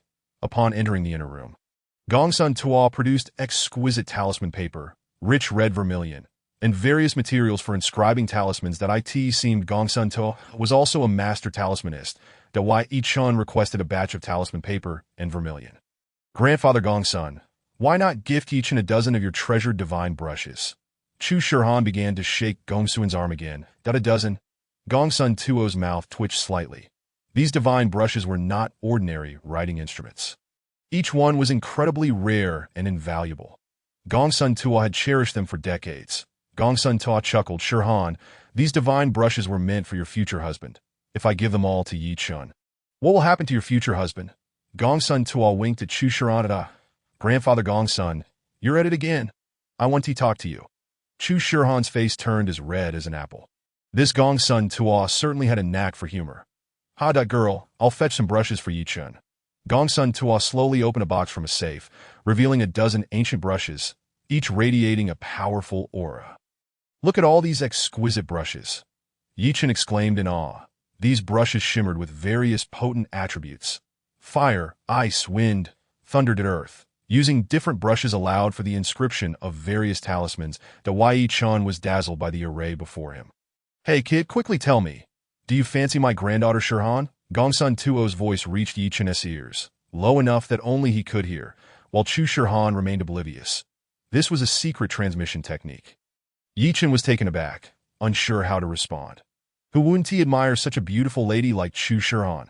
However, there was a distinction between admiration and affection that I can see that my granddaughter Shirhan is quite fond of you. If you reciprocate her feelings, all these divine brushes shall be yours. Gongsun Tuo's voice echoed in Yi Chen's ear once more. Chapter 63. The first kiss lost. Yi Chen pondered for a moment, then smiled wryly as he replied via thought. Esteemed elder, Shirhan is indeed beautiful. No one would dislike her. However, I only met her today. Wouldn't it be a bit hasty to say I like her? I cannot utter insincere words simply to acquire the divine brushes. That Yi Chen spoke the truth. He could not say reckless things just to obtain the brushes. What? You just met today? Gongsun Tuo exclaimed in surprise. Yi Chen nodded. Yes, we just met. Gongsun Tuo contemplated for a moment before looking at Yi Chen. Perhaps it is fate. I can tell that this girl has developed feelings for you, that I hope you will not let her down. Given that you have not lied, I will give you these divine brushes. Gongsun Tuo, after finishing his words, placed a dozen or so divine brushes into Yi Chen's hands. Thank you, esteemed elder. Yi Chen could hardly fathom that Gongsun Tuo had bestowed upon him the treasured brushes he had cherished. Grandfather Gongsun, I am immensely grateful to you. Your kindness knows no bounds. Upon witnessing Gongsun Tuo's gift to Yi Chen, Chu Shiran's face lit up with uncontainable joy. Yi Chen produced a jade vial and presented it to Gongsun Tuo, saying, Esteemed elder, this is a token of filial respect from me, that a medicinal pill. Gongsun Tuo unscrewed the vial, revealing a translucent and fragrant small Peiyuan Dan, adorned with 9 distinct patterns, quietly resting within. A special grade small Peiyuan Dan with 9 patterns. Gongsun Tuo exclaimed in astonishment, his delight palpable. How could this be? It has been decades since such a pill has graced the cultivation world. My old friend Chu Hongshuan's Peiyuan Dan was merely of the lowest grade with a single pattern. That I asked this crafted by your master. Gongsun Tuo gazed at Yi Chen with great surprise. What master? Grandfather Gongsun. This is a product of Yi Chen's own alchemical prowess. Chu Shiran interjected, crinkling her delicate nose. That Yi Chen crafted this himself. Is that true? Gongsun Tuo's eyes widened in disbelief as he scrutinized Yi Chen. Looking as if he could scarcely believe the evidence before him, Yi Chen forced a smile, responding, Esteemed elder, it is indeed my own handiwork. Cackling. Gongsun Tuo, who would have thought that you, old tortoise, would be hiding here? After 5 years, I have finally found you. A sharp, sinister chuckle echoed from outside. Suddenly, the surrounding space darkened, and the temperature plummeted. A chilling mist enveloped the entire paper effigy shop, buzzing, rustling. Within the thick fog, it seemed as if countless venomous insects were crawling closer. Miao Ho Hot, the witch of Miaozhong. Gongsun Tuo gasped, his expression shifting dramatically. Protect Shirhan. You all must flee. Gongsun Tuo forcefully shoved Chu Shirhan into Yi Chen's embrace and raised his hand decisively. Bang. The back door was shattered open by his palm. Go through the back door. Gongsun Tuo shoved Yi Chen with great urgency. Yi Chen grasped Chu Shirhan and dashed towards the rear exit. Boom! Whooshed. A tremendous roar erupted as a horde of scorpions. Venomous snakes and hornets surged into the room like a tempest. To think you could escape through the back door is sheer folly. A chilling scoff resonated from the mist. Yi Chen shouted, Watch out for the poisonous insects at the back door. Creation Divine Seal. Yi Chen struck with his palm. Bang! A muffled thud echoed as Yi Chen's Creation Divine Seal collided with the onslaught of venomous creatures. Squeaking splat. The poisonous insects shrieked in agony as they were cleaved by Yi Chen's enormous hand, bursting into a shower of blood and flesh. Gongsun Da, Yi Chun, you are surrounded. Your doom is imminent. Another cold snicker emerged. This voice startled Yi Chun. How could that old woman know my name? Yi Chun? I do not recognize you. It turned out that Yi Chun had shattered Miao Renge's pride, and Miao Hohat along with Mr. Jia had been tracking him, waiting for the opportune moment to strike. Little did they expect that today, while pursuing Yi Chun, Miao Hohat would stumble upon her nemesis, Gongsun Ta. 5 years prior. Gongsun Ta had discovered a snow fox on the snow-capped mountains of Miaojia. As he pursued it, he stumbled upon a millennium-old snow lotus, such a treasure, just as Gongsun Ta intended to harvest it. Miao Hohat appeared, driven by greed, and a fierce battle ensued over the snow lotus. After a day of conflict, Gongsun Ta managed to cast Miao Hohat off a cliff with a talisman. Miraculously, she survived the fall and gained immense power. She scoured Miaojiang in search of Gongsun Ta to exact her vengeance, but found no trace of him after years of searching. Truly, she had tread the paths of iron without finding a place to rest. While tailing Yi Chun, she finally discovered Gongsun Ta, bringing her great joy. She quickly summoned Mr. Jia and surrounded Gongsun Ta's paper effigy shop. Waves of pink poisonous gas surged in through the front door. This is bad. It's the peach blossom miasma. Highly toxic. Close your breaths, Gongsun Ta shouted. The peach blossom miasma is a lethal fog of Miaojia. Even the most skilled practitioners would succumb to it if they inhaled even a trace. Suffering a gruesome fate, Da Yi Chun and Chu Shihan immediately held their breaths. Whoosh! Gongsun Ta flicked his hand, sending a talisman flying toward the miasma. Bang! With a tremendous explosion, the talisman ignited into flames, obliterating the encroaching peach blossom miasma into a cloud of ash.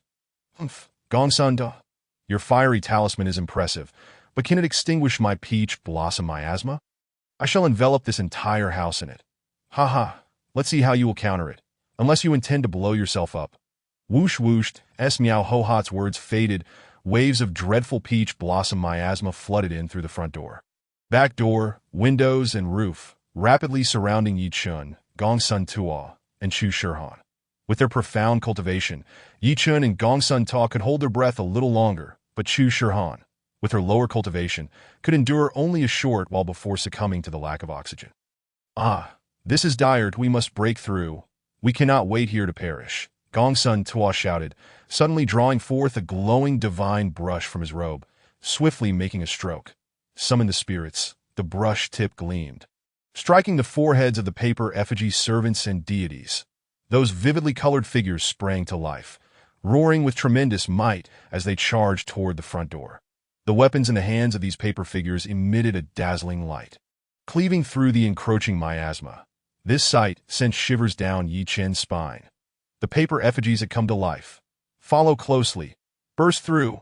Gongsun Ta roared, charging forward alongside the animated figures that go to Yi Chun grasped Chu Shihan's hand, transforming into a streak of lightning, trailing behind Gongsun Ta. However, Chu Shihan's face had turned a ghastly shade of purple due to the lack of air. Unable to hold her breath any longer, she instinctively opened her mouth to gasp for AI or Yi Chun, fearing the toxic miasma, sealed her lips with his own, transferring a breath of vital energy. Chu Shihan's eyes widened in shock, momentarily stunned that my first kiss. She felt a wave of relief wash over her complexion improving as she regained her breath. Chapter 64. The insidious old, which Yi Chun had resorted to this emergency measure solely to save Chu Shihan, not to take advantage of her. Chu Shihan's mind went blank, her heart racing. Yet understanding Yi Chun's intentions, she felt an overwhelming sense of gratitude. Hurry, don't just stand there. Yi Chun withdrew his lips and pulled Chu Shihan forward as they dashed toward the exit. Bang! Outside, a cacophony of explosions resonated, shaking the very ground and sending debris flying. Gongsun Ta, you dare employ dark sorcery. What can your paper figures do against me? Amidst the violent blasts, Miao Hohat's piercing roar echoed. Wielding her dark staff, she flicked her claw-like fingers, hissed that a stream of green flame shot in from outside, striking Gongsun Ta's paper figures. Boom.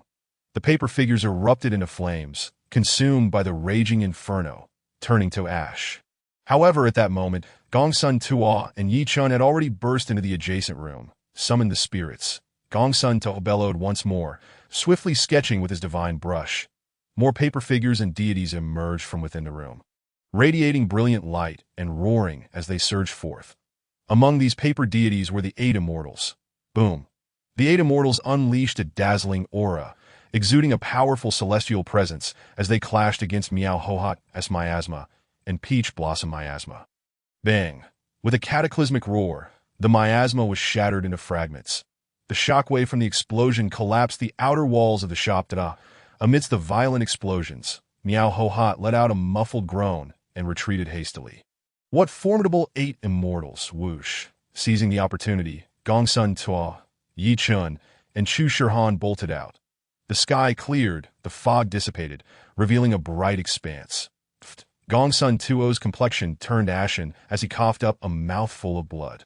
Summoning the 8 immortals had nearly drained his power, leaving him vulnerable. Grandfather Gongsun. Chu Shihan rushed to support the staggering Gongsun Tuo at Yi Chun, spotting the disheveled Miao Hohat and the grim-faced Mr. Jia. Felt a surge of determination. "Ha, Gongsun Da, you are wounded. This time, your end is nigh." Miao Hohat's wicked laughter echoed as she beheld Gongsun To's bloodied state. Whoosh whoosh, Miao Hohat and Mr. Jia, filled with elation, advanced, surrounding Gongsun To, Yi Chun, and Chu Shihan. Gongsun Tuo's expression shifted, and he whispered, "You all go ahead. I will hold them off." Yi Chun shook his head resolutely. "Esteemed Elder Gongsun, take care of Chu Shihan. I shall deal with this old witch." Whoosh! Yi Chun's aura surged, propelling him forward. Yi Chun, "Be cautious. She is the most troublesome witch of Miaojiang." Gongsun To warned urgently to Yi Chun, "You little brat. How dare you harm my Miao clan's kin? Today, you shall surely meet your end." Miao Hohat's face twisted with fury as she saw Yi Chun approaching. "Miao clan? Miao Wujian. What is your connection to him?" Yi Chun suddenly recalled having battled Miao Wujian's grandson, Miao Renjia. Could it be that this old witch Miao Hohat is related to Miao Wujian? Miao Hohat coldly retorted, "I am Miao Wujian's elder sister." "Humph, indeed a den of vipers. Not a single good soul among you.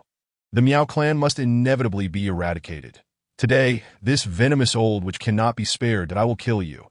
Upon hearing Yi Chen's scathing remarks, Miao Hohat erupted in a thunderous rage, her fury palpable, wailing. Miao Hohat let out a shriek, her dark staff emitting a chilling howl as it swung violently towards Yi Chen. As she made her move, Mr. Jia surged forward like a specter, silently charging at Gongsun To. Gongsun To pushed Chu Shihan aside and rushed towards Mr. Jia. Observing Miao Hohat's ominous staff descending upon him, Yi Chen charged headlong into the fray. The divine seal of fortune. With a powerful strike, Yi Chen aimed for Miao Hohat's staff. Miao Hohat, seeing the attack, aimed at her dark staff. Momentarily glimmered with a malicious glee in her eyes. "You little brat, you truly seek death. How dare you strike at my divine staff? Your demise is certain." Boomed! A thunderous explosion echoed, akin to a bolt of lightning splitting the air. Yi Chen's palm collided with Miao Hohat's staff, buzzing. The dark staff trembled violently, bending fiercely into a semicircle, its top and bottom converging towards Yi Chen. Suddenly, a grotesque, crimson serpent's head emerged from the staff. The blood-chained snake, renowned for its lethal bite. Swoosh! Like a spring, the serpent lunged, aiming straight for Yi Chen's throat. Almost simultaneously, the tail of the staff glinted menacingly as 3 azure poisonous needles shot towards Yi Chen's heart. This was utterly treacherous, a venomous ambush beyond compare. The simultaneous assault from both ends of the staff left little room for defense. "Be careful," Chu Shihan cried out, her complexion shifting dramatically as she rushed forward. However, she was powerless to save Yi Chen.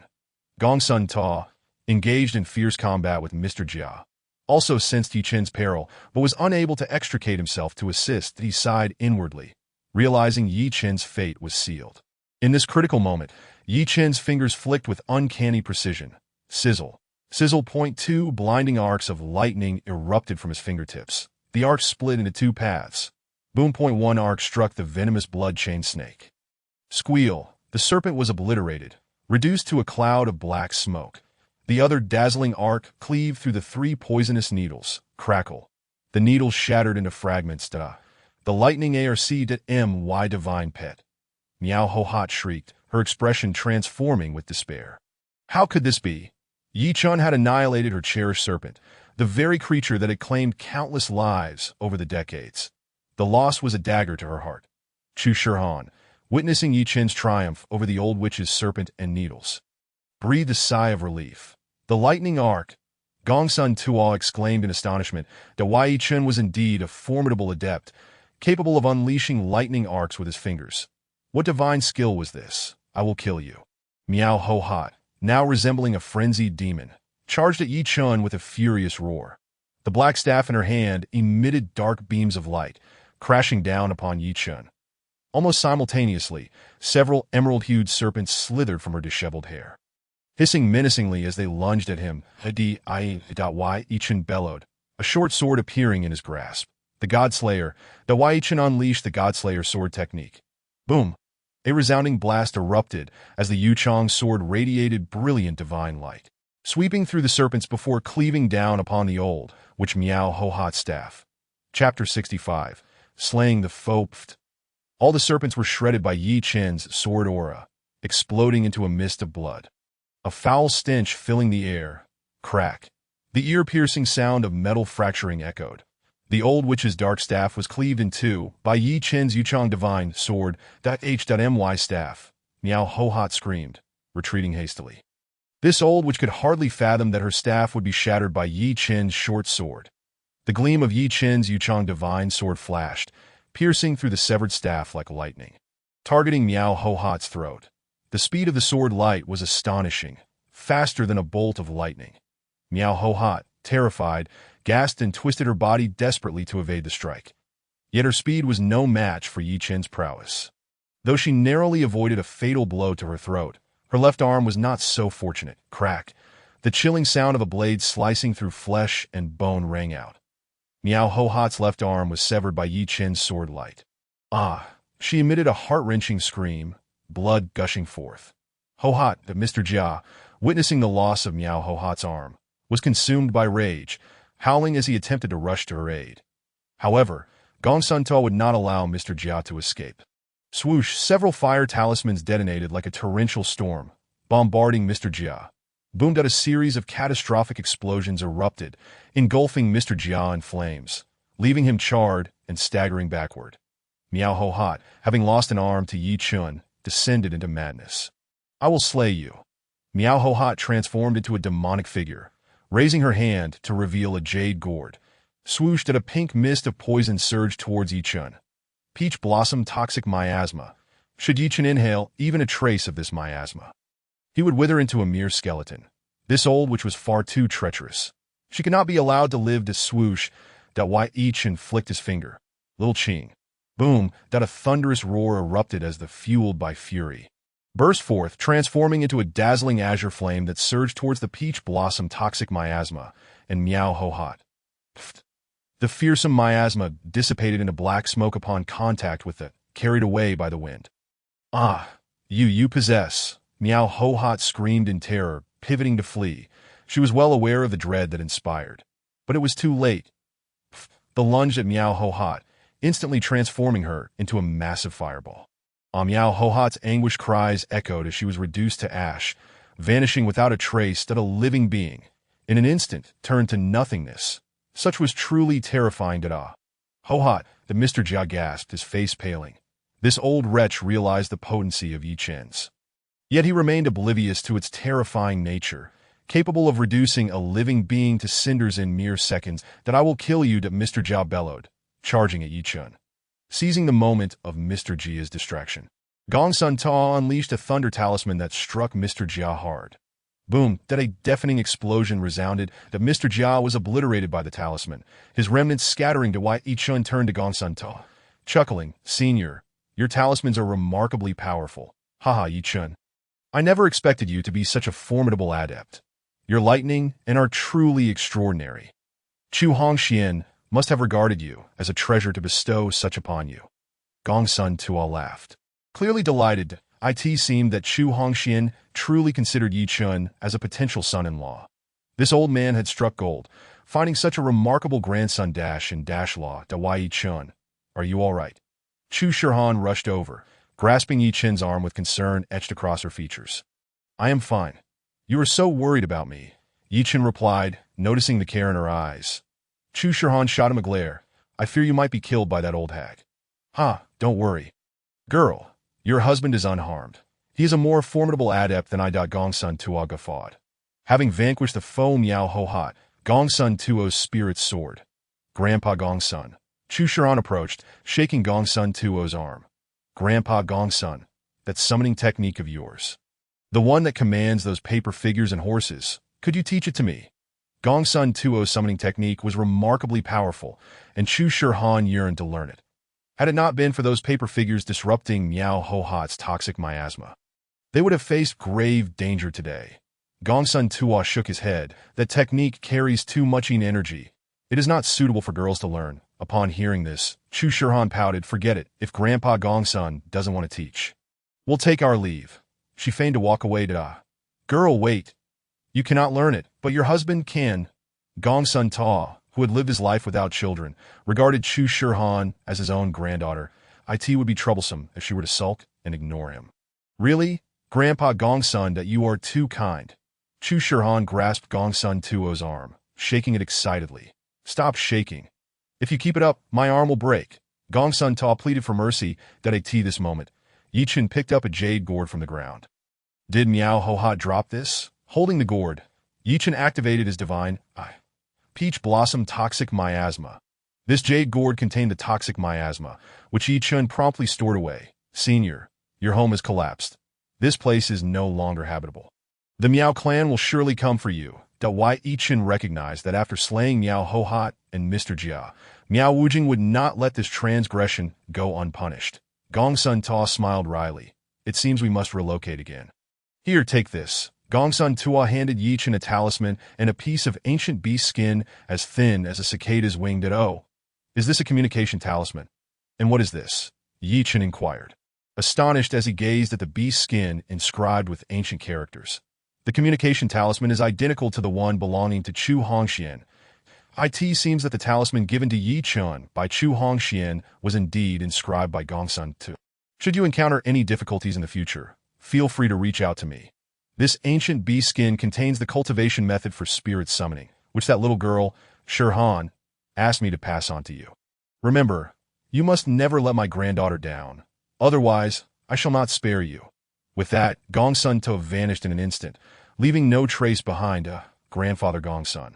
Chu Shihan called out loudly, but Gongsun Tuo had already disappeared. Surely, Gongsun would not leave Jiang City. There will be opportunities to meet again. Shihan, thank you. Yi Chen grasped Chu Shihan's hand, having witnessed the formidable power of the spirit summoning technique firsthand. Yi Chen recalled how the 8 paper effigies of the 8 immortals, despite being mere paper figures, had managed to shatter the toxic mist cast by the esteemed Mr. Miao Hohat. Gurgle. Chu Shihan's stomach let out a rumble. Her face flushed. Are you hungry? Allow me to treat you to a meal. Yi Chen smiled at Chu Shihan. Chapter 66. Intense resentment indeed. I am quite hungry. Let us find a place to eat. Chu Shihan truly was famished. The two boarded a car and headed toward the city. Oh, what a beautiful ancient sword. Chu Shihan noticed a resplendent ancient sword placed behind the seat. Instinctively, she picked it up. The sword sheath was worn and exuded an aura of ancient power. Suddenly, a wave of warmth emanated from the sword sheath at Yi Chen. Why does this ancient sword have warmth? Typically, ancient swords are chilling to the touch. Chu Shihan inquired, puzzled. This is the Sun God Sword, distinct from ordinary ancient swords. Do you like it? If you do, I shall gift it to you. Yi Chen. Possessing the Yuchang sword had no use for the Sun God Sword. The Yuchang sword was short, akin to a dagger, perfectly suited for concealment. You're giving it to me. Thank you. Yi Chen's generous gift of the ancient sword filled Chu Shihan's heart with sweetness and joy. Crack. Chu Shihan gently drew the ancient sword. Whooshed at a brilliant beam of light shot forth, illuminating the surroundings. Chu Shihan gasped, hastily returning the sword to its sheath. Be careful. When time permits, I shall teach you the sword techniques of the Sun God Sword. A divine sword comes with its techniques. Thank you. A smile of delight graced the corners of Chu Shihan's lips. Before long, they arrived at a clean and exquisite restaurant. This establishment was a 5-star hotel. Remarkably luxurious and operating under a membership system that in the days before his bankruptcy. Chen frequently brought clients here for meals. Sir, may I see your VIP card? The waiter bowed respectfully. Chen presented his silver VIP card. Sir, please enter. Chen led Chu Shirhan into the restaurant. Finding a table by the window, Shirhan, please order. Chen handed the menu to Chu Shirhan. All right, let me see. Chu Shirhan selected 2 dishes, while Chen chose another 2 along with his soup. Soon, the dishes arrived. The 2 conversed while dining. Shirhan, I possess several ancient prescriptions that can be formulated into traditional Chinese medicine that I wonder if we might collaborate with your Jiangnan pharmaceutical.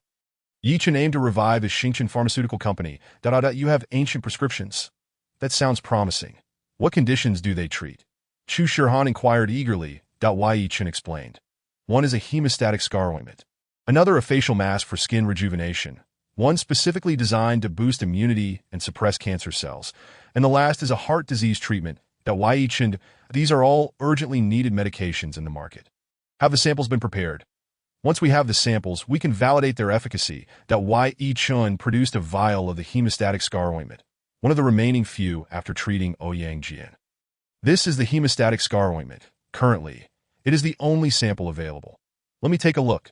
Chu Shirhan accepted the vial, unscrewing the cap. A fragrant aroma, infused with rich spiritual energy, wafted forth, invigorating Chu Shirhan. What a marvelous medicine. It even contains spiritual energy. Chu Shirhan exclaimed in astonishment. Chen then drew the Yuchang sword, lightly slicing his hand, causing a small wound to bleed. Chen, what are you doing? Chu Shirhan gasped in shock. Chen chuckled. I want to demonstrate the efficacy of this medicine. After saying this, he applied the ointment to the wound. Instantly, the bleeding ceased, and the wound healed at a visible speed. Chen wiped away the thin layer of ointment, and the original wound vanished without a trace, leaving his skin smooth and pristine, as if it had never been harmed. That's incredible.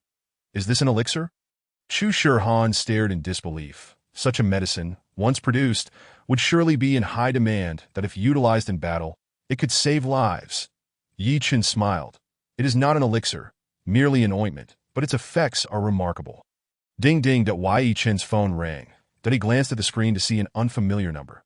Nevertheless, he answered. Chen, I am Ouyang Zhangjie. The voice on the phone belonged to Ouyang Zhangjie. Hello, brother Ouyang. How is your father's recovery? Chen addressed him as brother, due to their age difference. Chen, my father is recovering quite well. Thank you. Ouyang Zhangjie expressed his gratitude. No need for thanks. Brother Ouyang. Chen, I wish to discuss a potential collaboration. Ouyang Zhangjie stated his intent. Collaboration? Brother Ouyang, what do you wish to collaborate on? Chen was momentarily taken aback. I own a pharmaceutical company called Dawei. I am very interested in your hemostatic scar ointment. If you can produce it, I will take however many you can supply, and you may set the price. Ouyang Zhangjie was a business prodigy, having long recognized the immense commercial potential of the hemostatic scar ointment, which is why he had been keeping it in mind. Upon hearing that Ouyang Zhangjie wished to purchase the ointment, Chen grinned. Brother Ouyang, I am currently discussing production with a friend. Once we have it ready, I will contact you. That's wonderful. Chen, I look forward to your good news. Ouyang Zhangjie knew that Chen was a man of his word, and with that assurance, he felt at ease. All right, brother Ouyang. Chen ended the call. What is this? Does someone wish to purchase your hemostatic scar ointment? Chu Shirhan inquired. A friend of mine from Yanjing, named Ouyang Zhangjie, whose company is Dawei, wants to purchase the ointment. Chen replied with a smile. What? Dawei Group? The Ouyang family. Chu Shirhan's expression changed. Chen looked at the astonished Chu Shirhan and chuckled. What is wrong? Do you know about Dawei Group? Chu Shirhan explained. Dawei Group is the largest pharmaceutical group in our country, established by the Ouyang family, one of the 5 prominent families in Yanjing. Goodness, the largest pharmaceutical group. Chen exclaimed in surprise. Although he was aware that Ouyang Jian and Ouyang Zhangjie were in Yanjing, he had no idea they belonged to one of the 5 prominent families or that Dawei Group was theirs. Chu Shirhan smiled. The medications you listed can certainly be produced in collaboration with Dawei Group. You must expedite the preparation of samples. My 4th traditional Chinese medicine production facility will be completed soon. Perfectly timed for the production of these medications. All right, I'll work on the samples right away. Chen recognized that his Xingchen pharmaceutical group was on the verge of rising. Just then, several elegantly dressed young individuals entered. Surrounding a stunning young woman, to Yi Chen's astonishment, the beautiful woman was none other than Feng Yingzi, the granddaughter of Jiang City's foremost family.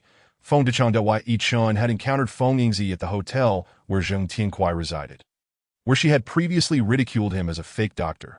Out of respect for Zheng Tiankuai, he had chosen to ignore her.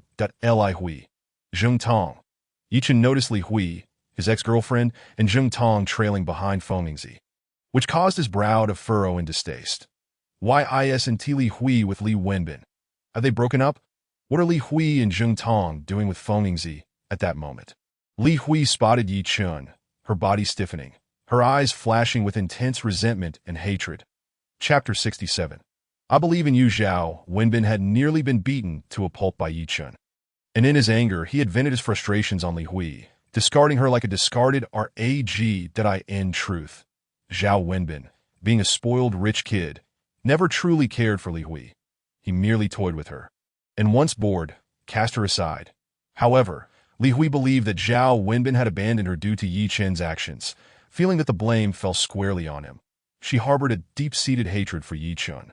Upon seeing him, she also noticed the ethereal beauty of Chu Shihan seated beside him. This took her aback. The woman in the blue qipao was breathtakingly beautiful, unlike anything she had ever seen. How could a lowly, fallen scoundrel like Yi Chen have found such a stunning companion? Was heaven blind? This ignited a surge of jealousy within Li Hui, her eyes glinting with a venomous coldness. I am not faring well now. I cannot allow Yi Chen to thrive, that I must tarnish his reputation and tear him apart from this woman. Li Hui's eyes darted around, and she immediately adopted a pitiful demeanor. Her eyes glistening with unshed tears as she pointed at Yi Chen and said, Miss, that scoundrel is Yi Chen, my ex-boyfriend. He is a heartless con artist who deceived my affections after I became pregnant. This wretch abandoned me without a second thought. Miss, you must avenge me. Li Hui had met Feng Yingzi through Zhao Wenbin at a social gathering. Upon discovering that Feng Yingzi was the heiress of the foremost family in Jiangqing, she eagerly flattered and ingratiated herself to gain Feng Yingzi's trust. Proud and arrogant, Feng Yingzi was rather simple-minded and easily deceived. After hearing Li Hui's sob story, her expression darkened, and her eyes blazed with fury as she fixed her gaze upon Yi Chen. What? This swindler, she thought. This fellow named Yi Chen is indeed a deceitful scoundrel. He not only duped Li Hui, but also tricked Zheng Tianhui, claiming to be a divine doctor. How can a doctor be so young? Zheng Tong, standing nearby, also recognized Yi Chen, her eyes filled with hatred as she gritted her teeth. The Zheng family had been ruined by Yi Chen. Her husband, Jiang Xing, had also been crippled by Li Batian, the king of Jiangqing, due to Yi Chen's interference, and his body had been tossed into the Yangtze River, never to be found. Finally, she saw an opportunity for revenge. Zheng Tong immediately joined in. Miss, this man is a fraud. He has deceived me as well. I lost my virtue to him. He's nothing but a lecher. You must take revenge for us. Zheng Tong shamelessly began to slander Yi Chen. Very well, I shall take matters into my own hands and have this scoundrel captured, ensuring he can never deceive anyone again. Feng Yingzi sneered as she approached Yi Chen. Very well. Miss, both Li Hui and Zheng Tong, emboldened by Feng Yingzi's backing, rushed toward Yi Chen like wild animals. Yi Chen, now a formidable expert at the second level of the Golden Sea realm, possessed exceptionally keen hearing, but he had long overheard the shameless accusations from Li Hui and the reckless Zheng Tong. With a cold snort, he reflected on the malicious nature of Li Hui.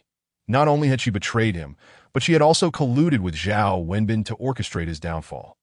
Even more infuriating was that Zhao Wenbin had nearly beaten him to death and left him by the riverbank.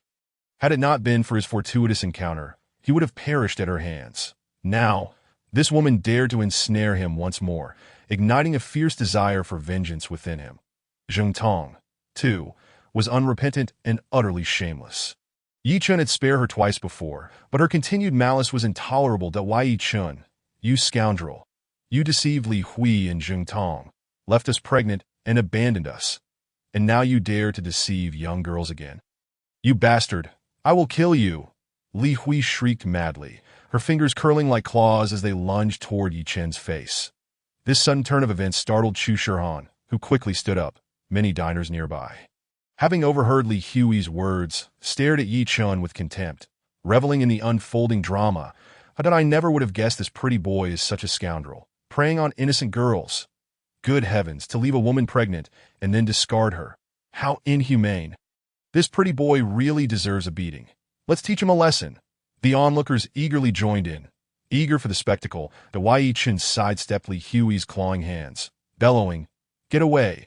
His roar reverberated like thunder, his aura erupting like a volcano. Many diners winced in pain from the intensity of his voice. Instinctively retreating, Li Hui was momentarily stunned by Yi Chen's thunderous shout. The terrifying killing intent emanating from him caused her to back away in fear. Zheng Tong, too, was taken aback by Yi Chen's furious roar. This wretched woman dared not provoke him further. Instead, her eyes fell upon the beautiful Chu Shihan. This woman is stunning. I shall ruin her and mar her beauty. Zheng Tong shrieked as she changed her target, lunging toward Chu Shihan's face. Seeing this malicious woman turn her aggression toward Chu Shihan, enraged Yi Chen, he raised his hand and struck Zheng Tong's face. Though he had no desire to harm her, her wickedness was intolerable. Crack! A sharp sound echoed as Zheng Tong cried out in pain, sent flying to the ground. Chu Shihan, witnessing Yi Chen defend her by sending the crazed woman flying, grasped Yi Chen's arm and whispered, "I know you're not that kind of person." Yi Chen forced a smile, replying, "Thank you for your trust. They are all my enemies." Feng Yingzi, witnessing Yi Chen strike someone in her presence, was furious at Yi Chen. "You scoundrel. You deceived Li Hui and Zheng Tong, and now you dare to deceive another young girl. You are the epitome of shamelessness. Today, I will teach you a lesson," accompanied by several bodyguards. Feng Yingzi approached swiftly. Yi Chen glared at her and scoffed, "You brainless woman. What do you mean I deceived them? These two women are my enemies. They are framing me. You claim I deceived Jing Tianhui? That old man is the head of the 3 major families in Jinling. He is far more astute than you, so do not provoke my wrath. Step aside."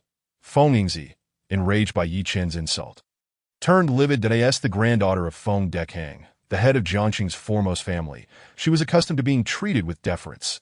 Now, being publicly scorned by Yi Chen, she felt a surge of fury, wishing to eliminate him. Yi Chen ignored her, taking Chu Shihan by the hand as he attempted to leave. Yi Chen, "You cannot leave, miss. Do not be deceived by this scoundrel." Feng Yingzi reached out to grab Chu Shihan. With a swift motion, Chu Shihan stepped aside, coldly declaring, "I trust Yi Chen. He is not who you say he is. Feng Yingzi, did I advise you to mind your own business and not be misled?" "You." Feng Yingzi was taken aback that this beautiful woman did not believe her. The Chu family of Jiangnan was a mysterious lineage of practitioners, largely unknown to outsiders. Though Chu Shihan knew of Feng Yingzi, the latter did not recognize her. "Let us go," Chu Shihan insisted, pulling Yi Chen away. "Yi Chen, I command you to kneel and apologize to Miss Feng." A chilling voice interrupted as a sinister young man stepped forward. This man was tall and well-dressed, appearing to be in his mid-20s, with meticulously styled hair and a sharp, handsome face. However, his long, slanted eyes exuded a cold and ruthless aura. The glint in his narrow eyes bore down on Yi Chen, sending shivers down his spine. "Who is this guy?" His gaze is venomous. The young man advanced, blocking Yi Chen's path, flanked by 2 burly bodyguards, their eyes locked onto Yi Chen, ready to strike. The audacity of this man demanding Yi Chen kneel before Feng Yingzi elicited a cold laugh from Yi Chen. Observing the insolent fool before him, he suddenly recalled a name, Miao Wujian. The young man's eyes bore an uncanny resemblance to Miao Wujian, the head of the 2nd major family in Jiangqing. By his age, it was evident he was a descendant of the Miao clan. The Miao family truly is ridiculous, having crippled Miao Ranjia and now sending another arrogant fool my way. The apple doesn't fall far from the tree. There isn't a righteous one among them. Yi Chen's guess was correct. This young man was indeed Miao Wujian's grandson, Miao Renyong. Miao Renyong had been pursuing Feng Yingzi, the granddaughter of the head of Jiangqing's foremost family. Feng Dekang, that if Miao Renyong succeeded, it would unite the 1st and 2nd major families, giving them dominion over Jiangqing, instilling fear in all, even the king of Jiangqing, Li Batian. Thus, although Miao Renyong did not genuinely care for Feng Yingzi, he relentlessly pursued her for the sake of power.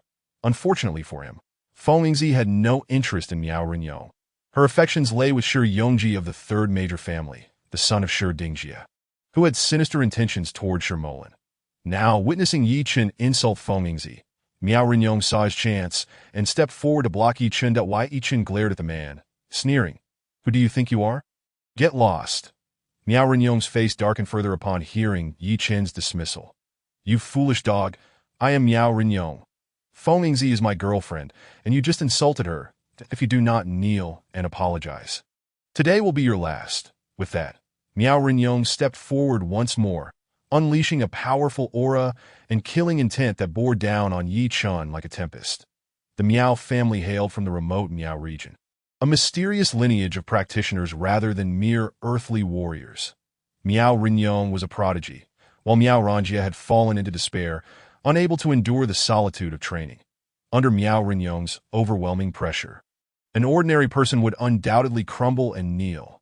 With malicious intent, Miao Renyong aimed to cripple Yi Chen on the spot.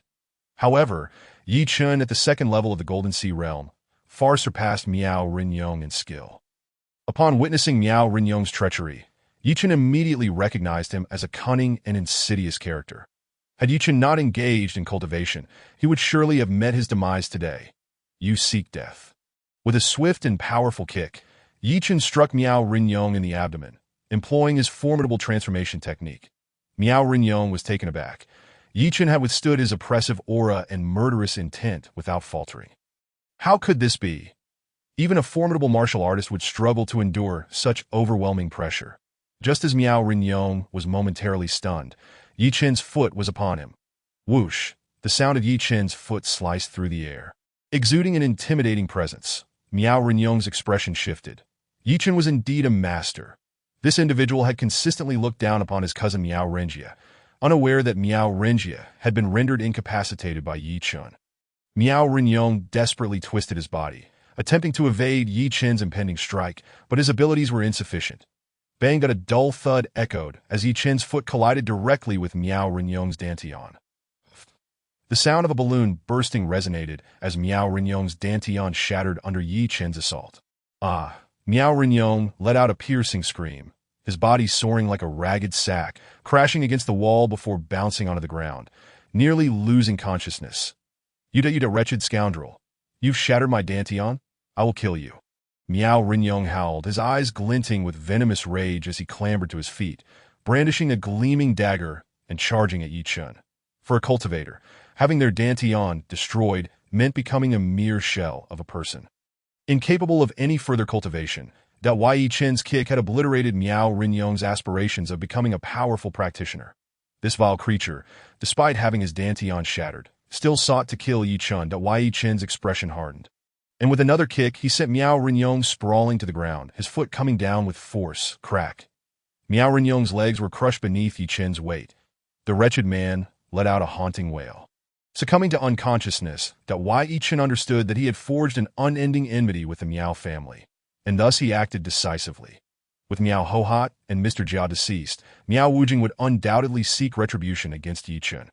Miao Renyong's bodyguards, witnessing Yi Chen's overwhelming prowess, hastily retreated, fearing for their own safety. Bang! Yi Chen kicked Miao Renyong aside. "Let us depart." Yi Chen took hold of Chu Shihan's hand and exited the restaurant. Feng Yingzi watched in astonishment, her expression shifting dramatically. How could Yi Chen possess such prowess?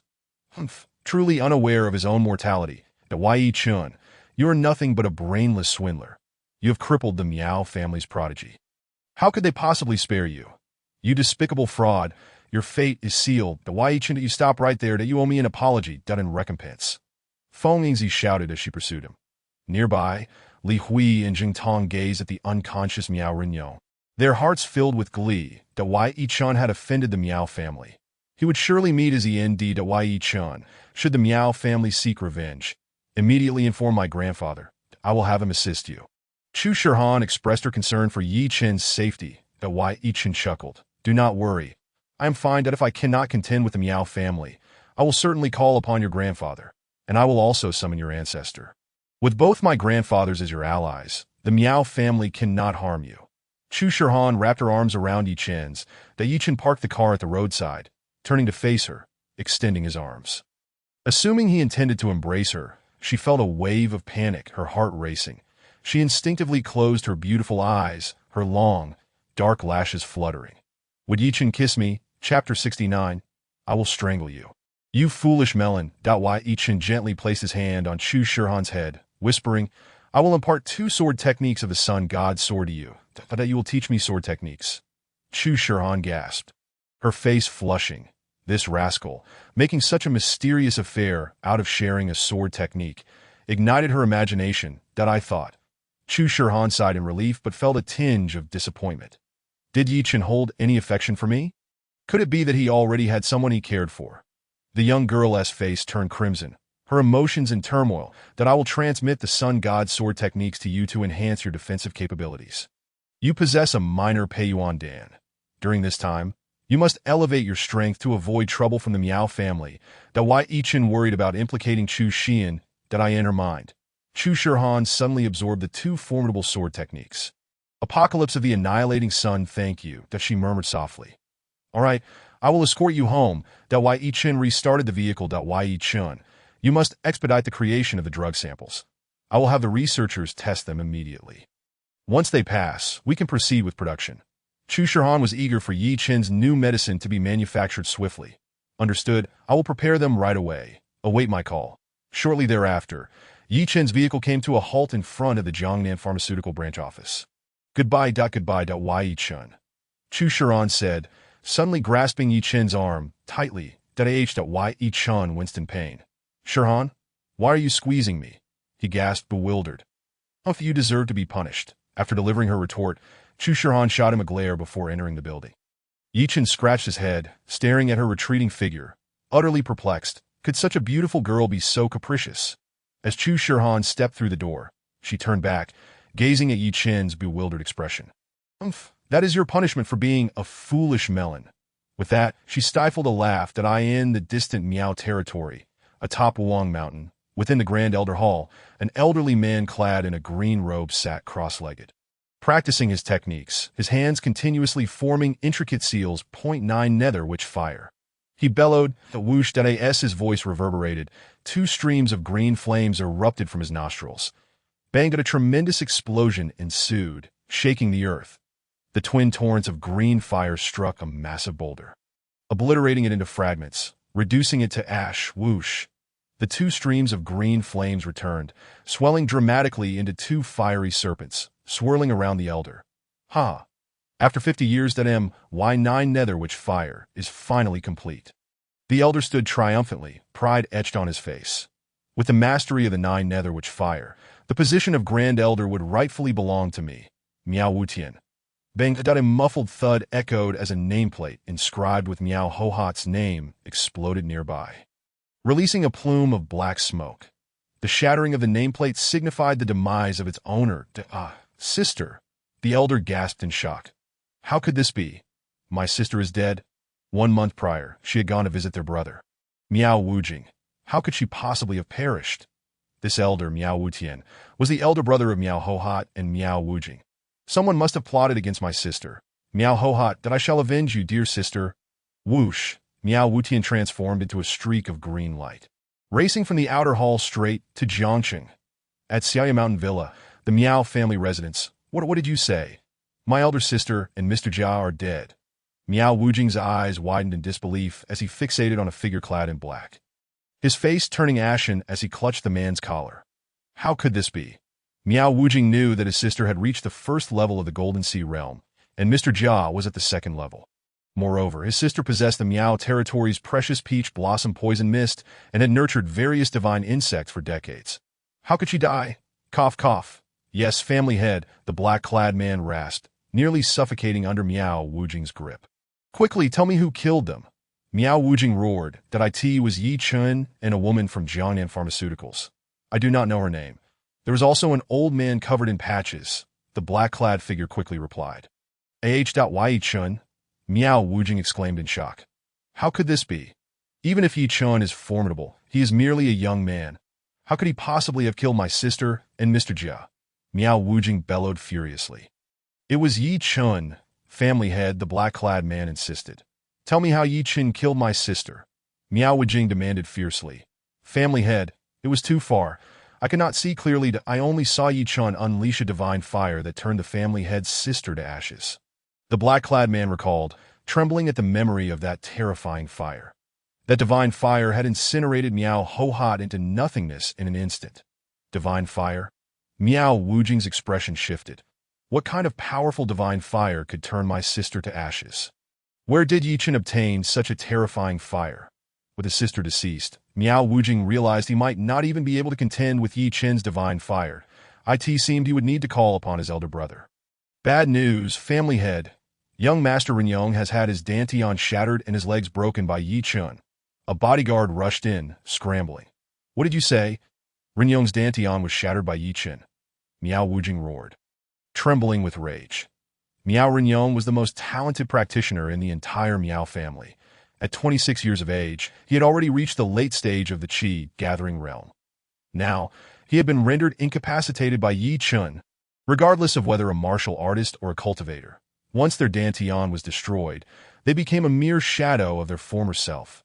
Incapable of further cultivation, Yi Chen, that wretched scoundrel, has once again destroyed a prodigy from the Miao family. Miao Renyong was hurriedly carried in by 5 or 6 bodyguards. Renyong. Miao Wujiang rushed over, gripping his grandson's hand tightly. As Miao Renyong regained consciousness and saw his grandfather, he cried out, "Grandfather, to avenge me! You must kill Yi Chen." With a spurt, Miao Renyong coughed up a jet of blood, staining Miao Wujiang in crimson, that he fainted once more. Quickly to carry him to the quiet room for treatment, Miao Wujiang shouted, his eyes gleaming with intense murderous intent. Yi Chen, I will ensure your body is torn to shreds to A.T. Foming Lakeside Villa. In Villa number 8, Shi Ling had prepared a meal and stood at the entrance, gazing into the distance. Where has brother Yi Chen gone? It has been a whole day, and he has yet to return. After waiting for a while, she returned to the hall. Mom, when will brother Yi Chen come back? If you're hungry, you should eat first. Shi Ling served her mother a hearty meal, placing it before her. Xie Yulan looked at her daughter, saying, I am not hungry. Let us wait a little longer for your brother Yi Chen, with a tender gaze. Xie Yulan patted Shi Ling's hand. Their peaceful lives were all thanks to Yi Chen, and Xie Yulan felt immense gratitude. All right, mother. Shi Ling sat beside Xie Yulan, continuing to wait for Yi Chen on a nearby hillside. Jia Tukan stood with a ghastly expression, filled with a menacing aura, his serpent-like eyes fixated on Shi Ling and Xie Yulan. With Yi Chen absent, I shall take this girl and that old woman as my prey. With a swift motion of his sleeve, several vividly colored, terrifying insects surged silently towards Yi Chen's villa. Chapter 70. The hidden insect. Xie Yulan felt a bit drowsy and yawned. Suddenly, a minuscule flying insect, nearly invisible to the naked eye, seized the opportunity to dart into her mouth. Vanishing from sight, that a few more tiny insects, the size of grains of rice, burrowed into her skin. In the kitchen, Shi Ling was busy warming up the dishes. Concerned that her mother, Xie Yulan, might be hungry, she decided to serve her a little something before she returned. Balancing a bowl of noodles in one hand and a plate of dishes in the other, Shi Ling stepped out of the kitchen. In a flash, a translucent insect darted toward Shi Ling's ear. This little creature was extraordinarily sinister. Having reached the 8th level of Qi gathering, Shi Ling's senses were exceptionally acute. She spotted the rapidly approaching insect, but found her hands occupied, unable to swat it away. In a moment of desperation, Shi Ling quickly turned her head, her hair shimmering with brilliance as she struck out. With a dull thud, the little insect was sent flying against the wall. Had it been a typical insect, it would have been obliterated by her hair. Yet this creature proved as hard as iron. It rebounded and, emitting a shrill screech, bared its sharp fangs, lunging toward Shi Ling's throat. Shi Ling swiftly set down her plate, flicking her fingers that a lightning bolt shot forth, striking the insect, with a loud crackle. The arc of electricity flickered as the insect disintegrated into a cloud of black smoke, turning to ashes. Just as this fearsome creature perished, a multitude of smaller insects invaded, screeching fiercely. This is bad. Mom. Shi Ling recalled her mother in the living room, abandoning her meal as she struck outward. Creation Divine Seal. With a resounding crash, the Creation Divine Seal shattered the swarm of poisonous insects. Countless insects exploded into fragments. Shi Ling dashed into the living room, finding her mother slumped on the sofa, asleep. Mom, are you all right? Shi Ling sensed her mother's steady breathing and quietly exhaled in relief. In a swift motion, she grasped the divine dragon sword. She understood that these insects were no ordinary pests and that a formidable foe was orchestrating this attack from the shadows. With a leap, Ling ascended to the rooftop, scanning her surroundings. Not far away, Jatu Kan's expression darkened, his facial muscles twitching violently. The insects he had summoned were linked to his very spirit. Ling's creation divine palm had not only destroyed the insects but also harmed his psyche. With a spurt of blood, Jatu Kan spat out a crimson jet. That girl is quite formidable. She has managed to slay so many of my insects. He quickly concealed himself and retreated silently. Oof, wretched girl. Even if you have slain so many of my insects, that old woman is doomed. Ling detected Jatu Kan's lingering presence in a flash. She leaped from the roof, sprinting towards the mountain peak where Jatu Kan had stood. However, he had vanished, leaving only a trace of his aura. After a brief pursuit, she was unable to find him. Concerned for her mother's safety, she hurried back to AT that moment. Chen had arrived at the villa's entrance. "Brother Chen, you're back," Ling exclaimed, rushing towards him. "Ling, you went out." Chen sensed a foreign presence on her. "Jatu Kan," he exclaimed in alarm. "Jatu Kan has come." Recognizing the aura of the sorcerer, Chen understood that if Jatu Kan was present, Ling may not be a match for him. Ling quickly explained, "While I was cooking, I was attacked by a swarm of poisonous insects. I chased after him, but could not find him. I asked this person named Jatu Kan, poisonous insects. Is your mother all right?" Chen inquired, rushing into the villa. My mother is fine." Ling followed closely behind. As Chen entered the living room, he was horrified to see Xie Yulan lying on the ground, blood flowing from her mouth, her face ashen. "Mom!" Ling screamed, her face turning pale as tears streamed down her cheeks. Rushing to embrace her fallen mother, moments ago, her mother had seemed perfectly fine. What had happened? "Stay calm, place your mother on the sofa. I will check on her," Chen commanded softly. Ling assisted Chen in laying her mother down. Chen's penetrating gaze revealed several horrifying white insects feasting on her blood, crawling through her veins towards her brain and heart. "Insects?" Chen gasped in shock. "What? Insects?" Ling's expression shifted. "Those insects from Jatu Kan? Is my mother in danger?" Chen nodded. "Indeed. These are the insects he sent. Do not worry. As long as I am here, your mother will be safe." Hearing Chen's assurance, Ling finally felt a sense of relief. Her gratitude evident in her gaze. What a close call. Thank goodness Brother Chen returned in time. Otherwise, my poor mother would have faced calamity. Brother Chen is like our guardian angel. With a flick of his finger, Chen sent several silver needles flying towards Xie Yulan. The needles pierced her skin, swiftly dispatching the vile insects. As the insects perished, Xie Yulan's pallor began to fade, her breathing stabilizing. Chen extended his hand, using his true energy to push the dead insects away. In an instant, he produced a small knife, delicately slicing and extracting the remaining gruesome white insects, which fell to the ground. With a decisive stomp, Ling crushed them beneath her foot. Chen applied a healing ointment to Xie Yulan's wounds, and they began to close rapidly. "Brother Chen, what kind of medicine is this?" "It's miraculous," Ling exclaimed. "This is called healing ointment. It is specifically for stopping bleeding and promoting wound healing. I made it today. This bottle is a gift for you," Chen said, placing the vial in Ling's hands. "Thank you, Brother Chen," Ling replied, gratefully accepting it. Chen, you're back. What happened to me?" Xie Yulan stirred awake. Chen quickly reassured her. "Xie, you fell asleep and tumbled off the sofa. You are fine." He withheld the truth to spare her fear. Ling chimed in. "Mom, you must be hungry. Brother Chen is back. Let us eat together." "All right, I am indeed a bit hungry. Chen, let us dine together." Xie Yulan smiled, unaware that she had narrowly escaped death. "Very well, Xie." The three of them proceeded to the dining room. Time to eat. Ling served steaming dishes. Chen had intended to rush out immediately to pursue Jatu Kan. But seeing Ling and Xie Yulan waiting for him to join them for dinner, he chose to stay and share the meal with them. Meanwhile, Jatu Kan had arrived at Su Yinran's office. "Chen, I will ensure that all your loved ones, Su Yinran, Mulan, Chu Shirhan, die one by one. I will make you suffer for a lifetime." Jatu Kan had been secretly investigating Chen for a long time. Anyone connected to him would face death. Peering through the window, he spotted Su Yinran. With a swift motion, he sent several vividly colored insects into her office, charging towards her. Chapter 71. The old pervert, the substantial consignment of jade raw stones ordered by the antique market merchants has arrived. Tomorrow, I shall accompany Yi Chun to inspect them, with the intention of procuring a selection that it has been 2 days since I last saw Yi Chun. What could he be occupied with? The mere thought of him brings a subtle smile to Su Yanran's lips. Her mind conjures an image of Yi Chun's sunlit visage and his clear, profound eyes. She picks up her phone and begins dialing Yi Chun's number. However, before she can complete the call, a nearly transparent insect burrows in her skin that a wave of dizziness envelopes Su Yanran, causing her to collapse onto the table. Upon witnessing Su Yanran faint, Jatu Kan's expression twists into a grotesque snarl. The old fiend swiftly enters Su Yanran's office, lunging towards her. Suddenly, Jatu Kan feels a surge of blood rushing within him, accompanied by a wave of dizziness. This is dire.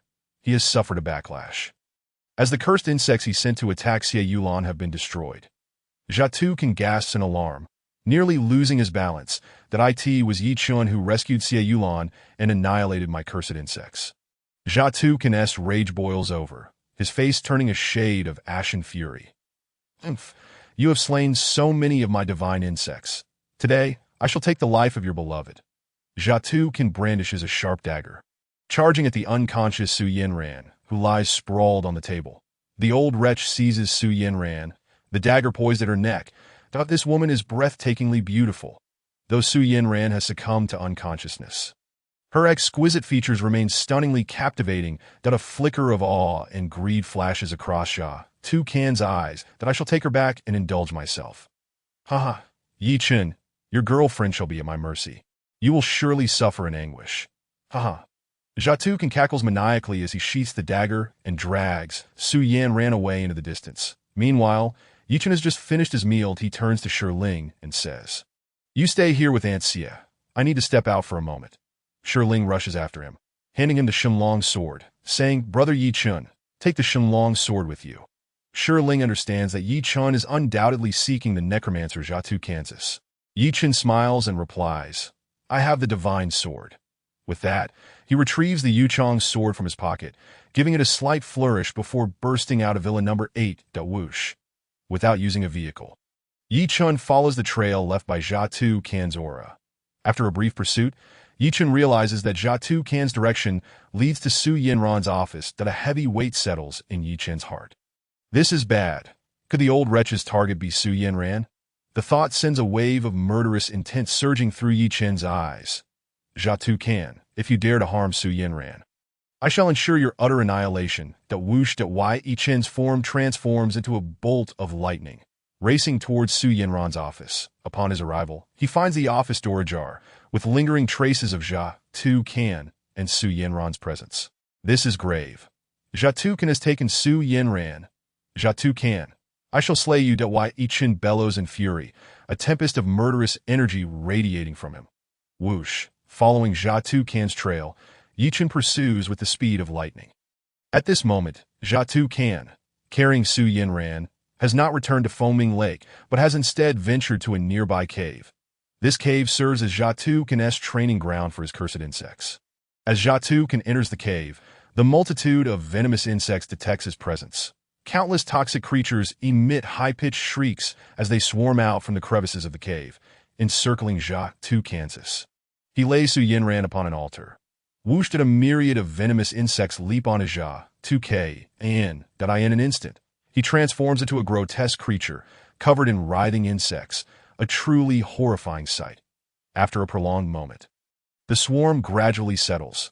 Retreating from Jatu Kansas, he approaches the altar, where Su Yanran lies. That moment, Su Yanran regains consciousness, hearing the sound of Jatu Kan's footsteps approaching rapidly.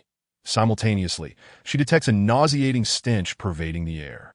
Su Yanran bolts upright, exclaiming, "Where am I?" She finds herself staring at an old man, his face twisted in malice, clad in bizarre attire, his eyes greedily fixated on her chest. Who are you? How did I end up here?" Su Yanran struggles to rise, her gaze falling upon the altar, which is teeming with vividly colored venomous insects. Su Yanran screams in terror, desperately attempting to flee. Su Yanran, do you wish to escape?" This cave is rife with deadly snakes. Scorpions, spiders, and centipedes. Should you take a single step, these venomous creatures will descend upon you, turning you into a mere skeleton in the blink of an eye. Ah! Jatukan leers at Su Yanran. His gaze fixated on the frantic rise and fall of her chest due to her fear, swallowing hard in anticipation. Listening to Jatukan's words sends a chill down Su Yanran's spine. She forces herself to calm down that if she continues to flail about, she might indeed provoke those venomous creatures. Her only option is to remain still and bide her time. She fixes her gaze on Jatukan and coldly inquires. "Who are you? Why am I here?" Jatukan grins wickedly. "I am Jatukan, a servant of the Zhao Jingrong family and an enemy of your boyfriend, Chen. Today I have captured you to play with. And then I shall present your lifeless body to Chen, ensuring he suffers for eternity, regretting ever entering this world." Jatukan swings his arms, his eyes bloodshot, howling like a furious demon. This malevolent fiend harbors a deep-seated hatred for Chen, channeling all his wrath onto Su Yanran. Upon hearing Jatukan's words, Su Yanran's complexion pales, cold sweat trickling down her brow. "This is bad. I have encountered an extraordinarily perverse individual today, Chen. Where are you? Please come and rescue me." You cannot do this, that Su Yanran stammers, retreating in fright. Little girl, do not fear. This will be an immensely pleasurable experience.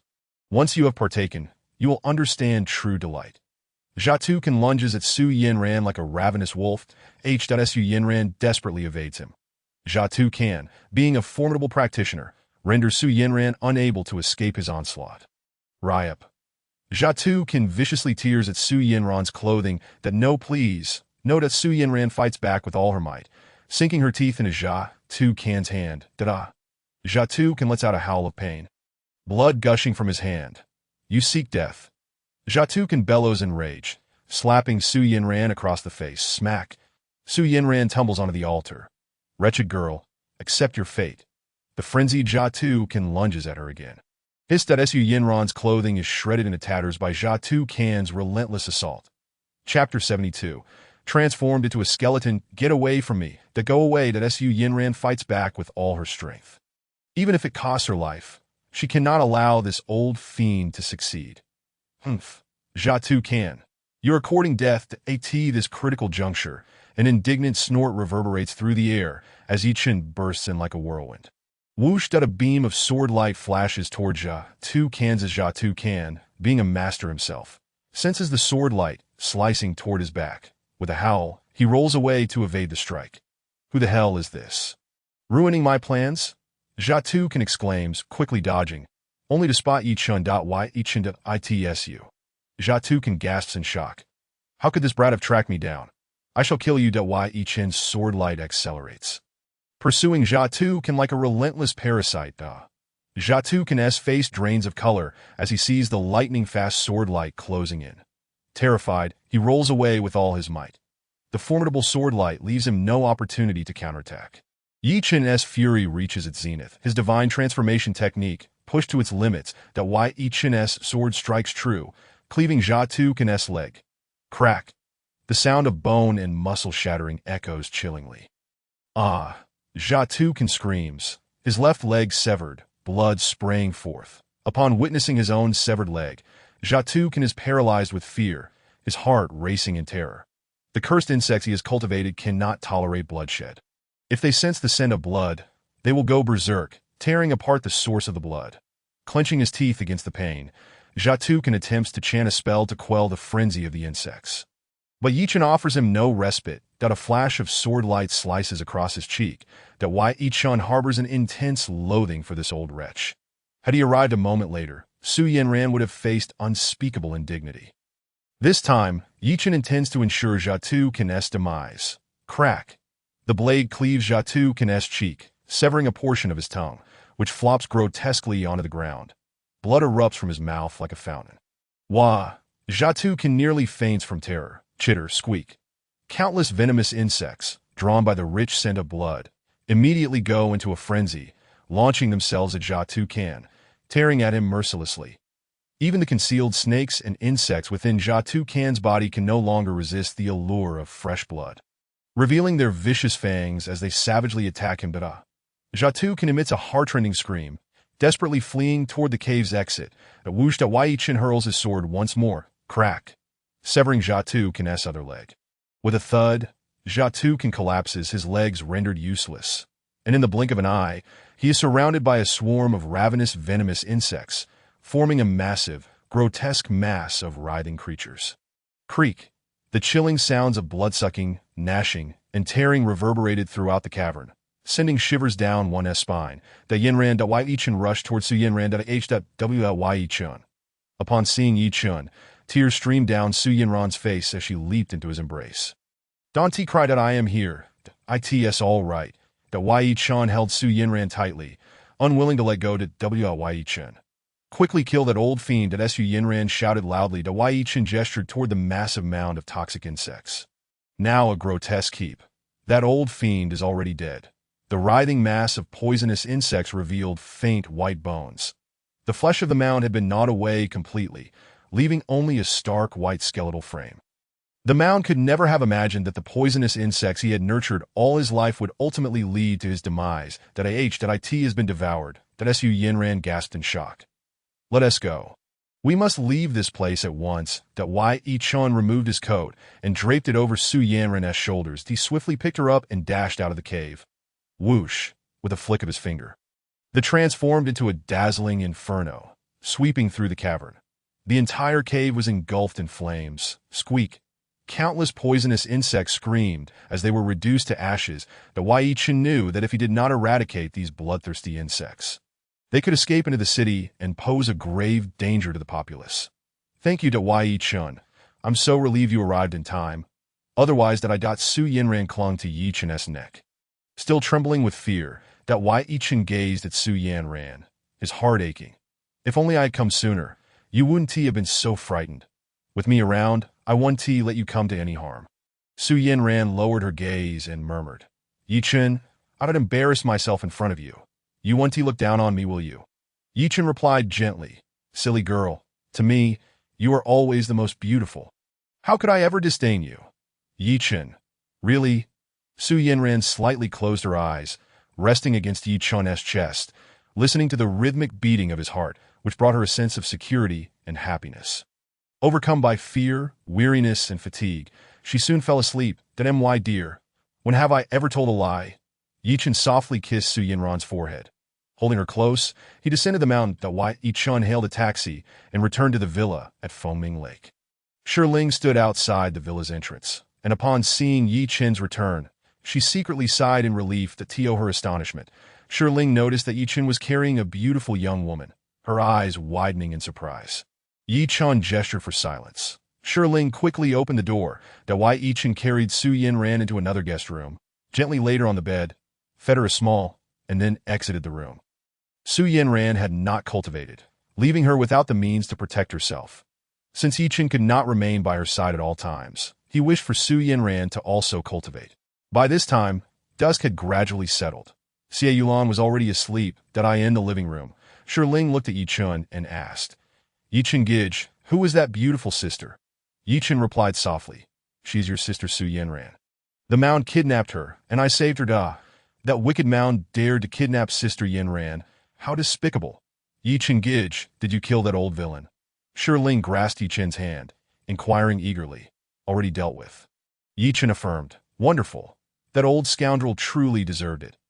Ling leaped with joy. Wei Yi Chen moved the items from the car to his room. He sensed a looming danger approaching, that he needed to elevate his skills swiftly, and also hasten the engraving of talismans and the study of formations. Mastering formations would enable him to protect the villa from enemy incursions. At Jiangxing railway station, a train gradually came to a halt, and the sleeper car doors opened. A dignified elder clad in a Tang suit, exuding a powerful aura, descended, flanked by 7 or 8 masters. Several luxury cars were parked on the platform. To be able to drive cars into the train station was a remarkable feat. Deputy Alliance Leader Ma, we have been eagerly awaiting your arrival. Feng Dekang and Miao Wujiang, who had been waiting on the platform, hurriedly approached. The Deputy Alliance Leader, Ma Chuanting, was one of the vice leaders of the ancient martial alliance of the 7 provinces in Jiangnan. The leader of the Jiangxing Ancient Martial Alliance, Tai Zhengmin's disciple, Qin Jiwu, and Master Uncle Yuan Sifong had been killed by Yi Chun and Li Batian, inciting great fury among the upper echelons of the Jiangnan Ancient Martial Alliance. The alliance leader, Murong Hao, promptly dispatched Deputy Alliance Leader Ma Chuanting, accompanied by 8 masters, to Jiangqing to eliminate Yi Chun and Li Batian. While Li Batian was regarded as the king of Jiangqing by others, Murong Hao viewed him as mere vermin. Murong Hao was one of the 3 formidable masters in Jiangnan, while Ma Chuanting had already reached the pinnacle of the great martial master realm. On the verge of comprehending the master realm, this time, Murong Hao had issued a kill order to Ma Chuanting. Yi Chun and Li Batian must be slain to restore the prestige of the Ancient Martial Alliance. Anyone who defies the Ancient Martial Alliance shall perish. Chapter 73. More powerful enemies Yi Batian and Yi Chun must not be allowed to live. Before arriving, Deputy Alliance Leader Ma Chuanting had contacted Feng Dekang and Miao Wujiang, promising them that once Li Batian was eliminated, all of Li Batian's assets and territories would be evenly divided between them. This was truly a windfall. The 2 elders were overjoyed and immediately rushed to welcome Ma Chuanting. Ma Chuanting understood that to establish himself in Jiangqing, he needed the support of these 2 prominent families. They quickly formed an alliance, colluding together, and Chuanting looked at the approaching Feng Dekang and Miao Wujiang. Laughing heartily, Feng Lao, Miao Lao, you both came personally to greet me. I am truly flattered. The 3 men clasped hands tightly. Feng Dekang chuckled. Alliance Leader Ma, we have been waiting for you for a long time. Please, come right in. Alliance Leader Ma, with your presence, Jiangqing will be peaceful, and we will have a strong backing. Miao Wujiang began to flatter. Haha, Feng Lao, Miao Lao, as long as we 3 brothers unite, Jiangqing will belong to us.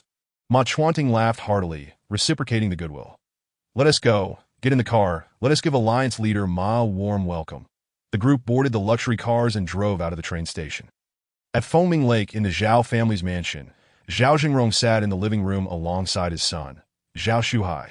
Father, the Emerald Rough Stone Trading Conference in Jiangqing is about to commence, and a large shipment of rough stones has already arrived. We must acquire more this time to replenish our supply. Zhao Shuhai looked at his father. The Zhao family's ventures spanned wide, including real estate, pharmaceuticals, and a lucrative jewelry business. This trading conference presented a golden opportunity. Zhao Jingrong stated, bring along several appraisers. We need to acquire more emerald rough stones this time. Rest assured, Father, I've invited a highly esteemed appraiser from Myanmar and have prepared 20 billion. This time, we shall make a grand fortune. Zhao Shuhai declared, brimming with ambition. Good Shuhai, this time the Zhao family is relying on you. Zhao Jingrong expressed immense satisfaction with his son. Suddenly, the entire hall was plunged into darkness. Outside, ominous clouds roiled, accompanied by thunder and lightning roar. Amidst the tempestuous clouds, ghostly figures appeared, wailing and howling, creating a horrifying scene. Boom! A colossal ancient deity, towering to great heights, stepped forth from the distant heavens. With that stride, it seemed to traverse countless starry rivers and realms. The ancient deity quickly approached the hall, suddenly shrinking and penetrating the door, appearing before Zhao Jingrong and the others. Boom! Rays of divine light flickered, revealing an elder clad in yellow robes. Master Wataudi, you have arrived. Upon seeing this divine figure, Zhao Jingrong was instantly overjoyed, springing to his feet. This man was the master of the illusionist Wugulin and also his father. Yi Chun had slain Wugulin, and now Wataudi had come for vengeance. Zhao Shuhai was equally elated upon seeing Wataudi arrive. The commotion created by this illusionist was even more fantastical and divine than that of Wugulin. The nature of this illusion was unclear. This old man was not a true deity. It was likely all a ruse. Nevertheless, with Wataudi's arrival, Yi Chun was doomed. Wataudi fixed his gaze on Zhao Jingrong. I require all information regarding Yi Chun. Certainly, Master. I have been prepared. Here are the details. Zhao Jingrong handed over all of Yi Chun's information to Wataudi. Prepare a quiet room for me. Wataudi commanded in a deep tone. Understood, Master Wataudi. Zhao Jingrong hurriedly led Wataudi to the quiet room at the back. Shortly afterward, Zhao Jingrong returned. Father, the commotion caused by Master Wataudi is truly immense. The thunder and lightning outside, the roiling clouds, and the wailing spirits, are they real or mere illusion? Zhao Shuhai was momentarily bewildered by the spectacle conjured by Watouting. Haha, Master Watouting is an illusionist. Those phenomena are undoubtedly fabricated. However, I must tell you, the clouds and lightning he conjured earlier can indeed be lethal. Zhao Jingrong chuckled with delight. This old fellow was in high spirits. With Watouting's arrival, Yi Chun and Li Batian were completely finished. Master, we have received the latest news. The Deputy Alliance Leader Ma Chuaning of the Ancient Martial Alliance from the 7 provinces in Jiangnan has arrived. Bringing many masters with him, that a figure clad in black swiftly entered, reporting to Zhao Jingrong Da. Finally, the masters of the Ancient Martial Alliance from the 7 provinces in Jiangnan have arrived. Haha, the tides in Jiangcheng are about to shift. Shuhai, prepare ample manpower to seize Li Batian's territory. Zhao Jingrong's excitement surged as his eyes sparkled with anticipation. Zhao Shuhai chuckled. Very well, father. Once the Ancient Martial Alliance arrives, it will be a case of fish and clams vying for supremacy. And we shall reap the benefits. Zhao Jingrong spoke solemnly. Let them fight to their heart's content. Ensure that Master Wudong is well entertained. In his presence, Ma Chuaning is but an ant.h. Father, do you mean to? Zhao Shuhai grasped his father's intentions. His father, Zhao Jingrong, aspired to become the king of Jiangcheng. Thus, they must find a way to have Master Wudong eliminate Ma Chuaning. Report, Master. It's bad news. Master Zatukin has died. A figure clad in black rushed in, delivering the news swiftly. What? Zatukin is dead. Zhao Jingrong exclaimed in shock. Who killed Zatukin? The black-clad figure whispered. Yi Chun. Again, it is Yi Chun. Zhao Jingrong's face turned ashen, his muscles twitching with fury. Zhao Shuhai was startled as well, but then a glimmer of insight crossed his mind. Father, Zatukin's demise is inconsequential. He was merely a minor practitioner of voodoo. Now, we can seize this opportunity to inform the Southern Sea Voodoo Master Alliance and request more formidable experts to eliminate Yi Chun. We can leverage their strength to bolster our own. Upon hearing this, Zhao Jingrong's expression softened. Ha, splendid. Let us proceed as you suggest. Immediately notify the Southern Sea Voodoo Master Alliance. This son surpasses me. Zhao Jingrong laughed heartily. At Villa No. 8 by Foaming Lake. Yi Chun produced a small Peiyuan Dan, refined in a Dan furnace. With a squeak, as soon as the Peiyuan Dan was revealed, the Ihua Shaoqing became exceedingly agitated. Leaping from Yi Chun's fingertips and transforming into an adorable little creature resembling a kitten, which pranced before Yi Chun, wagging its tail and displaying its cuteness, its tiny eyes fixated on the Peiyuan Dan in Yi Chun's hand. This puzzled Yi Chun. Even a flame wishes to consume a Peiyuan Dan. Could it possibly be beneficial to Shaoqing? Yi Chun pondered, and without hesitation, he bestowed the Peiyuan Dan upon Shaoqing. With a whoosh, Shaoqing opened its tiny mouth and swallowed the Peiyuan Dan whole. With a pop, the golden flame enveloping Shaoqing intensified, radiating an even more searing heat. Chapter 74. The Thunder Talisman Goodness.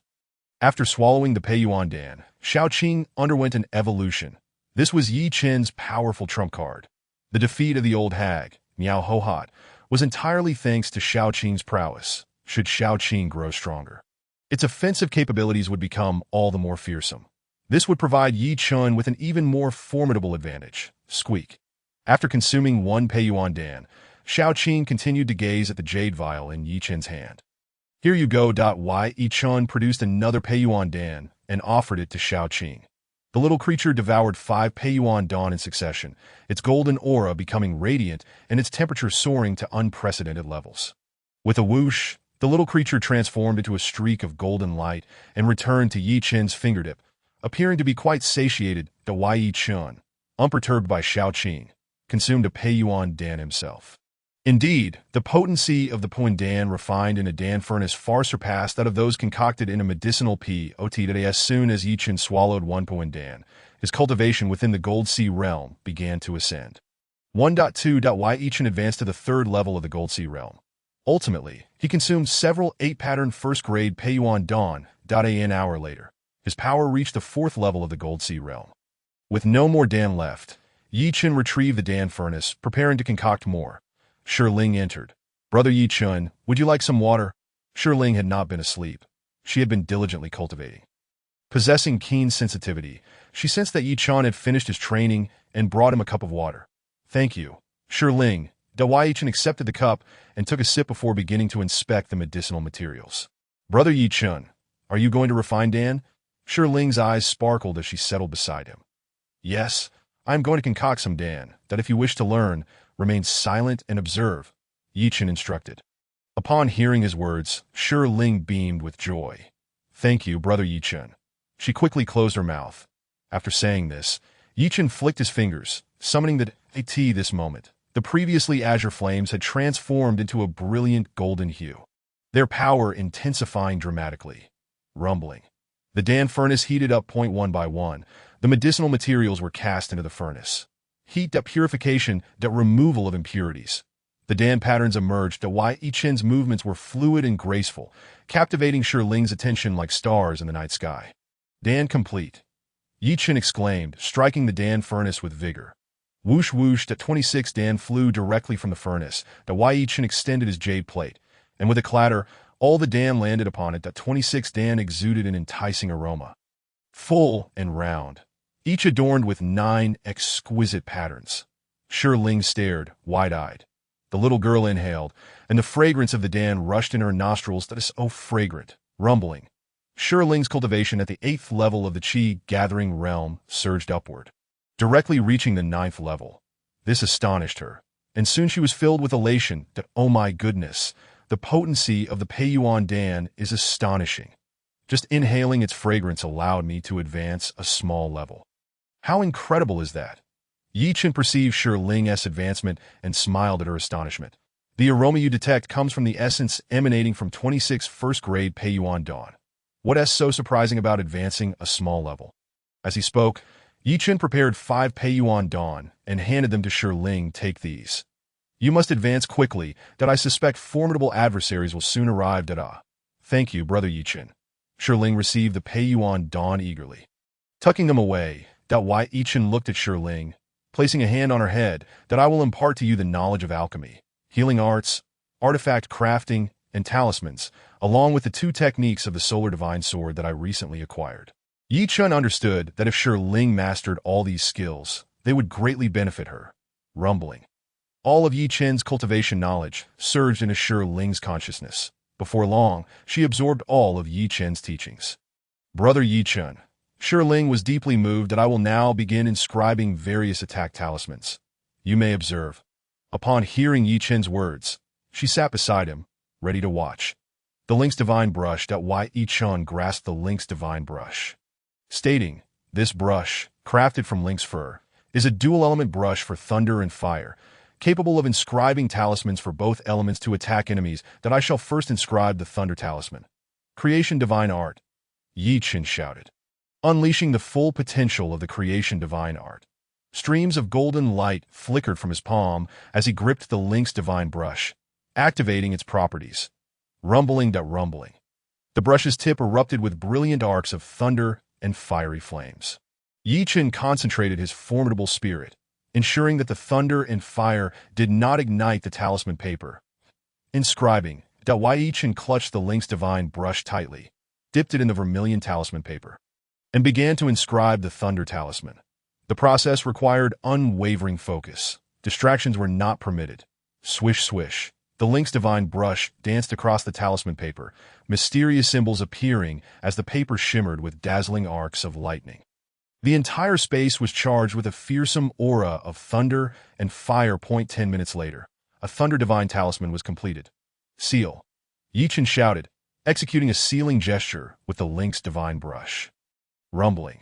The arcs of lightning on the Thunder Divine Talisman rapidly contracted, sealing within the talisman as Yi Chen locked it away. Brother Yi Chen, you succeeded, Ling exclaimed, filled with excitement that a flawless success, without any failures. Yi Chen picked up the first Thunder Talisman he had inscribed, sensing a powerful energy of thunder oscillating within. Quite impressive. With this formidable Thunder Talisman, my life gains an additional layer of security. Continuing to inscribe, Yi Chen swiftly began creating more Thunder Talismans. With the experience from the first, the second was completed much quicker, taking only 5 minutes. The third took just a minute.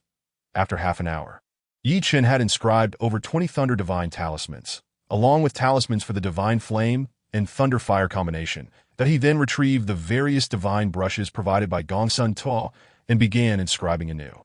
Ice Talisman, Phoenix Talisman, Mountain Talisman. Various talismans continued to flow from Yi Chen's hand. Shi Ling watched in awe, marveling at Yi Chen's ability to inscribe so many talismans without showing signs of fatigue. 2 hours later, Yi Chen finally paused that he had inscribed hundreds of powerful talismans. "Follow me." Yi Chen said, carrying some of the talismans as he headed outside. Shi Ling hurriedly followed. "Brother Yi, what do you plan to do with so many talismans?" Shi Ling inquired curiously. "That I intend to set up a protective grand formation using these talismans to prevent enemies from breaching this villa. Once the formation is established, you and your mother will be safe." Yi Chen replied, ascending to the rooftop. "A protective grand formation? Brother Yi, that is splendid." Upon hearing that Yi Chen intended to establish a protective array, Shi Ling was struck with a blend of astonishment and delight.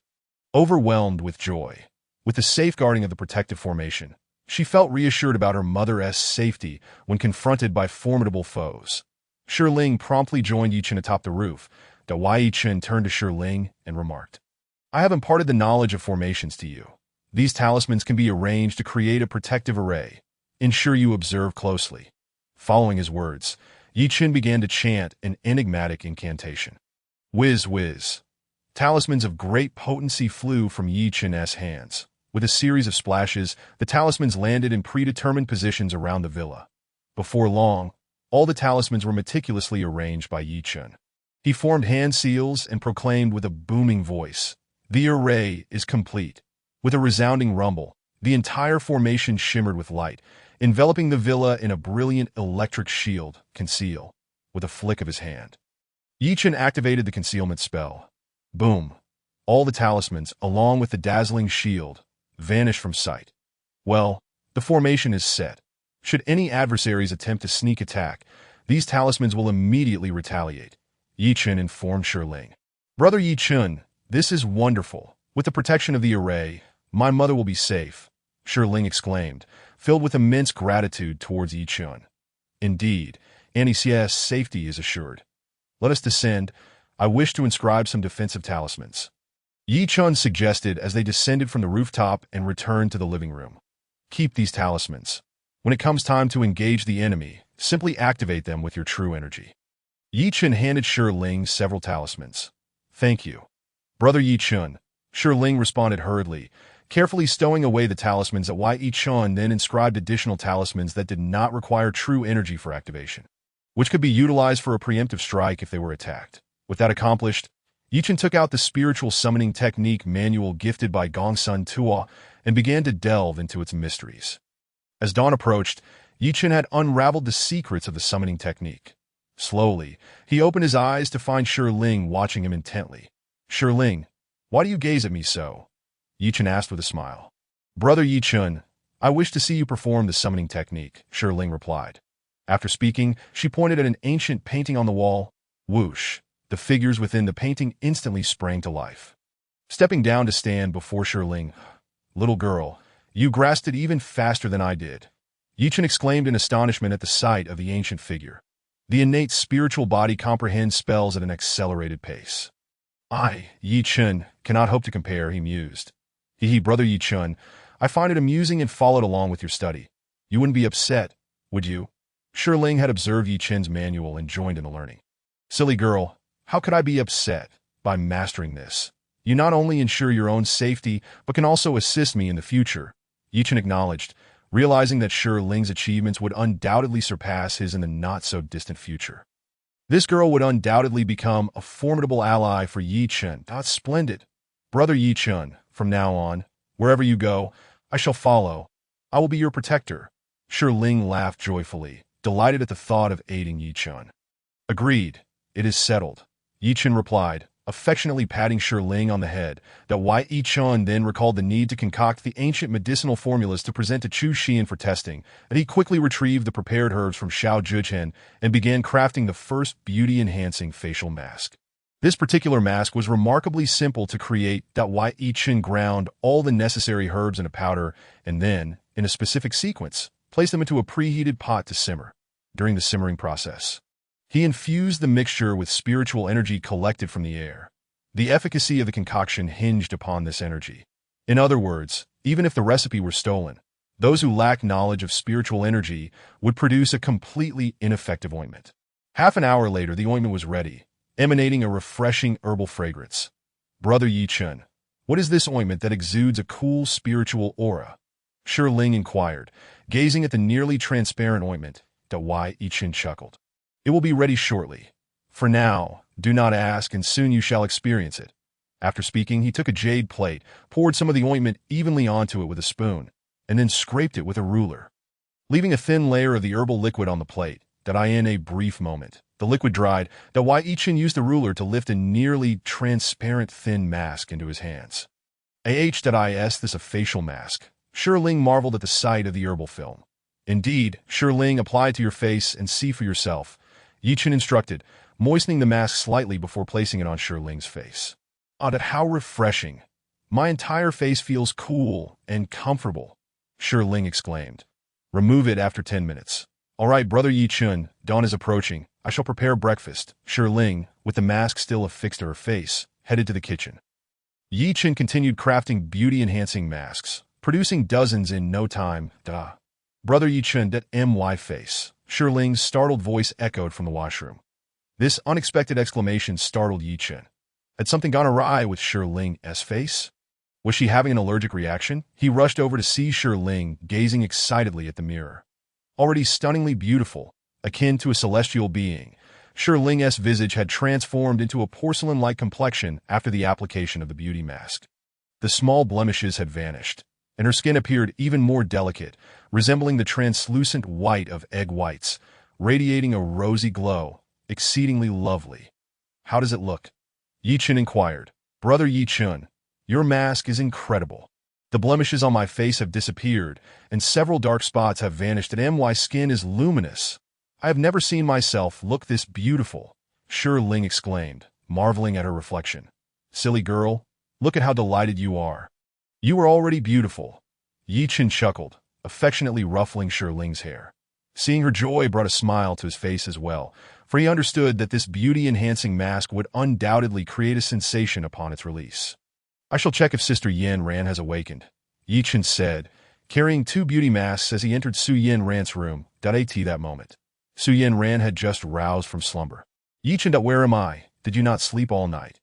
Su Yin Ran sat up abruptly. Yes, she did. Her blanket slipped, revealing her skin as radiant as white jade. Elated at Chen's arrival, Su Yin Ran momentarily forgot that her garment had been torn by the dirt mound.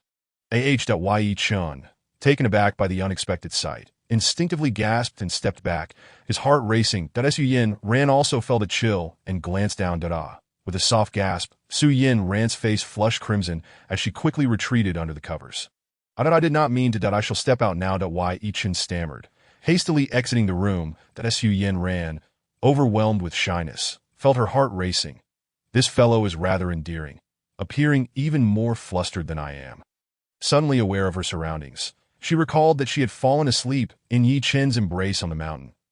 It must have been Chen who carried her here. What a rogue to run away without providing her with a change of clothes. How could she possibly leave in this state? As she pondered, Su Yin Ran's eyes caught sight of Chen's jacket. Just one jacket won't suffice for me to venture out. What to do? Sister Yin Ran, your clothes are damaged. Please wear mine. Shi Ling entered cheerfully, holding out a set of clothes. Su Yin Ran stared at the beautiful young girl who had just walked in, momentarily taken aback. This little girl was extraordinarily beautiful, captivating even Su Yin Ran. She resembled a celestial being descended from the heavens. Little sister, who are you? Oh, lovely. Did you fall from the sky? Su Yin Ran, draped in Chen's jacket, sat up and gazed at Shi Ling with a smiling expression. Sister Yin Ran, you are quite beautiful as well. My name is Shi Ling, and I am Brother Chen's sister. He asked me to bring you a set of clothes. Please try it on, Shi Ling said with a smile, placing the clothes in Su Yin Ran's hands. Thank you. Shi Ling, this fellow is quite thoughtful to have his sister bring me clothes. Su Yin Ran donned the outfit, which was slightly small but better than nothing. Shi Ling, with her sparkling eyes, looked at Su Yin Ran and said, Sister Yin Ran, would you like to freshen up first? Breakfast will be ready soon. Yes, I shall wash up right away. A shower would be splendid, Su Yin Ran replied.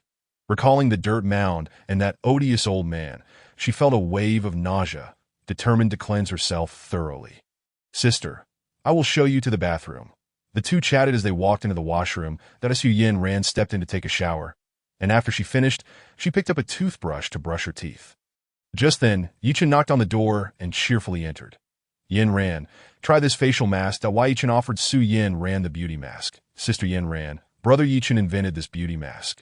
Its effects are remarkable. Apply it and remove it after 10 minutes to ensure you feel rejuvenated and radiant, with skin as smooth and bright as a peeled egg.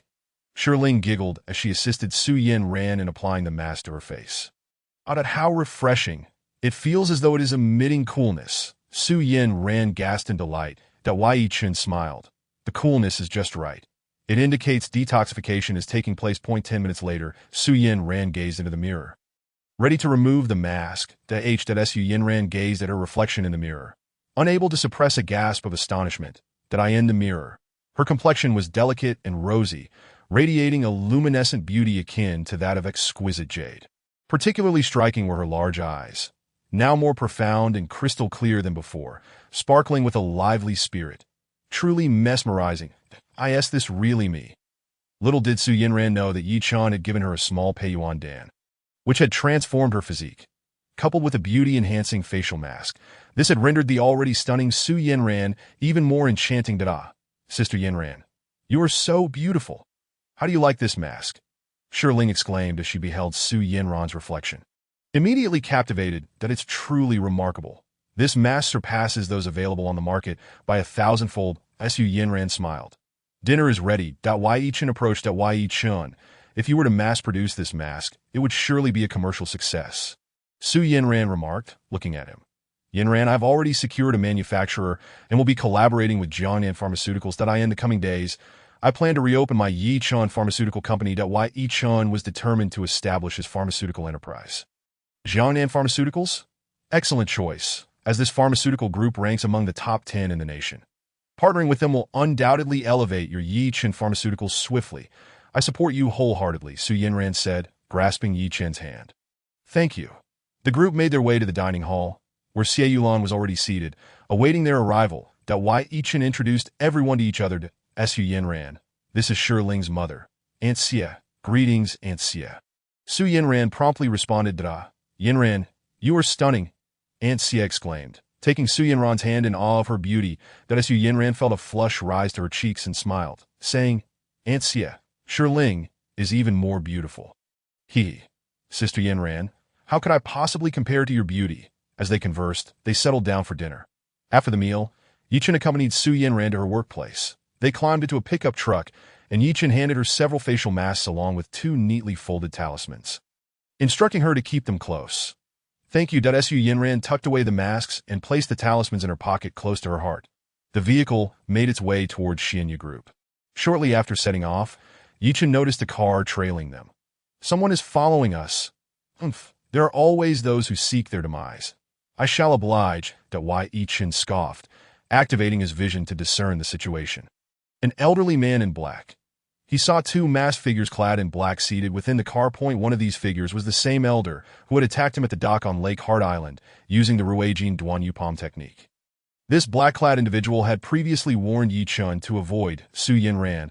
Yi Chen had asked Su Yinran if she recognized the elder, to which she responded negatively. Now, another black-clad figure was pursuing him, which filled Yi Chen with indignation that he chose to ignore the 2 men for the time being. Dropping Su Yinran off at the entrance of Xianya Group, she exited the car. Su Yinran turned to Yi Chen and said, Yi Chen, a large shipment of jade raw stones has arrived at the antique market. Let us go check it out together tomorrow. Yi Chen nodded in agreement. I'll pick you up tomorrow. Su Yinran gazed at him and whispered, Thank you. Did Yi Chen understand the depth of her gratitude? If you truly wish to thank me, then grant me a hug, Yi Chen said with a smile, opening his arms towards Su Yinran.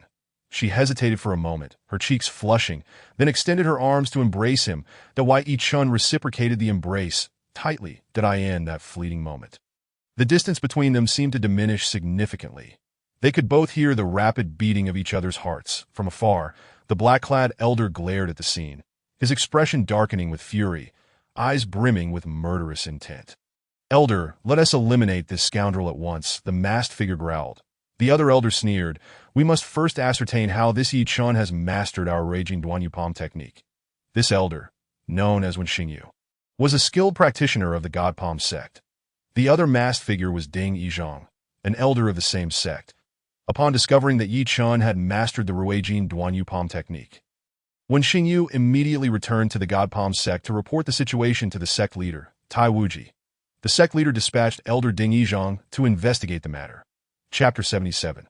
Threatening family. The Ruijin Duanyupalm technique is a secret art of the God Palm sect, never to be disclosed. That if Yi Chun has learned it, he has effectively signed his own death warrant. He must be eliminated to prevent future troubles. With a blush, Su Yinran murmured, "Yi Chun, I'm off to work now." She released him and hurried into the elevator of the office building, her face still flushed. This guy is really adorable. His embrace was so warm that a smile of joy unconsciously spread across Su Yinran's lips. Yet the thought lingered. Would she truly be able to be with Yi Chun in the end? If the Yi family in Yinjing discovered her relationship with Yi Chun, they would undoubtedly seek to harm him. As this realization hit her, her eyes glistened with unshed tears. Su Yinran felt her parents and grandfather were selfish. For the sake of the family's interests, they intended to marry her off to the debauched scion of the Yi family. Do they only care for the family's benefit, disregarding my lifelong happiness? Even if it costs me my life, I will never agree to this. Yi Chun watched Su Yinran dart into the elevator, a smile gracing his face. The fact that Su Yinran accepted his embrace indicated her feelings for him. How wonderful and blissful it would be to marry Su Yinran. Yi Chun climbed into the pickup truck, casting a glance at the car parked a distance away, a cold smirk forming on his lips. "Since you seek death, I shall grant it to Virum." Yi Chun revved the engine of the pickup truck, driving towards the outskirts. The car immediately followed suit, the masked figures within revealing their murderous intent. When Xingyu had received orders, anyone who dares approach Su Yinran would meet only one fate, death. Today, Yi Chun must die. Arriving at a valley on the outskirts, Yi Chun halted the pickup truck. The pursuing car came to a stop as well, and when Xingyu alongside Ding Yizhong exited their vehicle. When Xingyu's eyes locked onto Yi Chun, his voice dripping with menace as he declared, "I have warned you before to keep your distance from Su Yinran. You, despicable wretch, dare to embrace her. Today, you shall meet your end." As he spoke, the aura of killing intent surrounding him surged violently, his expression turning grotesque. Yi Chun stared at the old man, coldly retorting, "Who do you think you are? How dare you interfere with my relationship with Su Yinran? Let me be clear.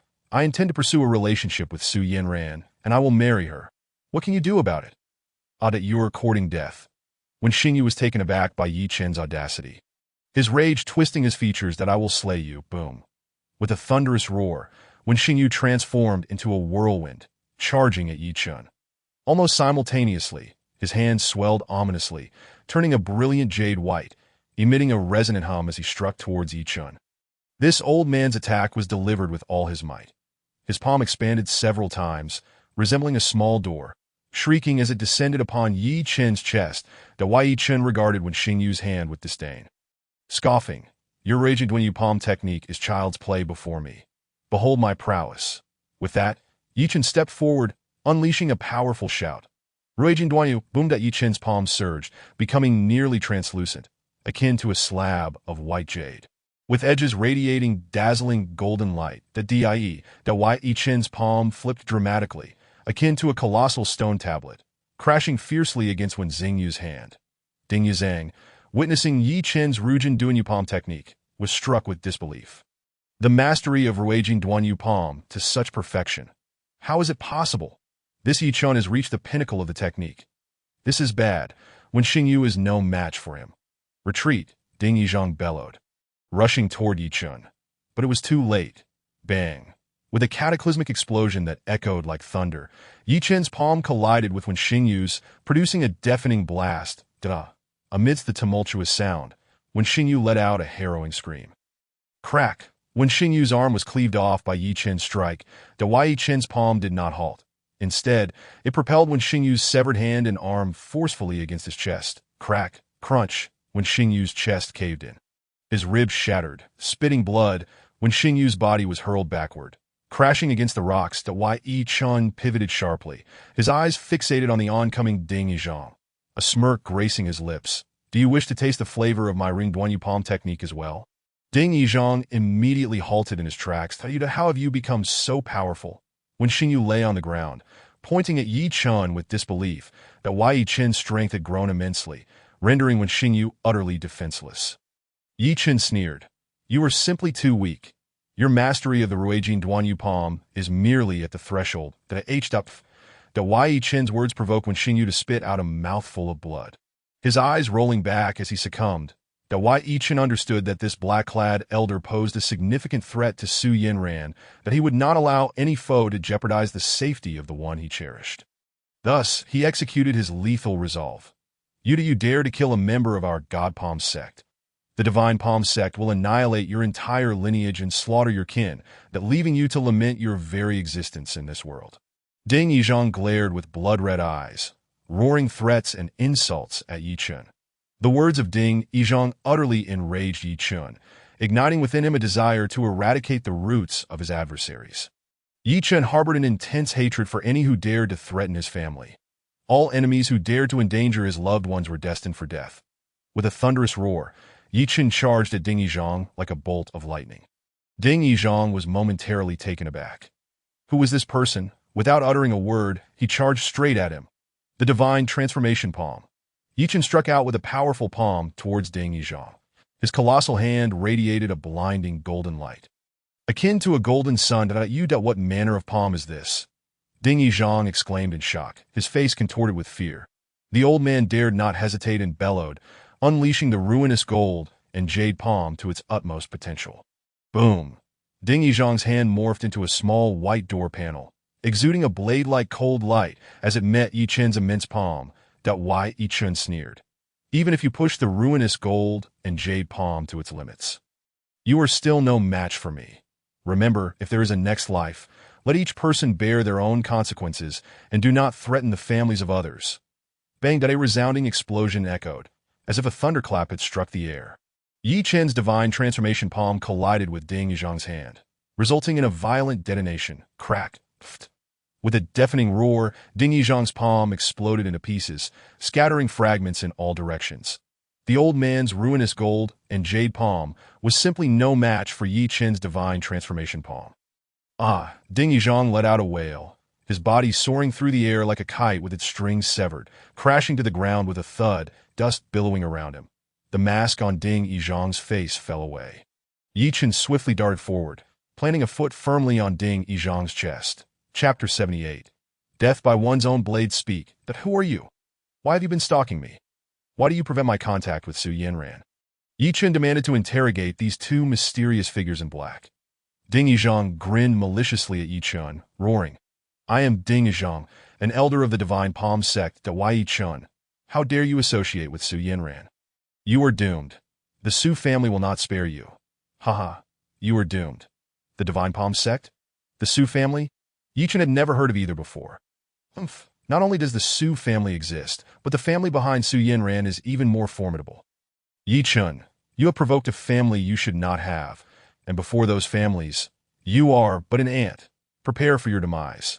Ding Yizhang howled madly. What? There is an even more powerful family behind Su Yinran. I simply adore Su Yinran. Not only do I cherish her, but I also intend to marry her. Anyone who dares to impede my affection for Su Yinran will meet their end. With this thought, Yi Chen scoffed. Speak quickly. Where is the Divine Palm sect? Which family stands behind the Su family and Su Yinran? Ding Yizhang refused to answer Yi Chen's inquiries, instead flipping his palm to reveal a sharp dagger hidden in his sleeve. Whoosh! A streak of cold light flashed as it shot towards Yi Chen's throat. This old fool dared to launch a sneak attack on Yi Chen. Clang! Yi Chen extended a finger, deflecting the dagger. Whoosh! The dagger, spinning at high speed, altered its trajectory and aimed directly at Ding Yizhang's throat.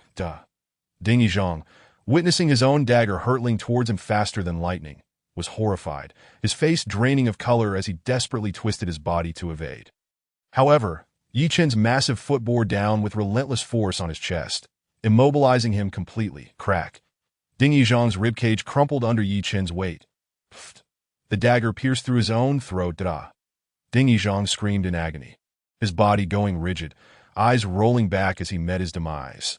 The old man had effectively perished by his own hand. The bang that Wai Yichen kicked Ding Yizhang's body towards Wen Xing Yuwush with a flick of his finger. A burst of flames erupted, instantly reducing them to ashes. That Wai Yichen then kicked the vehicle off the cliff.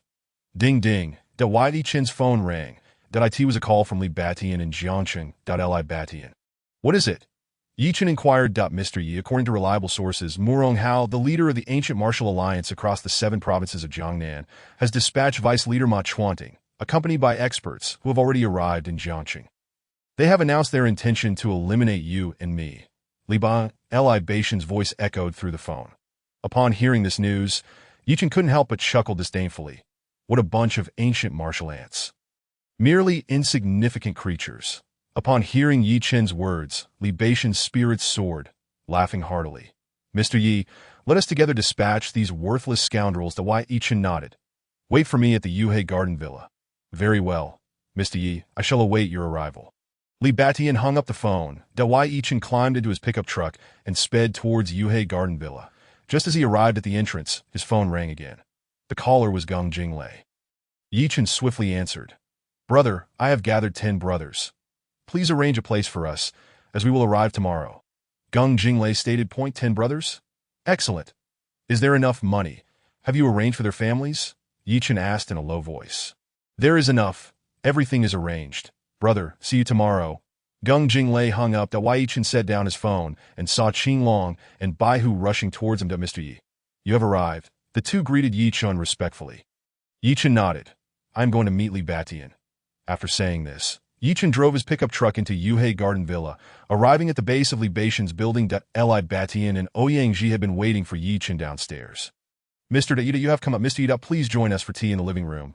Li Batian and Ouyang welcomed him warmly. Wai Yichen followed Li Batian into the living room, where Li Batian personally poured tea for him. Now, tell me about Ma Suantang. Wai Yichen took a sip of tea. Ouyang hurriedly said, Mr. Yi, Ma Chuanting is a powerful quasi-grandmaster. This time, he has brought 8 peak martial masters and consummate martial masters, with the intention of seeking vengeance, to kill our boss and you, Mr. Yi, and seize all of our boss's assets and territory. Wai Yichen snorted coldly. A quasi-grandmaster is still not a true master. They are mere ants. Ouyang continued. The head of Jiangcheng's first family, Feng Dekang, and the second family S. Miao Wujing, have chosen to ally with Ma Chuanting, personally welcoming him at the train station. The Miao family must be utterly eradicated, while the Feng family is but a fence-sitter. Yichen scoffed that To eradicate the Miao family. Li Batian looked at Yichen in confusion. Does M.R.Y. have a grudge against the Miao family? I recall M.R.Y. had a feud with Zhao Zhenrong from the Zhao family. Why now the desire to eliminate the Miao family? Yichen continued. I have enmity with the Miao family. Miao Wujing's older sister, Miao Hohat, seeks to kill me, and thus I must eliminate this old witch that you killed Miao Hohat. Ouyang and Li Batian exclaimed in unison, their faces pale with shock. Both were aware that the Miao family, originating from Miaojiang, was a highly secretive family known for their martial prowess and rumored to practice dark arts. Miao Hohat was particularly formidable and notoriously difficult to deal with, known as the Witch of Miaojiang. The fact that Yi Chen had slain this old witch demonstrated his extraordinary prowess. Yi Chen sneered. Just an old witch, and I also happened to dispatch someone named Mr. Jia. Mr. Jia, the strategist of Miao Wujing. Also the former lover of Miao Hohat. M.R.Y. has even eliminated that old man. How impressive. Ouyang gave Yichen a thumbs up. Li Batian was equally astonished. Brother, Mr. Yi, we have arrived. Qing Long and Bai Hu entered the room. Yichen looked at Li Batian. Do you have a secluded place? I need to arrange for 12 experts to stay there. Geng Jinglei will be arriving tomorrow. We need to prepare their accommodations. About 12 experts? Li Batian pondered, having not previously heard of Yi Chen having such a following. Wai Yichen nodded. Yes, they are all my brothers. Li Batian hastily replied. If they are your brothers, then they are also my brothers, Mr. Yi. I previously constructed a secret villa as a contingency against enemy attacks, not far from here. I will gladly give it to you. Mr. Yi. Li Batian was immensely grateful to Yi Chen for saving his and his wife's lives. Thus he offered the villa outright. Wai Yichen nodded. Good. My brothers will arrive tomorrow and will stay at that villa. Ally Batian quickly responded. Very well, Mr. Yi. I will prepare the villa for you. Chapter 79. The ghostly hand and divine Dr. Li Batian provided Yi Chen with the address of the Longting Villa. Mr. Yi, shall we go to Longting Villa now? Li Batian inquired. Very well. Let us go take a look. Yi Chen stood up. The group piled into the vehicle and headed for Longting Villa. Ouyangji made a call to ensure that the necessary provisions were arranged for the villa, after a brief journey of 10 minutes. They arrived at Longting Villa. Nestled against the mountains, surrounded by towering trees, with a tranquil river in front, the environment was incredibly serene. Within the villa, there were 2 buildings, fully equipped with numerous rooms, capable of accommodating over 100 people without issue. Not bad at all. Yi Chen was quite pleased with the location. Mr. Yi, I am glad you are satisfied. Li Batian, upon noticing Yi Chen's fondness, felt elated. Yi Chen glanced at Li Batian. Ouyangji, Qinglong, and Baihu. Your skills are somewhat lacking. We are about to confront the entirety of the ancient martial alliance. Take these 4 minor Peiyuan pills. Consume them to swiftly enhance your abilities. After speaking, Yi Chen produced a jade vial and poured out 4 small Peiyuan pills refined in a Dan furnace. Handing them to Li Bun, as soon as the pills were revealed, the room was suffused with a rich medicinal fragrance, invigorating all who inhaled it. These pills are even better than the last batch. Qinglong exclaimed. Ally Batian and Ouyangji shared his astonishment and joy. Indeed, this batch of pills surpassed the previous one. Their value was immeasurable, and even wealth could not procure them. Thank you, Mr. Yi. The 4 expressed their gratitude in unison before consuming the minor Peiyuan pills. You meditate and cultivate. I shall guard you. Yi Chen declared. Ally Batian and the others promptly sat cross-legged on the mats, beginning to absorb the medicinal energy. As they did, their powers surged dramatically. All were seasoned warriors with exceptional physical prowess and solid foundational skills.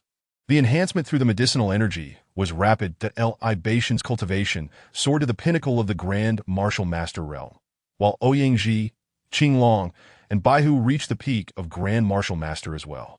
This filled Li Batian with immense joy.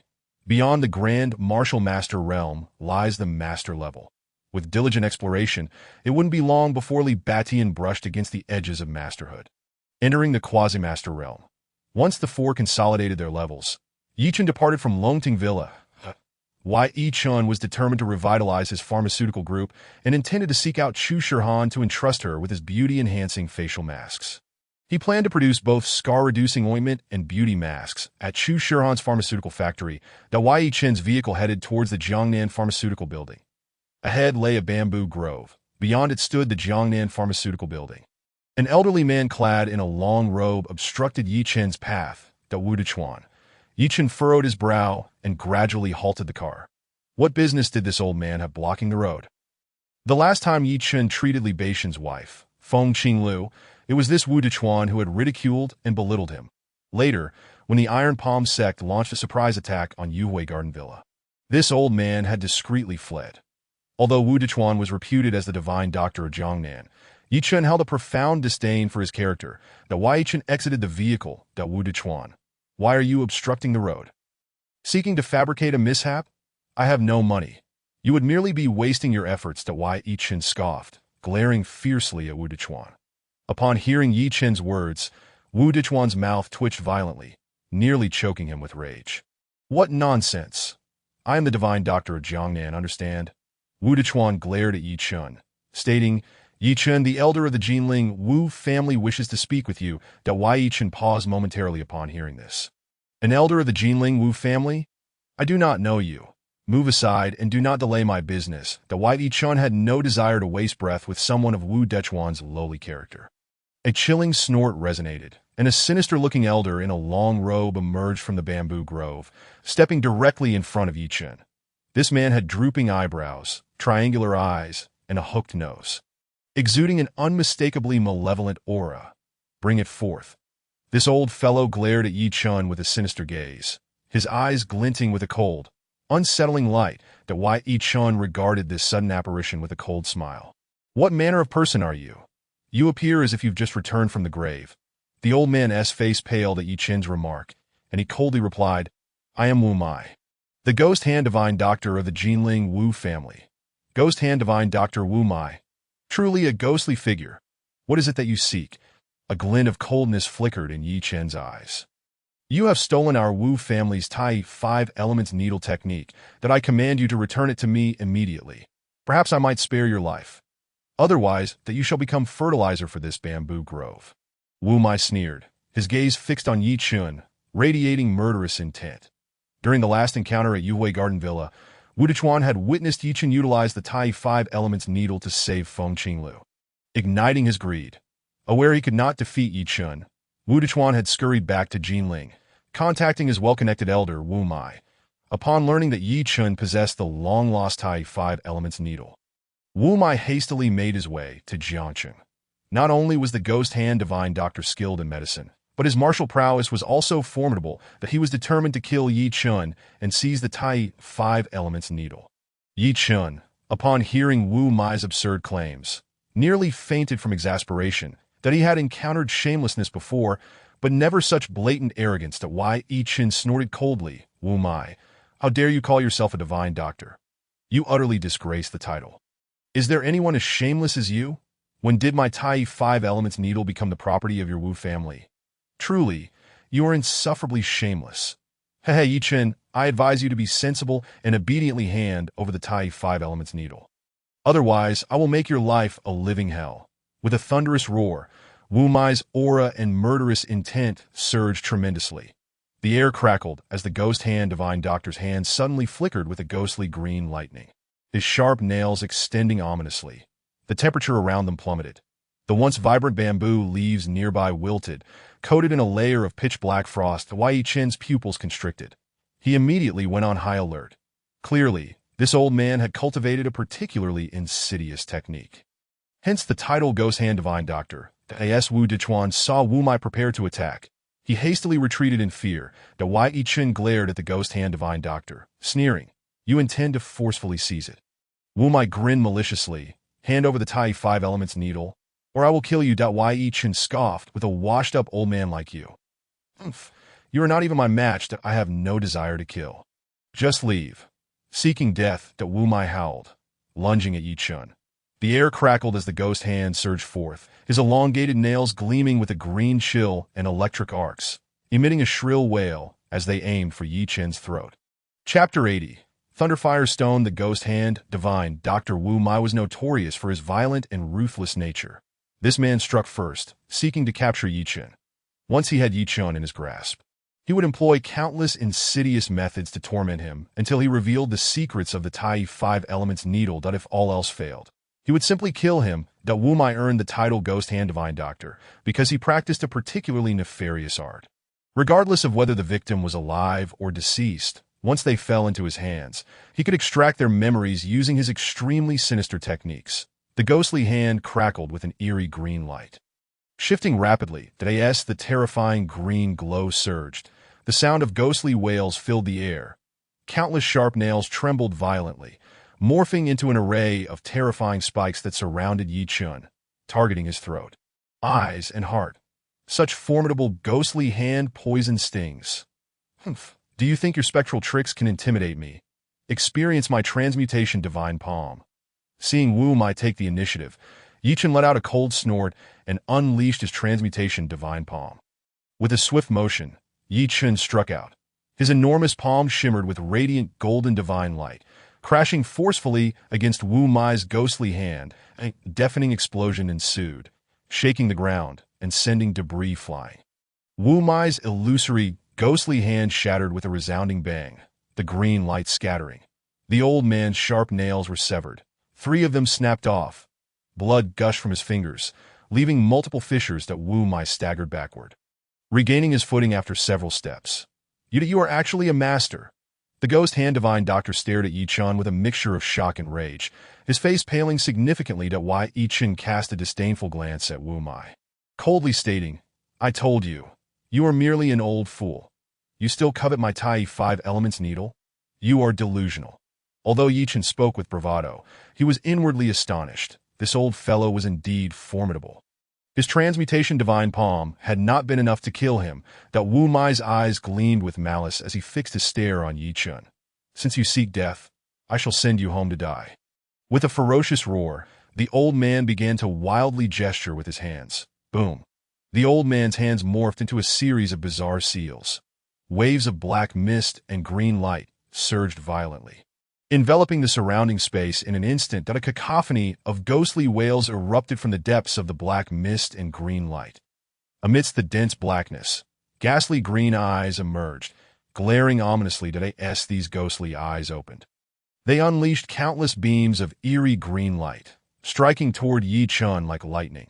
Simultaneously, a multitude of ghostly hands and claws screeched as they lunged for Yi Chen's heart.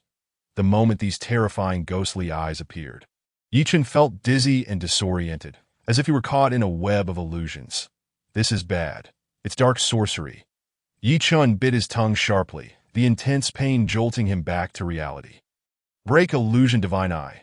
Yi Chen's eyes suddenly emitted two brilliant beams of golden light that forcefully collided with the ghastly eyes. With a resounding boom, the earth trembled and the air was filled with flying sand and stones.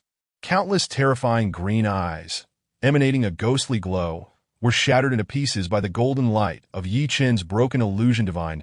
Your eyes can emit golden light. Upon witnessing Yi Chen's radiant gaze, which dispelled his ghostly eyes' enchantment, Wu Mai was taken aback that this Yi Chen a cultivator. Almost simultaneously, Yi Chen's palm flipped with the speed of lightning, activating a thunder fire divine talisman, which he hurled forth. Boomed at the talisman flickered with lightning, electric arcs swirling around. The thunder fire divine talisman. Wu Mai shrieked, his face shifting dramatically, whooshed at the talisman, carrying blinding arcs of lightning and searing flames, struck fiercely against Wu Mai's ghostly claw. Banged it with a flash of electric arcs. A deafening explosion erupted, the thunder fire divine talisman detonating violently. Crackled out amidst the terrifying sounds of the explosion. All of Wu Mai's ghostly hands were obliterated. Banged out with a wretched cry. Wu Mai, charred and blackened, was sent flying, crashing to the ground. Yi Chen rushed over and could not help but chuckle. That old fellow Wu Mai had been turned into a roasted chicken, twitching all over. Surely beyond recovery. Where did Wu Dechuan go? That cunning creature had vanished without a trace once again. Yi Chen immediately activated his perspective divine eye to search the surroundings, but found no sign of Wu Dechuan. Once again, that old rascal had escaped. Yi Chen searched Wu Mai's body and discovered a weathered tome and a brocade box. The ghostly hand manual. This was a manual for practicing dark arts. A harmful thing that should not remain in the world. Yi Chen flipped through it. He was about to destroy it when he noticed the final page recorded a secret technique for memory searching. The soul-searching technique. If an enemy refuses to speak during interrogation, this technique can be used to forcibly extract their memories. This is quite useful. Yi Chen memorized the soul-searching technique, then tossed the manual onto Wu Mai, unleashing a fierce flame that turned both Wu Mai and the manual into ashes. What lies within this brocade box? Yi Chen cautiously opened it. Inside lay a stone shimmering with arcs of lightning. The Thunderfire Stone. Yi Chen exclaimed in surprise that Wu Mai possessed such a treasure. This Thunderfire Stone, akin to the energy orbs Yi Chen had encountered, was a rare gem of energy. The energy orb contained vast amounts of energy, while the Thunderfire Stone harbored formidable lightning and flame energy. That I wonder if my heavenly Thunder Divine Finger can absorb the energy of the Thunderfire Stone. Let me tee, Yi Chen extended his finger, ready to absorb the energy of the Thunderfire Stone. Buzzing suddenly, a tremor rippled through the stone tablet in Yi Chen's mind, startling him. Allow the Link's Divine Brush to absorb the Thunderfire energy within the stone. The voice of the Nine-Eyed Divine being echoed in Yi Chen's mind. What? The Link's Divine Brush can absorb the energy of this Thunderfire Stone. The Link's Divine Brush was nestled in Yi Chen's embrace. While the other dozen or so Divine Brushes were left at the villa, for sure Ling to practice drawing talismans, Yi Chen took out the Link's Divine Brush and placed the Thunderfire Stone upon it.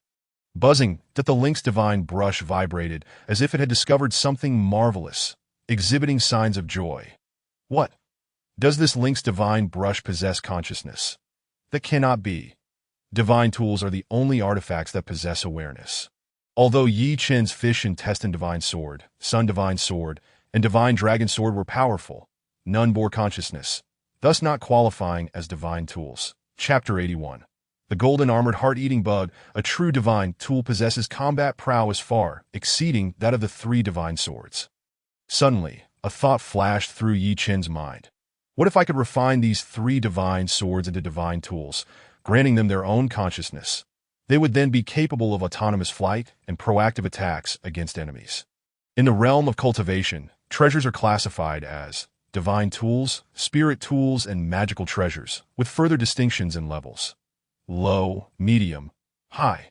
The lynx divine brush is not yet a divine tool, but within its handle lies a remnant soul of a lynx. Once the lynx divine brush absorbs the energy of the thunderfire stone, this remnant soul will be gradually nourished that in the near future, the lynx divine brush will transform into a powerful divine tool. And the lynx within will assist you. The nine-eyed divine being continued. Splendid. Thank you, divine being. Yi Chen was overwhelmed with excitement that I am about to possess a divine tool, which is second only to magical treasures. Once the lynx divine brush becomes a powerful divine tool, my combat strength will be greatly enhanced. Buzzing that the lynx divine brush began to rapidly absorb the energy of the thunderfire stone. Waves of lightning and flames surged into the lynx divine brush. The entire brush radiated with brilliant light, the talisman glow becoming increasingly dazzling. Crackled up before long, the thunderfire stone cracked, losing its luster. Cracked that all the lightning energy was completely absorbed by the lynx divine brush, and the thunderfire stone shattered into several gray-white fragments. Buzzing that the lynx divine brush emitted a resonant hum.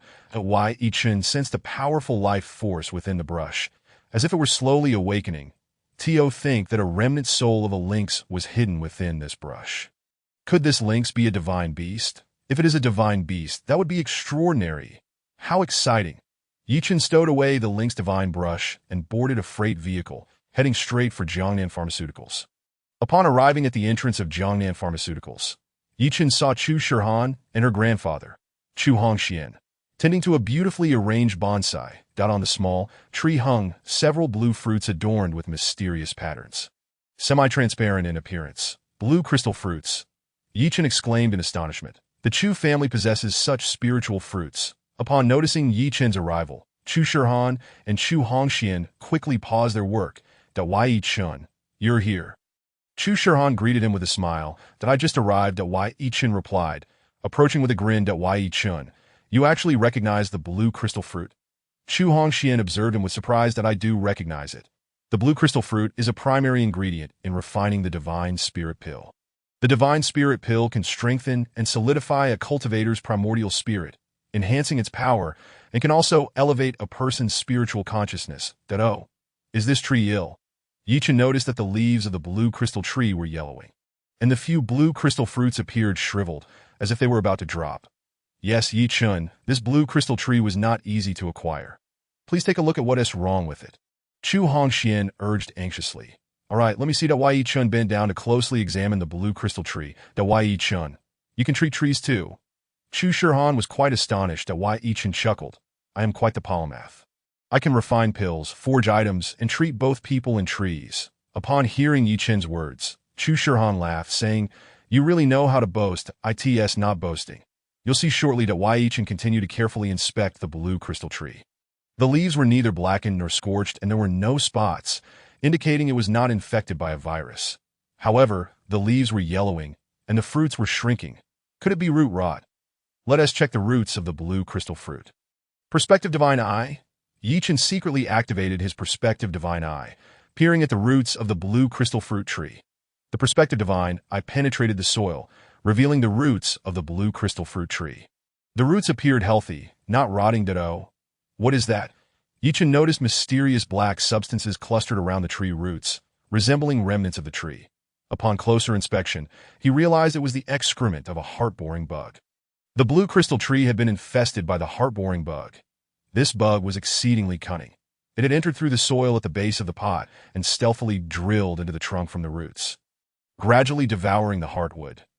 If Yi Chen had not activated his Perspective Divine Eye, he would never have discovered the cause of the blue crystal tree's ailment. Yi Chen, have you found the problem? Chu Shihan inquired. Yes, the blue crystal tree has been infested by bugs. Yi Chen began to trace the trunk with his Perspective Divine Eye in search of the heart-boring bug. What? It really is bugs. I suspected the blue crystal tree was infested as well, but I couldn't find any bugs after searching. Chu Hongxian looked at Yi Chen in astonishment, though why Yi Chen pointed at the trunk, stating, "It is a particularly cunning, heart-boring bug that entered through the soil and drilled into the trunk from the blue crystal tree's roots, consuming the heartwood and sap, making it nearly impossible to detect from the outside, though that this bug is so cunning." Chu Hongxian gasped in surprise at Yi Chen. "How did you see that through the trunk?" Chu Shihan stared at Yi Chen in disbelief. Yi Chen smiled, saying, "If I told you I had the perspective divine eye, would you believe me?" "The perspective divine eye? Humph, you're just boasting. If you have the perspective divine eye, then I have the heavenly eye." Chu Shihan shot Yi Chen a skeptical glance. She did not believe Yi Chen's words at all that moment. Yi Chen's perspective divine, I had already spotted the heart-boring bug. Golden armored heart-eating bug. Yi Chen exclaimed at a bug, shimmering with golden light, clad in golden armor, adorned with swirling runes, was glaring at Yi Chen with its piercing, hostile eyes, radiating anger. The moment Yi Chen discovered it, the bug became furious. This cunning creature could sense that Yi Chen had found it. Could it be that this bug also possesses a form of insight? How could such a divine bug exist in the mortal realm? Through the knowledge within the stone tablet, Yi Chen recognized the golden armored heart-eating bug. What? There is a golden armored heart-eating bug inside. Chu Hongxian gasped, utterly astonished. He was aware of this bug, but had never seen it before. Yi Chen nodded affirmatively. Yes, indeed. Senior Chu, where did you obtain this blue crystal fruit tree? Yi Chen sought to uncover the origins of the blue crystal tree. The golden-armored, single-horned, heart-devouring insect was indeed a rare find. It must have burrowed into the soil and, for reasons unknown, found its way into the trunk of this blue crystal tree. Chu Hongxian promptly explained, the blue crystal divine tree was obtained from an ancient cave in Kunlun Mountain. Upon hearing this, Yi Chen understood. The cave must surely have been the dwelling of an ancient cultivator, and this golden-armored, single-horned, heart-devouring insect undoubtedly hailed from that very place. Yi Chen, with a smile, inquired, Elder Chu, would you be so kind as to take me to that cave at your convenience? Chu Hongxian replied with a grin, absolutely. First, let me capture this golden-armored, single-horned, heart-devouring insect. As he spoke, Yi Chen extended his finger towards the position of the insect. Squeak! The golden-armored, single-horned, heart-devouring insect seemed to hear Yi Chen's words. Upon realizing that Yi Chen intended to capture it, the creature erupted in fury, emitting a series of angry squeaks as it quickly retreated down the hole. Chapter 82. Acknowledgement of Master. The golden-armored, single-horned, heart-devouring insect was exceptionally sensitive, quick to anger, and vengeful. Yi Chen's divine eye focused intently on the enraged insect within the trunk. With a swift motion, he produced a jade vial containing a small, nourishing pill. Whoosh! The entire bonsai trembled slightly as a beam of golden light, infused with wrathful intent, burst forth from the soil. Within that golden light was the furious golden-armored, single-horned, heart-devouring insect. This little creature, with its claws bared and head lowered, charged forth like a bolt of lightning, its sharp horn aimed directly at Yi Chen's throat. Quick, evade! Chu Hongxian shouted, urging Yi Chen to sidestep to avoid the insect's onslaught. Yi Chen, having anticipated this, extended his finger, unleashing a bolt of lightning that struck the insect on its head. Squeak! The golden-armored, single-horned, heart-devouring insect let out a pitiful cry as it was sent flying. Squeak! Infuriated by the strike from Yi Chen's divine lightning, the little creature displayed its aggression, roaring defiantly. With a sweeping maneuver, it turned back, its small eyes fixed intently on Yi Chen, and its sharp fangs bared as a jet of flame erupted towards him. Goodness, this little creature can breathe fire. Whoosh! Yi Chen's figure flickered, narrowly avoiding the searing flame. The strange fire, Xiaoqing, descended directly from Yi Chen's fingertip, transforming into a small cat that opened its mouth wide and devoured the fire spewed by the golden-armored, single-horned, heart-devouring insect. Whoosh! Xiaoqing let out an enraged roar and lunged at the insect. Squeak! The golden-armored, single-horned, heart-devouring insect, upon seeing the strange fire, Xiaoqing, emitted a terrified shriek and turned to flee. This clawed creature, once fearsome, now quaked in fear of Xiaoqing's presence. Whoosh! Xiaoqing swiftly intercepted the golden-armored insect. Squeak! The nimble insect immediately reversed its flight. Whoosh! Yi Chen swiftly captured the insect in the jade vial. Cracked, he quickly sealed the vial. Ah! Excellent, Yi Chen. You've captured the little insect. Chu Shihan exclaimed joyfully. Chu Hongxian was equally astonished by Yi Chen's reflexes, that why Yi Chen's fingers could emit arcs of lightning. Not only was Yi Chen a master of crafting and alchemy, but he was also a true expert. Squeak. Trapped within the vial, the golden-armored, single-horned, heart-devouring insect became frantic, its sharp horn violently striking the vial's walls. However, after a few attempts, it caught a whiff of the rich spiritual energy and fragrance emanating from the small, nourishing pill. Squeak. The little creature paused, emitting a series of excited squeaks before greedily swallowing the nourishing pill whole. Having left the ancient cave, the golden-armored, single-horned, heart-devouring insect had not tasted any nourishing pills for quite some time. Coupled with the extremely sparse spiritual energy in this world, it had remained perpetually hungry. Even the essence and sap of the blue crystal tree were insufficient to satiate its appetite. Now, it finally received the nourishment it craved. Upon witnessing the insect consume the nourishing pill, Yi Chen realized that he could tame this little creature. Its gluttony was his leverage. The golden-armored, single-horned, heart-devouring insect had been starved for a long time. A single nourishing pill would not fill its belly. Squeak. The insect emitted a series of sounds, its eyes now fixed on Yi Chen, its ferocity waning as its gaze softened. But Yi Chen also fixed his gaze upon the insect's eyes, now certain that it could see him through the vial's walls. This indicated that the golden-armored, single-horned, heart-devouring insect possessed a pair of divine eyes as well, that Yi Chen directly communicated with it through his thoughts. I have more treasures here. If you are willing to obey me, I can share them with you. Yi Chen understood that this little creature was still young, not the ancient insect that had cultivated for thousands of years. It was highly likely that the master of that ancient cave had taken the elder insect with them, leaving this young one behind for reasons unknown. Squeak.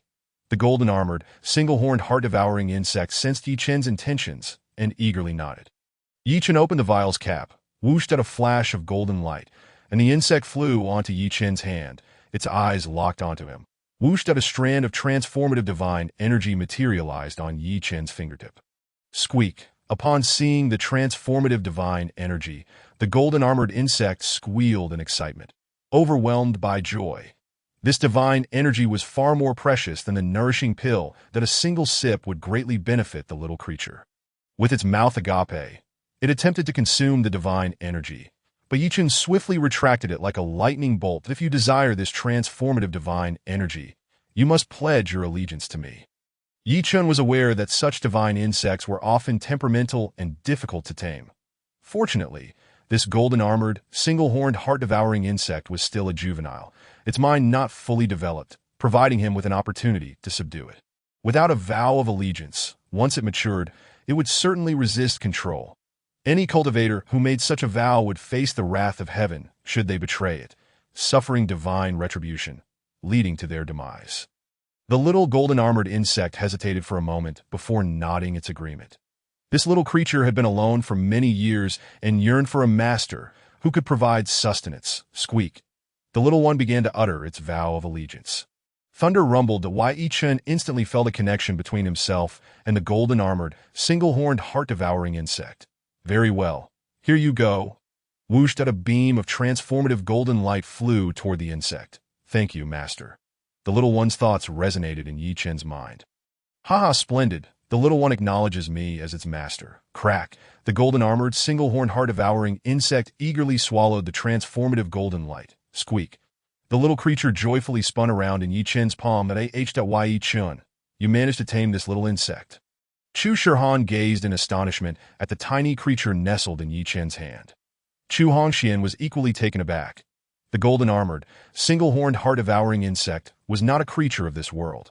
It was a divine insect from the celestial realm. Yi Chen's fortune was indeed remarkable, and Chu Hongxian was filled with envy. May I take a look? Chu Shihan expressed her fondness for the little creature. Yi Chen smiled. Of course, that he then placed the golden-armored, single-horned, heart-devouring insect into Chu Shihan's hands. The little creature sensed that Chu Shihan was a friend of its master and did not exhibit any hostility. Having eaten its fill, it crawled playfully in Chu Shihan's palms. So ticklish. Chu Shihan laughed joyfully. Yi Chen cautioned, Elder, do not hastily remove this blue crystal fruit, lest it attract the covetous eyes of other cultivators. Very well. Yi Chen. Chu Hongxian nodded in agreement, that if other cultivators were to discover this blue crystal fruit, they would undoubtedly fight fiercely to seize it. Yi Chen crushed a small, nourishing pill, dissolving it in water before pouring it at the roots of the blue crystal tree. In no time, the withered leaves of the blue crystal tree transformed into vibrant green, and the wrinkled fruits began to regain their plumpness, their patterns becoming clearer and more vivid. Chapter 83. Escape Talisman. Seeing the blue crystal tree rejuvenate, Chu Hongxian was both excited and moved to expedite the recovery of the blue crystal divine tree. Yi Chen had actually used a 9-pattern nourishing pill for irrigation. This particular 9-pattern nourishing pill was of a special grade, valued at over 20 million. Yi Chen.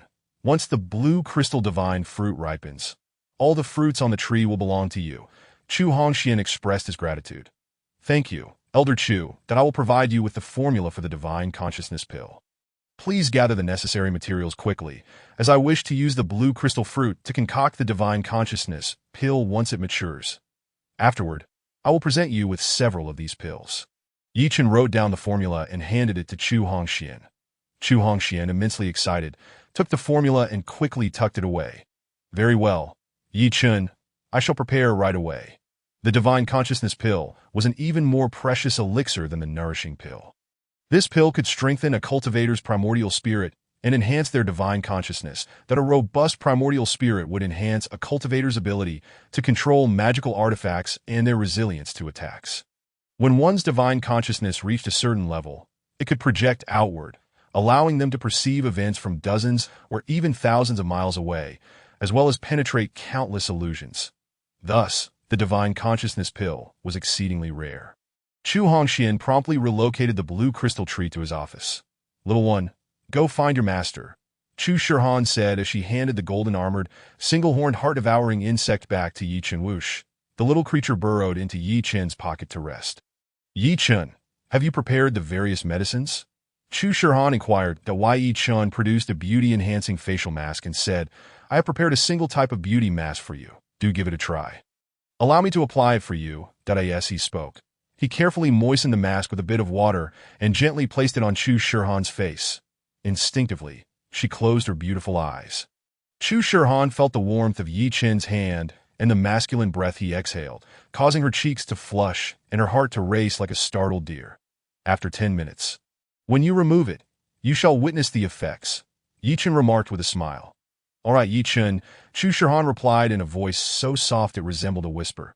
Not far away, Chu Hongxian observed his granddaughter and Yi Chen, a hint of a smile gracing his lips. This mask feels so refreshing. It emits a coolness, clearing my mind as if a spring breeze were caressing my face. Chu Shihan expressed her sensations. Yi Chen chuckled. That is a natural response. By the way, what is the typical price for beauty masks in the market? Chu Shihan replied, a standard box contains 10 sheets and is priced around 100 yuan. Mid-range ones go for about 1,000, while high-end options have no upper limit, starting at 5,000 and soaring to tens of thousands, with some even exceeding 100,000. Good heavens, a box of masks can cost as much as 100,000. That means each mask is worth 10,000. Yi Chen exclaimed in astonishment. Chu Shihan laughed. Those are intended for world-class socialites, that it's not just about the 10,000 per mask. If the efficacy is remarkable enough to eliminate blemishes and wrinkles, they would gladly pay 100,000 or even 1,000,000 per mask, depending on the results your beauty-enhancing mask can provide. Upon hearing Chu Shihan's words, Yi Chen responded with a grin. These elite individuals truly have wealth to spare. It seems we must produce beauty masks across all ranges, low, mid, and high-end. Moreover, I shall personally formulate an ultra-premium beauty mask, pricing it at 10 million. Haha. We are bound for prosperity. Chu Shihan, amused by Yi Chen's enthusiasm, replied, look at your avaricious disposition. Is 1 million for a box too much? As long as you can transform the 58-year-old socialites to appear as if they were 18. You could demand 1 billion, and they would still come to you. Haha. It appears I have underestimated the potential pricing. Yi Chen chuckled, scratching his head in jest. Chu Shihan continued to smile, as long as the product is effective. Price is not an issue. The 10 minutes are up. I shall unveil it now. With that, Chu Shihan walked to the mirror and gently peeled off the mask from her face as soon as the mask was removed. Her eyes widened in astonishment. She gasped, staring at her reflection in the mirror. utterly mesmerized, but this that is so fair, that so delicate. The little blemish beside my nose has vanished, and that dark spot has disappeared, that my entire face radiates with a healthy glow. And my eyes are even clearer. Chu Shirhan was ecstatic and turned to Yi Chun, exclaiming, "This is the best beauty mask I have ever used. The effect is remarkable. If we could produce such a beauty-enhancing mask, it would undoubtedly be a runaway success." Yi Chun, observing Chu Shirhan's excitement, smiled and said, "I will write down the formula for the scar-removing and hemostatic ointment, along with the mask. You will be responsible for sourcing the materials and overseeing production." After writing the formula, Yi Chun handed it to Chu Shirhan. She glanced at it briefly before tearing it into pieces and tossing it into the water basin. The little girl had an excellent memory, able to recall everything at a glance. The formula must remain confidential. "Now, let us go and inspect your new pharmaceutical factory." Yi Chun intended to arrange a spirit-gathering formation in the production workshop, as these two products required the infusion of spiritual energy for optimal effectiveness. "All right, Grandpa, I will accompany Yi Chun to the new pharmaceutical factory." Chu Shirhan called out to be safe. Yi Chun replied as he hopped into the pickup truck. While Chu Shirhan had her own vehicle. 20 minutes later, the two arrived at the new pharmaceutical factory. Every city has its development zone, and Jiangnan Pharmaceuticals' new factory was located within it. Chu Shirhan guided Yi Chun through the production workshop of the factory. Based on the methods for the scar-removing and hemostatic ointment and the mask, she selected several production lines. Given the anticipated demand for these products, she opted for multiple lines. After reviewing the production lines, Yi Chun was quite satisfied. "Shirhan, I will set up the spirit-gathering formation for these lines, allowing the spiritual energy of heaven and earth to infuse into the products, enhancing their efficacy." Yi Chun, you are a formation master? Chu Shirhan looked at him in surprise. In the realm of cultivation, few dare to provoke a formation master. Even if a formation master is not exceptionally powerful, they can harness the forces of nature to counter foes stronger than themselves, or even kill them outright. Yi Chun chuckled. "I have mentioned before that I am a polymath. I possess a multitude of skills, yet you did not believe me." Chu Shirhan grinned. "I believe you now. You truly are a polymath." Yi Chun laughed joyously. Feeling immensely pleased, he began to arrange the spirit-gathering formation. One by one, the meticulously inscribed talismans were cast into place. Half an hour later, all the formations were set. Chu Shirhan was dazzled by the display. "This is a gift for you." Yi Chun produced several inscribed talismans from his pocket and handed them to Chu Shirhan. "These are attack talismans and defensive talismans." Chu Shirhan marveled at the talismans in her hands. Feeling greatly delighted, Yi Chun was thoughtful and attentive. "What is this talisman?" she inquired, holding up one that bore symbols resembling a raging wind, akin to a phoenix soaring through the sky. "How wondrous!" "This is a talisman inscribed by the Phoenix system, also known as an escape talisman. When you encounter a formidable enemy you cannot defeat, throw this talisman, and your speed will increase tenfold, allowing you to evade pursuit." Yi Chun explained, "So, it is an escape talisman." Chu Shirhan giggled. Chapter 84. The eerie mansion in this world. There exists an escape talisman. The girl was already breathtakingly beautiful, but her smile made her even more enchanting. Resembling a water lotus, stirring one's heart, Yi Chun found himself momentarily entranced. "Thank you, Yi Chun," Chu Shirhan said, tucking the talismans away. "Shirhan, you will handle the advertising for the production of the medicines." Yi Chun knew that these tasks were well within Chu Shirhan's capabilities. "Rest assured, I will take care of all the necessary procedures. Tonight, I will shoot the advertisement and promptly disseminate it."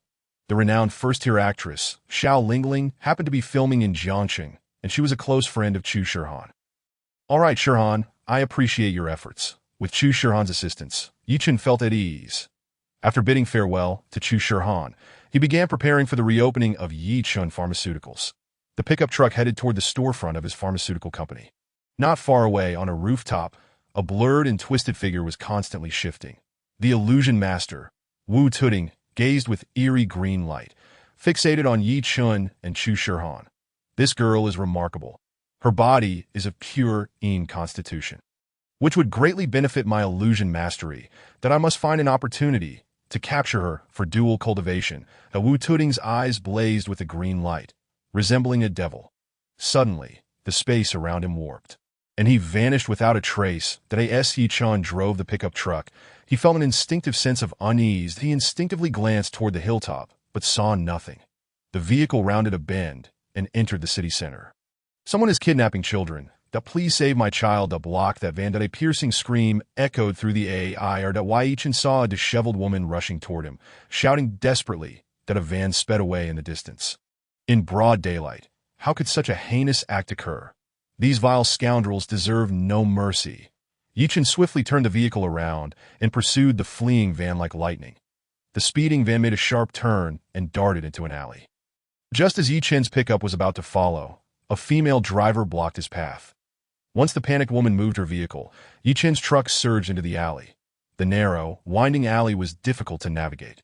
Before long, Yi-Chen spotted the van parked by the roadside. He jumped out of the truck and dashed over, flinging open the door, only to find the van empty. It was the frightened woman driver who had obstructed his pursuit, preventing him from catching the kidnappers. With a loud slam, Yi-Chen shut the door, focusing on sensing the auras of the kidnappers, that if he could locate their energy signatures, he would be able to track them down. The underworld sect, Yi-Chen exclaimed, having sensed the mysterious and sinister aura of the underworld sect. These despicable kidnappers are affiliated with the underworld sect. What could they possibly want with children? Not a single member of this bizarre sect can be trusted. "Don't move. Raise your hands." A low voice called from behind him. A dark gun was aimed at Yi-Chen. He turned to see a striking young woman gripping a pistol, her eyes glinting with cold fury as she fixed her gaze on him. Her finger rested on the trigger, ready to fire at any moment. The intensity of her rage caused her chest to rise and fall dramatically, making Yi-Chen feel as though she might explode at any moment. "A beautiful lady, please lower your weapon. You have misunderstood. I am not a kidnapper. I am pursuing the kidnappers, a good Samaritan," Yi-Chen hastily explained. "Silence. All kidnappers claim to be good people. Raise your hands and do not move, or I will shoot you," the woman warned, her demeanor turning deadly serious as her finger applied pressure on the trigger. "Please, do not shoot. I will remain still." Yi-Chen dared not move recklessly. He was acutely aware that even the slightest shift on his part would provoke this tempestuous woman to take his life. In a moment of dire necessity, she tossed him a pair of handcuffs. Yi-Chen accepted the cuffs and, with a decisive click, secured them around his own wrists, upon witnessing Yi-Chen obediently restraining himself.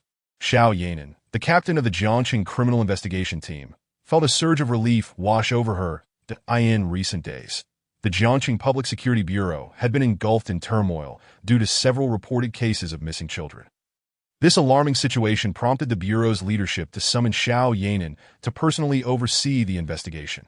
Overwhelmed and frazzled, she had yet to uncover any substantial leads. It was merely by chance that, during her patrol, she spotted a distraught woman chasing after a van, lamenting that her child had been abducted. This revelation ignited a spark of hope within Xiao Yanan. At long last, a lead had presented itself. As she hastened to pursue, Xiao Yanan arrived just in time to see Yi-Chen shutting the van's door. Mistakenly identifying him as the kidnapper, she swiftly aimed her firearm at him, demanding that he restrain himself. Capturing the abductor would undoubtedly crack the case wide open. Maintaining her vigilance, she kept her weapon trained on Yi-Chen. Calling for backup, she reported, "Suspected kidnapper located. My position is requesting assistance." Yi-Chen felt a surge of anxiety. It was infuriating that this female officer believed him to be the kidnapper, jeopardizing the pursuit. "Officer, I assure you, I am a good person. You have misunderstood," he implored urgently. "Enough chatter.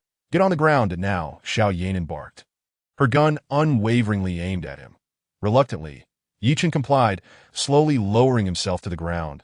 As Xiao Yanan approached cautiously, an opportunity arose for Yi-Chen. In an explosive motion, he sprang up like a coiled spring, colliding with Xiao Yanan. The impact felt akin to crashing into a pair of remarkably resilient peaks. With a resounding thud, Xiao Yanan stumbled backward, toppling to the ground. My apologies. I misjudged my target. I hope your peaks remain unscathed, he quipped, swiftly kicking her handgun aside. In a flash, Yi-Chen extricated his hands from the cuffs and pressed down forcefully on Xiao Yanan. "You vile wretch, I command you to surrender immediately," she roared in fury. "Farewell, resilient as ever." Yi-Chen retorted, kicking open a small door beside the alley and darting inside. "I shall end you." Xiao Yanan, still on the ground, could hardly fathom that Yi Chen had unexpectedly charged at her.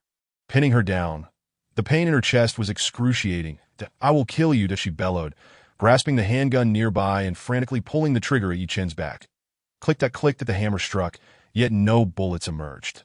Yi Chen glanced back, raising his palm to reveal a magazine.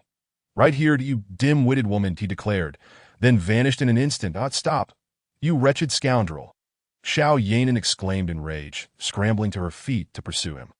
Yet, she found herself unable to keep pace. Yi Chen was as swift as lightning, following the trail left by the sinister cult. Minutes later, after what felt like countless twists and turns, Yi Chen arrived behind a tall, walled courtyard. The walls towered over 3 meters, adorned with moss-covered green tiles, creating an eerily ancient atmosphere. At the rear stood a heavily locked iron gate, but to avoid alerting the cult members within, Yi Chen refrained from using the main entrance. With a surge of energy, he scaled the wall and leaped down. Upon landing, 2 Tibetan mastiffs erupted into a cacophony of snarls, baring their menacing fangs as they charged toward him, aiming for his throat. These formidable beasts, towering and ferocious, were capable of inflicting devastating harm. Most would have been torn to shreds by such creatures, but Yi Chen was a skilled martial artist, his reflexes sharp as a hawk's. "Get back!" he shouted, unleashing 2 powerful strikes upon the mastiff skulls. The sickening sound of cracking bones echoed as he shattered their heads with his hands. The dogs' bodies stiffened, one collapsing lifelessly to the ground, convulsing in its final throes. Looking up, Yi Chen spotted the outpatient building of the People's Hospital not far off. So this is the ancient residence across from the People's Hospital, he realized, understanding his location. This was indeed the very property he had considered purchasing. The ominous atmosphere made sense now. It was no wonder that 6 previous owners had met untimely ends. The wretched cult had taken residence here, transforming it into their secret stronghold. Yi Chen surmised that the kidnapped children were likely hidden within these walls. Following the trail of footprints, he advanced swiftly into the heart of the courtyard. Arriving at a 3-story villa, utilizing his penetrating vision, he scanned the interior, only to find it devoid of life. Where could these cult members have vanished?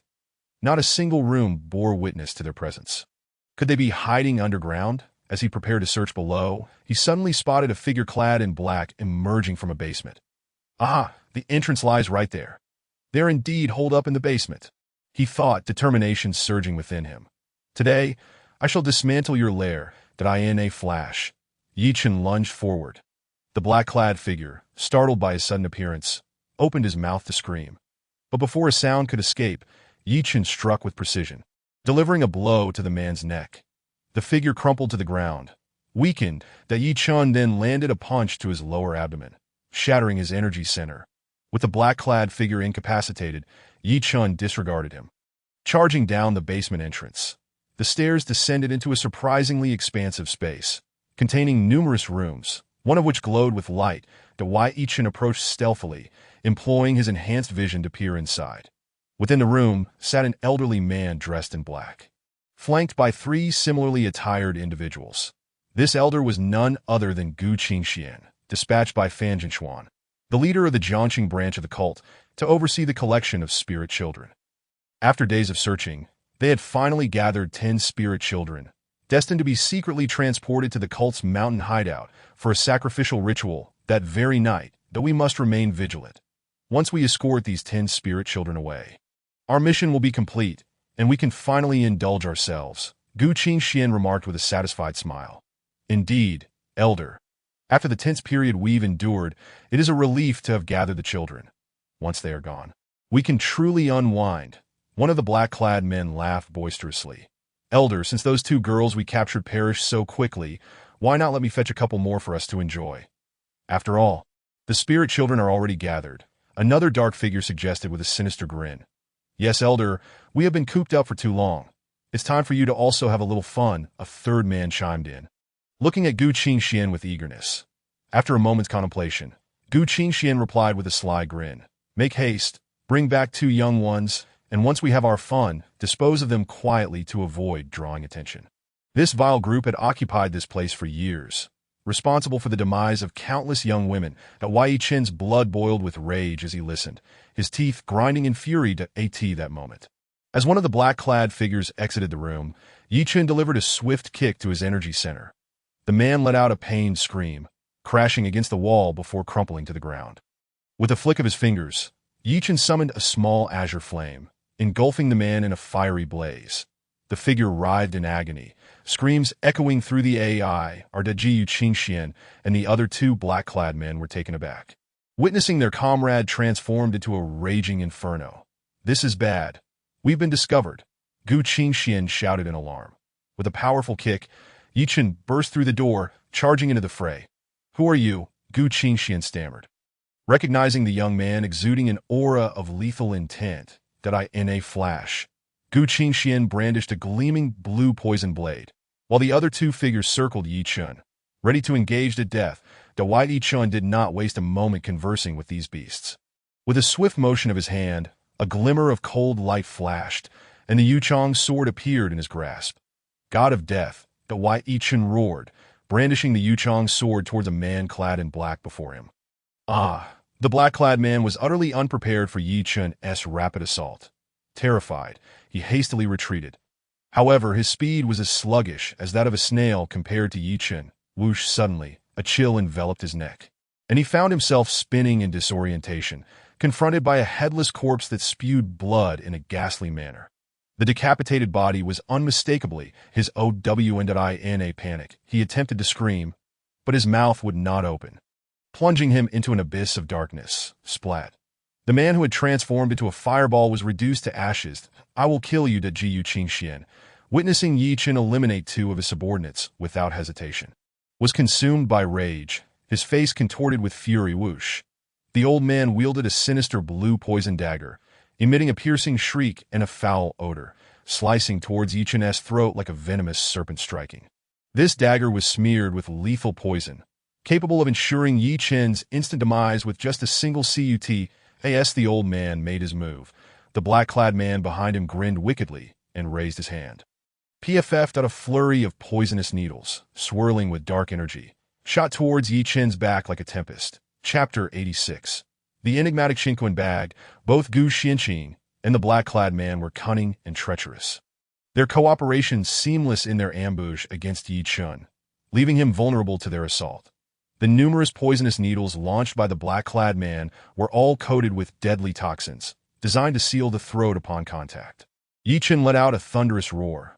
God of death, he swung the Yuchong sword forcefully behind him. Clang, clang. The blade flickered with light, deflecting the poisonous needles shot by the black-clad man. The overwhelming rebound force redirected the needles, sending them hurtling back. These returning needles, now accelerated beyond measure, moved silently, yet bore the chilling essence of death, aimed at the black-clad man's eyes, throat, and heart. The black-clad man, witnessing his own poison needles ricochet back at him with stunning speed, let out a shriek and desperately attempted to dodge. Chen sidestepped, evading Gu Qingxian's poison dagger, and struck the black-clad man's leg with his sword. Crack! The sound of bones and flesh breaking echoed. The black-clad man's left leg erupted with foul blood, propelling him backward. My leg, he howled in agony, momentarily frozen in shock. Splat. The returning poison needles pierced through the black-clad man's throat, emerging from the back of his neck and embedding into the wall. Buzzing. The tail end of the needle trembled violently, emitting a resonant hum. Thud. The black-clad man collapsed to the ground, his body instantly turning ashen. Hissing. Black smoke emanated from his form, producing a terrifying sound as he began to dissolve rapidly. How horrifying! The poison smeared on those needles was not only extraordinarily toxic, but also capable of disintegrating a body in an instant. What goes around comes around, in the blink of an eye. The black-clad man was reduced to a puddle of black liquid. Chen observed the transformation with a cold snort, turning to face Gu Qingxian. Demonic spawn of the underworld sect, reveal your name. Chen's gaze fixed intently on Gu Qingxian. Seeing Chen eliminate yet another subordinate, Gu Qingxian's face turned a ghastly shade of green, his fury boiling over. Clink, clink. The old man swiftly produced a pair of peculiar bells, one large and one small, adorned with swirling black energy and shimmering runes. As he chanted an arcane incantation, Chen instantly recognized that this old man intended to unleash dark sorcery. having suffered the consequences of dark arts before. He was resolute in preventing the old man from completing his incantation that whooshed at Wai Yichen slashed towards Gu Qingxian's throat with his sword.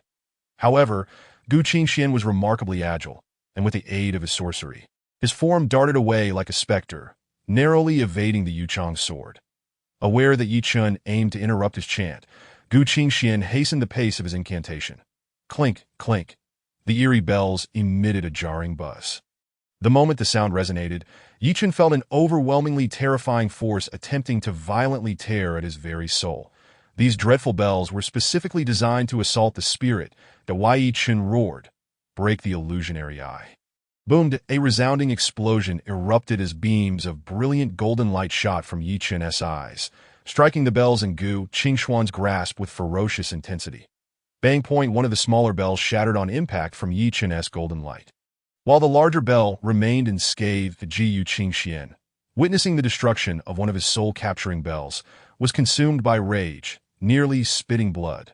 This pair of bells was a powerful artifact, and Gu Qingxian had risked his life to acquire them. Now, having lost one to Yi Chun, he felt an acute pain in his heart. The old man continued to chant furiously, determined to eliminate Yi Chun before he could unleash another wave of golden light. Yet just as his incantation neared completion, a searing pain radiated from his wrist. Gu Qingxian screamed in agony. Looking down in horror, an extremely hideous beetle was gnawing viciously at his wrist with its massive mandibles. A dung beetle! Gu Qingxian shrieked in shock, his face paling. Where did this beetle come from? How could it sneak up on him? In his panic, the incantation faltered. The golden-armored heart-eating beetle, having been roused from its slumber by the buzzing of the soul-capturing bells, sprang into action upon realizing its master was in peril, swiftly biting down on Gu Qingxian's wrist. Upon hearing Gu Qingxian insult it as a dung beetle, the creature was filled with rage. You and your entire family are dung beetles. With a sharp snap, its massive mandibles severed Gu Qingxian's hand from his wrist. Gu Qingxian screamed in agony, his face turning ashen, seeing the golden-armored heart-eating beetle come to his aid. Yi Chun felt a surge of joy. Boom. Wai Yi Chun delivered a powerful kick to Gu Qingxuan's dantian. Splat. A muffled thud resonated, akin to a tire bursting. Gu Qingxuan's dantian shattered under Yi Chun's onslaught, rendering him a crippled. Gu Qingxian howled, spewing a jet of blood before losing consciousness. Wai Yi Chun stepped on Gu Qingxuan's head, rummaging through his belongings that a thin, sinister tome of dark sorcery and a small bag adorned with swirling runes were discovered. Yi Chun glanced through the dark sorcery tome, filled with horrific methods of practicing dark arts, that he contemplated destroying the tome outright. Squeak, squeak, the golden-armored heart-eating beetle flew over, clutching the remaining bell. Whoosh! The little creature placed the bell into its sleeping pouch, then darted back to snatch the tome and vanished into Yi Chun's pocket, refusing to emerge again. What did this little creature intend to do with these two items? Could it be that the golden-armored heart-eating beetle sought to cultivate the soul-capturing bell? Yi Chun set aside concerns about the beetle for the moment, picking up the rune-adorned small bag. What treasures lay within this bag? Cautiously, Yi Chun opened it. Plot. 5 energy orbs radiating immense power, several bank cards, various vials, and a wooden token inscribed with Gu Qingxuan's name tumbled out. Energy orbs! Yi Chun gasped in astonishment, elation coursing through him. This old man possessed 5 energy orbs. What a windfall to his delight. The rune-imbued small bag concealed the energy orb's aura from escaping. Could this small bag be the legendary Qingquan bag? The Qingquan bag is a remarkable artifact carried by cultivators, creating its own space within, capable of expanding or contracting to accommodate numerous items without increasing in size, making it incredibly convenient to carry. Wai Yi Chun tossed the Yuchang sword into the small bag. It did not enlarge. He then hurled a nearby table into it. As soon as the table was tossed inside, it shrank to the size of a peanut. It must indeed be the Qingquan bag. Whoosh. Wai Yi Chun retrieved the table and tossed it back onto the ground. Watching it grow back to its original size, no wonder that old man had produced a large, sinister blue poison dagger from seemingly nowhere. It was surely hidden within the Qingquan bag. Wai Yi Chun recalled that the steel contained records on the ritual and utilization of the Qingquan bag. He promptly began the ritual to attune it. 10 minutes later, the attunement succeeded.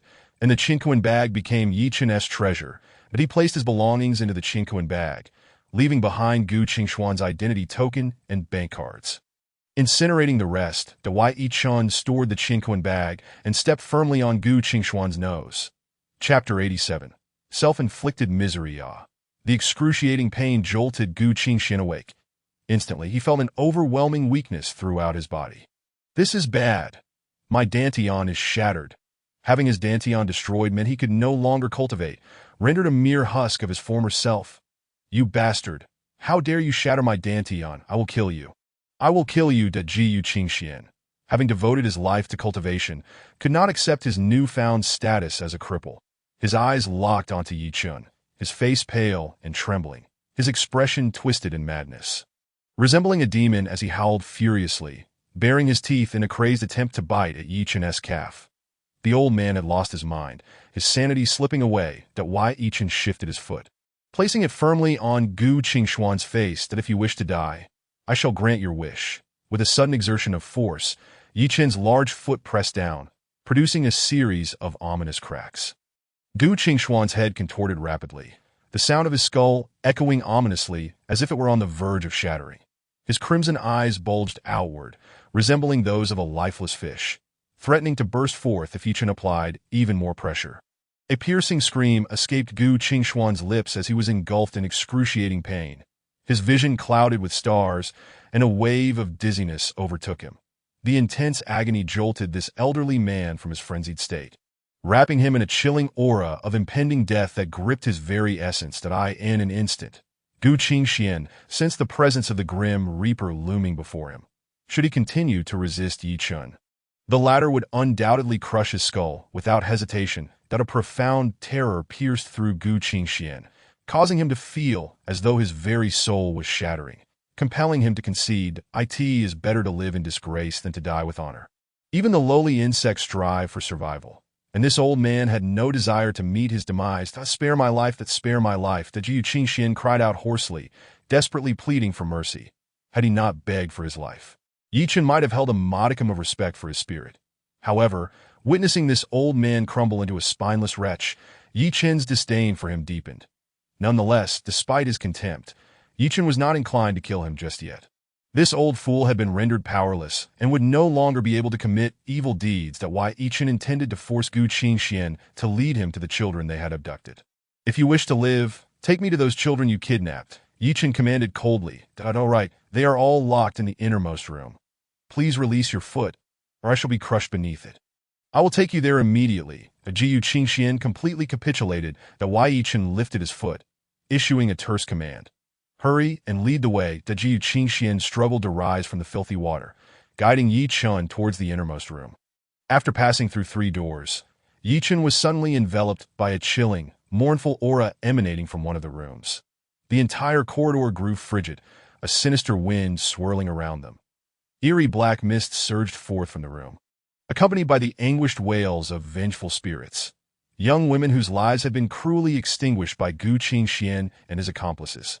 Now that Yi Chun had shattered Gu Qingxuan's dark arts, the spirits were no longer bound by fear of this wretched man.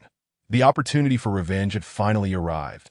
The multitude of vengeful spirits converged upon Gu Qingxian, clawing and tearing at him with frenzied rage. That helped as Gu Qingxian was besieged by the spirits. He turned to flee in terror. Yet he barely managed a few steps before collapsing to the ground. The spirits tore him into countless fragments, their ghastly chewing sounds echoing chillingly as this once living man was consumed entirely. Yi Chen stood in stunned silence, taken aback by the scene before him. Truly, it was a case of self-inflicted retribution. Dawai Yichun had intended to spare Gu Qingxuan's life, only to witness the old man meet his end at the hands of the very spirits he had wronged. Such was the cycle of karma. What man does, heaven observes. Who does, heaven spare. The spirits, filled with gratitude, encircled Yi Chen momentarily before retreating back into the room. Peering through his mystical sight, Yi Chen was horrified to discover that the room concealed a cellar filled with the skeletal remains of young women. Good heavens, these despicable scoundrels have caused the demise of so many innocent lives. They truly deserve their fate. Dawai Yichun stood frozen for a moment, exhaling deeply before proceeding to the innermost room. Where he opened the door, that a chorus of terrified children's voices erupted. The Yi Chen beheld 10 children, aged 5 or 6, who upon seeing him, recoiled in fright, their faces pale as they huddled in the corner. Trembling, that a few of them burst into tears. "The do not see, or why do not cry? I am here to save you." Yi Chen reassured the children as he stepped inside. However, his words only caused them to shut their eyes tightly and wail louder. Believing him to be an accomplice of the kidnappers, the Yi Chen could only manage a wry smile and scratch his head in resignation. He had no choice but to call the authorities. With no means to locate the children's families, he relied on the police to handle the situation. After scouring the basement, he found no one else aside from a subdued cultist he had incapacitated. Yi Chen collected Gu Qingxuan's poison dagger and erased any incriminating evidence, waiting for the police to arrive. Meanwhile, Xiao Yanan, having pursued Yi Chen, was left breathless, leaning against a wall, her face pale with rage. "You wretched scoundrel! I will make you pay if I catch you." Once reinforcements arrived, she promptly began searching the area. Shortly thereafter, she received an urgent call. Missing children had been discovered in an ancient Ming dynasty residence across from the People's Hospital, along with the remains of young women and the kidnappers. Xiao Yanan, positioned near the hospital, quickly led her team towards the old residence. Upon arriving at the 3-story villa, she spotted Yi Chen emerging. "Oh, it's you. You truly are the kidnapper. But I've finally caught you," Xiao Yanan bellowed, her weapon trained on him once more. Little did she expect to encounter the very rogue who had previously insulted her. With a swift motion, the police aimed their weapons at Yi Chen. "Do not misunderstand. I am not the kidnapper that I called the police. The kidnappers are in the basement," Yi Chen explained hastily. The police, however, were not in the mood for jokes. "Arrest him. No kidnapper ever admits to being one," Xiao Yanan shouted. Chapter 88. Be my father. Finally, having apprehended this loathsome scoundrel, she thought about how she would deal with him at the station. 2 officers swiftly approached Yi Chen, cuffing him with a click. "How can you apprehend someone without discerning right from wrong? Who is in charge here?" "I am truly the one who reported this," Yi Chen protested loudly. "I am the head of the criminal investigation team." Xiao Yanan, mind your tone, or I may accidentally fire my weapon. Her anger flared at Yi Chen's outburst. With a swift motion, she pushed him into the hall, her gun pressed firmly against his forehead. "What? You are the head? This does not seem right. How can a leader act so indiscriminately?" Yi Chen exclaimed that he had not anticipated encountering this fiery woman again, that in hindsight, he regretted not leaving immediately after making the call. As the officers began to search the villa, Xiao Yanan glared at Yi Chen. "What do you mean by that? I am the leader. Now, confess your name and the crimes you have committed. How many young women have you harmed?" "What do you mean by harming young women? I told you I am a good person," Yi Chen shot back defiantly. "All criminals claim to be innocent. You are clearly no exception," Xiao Yanan retorted, pulling out a set of handcuffs and fastening them to Yi Chen, securing him to a metal pipe. "Let me go." Yi Chen's eyes blazed with fury, wishing to retaliate against Xiao Yanan. "Let you go? How ridiculous. You were so quick to run before. Try escaping now with that." Xiao Yanan aimed a swift kick at Yi Chen's lower region, determined to uphold justice. She believed Yi Chen was the kidnapper and showed him no mercy, that if that kick connected, it would certainly leave him in a world of pain. Yi Chen gasped, swiftly clamping his legs together, trapping Xiao Yanan's foot. Surprised that her lightning-fast kick had been caught, she stumbled at Yi Chen twisted his legs, causing her to lose her balance and fall to the ground. In a moment of serendipity, Yi Chen freed his hands from the cuffs and pressed down on Xiao Yanan. She shrieked, her face turning pale as she found herself pinned beneath him. "You are nothing but a big-breasted, brainless woman. What kind of leader resorts to kicking others? Did your mother never teach you not to bully good people?" Yi Chen declared, intending to teach her a lesson. With 2 sharp slaps, he struck her backside, the sound echoing in the air. Xiao Yanan was left in a daze, having always been the one to strike others, now experiencing the humiliation of being struck herself. Her face flushed with embarrassment. She seethed with anger, but felt utterly helpless. "Get off me! How dare you hit me? You will regret this." With her hands and gun pinned beneath her, she could not escape. Added the sensation is delightful. Yi Chen chuckled gleefully. "You scoundrel, I will kill you!" Xiao Yanan screamed in a frenzy. "Report to the captain. 10 small children have been discovered in the basement." A police officer rushed in to report the latest findings. only to see Yi Chen pinning their captain down with great force, and his hand striking the captain. This left him utterly dumbfounded, barely able to believe his own eyes. Goodbye. Upon noticing the arrival of others, Yi Chen propelled himself through the window, vanishing in the blink of an eye. That I will kill you. Xiao Yanin swiftly sprang up from the ground, gripping her handgun tightly as she searched for Yi Chen. However, Yi Chen was nowhere to be found. He had long since disappeared without a trace. This infuriated Xiao Yanin to the brink of madness. Report. There is an unconscious man in black in the basement, along with numerous remains of young women. Another police officer rushed out to report. This news caused Xiao Yanin's expression to change dramatically. What? Numerous remains of women? I must go and see. Without hesitation, Xiao Yanin dashed into the basement. After leaving the ancient mansion, Yi Chen returned to his pickup truck. Everything at the old estate was being handled by the police. That it seemed that the case of the old mansion would not be resolved in the short term, and the estate would remain unsold. Yi Chen drove back to the Fengming Lake Villa. Just as he arrived in front of the villa, he spotted a beautiful girl of about 18 or 19. Dressed in jeans, fluttering about in the flower bushes with a little girl, chasing butterflies. The girl was exceptionally pretty, resembling a fairy, her long hair flowing gracefully in the breeze. The little girl, with her rosy cheeks, was utterly adorable, and he could hurry and catch the butterfly.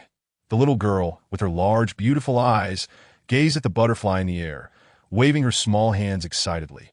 All right, Ting Ting, don't rush, I'll catch it for you.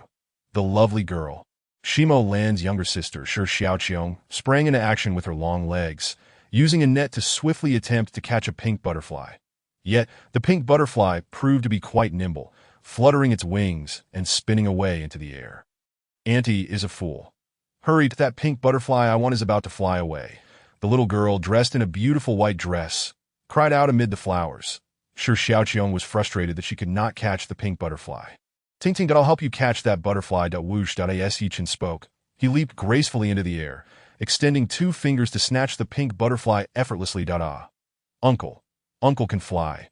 Shi Ting Ting recognized Yi Chen and immediately clapped her hands. Jumping with joy, Shi Xiaoqiong gazed at Yi Chen soaring through the air, her beautiful eyes sparkling with admiration. Yi Chen was indeed a master. He gently landed in front of Shi Ting Ting and scooped her up. Ting Ting, here is the butterfly for you. Yi Chen placed the butterfly into Ting Ting's little hands. With her sparkling big eyes, Ting Ting looked at Yi Chen and asked, Uncle, do you think the butterfly's mother will come looking for her little one? Upon hearing Ting Ting's words, Yi Chen couldn't help but chuckle. The butterfly's mother will definitely come looking for her little butterfly. Uncle, then should we let the little butterfly go? Otherwise, the butterfly's mother won't be able to find her child and will be sad. Ting Ting's eyes were fixed on Yi Chen. Yi Chen patted Ting Ting's head and said, Then let us release it, all right. With a gentle release of her small hand, the pink butterfly fluttered away gracefully into the distance. The little butterfly has flown away. She is off to find her mother. Shi Ting Ting clapped her hands, bouncing joyfully in Yi Chen's embrace. Big brother Yi Chen, you're here. Shi Xiaoqiong greeted Yi Chen with a smile. Xiaoqiong, didn't you go to school? Yi Chen inquired. Big brother Yi Chen, today is Sunday. Shi Xiaoqiong chuckled. Yes, uncle, I also didn't go to kindergarten today. Ting Ting chimed in with a grin. Today is Sunday. I completely lost track of time. Yi Chen had forgotten it was Sunday. Uncle, could you be my daddy? I really want a daddy. Is that okay? Shi Ting Ting stretched out her small hand, cradling Yi Chen's face, her clear big eyes filled with hope as she gazed at him. Chapter 89. Following Yi Chen was utterly taken aback by Ting Ting's request for him to be her father, leaving him in a state of bewilderment that he had long realized that Ting Ting was not Shi Mulan's biological child. Why would Shi Mulan, an unmarried woman, adopt Ting Ting? Yi Chen had always found it puzzling. Patting Ting Ting's little head, he smiled and asked, Ting Ting, why do you want me to be your daddy? Ting Ting's big eyes looked up at Yi Chen, her lips pouting and her eyes reddened, tears welling up to the... Ting Ting, don't cry. The moment the little girl began to weep, Yi Chen felt an immediate panic. It's not a good thing to make a child cry.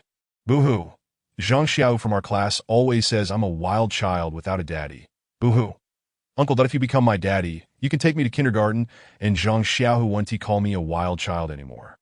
Boo-hoo. Tears streamed down Ting Ting's cheeks. Understanding her plight, Yi Chen realized that Ting Ting had been bullied at kindergarten. That is how it is. Don't cry. I promise to be your daddy. Yi Chen looked at the sobbing Ting. Feeling a pang of sympathy Uncle, you really want to be my daddy? The little girl quickly stopped crying, gazing up at Yi Chen with tear-filled, misty eyes. Of course, I do. I would love to have a beautiful and well-behaved daughter like you. Yi Chen chuckled, giving her a gentle pat on the head. That is wonderful. Did I have a daddy now? Did I have a daddy now? Ting exclaimed joyfully, dancing in Yi Chen's embrace, her cheeks still glistening with tears. Daddy. Ting called out loudly, wrapping her little arms tightly around Yi Chen's neck, unwilling to let go. Yi Chen felt a warmth in his eyes, his own eyes moistening. Standing aside, Shi Xiaoqiang couldn't help but shed a tear as well. Big brother Yi Chen has such a kind heart. I hope my sister can marry him. However, grandfather wants to marry my sister to the Feng family. Yi Chen held Ting tightly in his arms. Ting. Xiaoqiang, what are you two doing? Yi Chen, you've come. Shi Mulan's voice floated over from a distance. Yi Chen looked up to see Shi Mulan walking gracefully along the flower-laden winding path, dressed in a moon-white qipao. Her black hair elegantly styled in a high bun, revealing her long, porcelain-like neck. A jade hairpin of fresh spring green was delicately inserted into her hair, exuding an air of dignified grace and gentle elegance. Akin to a white magnolia standing tall and noble. Mama, come here quickly. Did I have a daddy now? Upon seeing Shi Mulan approaching, Ting immediately shouted with glee. Well, you have a daddy. What is going on? Shi Mulan looked in astonishment at her daughter Ting and Yi Chen. Yi Chen smiled and said, Mulan, Mama, this is my daddy. He's going to take me to kindergarten tomorrow. I want to loudly call him daddy in front of Zhang Xiao, so he knows I have a daddy. Ting clung to Yi Chen's neck, puffing out her little chest proudly. I see. Shi Mulan finally understood what little Ting meant. She wanted to claim Yi Chen as her daddy to show off to Zhang Xiao at kindergarten. So he wouldn't dare to bully her. Yi Chen turned to Shi Mulan and said, Tomorrow morning, I'll take Ting to kindergarten. All right, you can take Ting tomorrow morning. I have a gathering tonight. Would you like to accompany me? Shi Mulan asked softly. No problem. I'll accompany you. Yi Chen readily agreed without inquiring about the nature of the gathering, since Shi Mulan had extended the invitation. It was clear she wished for Yi Chen's presence. Ting, come here to Mama. It's time to go home for dinner. Shi Mulan opened her arms wide. All right, Mama. Ting released Yi Chen and nestled into Shi Mulan's embrace. Daddy. Goodbye. Don't forget to take me to kindergarten tomorrow. Ting waved her little hand, reminding him once more that I won't forget. Yi Chen smiled and waved back. Big brother Yi Chen. Goodbye. Shi Xiaoqiang waved her hand, following her sister towards Villa number 9. Sister, are you going to marry Feng Dingxing? Shi Xiaoqiang asked quietly. Shi Mulan shook her head. No, I won't agree to you marrying Feng Dingxing either. But what if grandfather forces you to agree? Shi Xiaoqiang looked at her sister with concern. Shi Mulan replied solemnly. No one in this world can force me to do something I don't want to, not even grandfather. Sister, I support you. Shi Xiaoqiang nodded, wrapping her arms around Shi Mulan's waist. Suddenly, Shi Xiaoqiang leaned closer to Shi Mulan and whispered, Sister, do you like big brother Yi Chen? Shi Mulan was taken aback, shooting a glare at Shi Xiaoqiang. That's an adult matter. You children shouldn't pry into it. Sister, what child? I'm 18 this year. If you don't like big brother Yi Chen, I'll go and like him. Shi Xiaoqiang teased, winking playfully at you that you're still in your 3rd year of high school. It's a crucial year. You can't be in a relationship. Shi Mulan glared fiercely at her younger sister. Shi Mulan knew that her sister, Shi Xiaoqiang, was deliberately trying to provoke her, testing her feelings. Shi Xiaoqiang giggled. So that means you do like big brother Yi Chen? Sister, if you like him, go after him. I'll support you. Shi Mulan paused, glancing back at Yi Chen. Yi Chen stood at the entrance of his villa, and upon seeing Shi Mulan glance back, he immediately waved his hand. Shi Xiaoqiang chuckled. Sister, your husband is still standing there watching you. It seems he has taken a liking to you. Shi Xiaoqiang had begun to refer to Yi Chen as her brother-in-law. Shi Mulan paused for a moment, shooting a glare at Shi Xiaoqiang. You mischievous girl, do not speak carelessly. Shi Xiaoqiang stuck out her tongue and laughed. Yes, sister, I won't say anything inappropriate. Yi Chen watched Shi Mulan and her sister walk away. He entered the villa. Brother Yi Chen, you are back. Shi Ling exclaimed, clutching the divine dragon sword as she approached. She had been practicing her swordplay and sensed Yi Chen's return, prompting her to come out. You've advanced to the 10th level of Qi gathering. Yi Chen gazed at Shi Ling, unable to suppress his astonishment. The speed at which this girl progressed was truly remarkable. She had attained the 10th level of Qi gathering. Beyond the 10th level lay the Golden Sea realm. while Yichen was merely at the 4th level of the Golden Sea. Shi Ling hurriedly replied, "Yes, Brother Yichen, I am now at the 10th level of Qi gathering. The small Peiyuan Dan you gave me is incredibly effective." "Thank you, Brother Yichen." Shi Ling expressed her gratitude sincerely, to why Yichen smiled. "Do not thank me. This is the result of your own hard work." After speaking, Yichen produced 2 energy orbs and placed them in Shi Ling's hands. The orbs emitted powerful energy fluctuations. Energy orbs. Shi Ling gasped, her expression shifting dramatically. "Such precious energy orbs. Brother Yichen actually gifted me 2. Yichen gently patted her head. "These 2 energy orbs will enable you to enter the Golden Sea realm."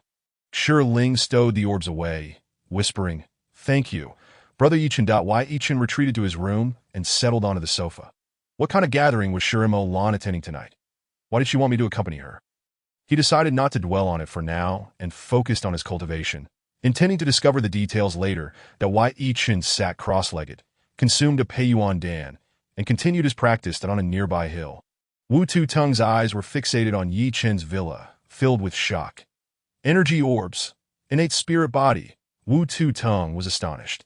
How could Yichen possess energy orbs? That girl in white is an innate spirit body. Every girl Yichen interacts with possesses a rare and precious physique.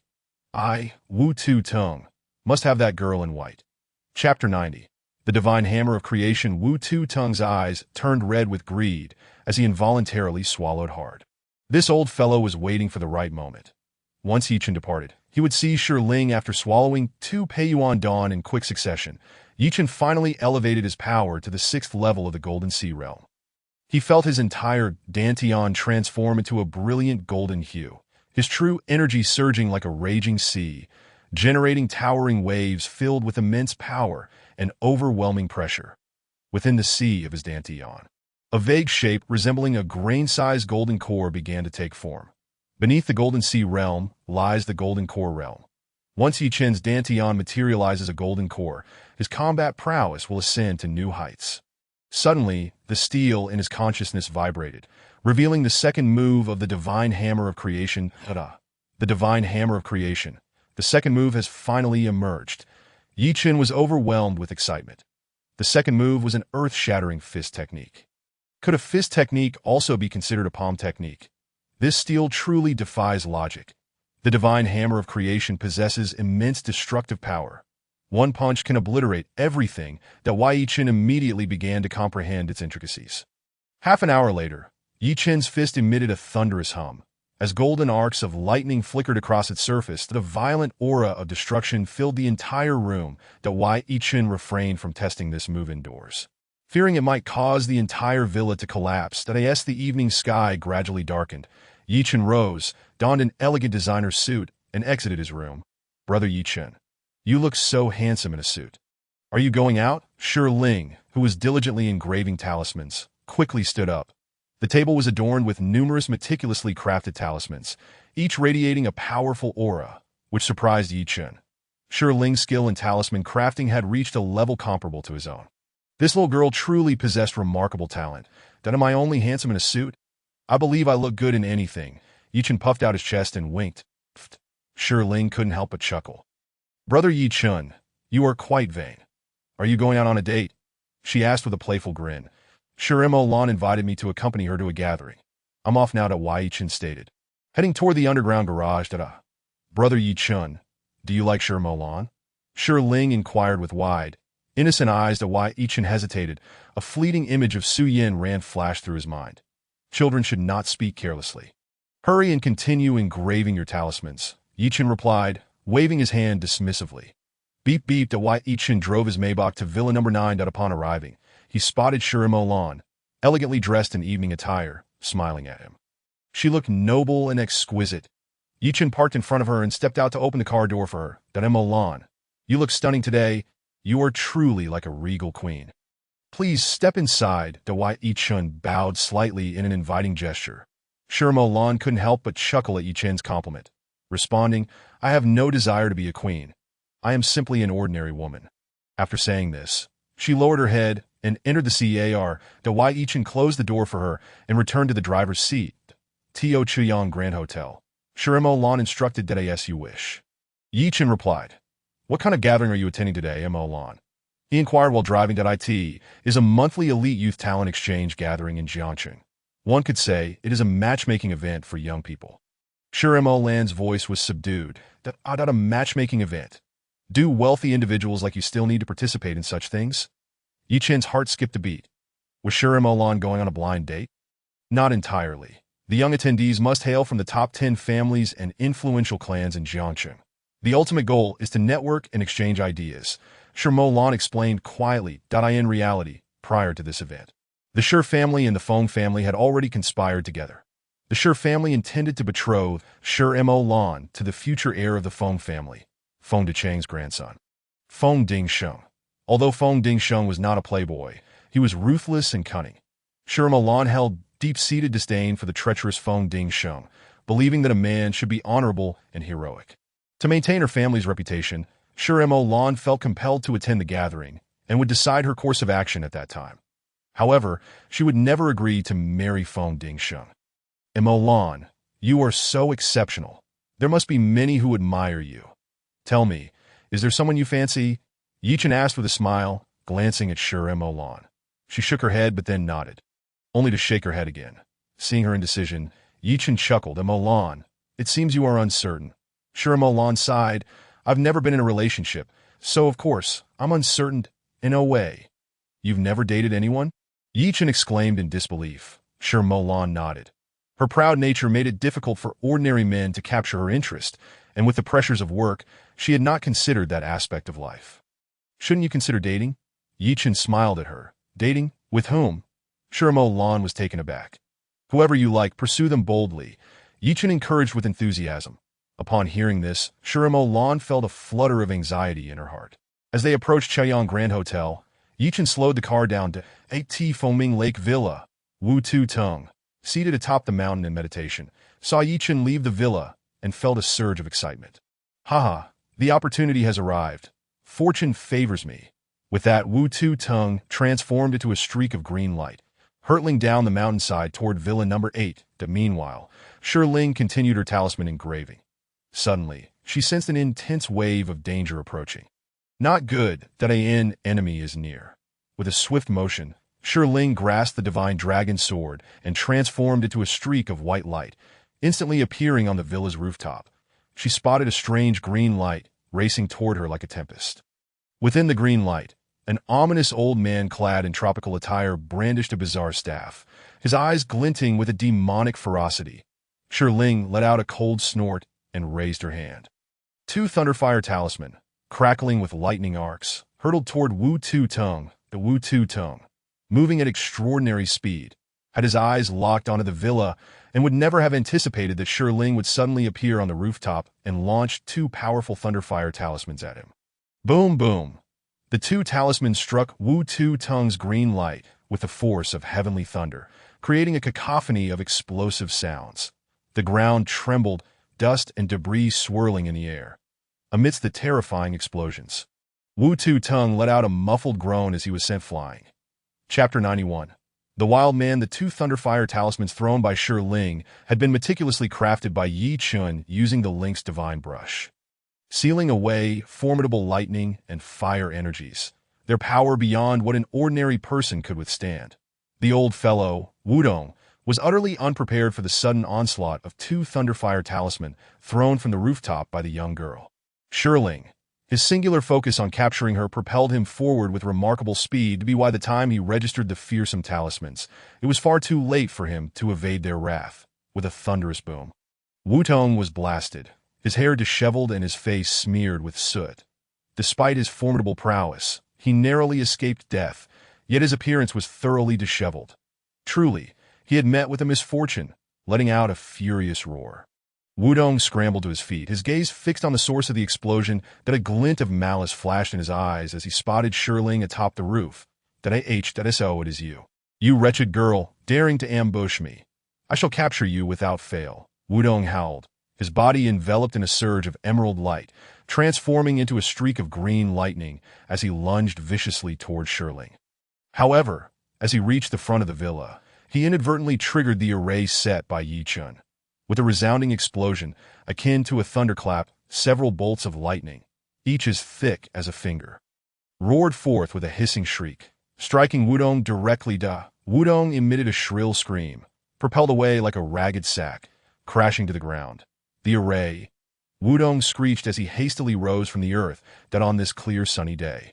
Where could such thunder be coming from? Nearby, patrolling security guards in their vehicle sped towards the commotion. Upon seeing the approaching figures, Wudong realized he would return empty-handed today, that it was a classic case of losing the hen while trying to catch the egg. Enraged, the old fellow's face turned ashen as he limped away into the woods. Meanwhile, Shirling on the rooftop did not pursue Wudong. The clever girl sensed the formidable aura emanating from the old man. It was too risky. With a swift motion, Shirling descended from the rooftop and hurried into the living room. Shirling, what was that noise just now? It sounded like thunder. Xie Yulan emerged from her room. Shirling quickly replied, Mom, perhaps they are blasting nearby. It doesn't sound like thunder. Considering her mother Xie Yulan's lack of knowledge about arrays and cultivation, Shirling refrained from revealing the truth to avoid alarming her. Blasting nearby. Xie Yulan turned on the television to watch. The nearby security guards, having completed their patrol without detecting anything unusual, drove away. This moment, Yi Chun and Shi Milan had arrived at the Chaoyang Grand Hotel. Just as they stepped out of the car, a mocking voice called out, Sister, who is this wretched boy? He looks like a pauper. Could he be your new fling? Upon hearing this, Yi Chun frowned and looked up, only to see Feng Yingzi approaching, her arm linked with that of a young man. The man cast a sinister glance at Yi Chun and Shi Mulan, his eyes glinting with disdain. Following Feng Yingzi were several fearsome bodyguards. Dressed in a finely tailored Italian suit, the man exuded an air of wealth and power. Yi Chun sensed a flash of cold, murderous intent from the man as he laid eyes on Shi Mulan. Who could this fellow be? Feng Yingzi's boyfriend. From his features, he bore a slight resemblance to Shi Mulan. Since he addressed her as sister, he must be from the Shi family. Yet, why was this scoundrel emanating such a fierce, killing intent toward Shi Mulan? Unbeknownst to Yi Chun, the man was Shi Mulan's cousin, Shi Yongji, the eldest son of Shi Mulan's uncle, Shi Dingjie. The car accident that befell Shi Mulan was orchestrated by this very scoundrel, whose intent was to eliminate her and seize the position of heir to the Shi family. Recognizing her cousin, Shi Yongji, Shi Mulan's expression turned icy. Shi Yongji, mind your words. My affairs are not for you to meddle in. Shi Yongji sneered. How can it not be? Do not forget grandfather has promised you to Feng Dingshan. If Feng Gongzi finds out about your dalliance with a wild man, he will certainly cast you aside. This would be a significant loss for our Shi family, and thus I cannot turn a blind eye. You must uphold your duties as Feng Gongzi's wife. You did audacious fool. Shi Mulan's face drained of color, incensed by Shi Yongji's venomous words. Am I mistaken? Surely not. Even if you wish to find a wild man, you should at least choose someone respectable, rather than this penniless wastrel, which only brings shame to our Shi family. Shi Yongji's remarks were biting and intolerable. Yi Chen's expression turned cold as he charged forward, delivering a resounding slap to Shi Yongji's face. Smack! The blow sent Shi Yongji reeling, stars dancing before his eyes. Shi Yongji, your tongue is truly foul. Yi Chen seethed, wishing nothing more than to silence this scoundrel for good. Who the hell are you to strike me? Do you seek death? Shi Yongji shrieked, his eyes flashing with malice. Yi Chun, have you lost your mind? How dare you strike Shi Shao? Are you looking to die? Feng Yingzi yelled at Yi Chun, her voice sharp with indignation. She had always been at odds with Yi Chun, and witnessing him strike her beloved, she was instantly enraged. What? He is Yi Chun. Upon hearing Feng Yingzi utter Yi Chun's name, Shi Yongji's face contorted with fury. Had it not been for this meddlesome fool, Shi Mulan and that little wretch, Shi Tingting, would have long since perished. The rightful heir to the Shi family would have been him. Shi Yongji. How dare this interloper thwart his plans? He vowed to find a way to eliminate Yi Chun. Feng Yingzi nodded, her teeth clenched in rage. Yes, it's this scoundrel. Quickly beat him to death. 7 or 8 bodyguards, incited by Feng Yingzi's command, charged at Yi Chun with ferocious intent. Seeking death, Yi Chun sneered coldly and charged forward. Bang bang, a series of resounding impacts echoed as Yi Chun dispatched the bodyguards with a flurry of blows, leaving them writhing on the ground, unable to rise. Feng Yingzi and Shi Yongji recoiled in fear. Shi Yongji never imagined Yi Chun could fight so fiercely. All 7 or 8 bodyguards were left incapacitated on the ground. Yi Chen shot a glare at Feng Yingzi and Shi Yongji, his voice icy. Get lost. Do not let me see you again. With that, Yi Chen took Shi Mulan's hand and walked toward the hotel. The realization that Feng Yingzi harbored feelings for Shi Yongji weighed heavily on Shi Mulan's heart, filling her with dread. Feng Yingzi was the granddaughter of Feng Dekang, the head of Jianqing's foremost family. If Shi Yongji leveraged the Feng family's influence to pressure her grandfather, she could very well lose her position as chairwoman of the Shi family, that if she lost it, all her efforts over the years would be in vain. Shi Yongji had always harbored ulterior motives. If he obtained control of the Shi family's assets, it would not be long before he squandered it all. With a heavy sigh, Shi Mulan lamented her plight. Chapter 92. A burden too great, what is it? Do not dwell on the previous incident. It is not worth your ire over such a scoundrel, Yi Chen said, concern lacing his tone as he comforted Shi Mulan. With a bitter smile, Shi Mulan replied, Shi Yongji has long coveted the position of chairwoman of the Shi family. Now that he has latched onto the granddaughter of Feng Dekang, he will undoubtedly exploit the Feng family's power to pressure my grandfather and oust me from my position. If that scoundrel dares to harm you, I will see to it that he is left crippled. That Yi Chen's heart ached upon hearing Shi Mulan's grievances. Shi Mulan shook her head. Even if you were to cripple him, it would not resolve the issue and would only complicate matters. This is a family matter of the Shi clan.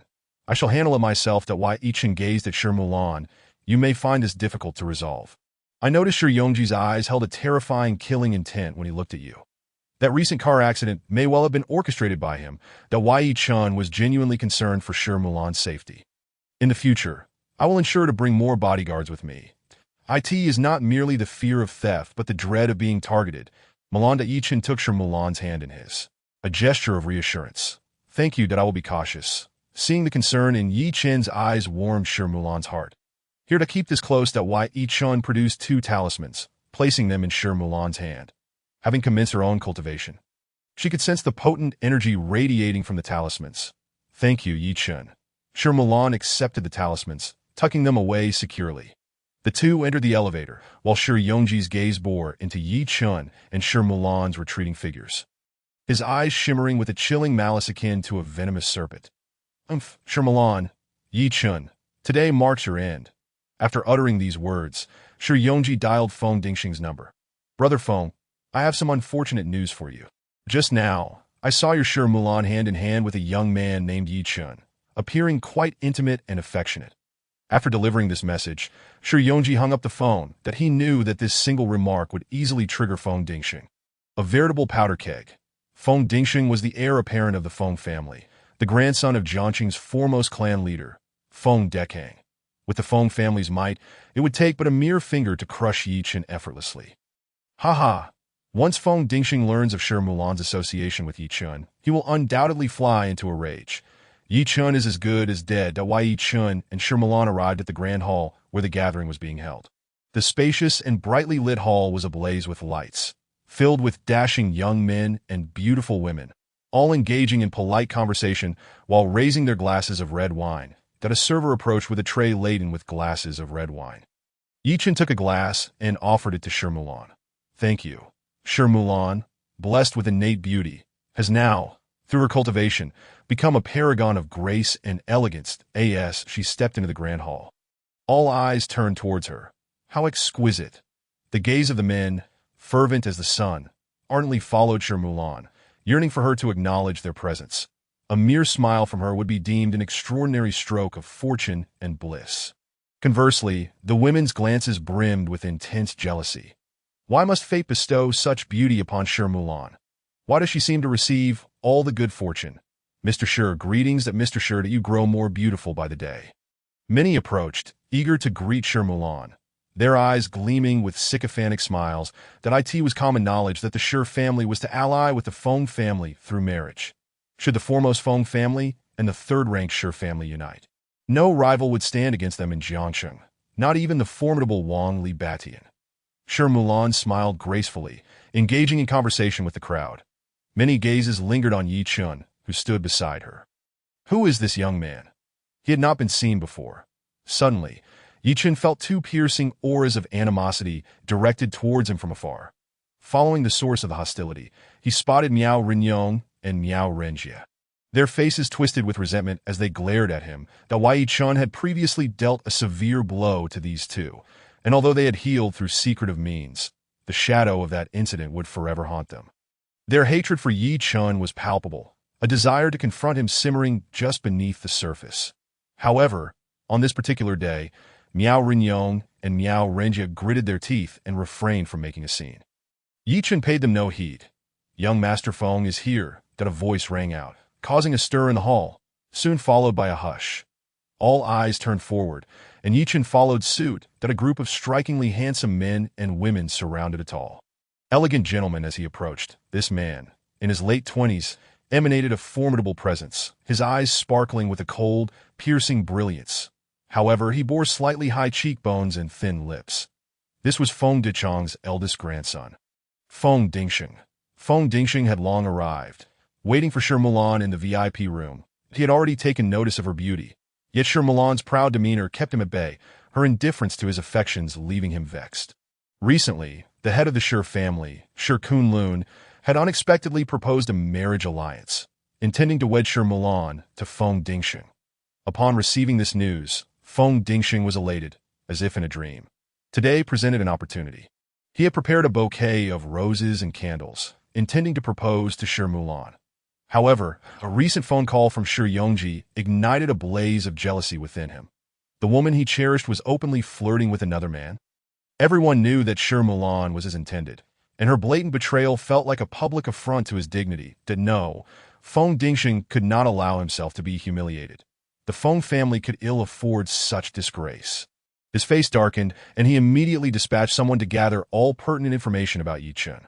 Then, Feng Dingsheng emerged with his entourage. Both Yi Chen and Mulan noticed Feng Dingsheng's arrival, almost simultaneously. Feng Dingsheng's gaze fell upon the stunning Mulan clad in an evening gown.